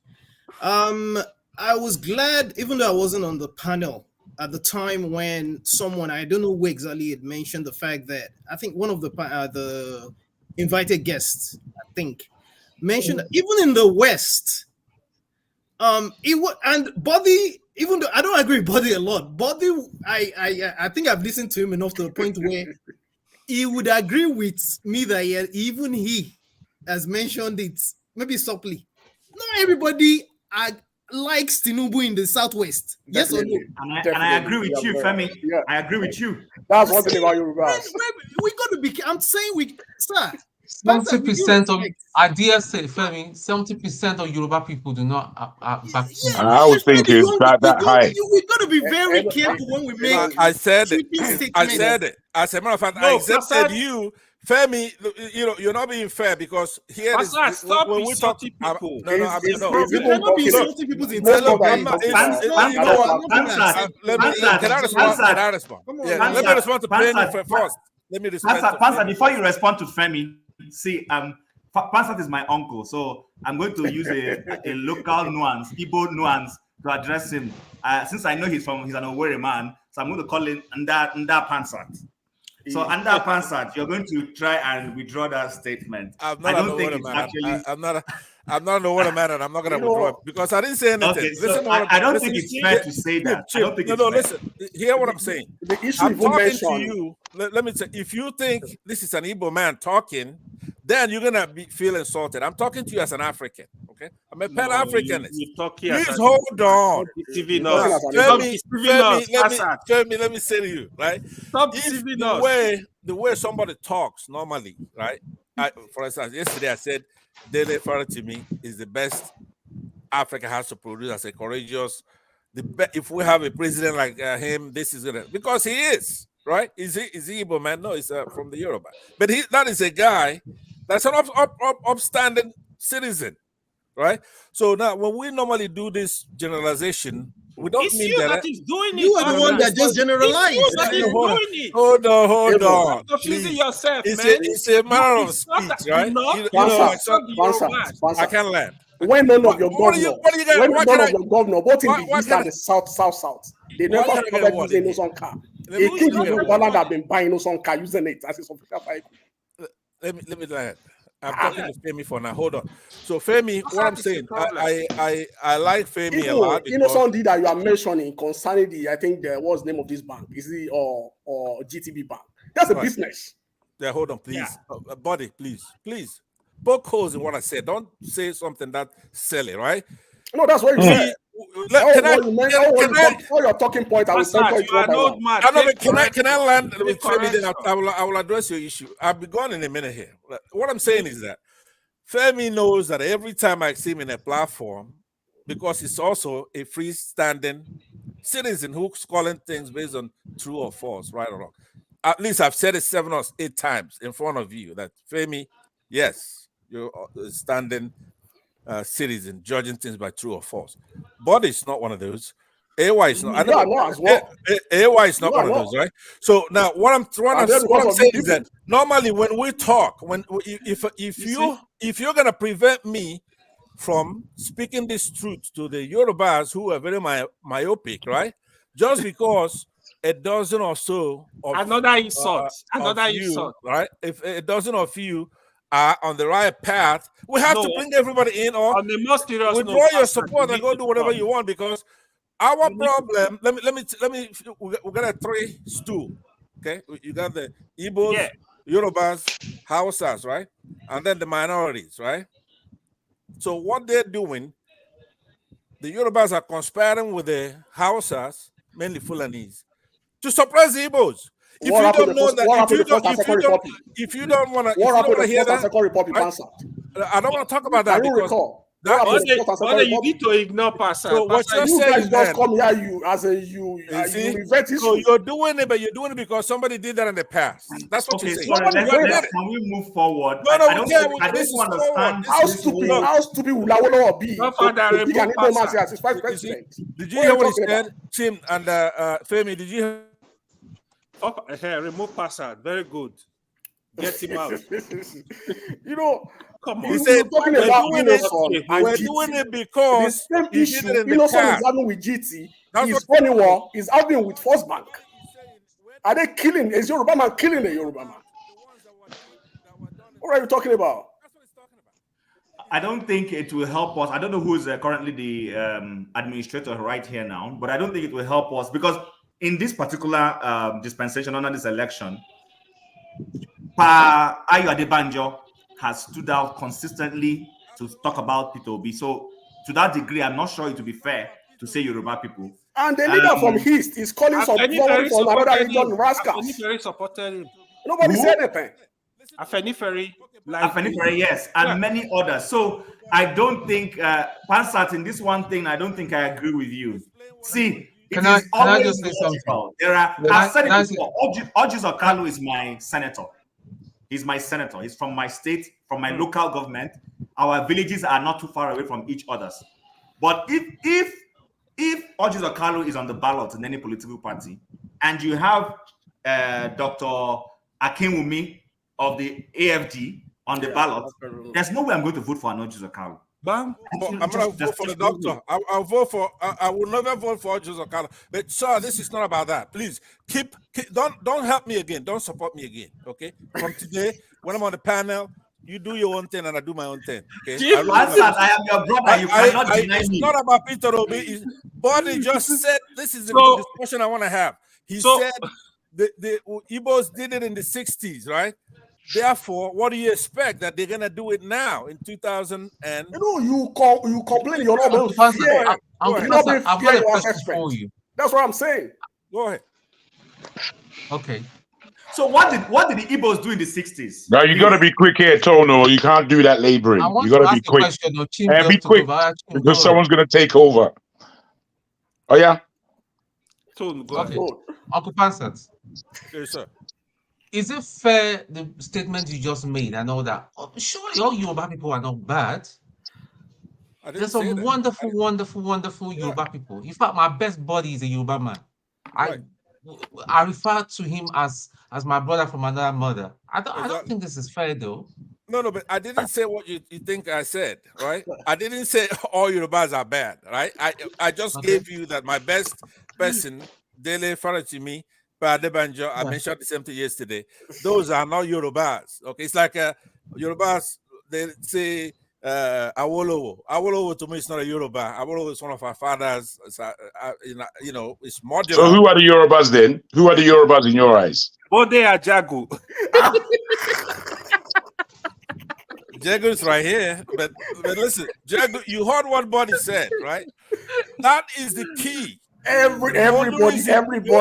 What they're You know, doing to the Igbos is you know, based on what certain you draw a individuals comparison did in that the doesn't make 60s, sense. right? You said Some people did something in the 60s. what you are talking to is politics. You are now visiting the Igbos What who you talking have to is nothing politics. to do with that. They have nothing whatsoever to do with that. Whatever anybody did in the 60s, every Igbo man you see now have nothing to do with that. So what you're saying is that because they did that in the 60s, What are you saying? What are you saying? What are you saying? Righteous man, please go ahead. Yeah, I think what Passat was, what he's trying to sell to us, which Poison. I partially I agree, Poison. but I wouldn't want to say torn. You say what? It's cool. Go for it, righteous man. How can you support Pansat? Go on. We're listening. No, I said he made a point, and that point he made, he misdirected it. Okay. It's not Yoruba per se. It is a Nigerian conspiracy against the Southeast through economic policies. For example, the percentage of Nigerian importers are mostly from the East. Like the Southwest, we say that Igbos are into buying and selling. But can you explain to me why there is no functioning international airport in the Southeast? And it's because of the Yorubas now, if that makes sense. I mean, all what you're saying is complete bullshit. And you see, when Pansat, wait, I'm not going to listen to more diatribe rubbish. You see, when Pansat is speaking, really, we should just allow him to speak and land and then just move on. Because everything he says can be clearly ignored, to be frank. It's just rubbish. It's just fucking rubbish. Yeah, I speak you know what I mean? Fucking arsehole, man. I have to say I agree. arsehole. Oh, easy, man. Easy with this. Go and pick up your guitar, bruv. Let's hear some tunes. I think that's what you're good for around here. Righteous man land. Righteous man, there's no point in following anymore because I will beat you up. If you're going to speak that Igbo, Yoruba nonsense. Oh, Jagon, calm down now, please. I think you are going to be far. I'm calm. I'm listening. As we know Pansat, we should just let him speak and try and if he can close, then let him close. But you can't support that kind of talk. What I was saying, I said he is wrong to narrow it to the Yorubas. It's not about Yorubas. It's a conspiracy of the Nigerian state, which consists not only the Yorubas but other tribes. Because of the Biafran War, the Igbos have not been integrated into the mainstream of Nigerian affairs. That's why they choose the weak Igbos and give them position in the federal level and think it's a compensation. Just like this man, Ochonu and Rochas Okorocha. I don't think that if they come for any presidential election, that any right-thinking Igbo man or woman will vote for them, because they don't represent our interests, but they represent the interest of those who picked them up. So Passat was wrong to say Yorubas. No, I don't agree, but it's a conspiracy of the Nigerian state to make sure that their economic policies does not favor the Southeast. Can you tell me why? Hold on. Can you tell me why there is a railway from Sokoto to Niger and then to Port Harcourt, but they bypass the Southeast 5 states? There is no railway there. Can you explain to me why it should be so? Because there is railway in the Southeast. It goes through Enugu. I know that railway track and it's being fixed right now. Forefather, I know what Enugu. Righteous man is saying. Righteous man is not saying there's no railway in the Southeast. What we know is that there was a new gauge. Hold on, guys. Let's be honest. See, I'm not here to play ethnic tribal politics, but I'm here to be able to call out government policies that are wrong. The current government of the last government of General Muhammadu Buhari decided to create or design a new rail system, passenger rail system, for instance, from Lagos to Ibadan. There is a rail system that runs from Lagos through Abeokuta to Ibadan and to the north. But they created another one, and that one they expanded it. There's an Abuja one that goes to Kaduna. The question people are asking is, why were you doing all of that and you didn't consider the Southeast also? That was the question all through the 4 years or 8 years of Buhari, people were asking. Now, to this whole thing about the Southeast being marginalized, it's a known fact. I'm not speaking because I'm Igbo. I have asked this question. If you decongest Apapa, decongest Tinkan Island, you are helping Lagos. You are helping Lagos because Lagos will become healthier, Lagos will become less congested and become a far beautiful city. But why is it that because the Lagos is developed, is the Southeast that is being marginalized? Maybe it's the South. If you are talking about the seaport, no. Why is it the Southeast? No, South is also screaming, but it just happens Because to be there's an element. Hold on. Because there's an element of the development of the South that is being marginalized, that is being owned by the Igbos. I'm not sure you guys should be saying that because in reality you are inland. I know it's not my turn yet, but I have to stop this because I didn't finish my thought, but go ahead, Loco. You will cause problem. You understand? When sometimes you people make indicting statements, you just think it's fun. You don't know how damaging those kind of words is going deep into people and just irritate them. You understand? I will not even go to talk about what Pastor said. But Pastor knows a man that is a blade. He can cut through anything, whatever. So, like Jago said, ignore him. When he's done, don't argue with him. Let him win his argument and let him go. You understand? That's for Pastor. So, Can I take my complaint problem back? is Hold on. Can I take my marginalization back? If you feel marginalized, you raise the issue, right? I'm talking about my own marginalization. Maybe you're being marginalized. Say, like, why don't you talk about your own Nigerian marginalization? state against the Igbos? That statement is also wrong, right? Because if you are saying Nigerian state, that means you are accusing every tribe in Nigeria apart from Igbo. That is what Righteous Man said. So I'm talking about Righteous Man now. I'm ready to go to Righteous Man. You understand? They said that is also wrong. Don't ever say that. You understand? Because you don't know how you are affecting other persons. The other person. No, Pastor said the Yorubas are the problem of the Igbos. I said no. It's not correct. Hold on. Listen. If you listen to what I just said, I said I don't want to go into what Pastor said, but Pastor Martin is a blade. If you listen to what I'm saying, it was the cut through anything, pierce your ear, annoy you, trigger you. You came so here to make trouble with just me. leave Pastor alone. Let him speak. Okay, he but speak and ignore Pastor. Local P, but hold for on. you, I'm directing this word to you because I don't know you to be that kind of person. Maybe this is not a panel to discuss this, right? It's a serious discussion. That's why I said when you said the Nigerian state, you are local. Letting everybody. We heard you. You said that. You're gonna say that 10 times. I heard you. Hold on. What I'm saying is that's why that was the reason most of but local, the Nigerian state, the concept of the Nigerian state is not narrowing it down to specific ethnicities. The Nigerian state. Hold on. I did not say anybody. I say you are indicting every other tribe apart from. And that's what I'm saying, and I'm disagreeing with you, sir. The Nigerian state includes all Jews of Kano. It includes it includes what is his name? No. Please ignore Local P, right? He said his mouth cuts like a razor blade. Just ignore him. Let him finish. The Nigerian state against the South. Let him just talk. So talk. When it's done, you take it as an umbrella, the Southeast is an umbrella body. The Nigerian state is an umbrella body. So anybody that's not from Southeast is under the Nigerian umbrella. The Nigerian state. Anybody that is from the Southeast is everybody from Southeast. Even if you think it's been a puppet by other tribes, maybe like you call that is not no. It's a Southeasterner.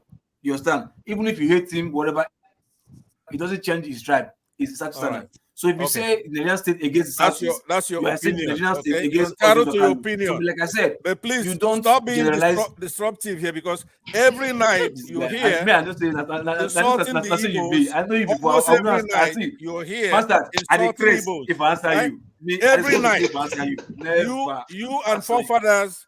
Every night you're here insulting the Igbos, right? So here I've come to talk to you, right? And you don't want to talk about it now. Right? Behind my back, you're gonna talk about it. Every night you're here talking about Igbos. Every night, right? Unfailingly. Today I'm here to talk about it, and I'm saying respectfully, I'm saying this. So, like I'm saying, please making the country to be fair, right? If you make the country fair, every tribe is bad. The problem we're having is we have greedy people. Let me land.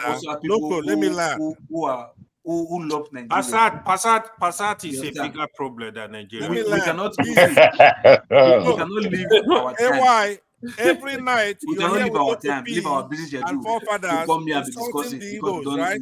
we don't have Every job. night you hear It's talking because about the Igbos. Oh, even me? Right?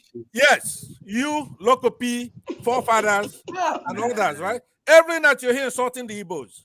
Here I am, just to make a little Thank you. complaint, and you won't God let me bless you. talk. I agree. You won't let me talk.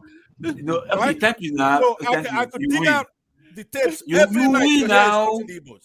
Right? You win. You And win. this local P, let me tell Okay, you. I let agree. me tell Anything you say is correct. I agree. Please, you win. I'm trying to avoid attacking you because obviously there's no need for that. So, let righteous man, me at least talk. you get my Let me point. talk. What I'm I'm saying, not going right? to attack you. Let me talk. Forefather, So remove Passat. Remove him.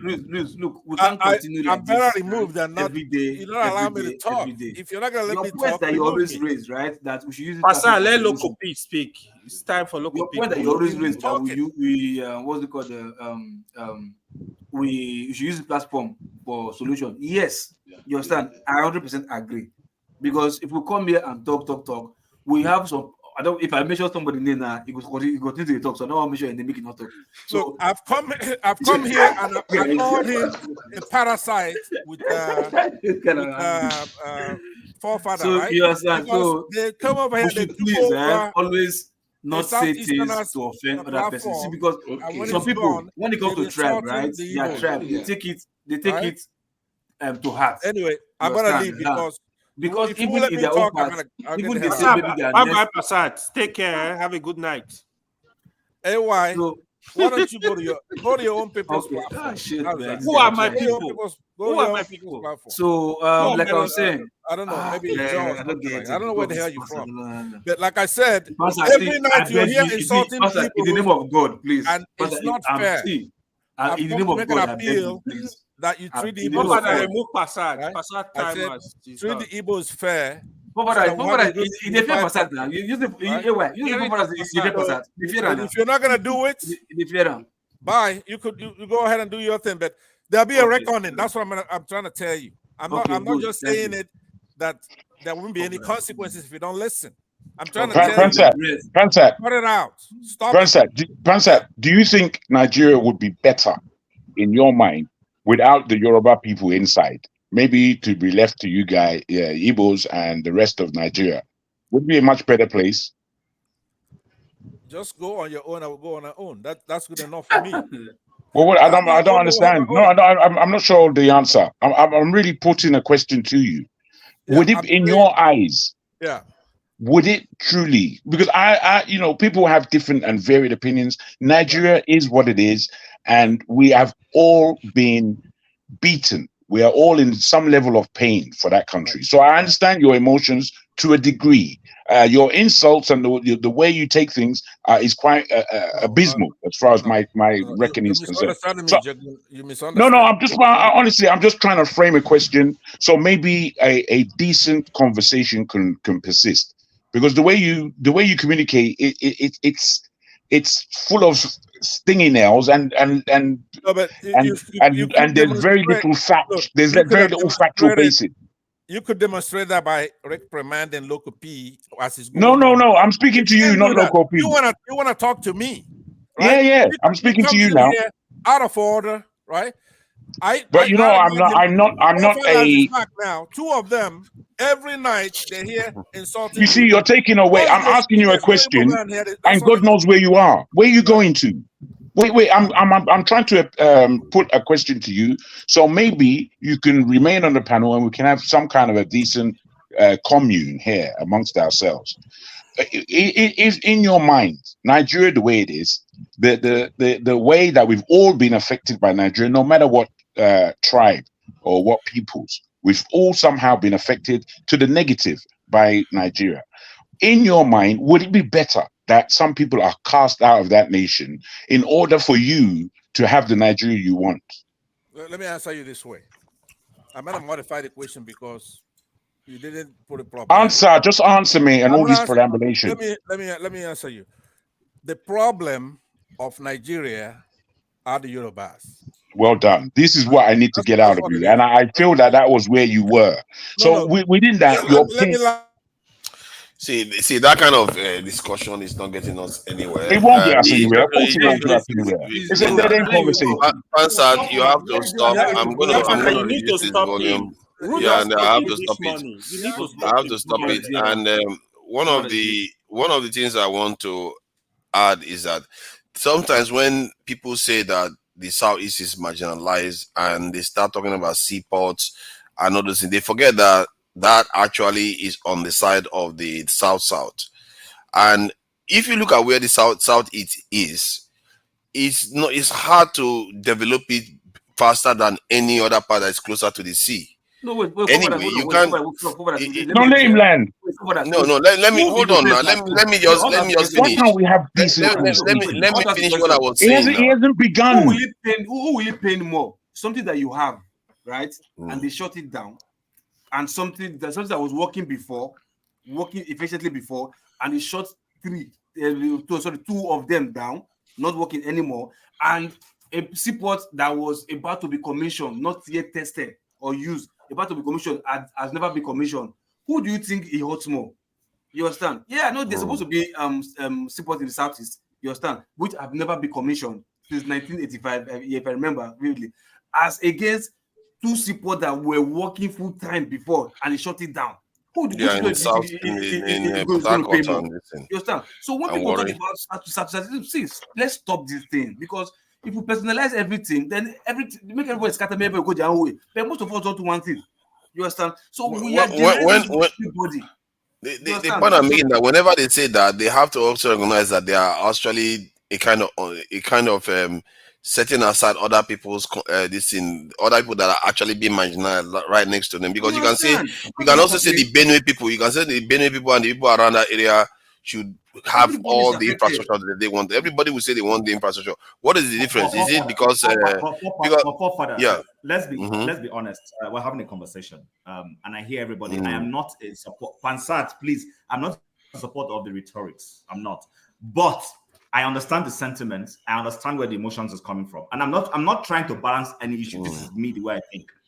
Now, when we talk about seaports, Loco said, who was asking a rhetorical question, that the seaports, 2 seaports or 3 seaports that were in the south working functional and were shut down, and the one that was planned and never executed, that who does it hurt more? It hurts whoever is into the business where a seaport is needed. It has nothing to do with the location. Right now, the seaport in the southwest, which is the mainstay seaport of Nigeria, is predominantly used by the people from the southeast origin. Fact. So the point, because let me tell you where for me, this conversation started. Before you go there. Let him finish. Let me finish now. Let him finish. We're going to see now. We're going to wind down now. Let him finish. Loco, this is not that you were talking, I let you speak. So here's the point. Somebody was arguing that why are people in the southeast coming to live in the southwest? I've been in the forum when someone asked that question, and I said, very valid question. And These things have been asked and answered. Yes, and I said to the person, a lot of those people who are moving to the southwest to live don't want to move to the southwest. Imagine you are a big importer, or that's your business, and you used to come through Port Harcourt or Warri that was more proximous to you. It's been shut down. You have no choice now than to move your business headquarters to Lagos, so that it is easier and closer to where that seaport Lagos. We understand all this, Jim. We already know that. Understand all this, man. Let him finish now. A conversation. Let him finish, but try to make it a bit short. I'm about to round up now. If you interject like this, I can't finish. Loco, let him finish. So when those people who are into that business decide to move closer for proximity's sake to where their businesses are, and remember, commensurate infrastructure are not being set up in Lagos State. In fairness to Lagos State is bearing a huge burden, and there isn't enough infrastructure to take the volume of people who move to Lagos, set up their businesses. It's not as if we're expanding the roads in Lagos and creating more infrastructure. All of us know Lagos is suffering. Lagos is bearing an unfair burden because the federal government is not doing what it needs to do. Liberalize these things, open Warri, open Calabar, don't even open Onitsha. Open other ones. Let people go to other places and have choices. When you set up only Lagos, you set Lagos for failure. And that is where for me personally, that is where my own point is. I don't want to go into this whole Yoruba, Igbo, Hausa conversation. I am saying the policy of government is not helping Lagos State develop in a healthy manner.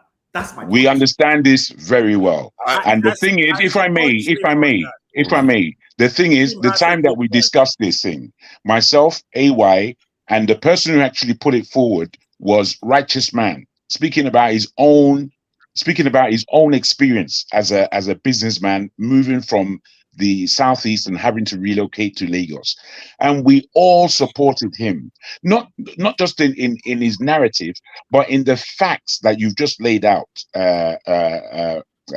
Jim.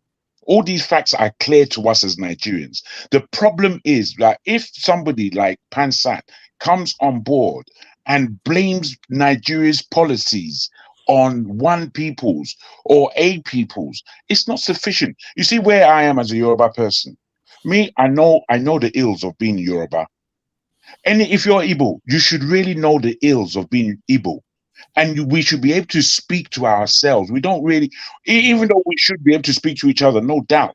But we can't speak to each other in the way Pansat is doing it, because that's just going backwards. It's not progressive at all.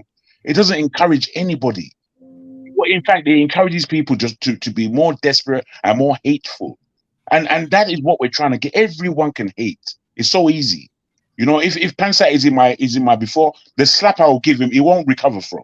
You understand? My God! So, Come on, for real. let's not be threatening people with No, violence. it's not a threat. It's not a threat. He's an elderly man too now. So I'm afraid it's not. I'm not threatening him. I don't want to be violent to anybody. I'm saying that what it wells up in somebody is not nice. So this kind of, if I'm speaking to Pansat directly, I can't start cussing him that he's an Igbo. That's disrespectful. I won't disrespect him in that way. I can't start doing that. And if I was to do that, I have Yorubas in my family, so I actually. That's the same as me. Me for real. There's not one peoples that I don't have in my family. I have Fulanis, I have Hausa, I have Igbo, I have Bini, I have them all, and they're ordinary human. Okay. The device has packed up. Let me, if you don't mind, let me take something from what Jagun and even Chim mentioned. I think I wanted to contend with one point Chim made about the Southeast being the only ones that they are the ones that need the I didn't say so. I didn't say so. You said something about they use it most, that it hurts you most because you are the one that will use it most. You forget that all the oil that comes from the south there tends to use all that shipment comes from the south but area. Father, that is a corporate Nigerian business. I'm talking about individual business people using a seaport. I understand you too, and even then, when we were in PH, we know that a lot of people that are not necessarily Igbo people use the seaport. I agree. The Igbo people use it more. Generally, the people from the southeast use it more because they do a lot of trading. But that it still doesn't negate the point where you, like, whenever you are talking about underdevelopment, you just completely exclude the people that are in that region and you just make it look like it's only you. And let me make this point. Some people that say the ones that are saying those, not the Southeasterners that say this in generally. And one other thing, the Southwesterners, you have to accept that the Southwesterners have some advantage because they have access to this ocean. There's a continuity of landmass all the way to this Ilorin. They have that geographical advantage that has been bestowed upon them. Nobody did it to them. And then the south and the southeast is on their own side. They have their own arrangement there. What you want to do is strategically think about how you can organize your own areas so it benefits both sides. Because one of the arguments I always have with that about that area is that both of us, the south, the southeast, that are in that area, what you tend to have is one side points finger at the other side points finger at the southwest, then they will point finger at the southwest. The later on, Pansa will come and point finger at the north. It's like, why is everybody pointing finger at each other? In the end, everybody is in different positions, and you have to make the best out of the position you are in. The Benue people could be complaining too. People in the north can complain too. Forefathers. Why do we always have to act as if we deserve everything best than other people? Hey, forefathers, let me please, I beg, Biko. Go ahead. So I was trying to make a point, and again, sometimes when you hear certain narratives and you have some facts, you want to voice out your own facts, especially the real life experiences. I don't know if anybody remembers there was a time there was a national freight. That was just because we didn't just have Nigerian Airways and Nigerian railways. We had national freights. That was ever before Nigerian shipping line. Yeah, national shipping line. In fact, I'm starting from national freight. That was ever before we ever knew there was ever going to be a Dangote trucks and all that. My father was a chief claims officer. They had a major hub in Kaduna. Now, when it folded up, because this is Nigeria unveiling itself. When it folded up, it was about the same time Nigeria Airways was packing up too. He transferred to Nigerian National Shipping Line. We had 20-something ships. This was in especially Apapa and whatever. At that time, the Warri ports, I don't even know the state right now. We had One and Calabar. There was even another one. Now, by the time he transferred just before he transferred to Calabar, the Calabar ports, it was already becoming, even NNSL, they were already selling off the ships. It was becoming moribund. They were becoming insolvent. Now, the reason why I bring these things up was as far back as that time, and I'll put dates to this. This was like late 80s, early 90s. Now, it was as if he foresaw this thing, and that's why sometimes I do not blame people when they get frustrated to the point where they leave Nigeria. Now, at the time, he told us something. We were so small, we didn't understand some of these things. He was so annoyed to the point where he predicted that Calabar and One would get to a point where they would be non-functional. That's eventually what happened. Now, keep in mind, there's been this ongoing discussion for who knows how long now, more than the number of years we've been hearing about them, about the dredging of the Niger River all the way up to, is it Owerri or Bonny? Onitsha. At some point, you will hear, we don't even know where the monies are going to. They'll tell you they're doing some surveys. You know these stories now. I don't think all of us have forgotten so soon. So there were monies that were allocated. We don't know what happened to these monies. We don't know where they started. And so as much as, and I'm one of those that daily speak about fairness. So when people make sweeping statements about saying things like, especially when I understand where the passion you're gonna, and that's why I keep insisting that we individual nations before we're a country. I am Yoruba undeniably before I'm Nigerian. It's impossible for you to see a Jewish man not, in fact, before they tell you that they are from Israel, they speak more about their being Jewish, more about being the country being Israel. So it's important for you not to kowtow to where you come from, first of all, but not to the point of now making sweeping statements, especially in the light of the fact that there are people who actually know there's a degree of unfairness. And everybody, let's not get it twisted. Everybody has most people have a problem with the way Nigeria is. And that's why I warned my cousin when we had a conversation, especially getting towards his election. He said some things, and I told him, you know, right now it's okay because it's your Tinubu or whatever.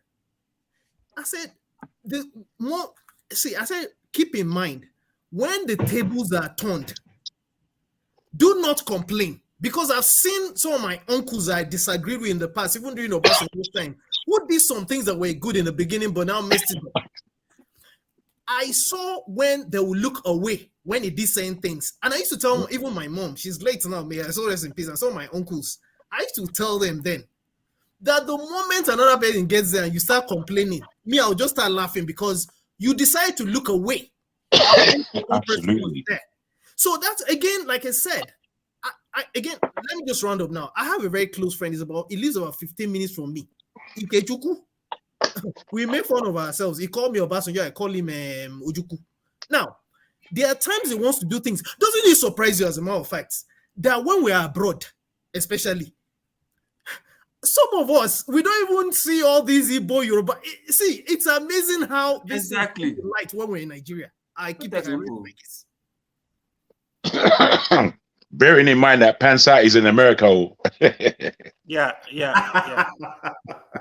So, but my point, if I may, is I wasn't talking from the concept. I'm talking about how to enhance our development as a nation.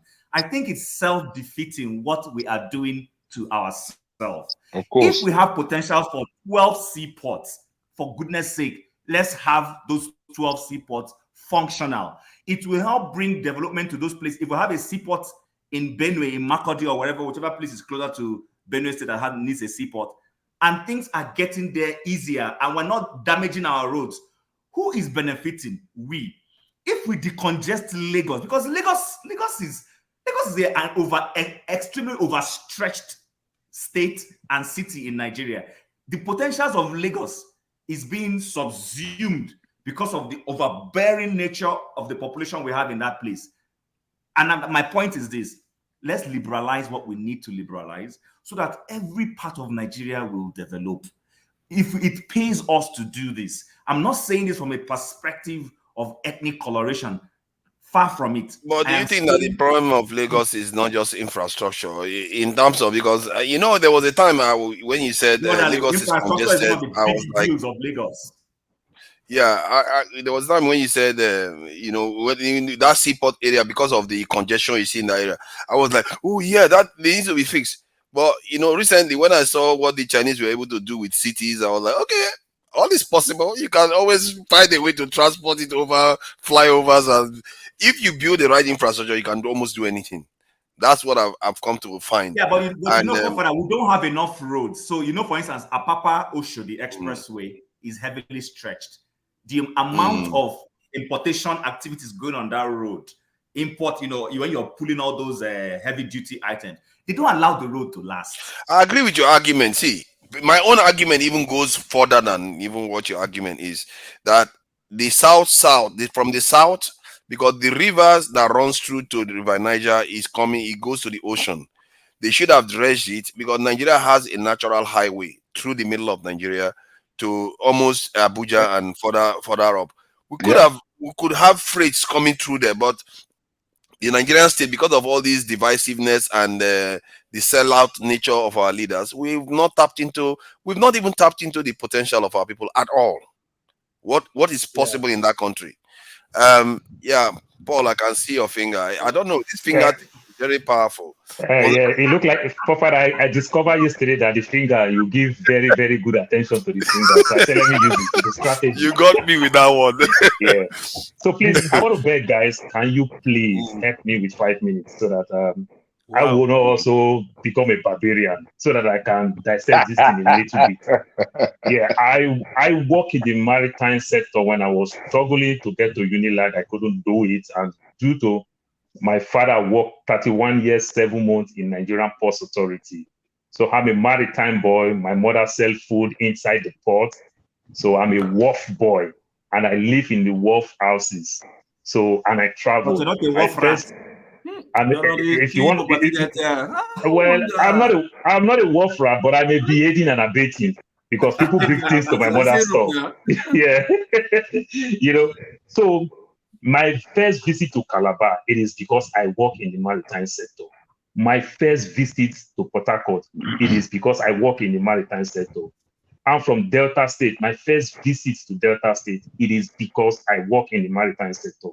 And all this time, I never traveled by road nor air to Port Harcourt, Calabar, and Delta State. I travel by ship. It's called Baco Liner. And when Baco Liner was working, my Eastern brothers never had a problem, because Baco is a German ship. It's called Express ship. This ship was working. It's an express ship. This ship berths in midstream water. Then they use the flat barge to pull out everything. So these are ships that can work in places like Kogi, can even go far more because you can use what we call dry dock. You know, once you go closer, you offload everything. Then you use the flat barge and the tugboat will pull everything and everything. So my Igbo brothers is enjoying it. Port Harcourt have 2 seaports. Yeah, the pontoon. Port Harcourt have 2 seaports. Delta State have 2 seaports. We have Calabar Port. What happened is that this port keep messing up by the day. These are just purely negligent by government. Negligence. Simple. It's not about anything. But what happened is that when Hebrew invest in Lagos, when they start opening those oil depots, those tank farms, all the way from Tinkan, all the way to Kirikiri Lighters Farm, all the way down to Kirikiri. Why government is trying to micromanage Lagos? Lagos is cheaper for government to manage. The sheep are just there in the outside bar, what we call outside bar. When you stand in bar beach, you see sheep. For some of us who go to Lagos back in the days, we see sheep from Lagos Island. You see those sheep. Those sheep are outside bar, waiting for them to call. So this is where government fail. It's not like the Yoruba people are enjoying. The time that government want to try to invest a little bit in this seaports, due to the anger with Obasanjo and Atiku, when Obasanjo sold all these things through this today El-Rufai, through the BPE and everything, Atiku bought Port Harcourt. Atiku buy Warri Port, called Intex. Oh, Atiku also bought Warri? I thought it was only Port Harcourt. He bought Warri. You understand? So to frustrate Atiku is to let those places just go commercial. Just like what happened in today, the new airport terminal in Lagos. Every time government fail us, we would trickle it down to individuals, say Yoruba is doing me, Hausa is doing me. When you look at the seaport very well, my brother, who run that seaport? It's more of the northern. You see? Than any other tribe you can think of. If assuming you see a lot of Yoruba there, you will say Yoruba is doing it for his own interest. But it's more of the northern. Till today, as we are talking, Port Harcourt Port is still working. Okay, that's but Port Harcourt Port is still working till today, but it's bringing more of the oil installations, all the heavy duty installations in Port Harcourt. They are bringing it there. And when they bring it, you and Igbo man, if you try your container there, you don't die because the custom there, their mouths don't tear. You can still ship a container to Port Harcourt. Make a container now that you are shipping it to Port Harcourt. Chin, you are in Canada. Put your final destination, Canada. If shipping company will allow you to go and your container will land in Port Harcourt, but custom will finish you because their mouth don't tear. It's like the way KLM will land in Abuja or Lagos and fly to Port Harcourt. Completely wrong. Never happen in any part of the world. When you say the amount don't tear, do you mean they are expensive to settle? These guys are wicked. These guys, they live in bribe. They don't live in anything. So duty, they just say, go bring this money. You understand? And remember the oil companies too, just bribe. They don't clear because you don't want to waste your time. So if you ship a container now, if you have ever shipped, call your shipping company, say final destination Port Harcourt. You are talking as an Igbo man, and you are the one doing that business. No, just make inquiry. Call a shipping company and say final destination Port Harcourt. If they say we don't run that route, it goes that route. Yeah, but why don't they fire all these people that are causing all these problems? These are government institutions. So when we say government fail us, it is not Yoruba fail us. I agree with you. When we say government fail us, it is not Urobo fail us. But I agree with Delta State, we have 2 airports. We have 2 seaports. I'm supposed to cry more. The 2 seaports just died. Cocoa Port, Warri Port, it just died. The ports are still there. They even dredge it all the way to Alaja due to the Delta Steel Company, Alaja. You understand? So that because it carries those heavy iron beams and the lights. But the water is just not deep enough. This thing that I'm telling you, if they bring a better dredger today, say you find a better dredger from Russia, from anywhere today, within 1 month, those ports will work. Nothing is wrong with those seaports. Yeah. Other than you So, just import claims that will take these things down. Under whose jurisdiction and control are So now when you talk under whose jurisdiction now, Igbo man have been Minister of Transport. Not enough. You're not, no. Yoruba man has been minister. No. So when we want to, because no, this under topic, when is it the federal government's responsibility? I it don't is care whether the completely man is federal ours government. now. It has nothing to do with states. It's completely federal government. That's why I said. So when you talk about marginalization, like Forefather keep asking this question. When you talk about marginalization, local, then we the South South should complain more, because if Port Harcourt is active, if Calabar is active, and if Warri is active, we are cashing out.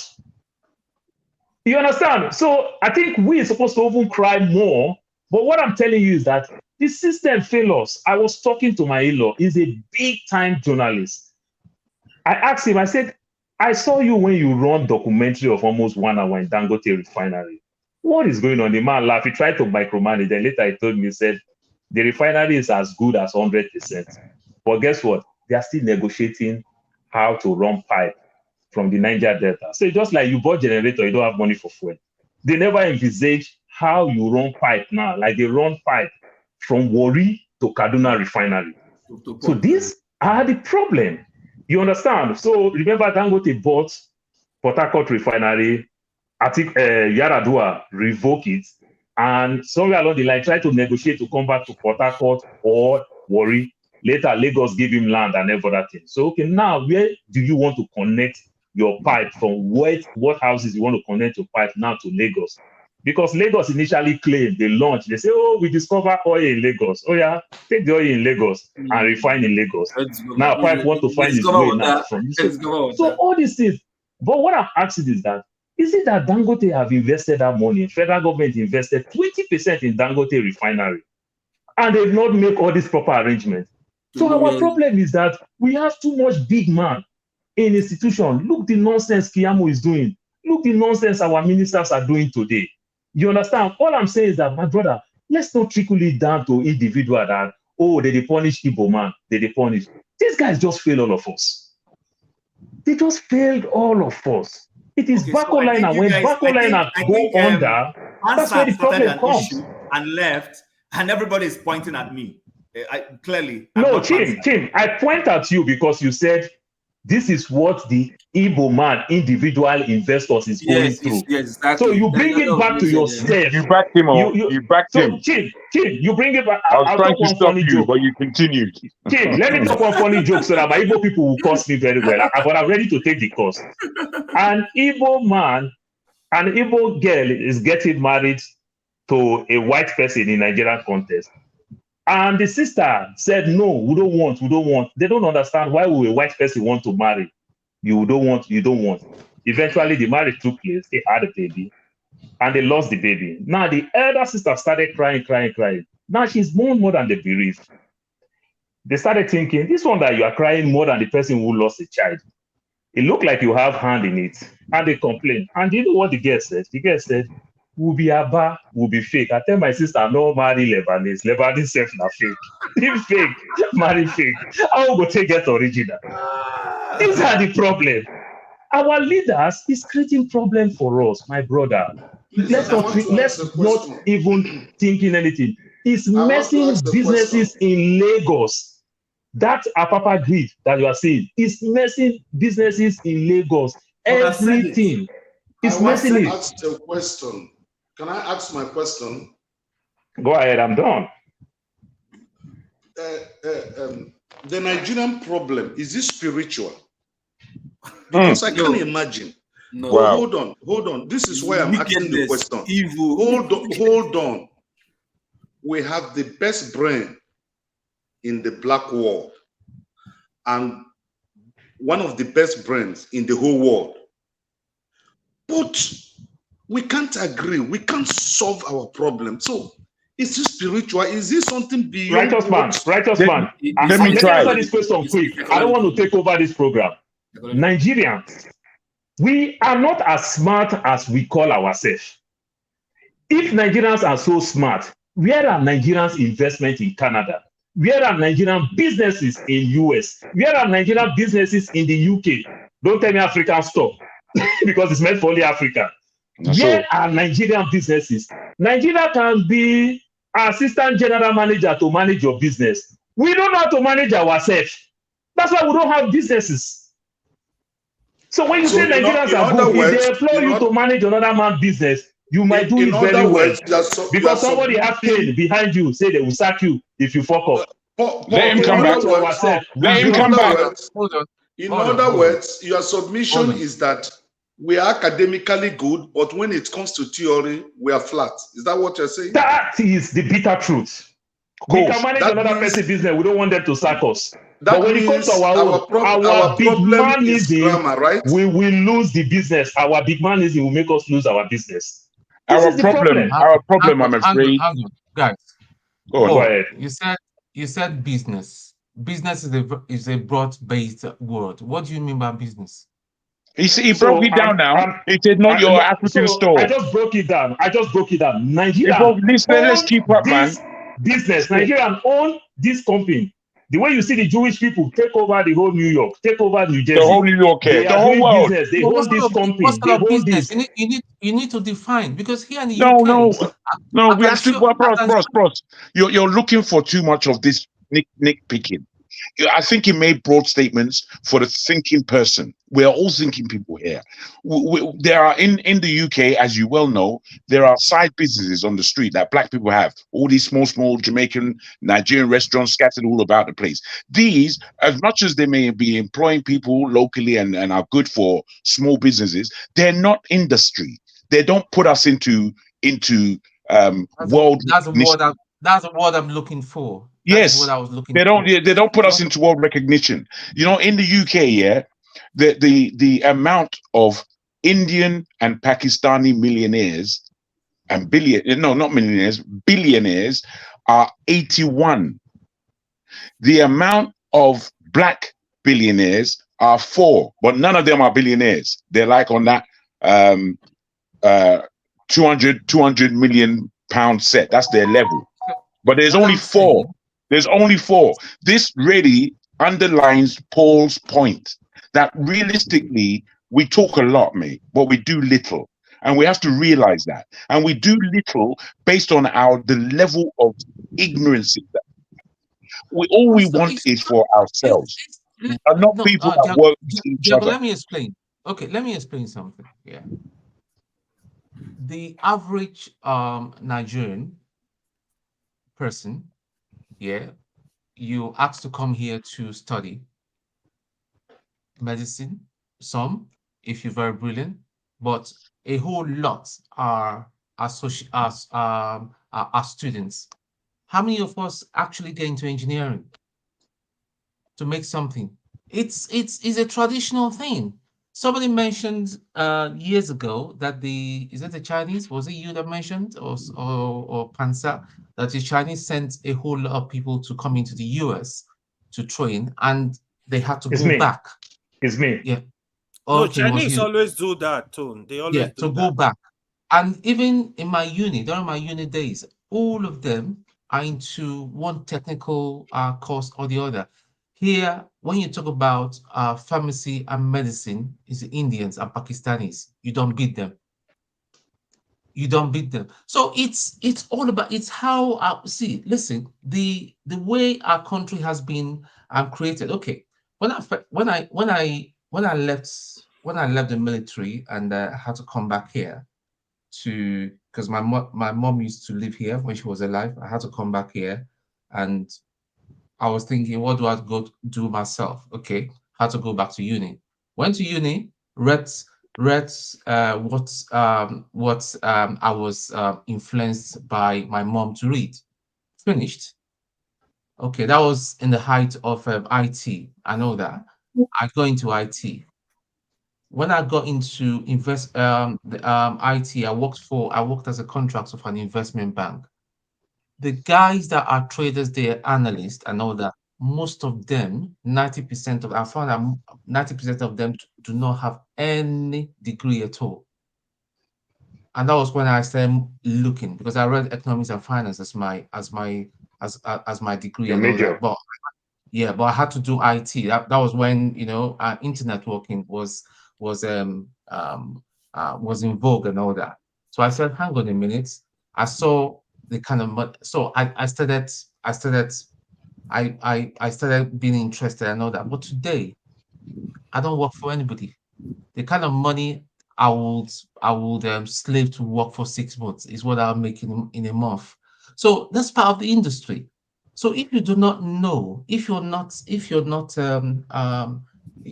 have that nurturing environment to get into business, to get into industry, you can't just get it. It's not just magic, you know. And talking about those African stores, it will interest you. Most of the food that we eat as Black people, especially Nigerians here in the UK, are sold to us by Pakistani people. Anyone Is else it? but us. Yeah. It's not just Even Pakistan. Chinese. Historically, in the No, UK, Chinese are into Africa food in US.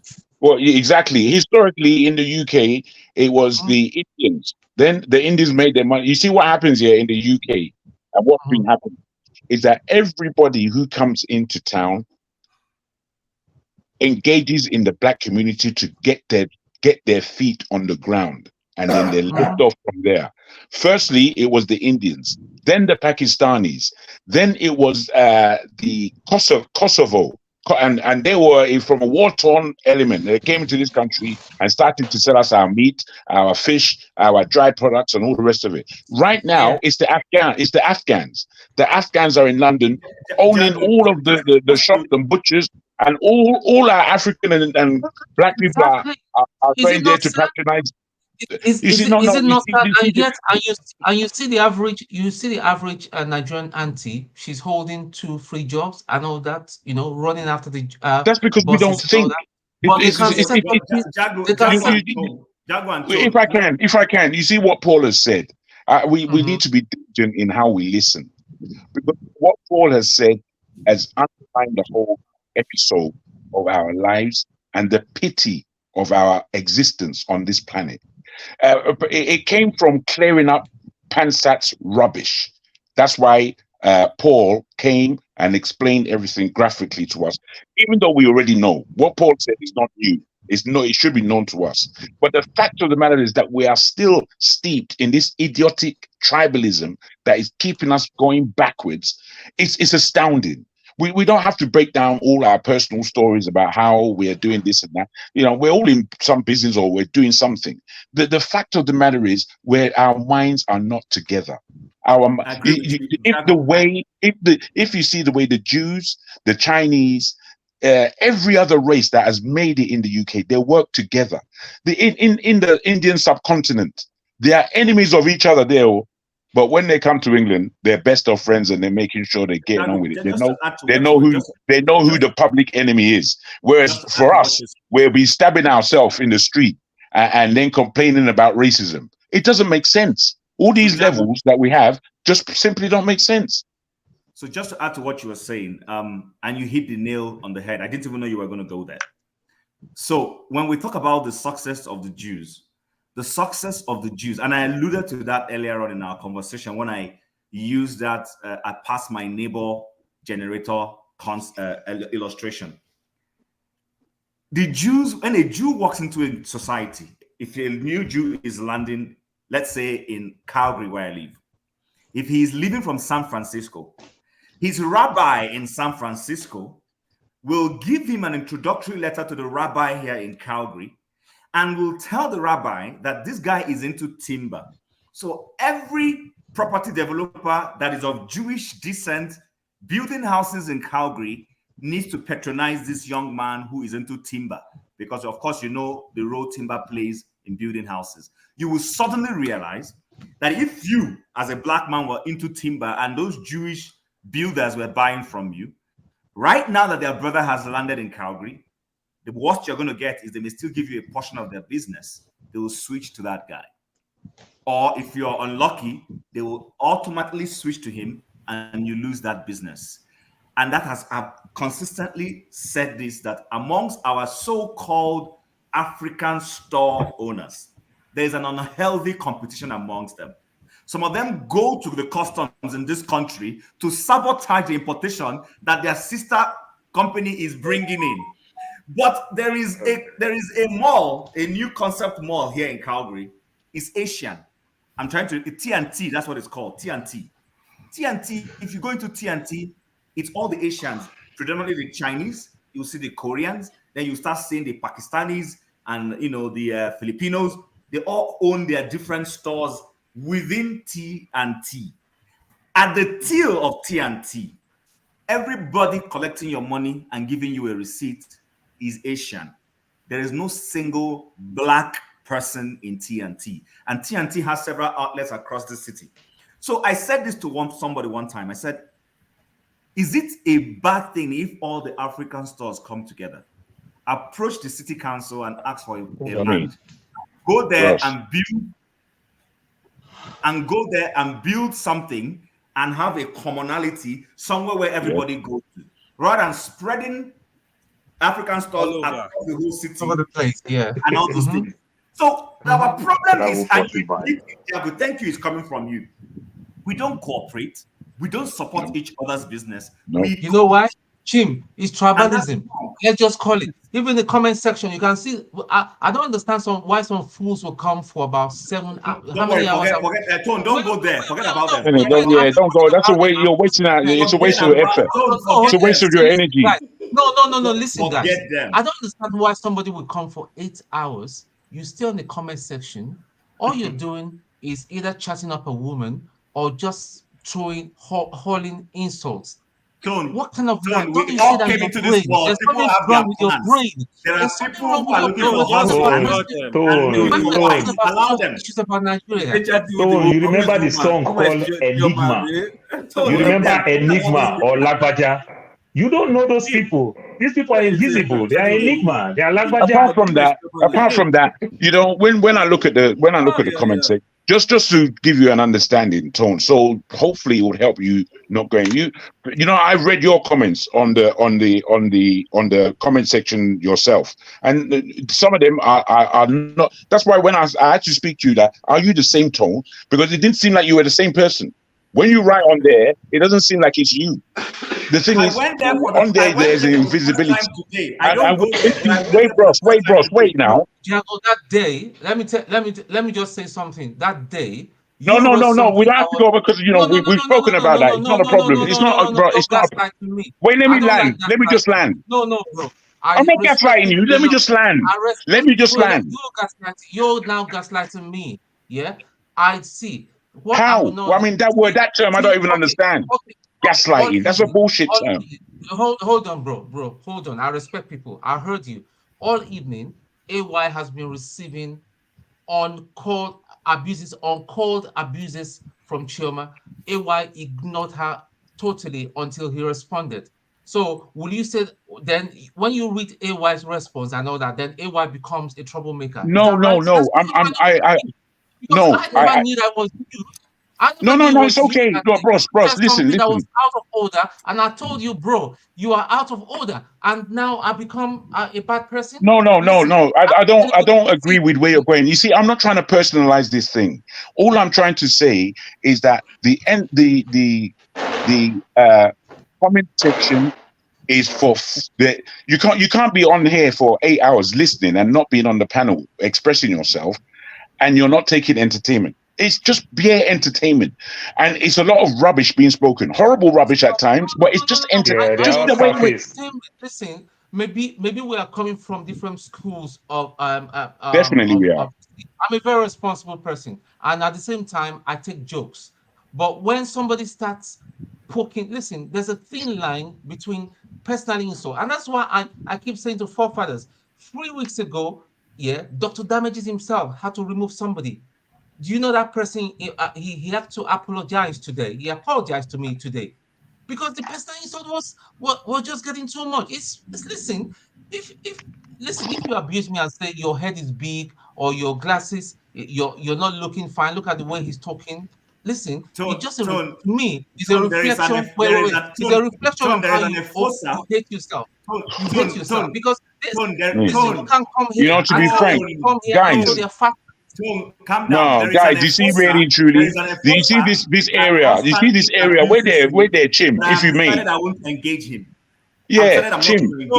All I'm saying is, you see what we're speaking about now. It is detracting from the community, our conversation. It's very boring, to be frank, boring, and it speaks about a thin skin. We're supposed to be, you see, if you're a politician or you're a big man, you're a leader in our community, right? You're going to get eggs thrown on you every single day of your life. If you can't handle it, then, bro, you're going to suffer under it. It's simple. It's very simple. You have to grow up. You can't be complaining about the comment section. Honestly, to me, when people are insulting you're telling me someone insulting my dad. Listen, I don't know these people from Adam. I don't even know this. The only insult that really affects me is if somebody is on the. See, when you start hurling personal insult at people, listen, we shouldn't condone rubbish. We're condoning rubbish. Tony, if I may, sorry, Jagan, hold on, please. Listen, I'm not asking you. This is my view, and it's up to you to take it. I come here to make constructive inputs, and I would rather banter and argue with those of you here who have decided to put up your faces and have this conversation. Yes, sir. Can deal with this Scarface. There's nothing else, bro. I went to that side comment today just to let the people there know I'm human enough. But I went there and I joked around and I left. I didn't abuse anybody. I didn't go and engage anybody. I laughed with people there. Yes, so every so often I look at the comment section and I go through, and I'm just laughing. It's just laughable. Yeah, it's laughable. Please, let me quickly say something before, because I think we really this. So I want to follow up with something Tom said before I forget, please. So there's something about the way I used to think when I first moved to the US, and I later realized from listening. There's this guy called Roland Martin, who some of us may know. He has very strong channel now. He has an app for it and all that. He's on YouTube. He used to be with CNN. He's Black American, basically.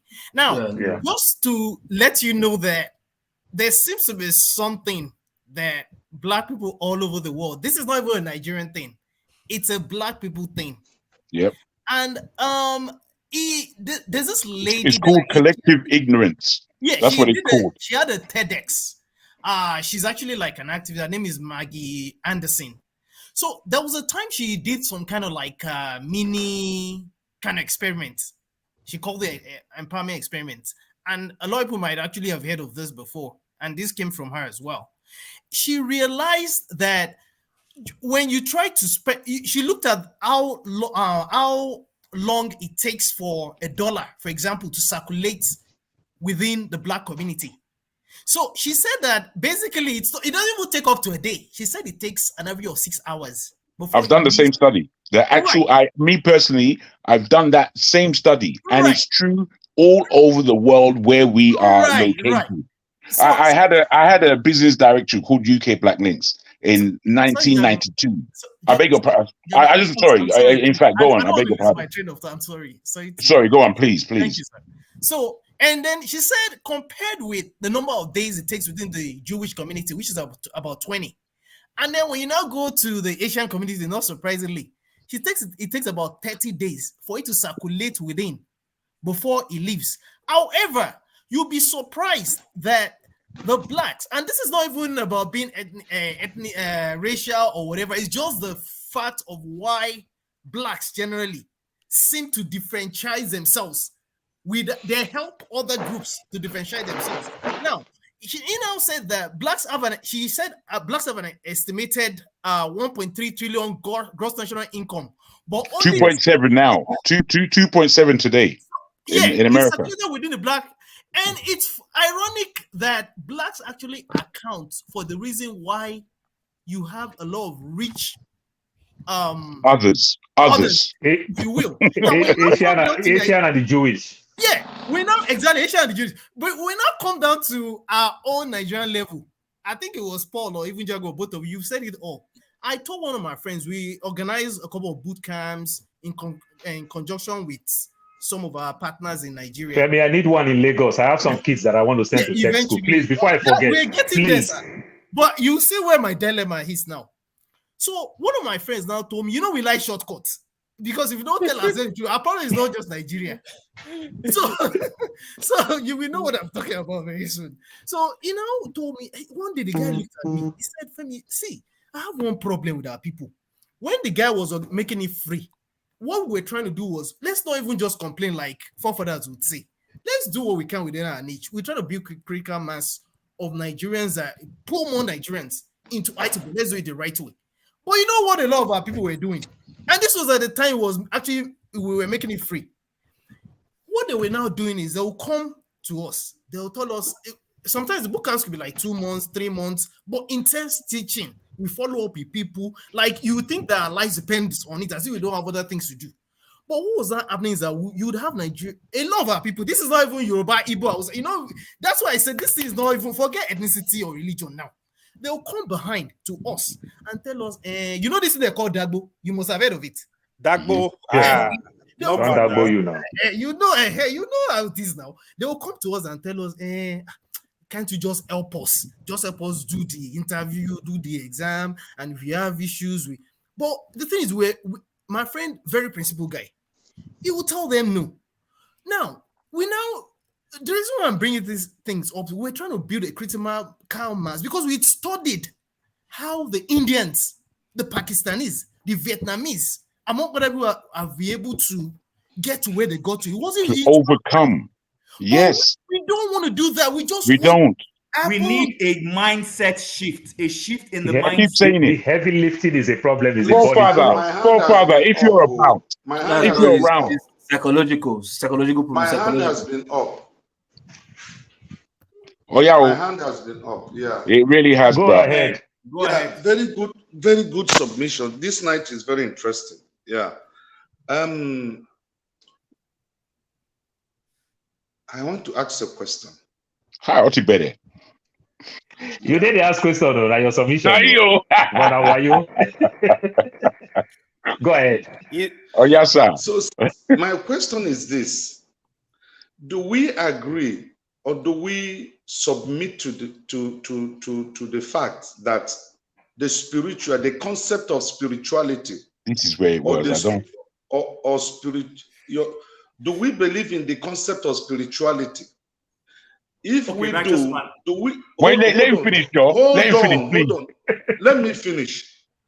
If we believe the existence of the concept of spirituality, do we believe that spirituality superimposes the activities upon men and thereby decide how human being acts? If we believe that, then that was why I asked the question, could it be that the problem of a black man, not Nigeria now per se, black man generally, is spiritual? Because if spiritual control the physical, and we're having these problems with schools, with grammar, with professorship, PhD, we are still shamble. We are still looking like I can't understand. Righteousman, if I could, Pastor Ed, over to you. I hear you. Pastor Ed, over to you. Sorry. That's true. You're right. I hear you. There is a place of the spiritual. I believe so. However, while the spiritual might be above the physical, but the spiritual works according to your free will and free choice. So it is spiritually wrong to steal people's property because there are implications for stealing. So when something is stolen, you have set in motion spiritual consequences that you cannot avoid. And I'm intentionally going to use the election as an example. Nobody forced our professors who were electoral officers from fraudulently manipulating election. It was their free choice. But when they chose to do that, there will be spiritual implications for their action. So my point is this: whatever happens in the spiritual is a function of your choice. These are laws. The law of, we call it spiritual, but the law of whatever goes up will come down. It's a law.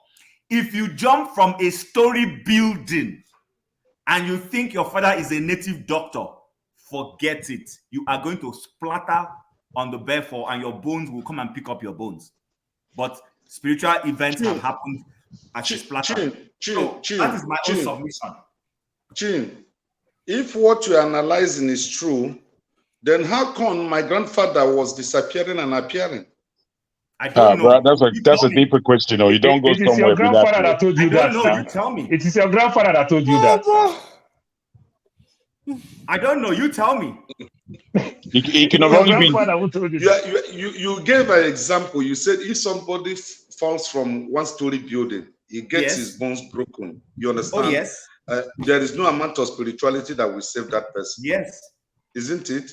Yes. Okay. The one I saw as I was growing up, okay, there's this palm tree that is more than 3-story building in my area. My uncle climbs that palm tree and jumps from there, and nothing happens to him. So what do you Don't you think that can be training? Don't you think that can be training too? So that can be training. So righteous man. Guys, if I can, Jim, very quickly, Jim, allow me to enter. 3-story building and he didn't get any injury. That's not easy. Jim. But that can also be training. It depends on where he landed. Guys, It depends on where they landed. Because really and truly, I don't know if we want to get into esoteric. I don't want to guys. Just say one thing. Today's Bible study that we can go everywhere. No, we don't want to go too far into jungle. We all remember the Ejibo air crash, the Hercules C-170, is it? 30. Whatever it is. 30. All right. So recently somebody posted an exposition of how that thing happened. The pilot that flew that aircraft was adjudged to be one of the best pilots that the Nigerian Air Force has ever produced. In fact, there's a record that says that the owners, the people who designed that aircraft, because of that guy had flown that aircraft several times, even when he had problems, and safely landed it, that even the guys who designed the aircraft were like, how did you do this? And we're planning on luring him away from the Nigerian Air Force to come and work for them. Now, that aircraft a report had been written that aircraft needed to be serviced. And they were planning to service it at the end of the month before that air crash happened. But on this fateful day, that air crash has 4 engines. All 4 engines failed one after the other. To the extent that with the expertise of this pilot, who was known to be a fantastic pilot, the air crash, the plane or the whatever it is landed and crashed and everybody died. So that's negligence. Someone would say spiritual, their village people were chasing them. There was no village person chasing them. Hold on. Before you come back, righteous man. Hold on. Let me speak, please. I haven't spoken for a while. I've interjected, but I've not spoken my piece. If I may. If I may, thank you. I really don't want us necessarily to go too deep into the spiritual, but I understand why righteous man is asking the question, and he asked the question specifically to the black man and our level. You see, I've always, from a young man, I used to call this world a serve you right world. It serves you right if you win. It serves you right if you fail, based on what you do. This is a spiritual law. Now, as far as we as black people are concerned, our horror is our own doing, largely. When people come up and start speaking about the Igbo, Biafra, something, my brother, now you're doing. If not to speak the Yoruba Malays, now the Yoruba doing. If not to speak about the northern difference between the majority and the elite, it's their doing, it's them. All these are spiritual matters where we can feel ourselves as spiritually astute, spiritually aware, or spiritually strong. Now, these things are what will take us forward. Unfortunately, something within our psyche, which is what I'm always discussing on this channel, because our psyche is highly damaged. Something to do with our psyche is not allowing us to love each other or to understand our surroundings and how to win this game on the planet Earth. I don't know what it is that we've forgotten about ourselves, but there is something missing from our being. It's obvious. that there is something missing. And to me, that thing that is missing is self-love and communal love. That is the spiritual element. There is no point in thinking about all these all these things that are, you know, juju and all. Yes, we can go into that conversation and speak about, you know, the Ifa and speak about all these spiritual systems. However, you know, things are quite basic. We in Nigeria, we all know, no matter what ethnicity we are, we all know we've got one of the greatest countries in the world. We all know this. We've now spread around the world. The world knows of our individual power. They know of our individual power. But they also know that we can't get on with each other. So we are easily attacked. And we are not thinking about how to love each other and understand what it is to be a family. I mean, in a country like Nigeria, I as a Yoruba man, I'm only honored to have Igbo people as my countrymen. I'm only honored to have people from Tiv, Ijaw, all these people with their uniqueness, their differences. I mean, goodness gracious, I'm not going to pull these things out of my own spirit, but it's there with my brother. He has it. So how am I going to join? So, Jegu, please, let me ask you. Righteous man, hold on. This problem that is facing the black man now, is the pastor. Let Ed contribute. Let Ed contribute. Affecting us in this platform. This problem that is affecting the black race, can we say it's affecting us also in this platform? I can answer that. I used to have a company called UK Black Links. It was a black business directory. Based on the spend power of the black pound, we were spending in 1989 £10 billion a year. In the UK at that time, there were only 1.2 million black people actually here, African and Caribbean, in the UK. 1.2 million in the whole country. I was surprised that that number was so small because I thought that we were bigger in number than that. But only 1.2 million black people were spending 10 billion a year. Simple maths tells us that from that 10 billion, each and every single one of us, man, woman, and child, could actually be a millionaire. But we were not. We were always suffering and complaining about racism and all the nonsense that we complain about generally. So now, four of us or three of us came together initially, and we added a fourth as directors. We built a company called UK Black Links, and we were trying to galvanize the black pound. In our beginnings, we were the fastest building company, small company in the UK at the time. You understand? I met Tony Blair. We went to the States to meet the people in the States. We were giving awards all over the place. But within 3 years, this company was finished. And it was finished not because we were in the black community, but it was largely finished because we, within the company itself, tore ourselves down. With all the power that we had, we tore ourselves down. So, you know, the spirit that you're speaking about that is damaging on this platform or any other business that we do, unless we are really mature in ourselves as human beings, unless we are emotionally balanced and emotionally mature, but we're not going to make it nowhere. Let me add one thing to what Righteous Man asked about this platform. So, Righteous Man, what I will tell you about this platform, I want to put a question back to you.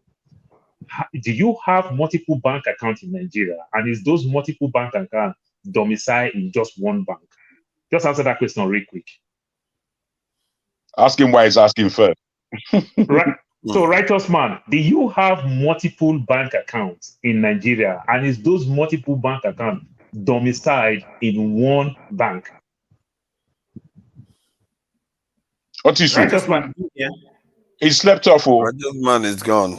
Oh, okay, he's gone. Oh, he's awake. So I'm here. He's here. Do you hear the question that I asked? I do. Okay, so if you have multiple bank accounts, is those multiple bank accounts domiciled in just one bank or different bank? Just a question. My choice. It's just a question. No, it's a question. It depends on my interest. No, it's just a question. If you have 3 bank accounts, is it just those 3 bank accounts are GTB, Zenith, and Access Bank, or the 3 accounts are just in only First Bank? Are you a spiritualist? How did you mention the 3 banks I'm using? Okay, now good. You already answered my question. Okay, now good. You already answered my question. So, righteous man, sometimes one mistake that we make, we might think that we are not being corporateful to some extent. It is a lie. It is a myth. Why? What do I mean by that? Where I'm coming from, I have like 7 bank accounts in different banks because GT Bank is very good with current accounts, because Stanbic IBTC is very good with my dollar accounts. My first bank account is just there for me with my peace of mind. You understand? If I make any mistake, I must reach inside the bank to correct it. So that is where my savings account is. You understand? I know that I can't just call Ronke, I'm having problem with my bank account and say, 1 minute, sir. They press. Sir, done. Now I don't send money, go give who I don't want to give money. First bank, I go reach Nigeria, go correct the account. So sometimes when you think that we are here arguing, we are not just here arguing. No, you you understand? get it wrong. That's not. No, I think you got it I'm just completely wrong. this is where I'm going. I'm telling you that don't think that we are not being corporateful as you think. No, we just have our different idea. Like I said, one bank is good with one type of policy. Another bank is good with another type of policies. People do something. Look at Chin. Paul. I have a friend who knows Chin. And this friend call me all the time, talk about Chin, talk about Chin, but we never come to the platform. Will blame me, why you attack Chin like that? I will sometimes blame Chin, but still say, not let Chin know. You see the monitoring spirit that we're now talking you don't about. know. I don't know now. I'm gonna follow you. So, Tom, people will just have this monitoring spirit that they will follow you anywhere you go. But they are Scarface, they are Enigma, they are Lagbaja. Do you believe there is a monitoring spirit? Do you believe there is a monitoring spirit? Let me comment section now. Monitoring spirit now. Let me comment section. I went to Anambra Day in my city. Guess what? Like 30 people keep attacking me that will never come to this platform. For you did do anyhow, you did fuck up. You did do anyhow. Apple, I like that way you talk. You like them so much, you did not come online to come and support me with what you like. Or you did not come online to come and attack me with what I said. You understand? Even in the airport, Paul, how does that? I don't know how. Paul, I don't know how what you're saying, and from where you began to where you are now, I haven't understood how you've answered or entered into the question. He asked a question that's so long-winded, bro. That's long-winded. In this We're platform, all around the planet, and you ain't land nowhere. Are we having spiritual issue? Are we being cooperative and everything? The answer is yes. We are selling our different ideas and we are bringing our problem. Sometimes when we vet our problem, another person will bring solution to our problem. Another person will make us understand that why I think that my father was very perfect. No, the information my father gave to me was just not that so perfect. Yeah, that's it. No, that's my question. You know, as I said, if the righteous man asked a valid question that could have gone anywhere, to be frank. However, he was asking it specifically to our people all over the world, no matter where we are. What Femi was saying about the spend power that we have, which is so much. The spend power, the black spend power in the States would make it the 16th richest country in the world, just by itself. Yes. Richer than Spain, richer than a lot of countries in Europe. Now, this is a matter because we have a power that is just being decimated, not by anyone else, by ourselves, because we don't know how to spend money. We don't know how to encourage each other. We don't know how to build. Now, these things are fundamental things because they are spiritual. You see, in building a business or in building any entity, it starts from within. It's invisible. Nobody knows it. In fact, when you make utterances of it, there are many people that will put you down for thinking such a thing.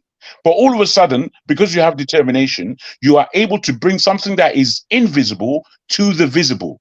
This is a spiritual thing. It's spiritual law that these things happen. It's the power of the tongue and the power of thought. When they say that this world was spoken into existence, you have to give it a lot of understanding because these things aren't small. But because our thinking is so, I don't know how to describe it. It's so not deep. is full of fear. It's full of, oh, I'm being hurt. I want to cry. But, bro, if you know the pain that people in this world have been through, we'll try and grow up, man.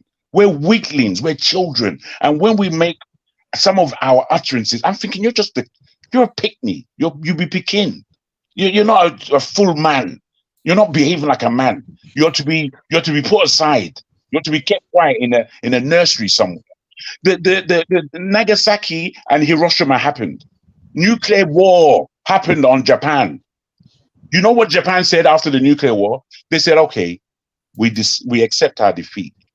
They said within the next 30 years, we are going to be number one in 5 things. These are things that we as a people don't utter.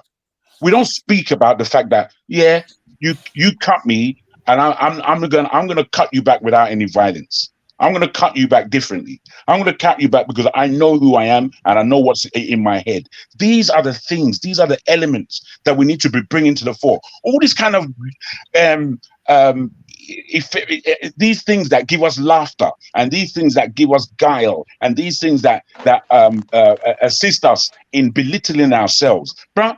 It's in our tongue. It's in our tongue. You know, we're saying it. We're bringing ourselves backwards all of the time, and then we're asking ourselves why. What do you mean why? Why? Because you did it. You did it to yourself. You damn fool. Which is where I come across. Because I can't. Yeah, I in this country, since I've landed here in this country, I told all those black people out there, I don't deal with any racism. I understand that racism is there, but it doesn't affect me. If anybody comes in front of me and deals with any racism, I deal with them straight away. And then I move on. You understand? Away from that, I'm not looking for racism anywhere. All black people are doing in this country, looking to see how to march. What march? We've done all the marching we wanted to do in the 60s. We've seen where it got us. Marching is useless at this time for our people. Because what it is, all we need to do is come the Ras Clark together and stop. These things are quite impassionate because we waste a lot of time and energy on bullshit. And we want bullshit to bring us to Nevada. It's never going to happen. Never. So I leave it there. Yeah. So Jago, sorry for this. So Jago, I'll take it from where you stopped, and I'll align with something Paul has always spoken about. You see, if I had the powers, I will ask that we cancel religion, or maybe decongest. I think it's time to decongest our churches and mosques. What do you mean by religion? Do you mean religion? Wait, sorry, let me put the question. Let me put the question. Okay. Do you mean religion in terms of Orthodox religion? Or do you mean that the word in the Bible is to be thrown in the bin? No. Okay. So I'm saying, don't take it literally what I'm saying. I think one of our banes, in my opinion, is that we've become so. We think we're Christians and Muslims. In fact, in my own opinion, what we practice is religion, not the actual spirituality that comes with Christianity, for example, or Islam. Can I speak after Femi? Yeah, I'll let you. You said? Yeah. He wants to speak after. Femi said when you finish, he's going to take. Okay. Go ahead, Femi. Okay.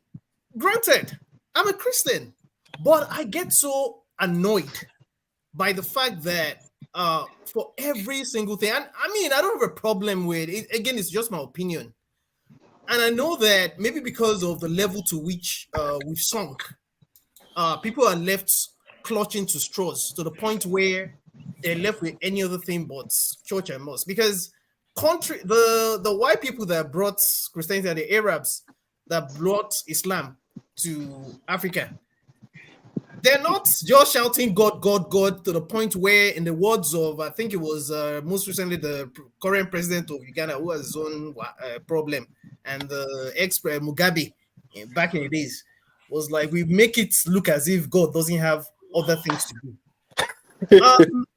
For me, if I was surprised when I will use only examples I know, and I'm sure it probably is the same in other places. When I go to the US, I don't think they care about, I'm not saying that they don't, but I don't think they care about religion. The same Christianity, for example, the way we put this matter It's not. It's. I don't think it's religion itself. It's just the fact that we've now relegated things that we should be doing. We want to kill the. If God was man, the guy will be tired of Nigeria already, for example. And I just feel to the point. I don't know if it covers what Righteous Man is saying, but that's what just rings him. Sometimes it just irritates me because maybe just to land.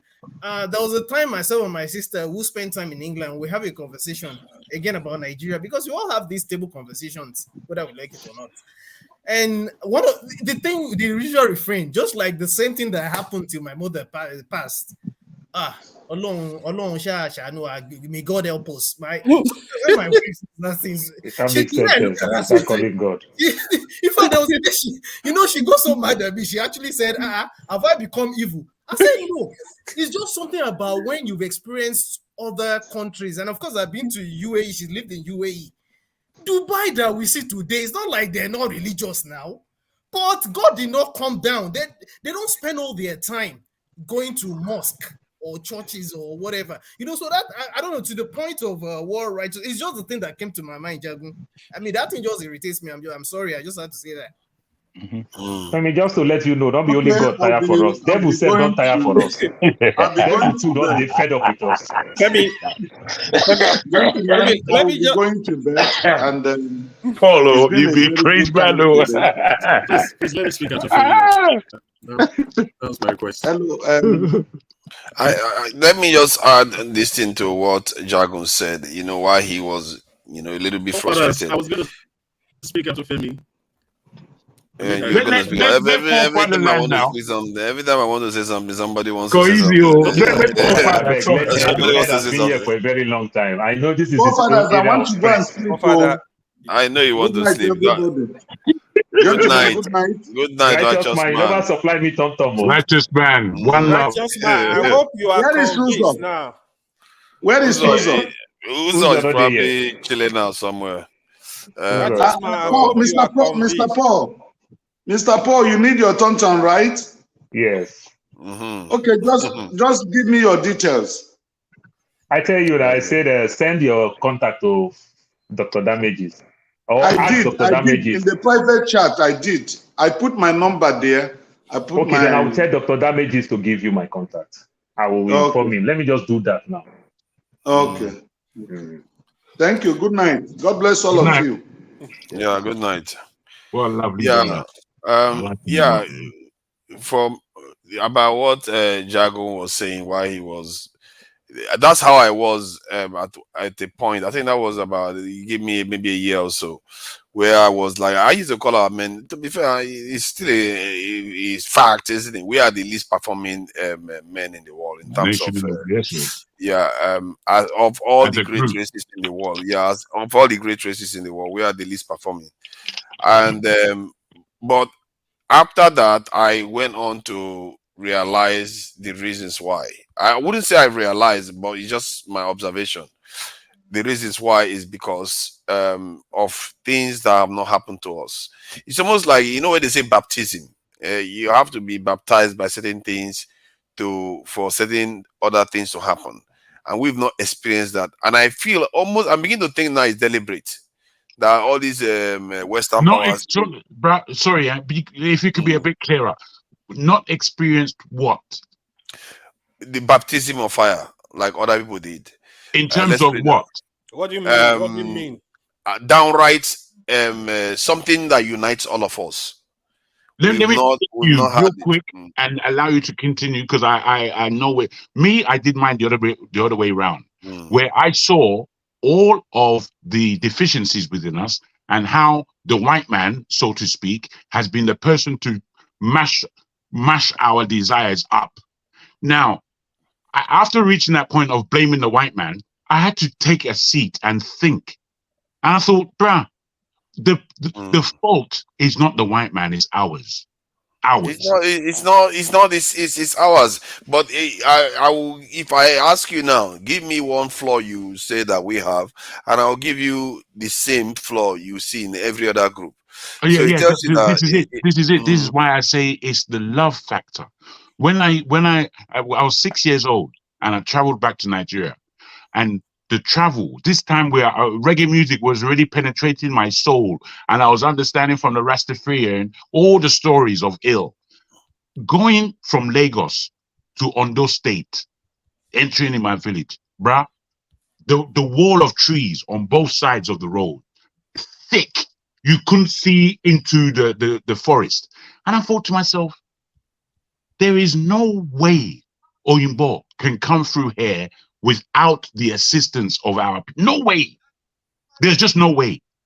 So you have to understand that even in the very, very beginning, now we are the people that led the Oyinbo to destroy our very kingdomship and our people. So, bruh, it's not that we haven't tasted baptism of fire. We've tasted it more than anybody else. The only thing is we want to run away from who we are. It doesn't matter where we go in the world. Okay. Be yourself. The reason why I don't subscribe to that. I know where you're going to. You're looking at cases like war that affects us as Ed, your audio is a little bit bad. It's coming so fast. Okay. Can you hear me now? We hear you, but it's like jumping in and out. Say something. So I'm thinking you're looking at scenarios where we have some sort of collective calamity before us as a group. So maybe or collective glory. Something that unites us. Yeah. Collective ignorance is what unites us. I thought about it. I mean, you've given examples in previous discussions about places like Japan, how that's how they suffered during the World War, and but I also thought about places like Ethiopia that has to fight external forces like Italy. But today, Ethiopia is not doing as well as it should really be doing. There's still a lot of fights going on, as inter-ethnic fights going on in Ethiopia. So, does it not tell you that there's more than just having that moment of calamity befall us?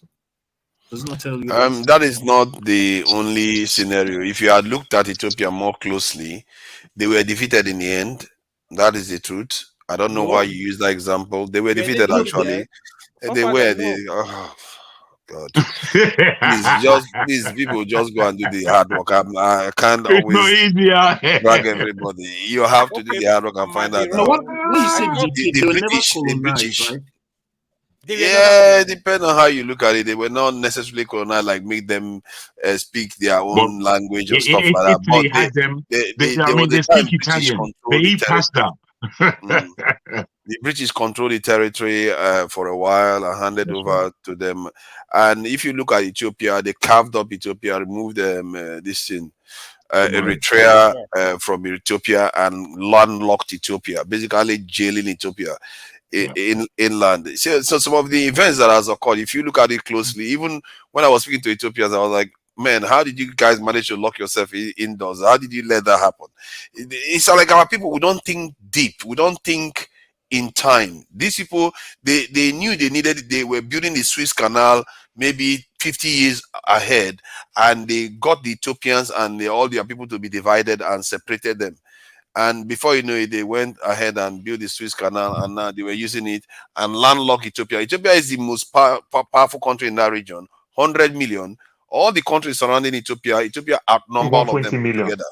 Yes, is it up to 120 million now? So they outnumber all the countries surrounding them put together, and they landlock that country to reduce their power. And when I look at it, when I looked at the map, you just think that the enemy literally drew that map for them, so that they will keep the most powerful country landlocked, so they are not able to do anything. And that's exactly what happened.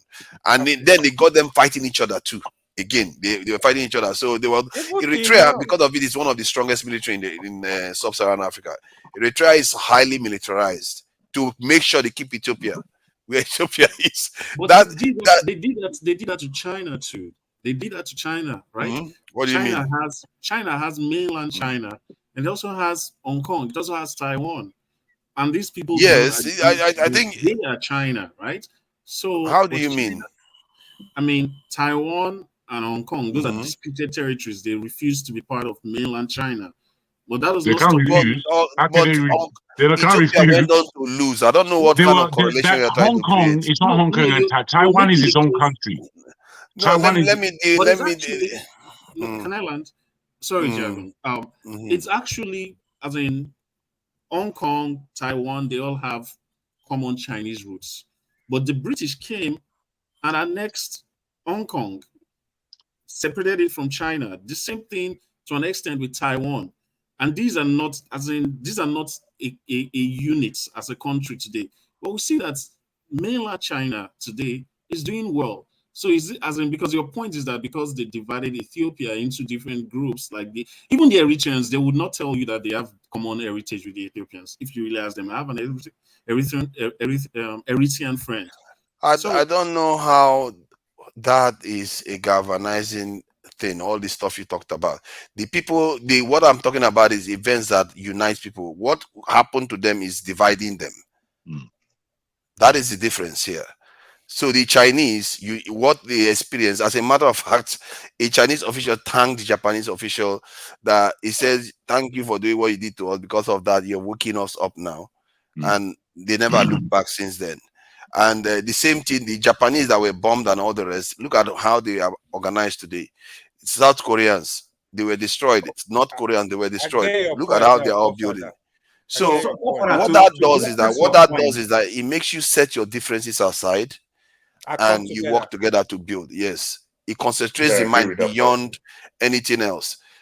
In other words, increases the collective intelligence.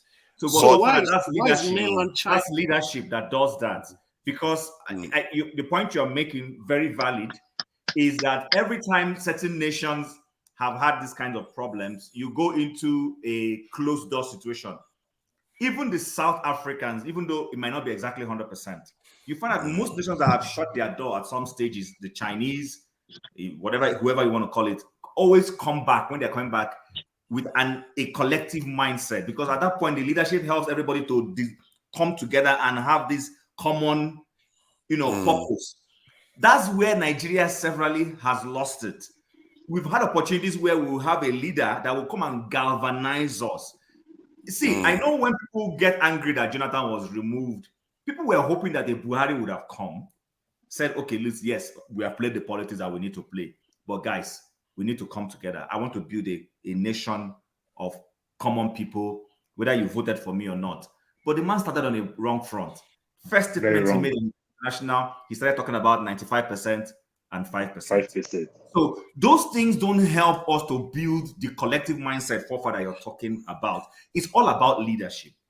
It's all about the day we get a leader that is repeat what you just said again. That it doesn't help build this thing. Repeat what you just said. Sorry. I said that thing doesn't help us build a collective mindset.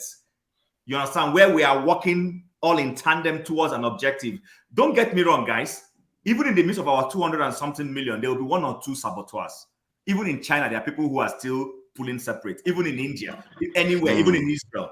But that leader will help get the larger pool of the population to say, we are working together.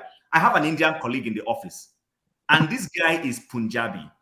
If you know what the Punjabis, who they are in India, and if you were following the Canada, India politics. I really would like to get back to the point before I don't want to go for it to be too long.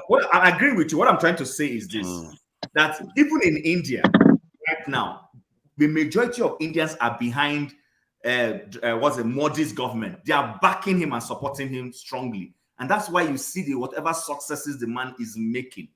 You understand? So we've not had that opportunity, or maybe we've had it and the people it was trust in their hands to manage it, filtered away that political capital, and that's why we are not making that collectivity. That's the point I was. It's interesting we use the term political capital, isn't it? And then while you said that, I never thought about it from that point of view. And the idea behind why leaders emerge when the conditions are right is because the people themselves are ready. If you are not ready for certain kind of leaders, if you see them, generally the system will destroy them. You will not want them to exist. You bring another. You see, Churchill, Churchill that was the hero in the UK, World War II hero. The moment the election ended, they voted him out because he's not needed anymore.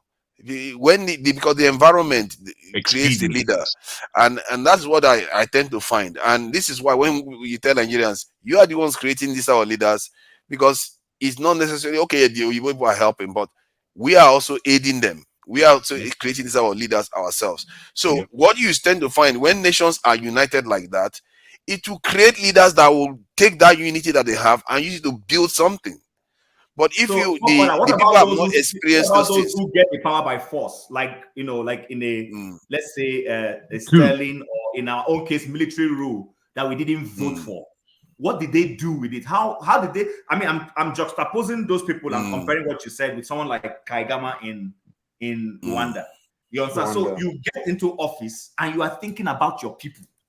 You are thinking about what suits your people best. We've had those opportunities. Let's forget about the electoral. let me give you the scenario now. But what forged you yourself? The people that took power, what forged them? Did they come through the kind of PLA war that happened in China, or North Korean or Russian Second World War? No, what forged them was fighting civil war, hating each tribalism, whatever, Nigerian games, and then they came into office. So their vision is different. The vision that they have is different. If you come from a pool that is united, that you want to set your differences aside because you see a bigger picture that you want to work for, when you emerge, that is what your eyes on that horizon. That's all you see. You want to build. It's just not only one way now. So I'm trying to find other ways of doing it. Believe me, I have not found them. Forefather is not just only that way. Understand? I know Then what you said. give me examples, because I'm trying to find it. Or Singapore. That's where I was going to go. What happened to the Singaporean leader? What happened to the Singaporean leader? The guy was due to be executed. He didn't even know. By the Japanese, they were there. He didn't even know. He said he just left by mistake, and the people that were with him got executed. So what we are saying is that you are taking that one, but Singapore rose that country not because of they were passing through pain, like external forces. Like you use it all the time. They didn't go through external forces, but these guys, school in the US, understand the way things work. You understand, and bring it, and at the same time try to whip his people to stand still. They call him names. They call him everything. You understand? Because change is difficult. People that are trying to help, when I tell them go do this, are you saying Singaporeans didn't go through anything? They went through. They were one of the poorest. That's the reason why they even let them have independence. But all I'm telling you is that the UK take over. Did they throw Hiroshima? Did they throw they throw weapon like they throw Hiroshima and Nagasaki? It's not everybody they go through what Germany went through? No, because when you use all those things, you talk about the Korean, you talk about the Germans, you talk about this. They didn't go through that. Singapore go through that galvanized them, forefathers? I just told you that. They went through what they went through was rejection. They were captured by Japanese soldiers. Because Singapore is just a small piece of territory. Correct. So they were colonized. And through that rejection, and also multi-ethnic group and multi-religious too. By an external aggressor. So actually, what helped Singapore was when they were rejected from the Malaysian Union. That's correct. They were part of Malaysia. And the Malaysians said that the Singaporeans were dirty, were unproductive, were not bringing anything to the table, and expelled them from the union. And the man called these people together and said, okay, these Malaysians are not wrong. We are actually dirty people. We are unproductive, but we need to prove them wrong as we move forward. And Chim, there's something that surprised me when I later realized that that's the one time when, unlike what we have right now, which understandably, the Igbos, a lot of Igbos would rather leave Nigeria. For example, not correct. Let me say some Igbo. It's just relative. I'm just looking for an analogy. People, but in the case of Singapore, that's the one situation where they actually cried leaving Malaysia. So, imagine, is that not the galvanizing factor? Like I said, it's not necessarily. Back to what I was saying, it goes into my narrative. They pulled them out. The man now said, okay, because he was well educated, which is what Paul was saying. He now said, okay, you know what? I need to change the mindset of my people. Truly, my people are poor people. They are dirty. He started sending them abroad to go and study. I've repeated it here several times because I've read the man's book. Singapore has one of the most educated civil service, not Britain, not America. Their civil service is world class. The best brains work in their civil service. I was at school with Singaporeans. They're not jokers. They're simply not jokers, bro. One of the cleanest they're kind of when the Singaporean people I went to school with, when they were in our school, Chinese people don't speak English, and all these were Chinese Singaporeans. The clipped English that they were speaking isn't playtime English. They were a class above, a class above. We have to realize that what we need to happen for us isn't going to happen by some hocus pocus higgledy piggledy. I'm sharing something now. Sorry, I'm sharing something. It's now that's going to take us where we're going. I do see he was present in World War II. Say Lee was among the Chinese men around. Was he a Chinese man? I didn't even know. They're Chinese now. Yeah, I didn't know they were Chinese. But they're Chinese Singaporeans. They are multi-ethnic group and multi-religions. Multi-ethnic and religion. So you see, rounded up by Chinese, and look at that, executed. So that was the story I was telling you. And these are the kind of stuff that forges people. That's what I mean. And then they went and got rejected again. And you can see how that kind of stuff can govern. What I mean by it's not necessarily war. Something that unites the people, something big that unites the people is what, because it says, okay, is that what you people are calling us? Okay, we'll teach you. Yeah, we will show you. Okay, that's what governs people. Let me ask you one question. Can I say something here? The idea of it uniting people is actually a function of the response of the people. Because if the people decide to still be fighting inter-ethnic wars, it will still be that case. So that's where the culture also comes in and leadership. Somebody like you, Shanshu, the infrastructure that he put in, the laws that he put in, they weren't easy laws. At all. You have to follow. He didn't care about what you were thinking about. But he had a mind to take them out of their malaise. That was his mind. And somebody had to people were willing to obey his orders. People were willing to carry out his orders because they believe everything is easy. People were not willing to obey his orders. This man became a dictator. No, he didn't. Come on, man. A dictator is one man. People enable him. He's not a heavy lifter. He's a thin guy. People had to obey his orders to do all those crazy things that he did. My question to everyone. Yeah, people will work with him. They are committed. Hey, hold on, guys. My question for everyone, Fofather, especially you, from what you are saying, right? I would ordinarily think like our civil war supposed to unite Nigeria. But unfortunately, no way. Today, what do you think can unite the country, really? What is that? That's a deep question, bro. That's deep. We're all looking. Exactly. That's the question. It's also a function of the way we react to these things. We've had multiple times. Things that should have united us multiple times. So it's no, civil war shouldn't unite us. I don't know why we are mixing that one up. This is also civil war is the opposite. Somebody's talking. Ed, hold on. Civil war should not unite us. It should actually divide us. It's when you have a common enemy from the external enemy, that's when it unites you, not the other way around. Okay, so Fofather, here's my view. Why civil war should have united us? No. After we fought that war, there was a reason why we fought that war. There was a mistrust that led us to fight each other. It's like when two siblings fight over their father's property when the man dies. Remember what they say, that when two siblings fight, a stranger comes in and pillages what they are fighting over. We fought a war that the leader of that union at that time, said, no victor, no vanquished. That was a pedestal for him to begin to show that no victor, no vanquished, and begin to say to, let's take one example and I drop it off here. What sustained Biafra for 3.5 years? A small part of the country held the bigger part of Nigeria for 3.5 years. He should have asked that question. Those engineers that were building those weapons that were destroying federal troops, he should have called them and said, guys, how did you guys do this thing? I want people to come and start replicating this thing for the larger good of Nigeria. How did you build all your tankers? That's when the engineering ingenuity of the opposing side that resisted him would have been brought into mainstream to build Correct. for Nigeria. But that's not Tim, what we Gowon do. was That's not what we Gowon do. was He just answered his Tim, question Gowon because was it stupid wasn't and a he's still uniting stupid till factor. today. Hold on, Up he to wasn't date, Gowon stupid. born He again said, still will not apologize. He how was are stupid you guys and he's so still stupid. how are you so in a Just leave hurry to Gowon. condemn He your failed people so us. quickly?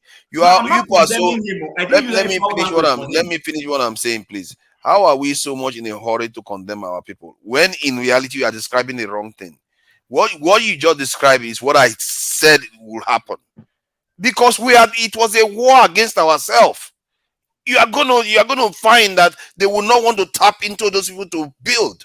But if it was external forces, No. say, where is that thing that you built? Come on. We need to fight together and defeat those people. Build it. Let's go and fight them. Let me That's disagree how with it works. you. Why would you want to Let me disagree put with that you. Igbo man to build it Do so you that see the tomorrow he goes development in East to attack Germany? Nigeria again? Forefather, the Forefather, let development me in East disagree with Germany you, is please. coming from West Germany. After they unite, it doesn't really matter. No, The development in East Germany today that is comes not from West from war Germany. now. Come on now. No, Jesus it's Christ. Forefather Why do is we not compare the only two? Forefather. Okay, fine, I give up. You Forget too it. being I don't have the Forefather. You are energy. just I don't have you are energy. being I too don't have the energy. monolithic. That's all I'm No, I don't saying. have the energy. You You are understand? understanding it the wrong way. I said it already. If you fight against yourself, it weakens you. If you don't fight against yourself, it's null and void. But if What you about fight West an external Germany and enemy, East it Germany? unites you.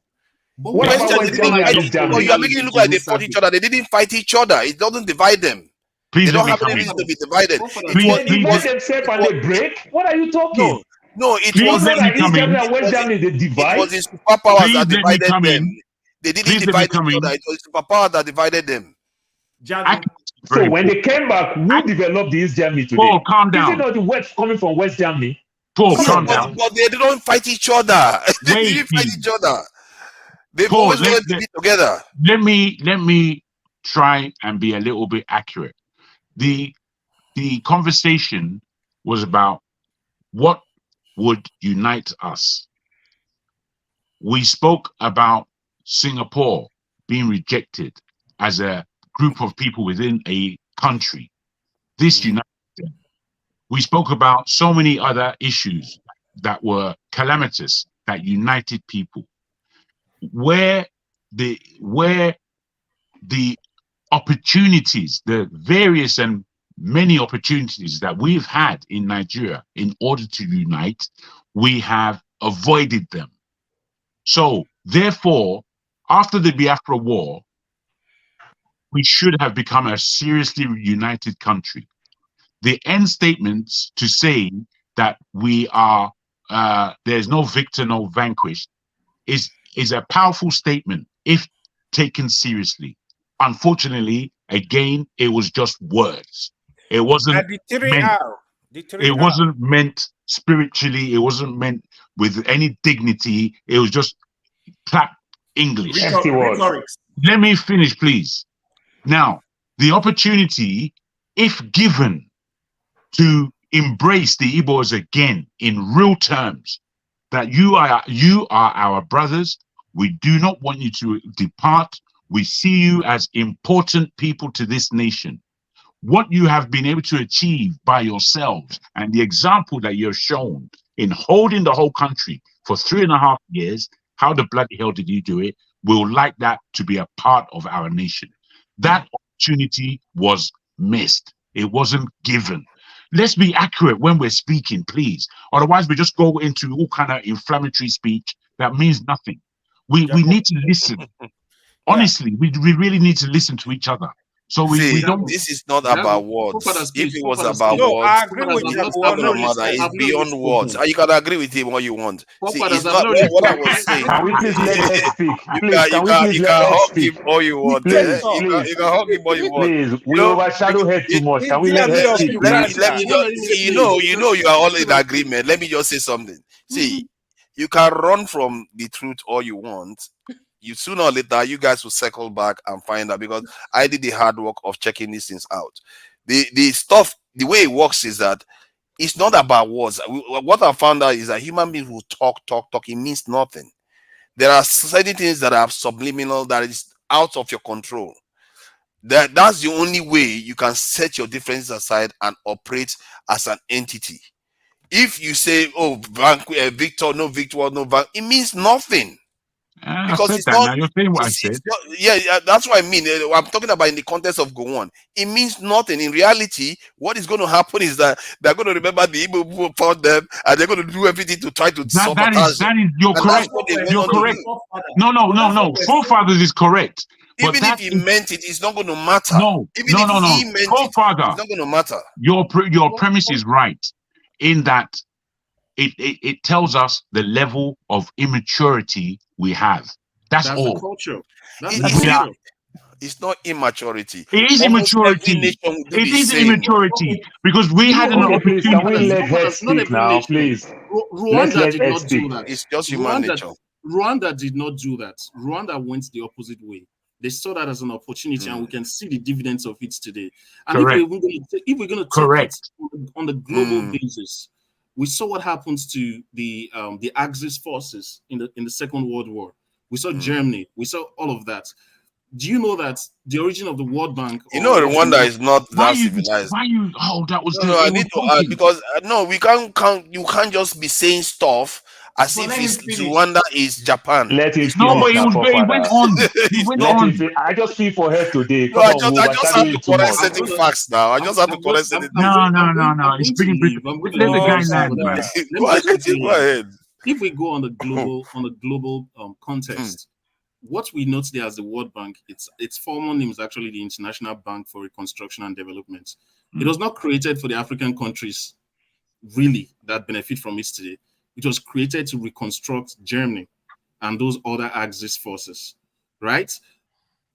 How did the West as a collective respond to that sort of inter-country crisis? If we're going to take the West as a collective, they saw that, okay, these people, we've really beat them, we've crushed them, but let's bring them back into the fold. Let's create the Bretton Woods institution to see how they can get back to their feet. On one condition. Say that again. Just on one condition. They give them just one condition. Okay, yeah, add that. I mean, I don't know that condition, but you can add it. Oh, they just said that they won't build no nuclear weapon, no nothing. So they frustrate them on that. They couldn't have a standing army. No military, no military even. Yeah, but even at that, you see, we could have done that in Nigeria because really the defeated Biafra, for example, didn't even need to create a military if they were going to be absorbed into Nigeria. So it would have been easier for us. So this is where the leadership and even the culture, because we have a culture of suspicion amongst ourselves. Which is the immaturity I speak of. Exactly. Biafra is within the country. With the way that the East has gone through, as in the old, and I'm not trying to like particularize it to the East, but with what the eastern part of Nigeria has gone through, you still see in the last elections, you see people from some part of the country saying they will not vote for, and it's not just that they will not vote for an Igbo man. That would have been maybe fair enough. Not right, but maybe I could say that was fair enough.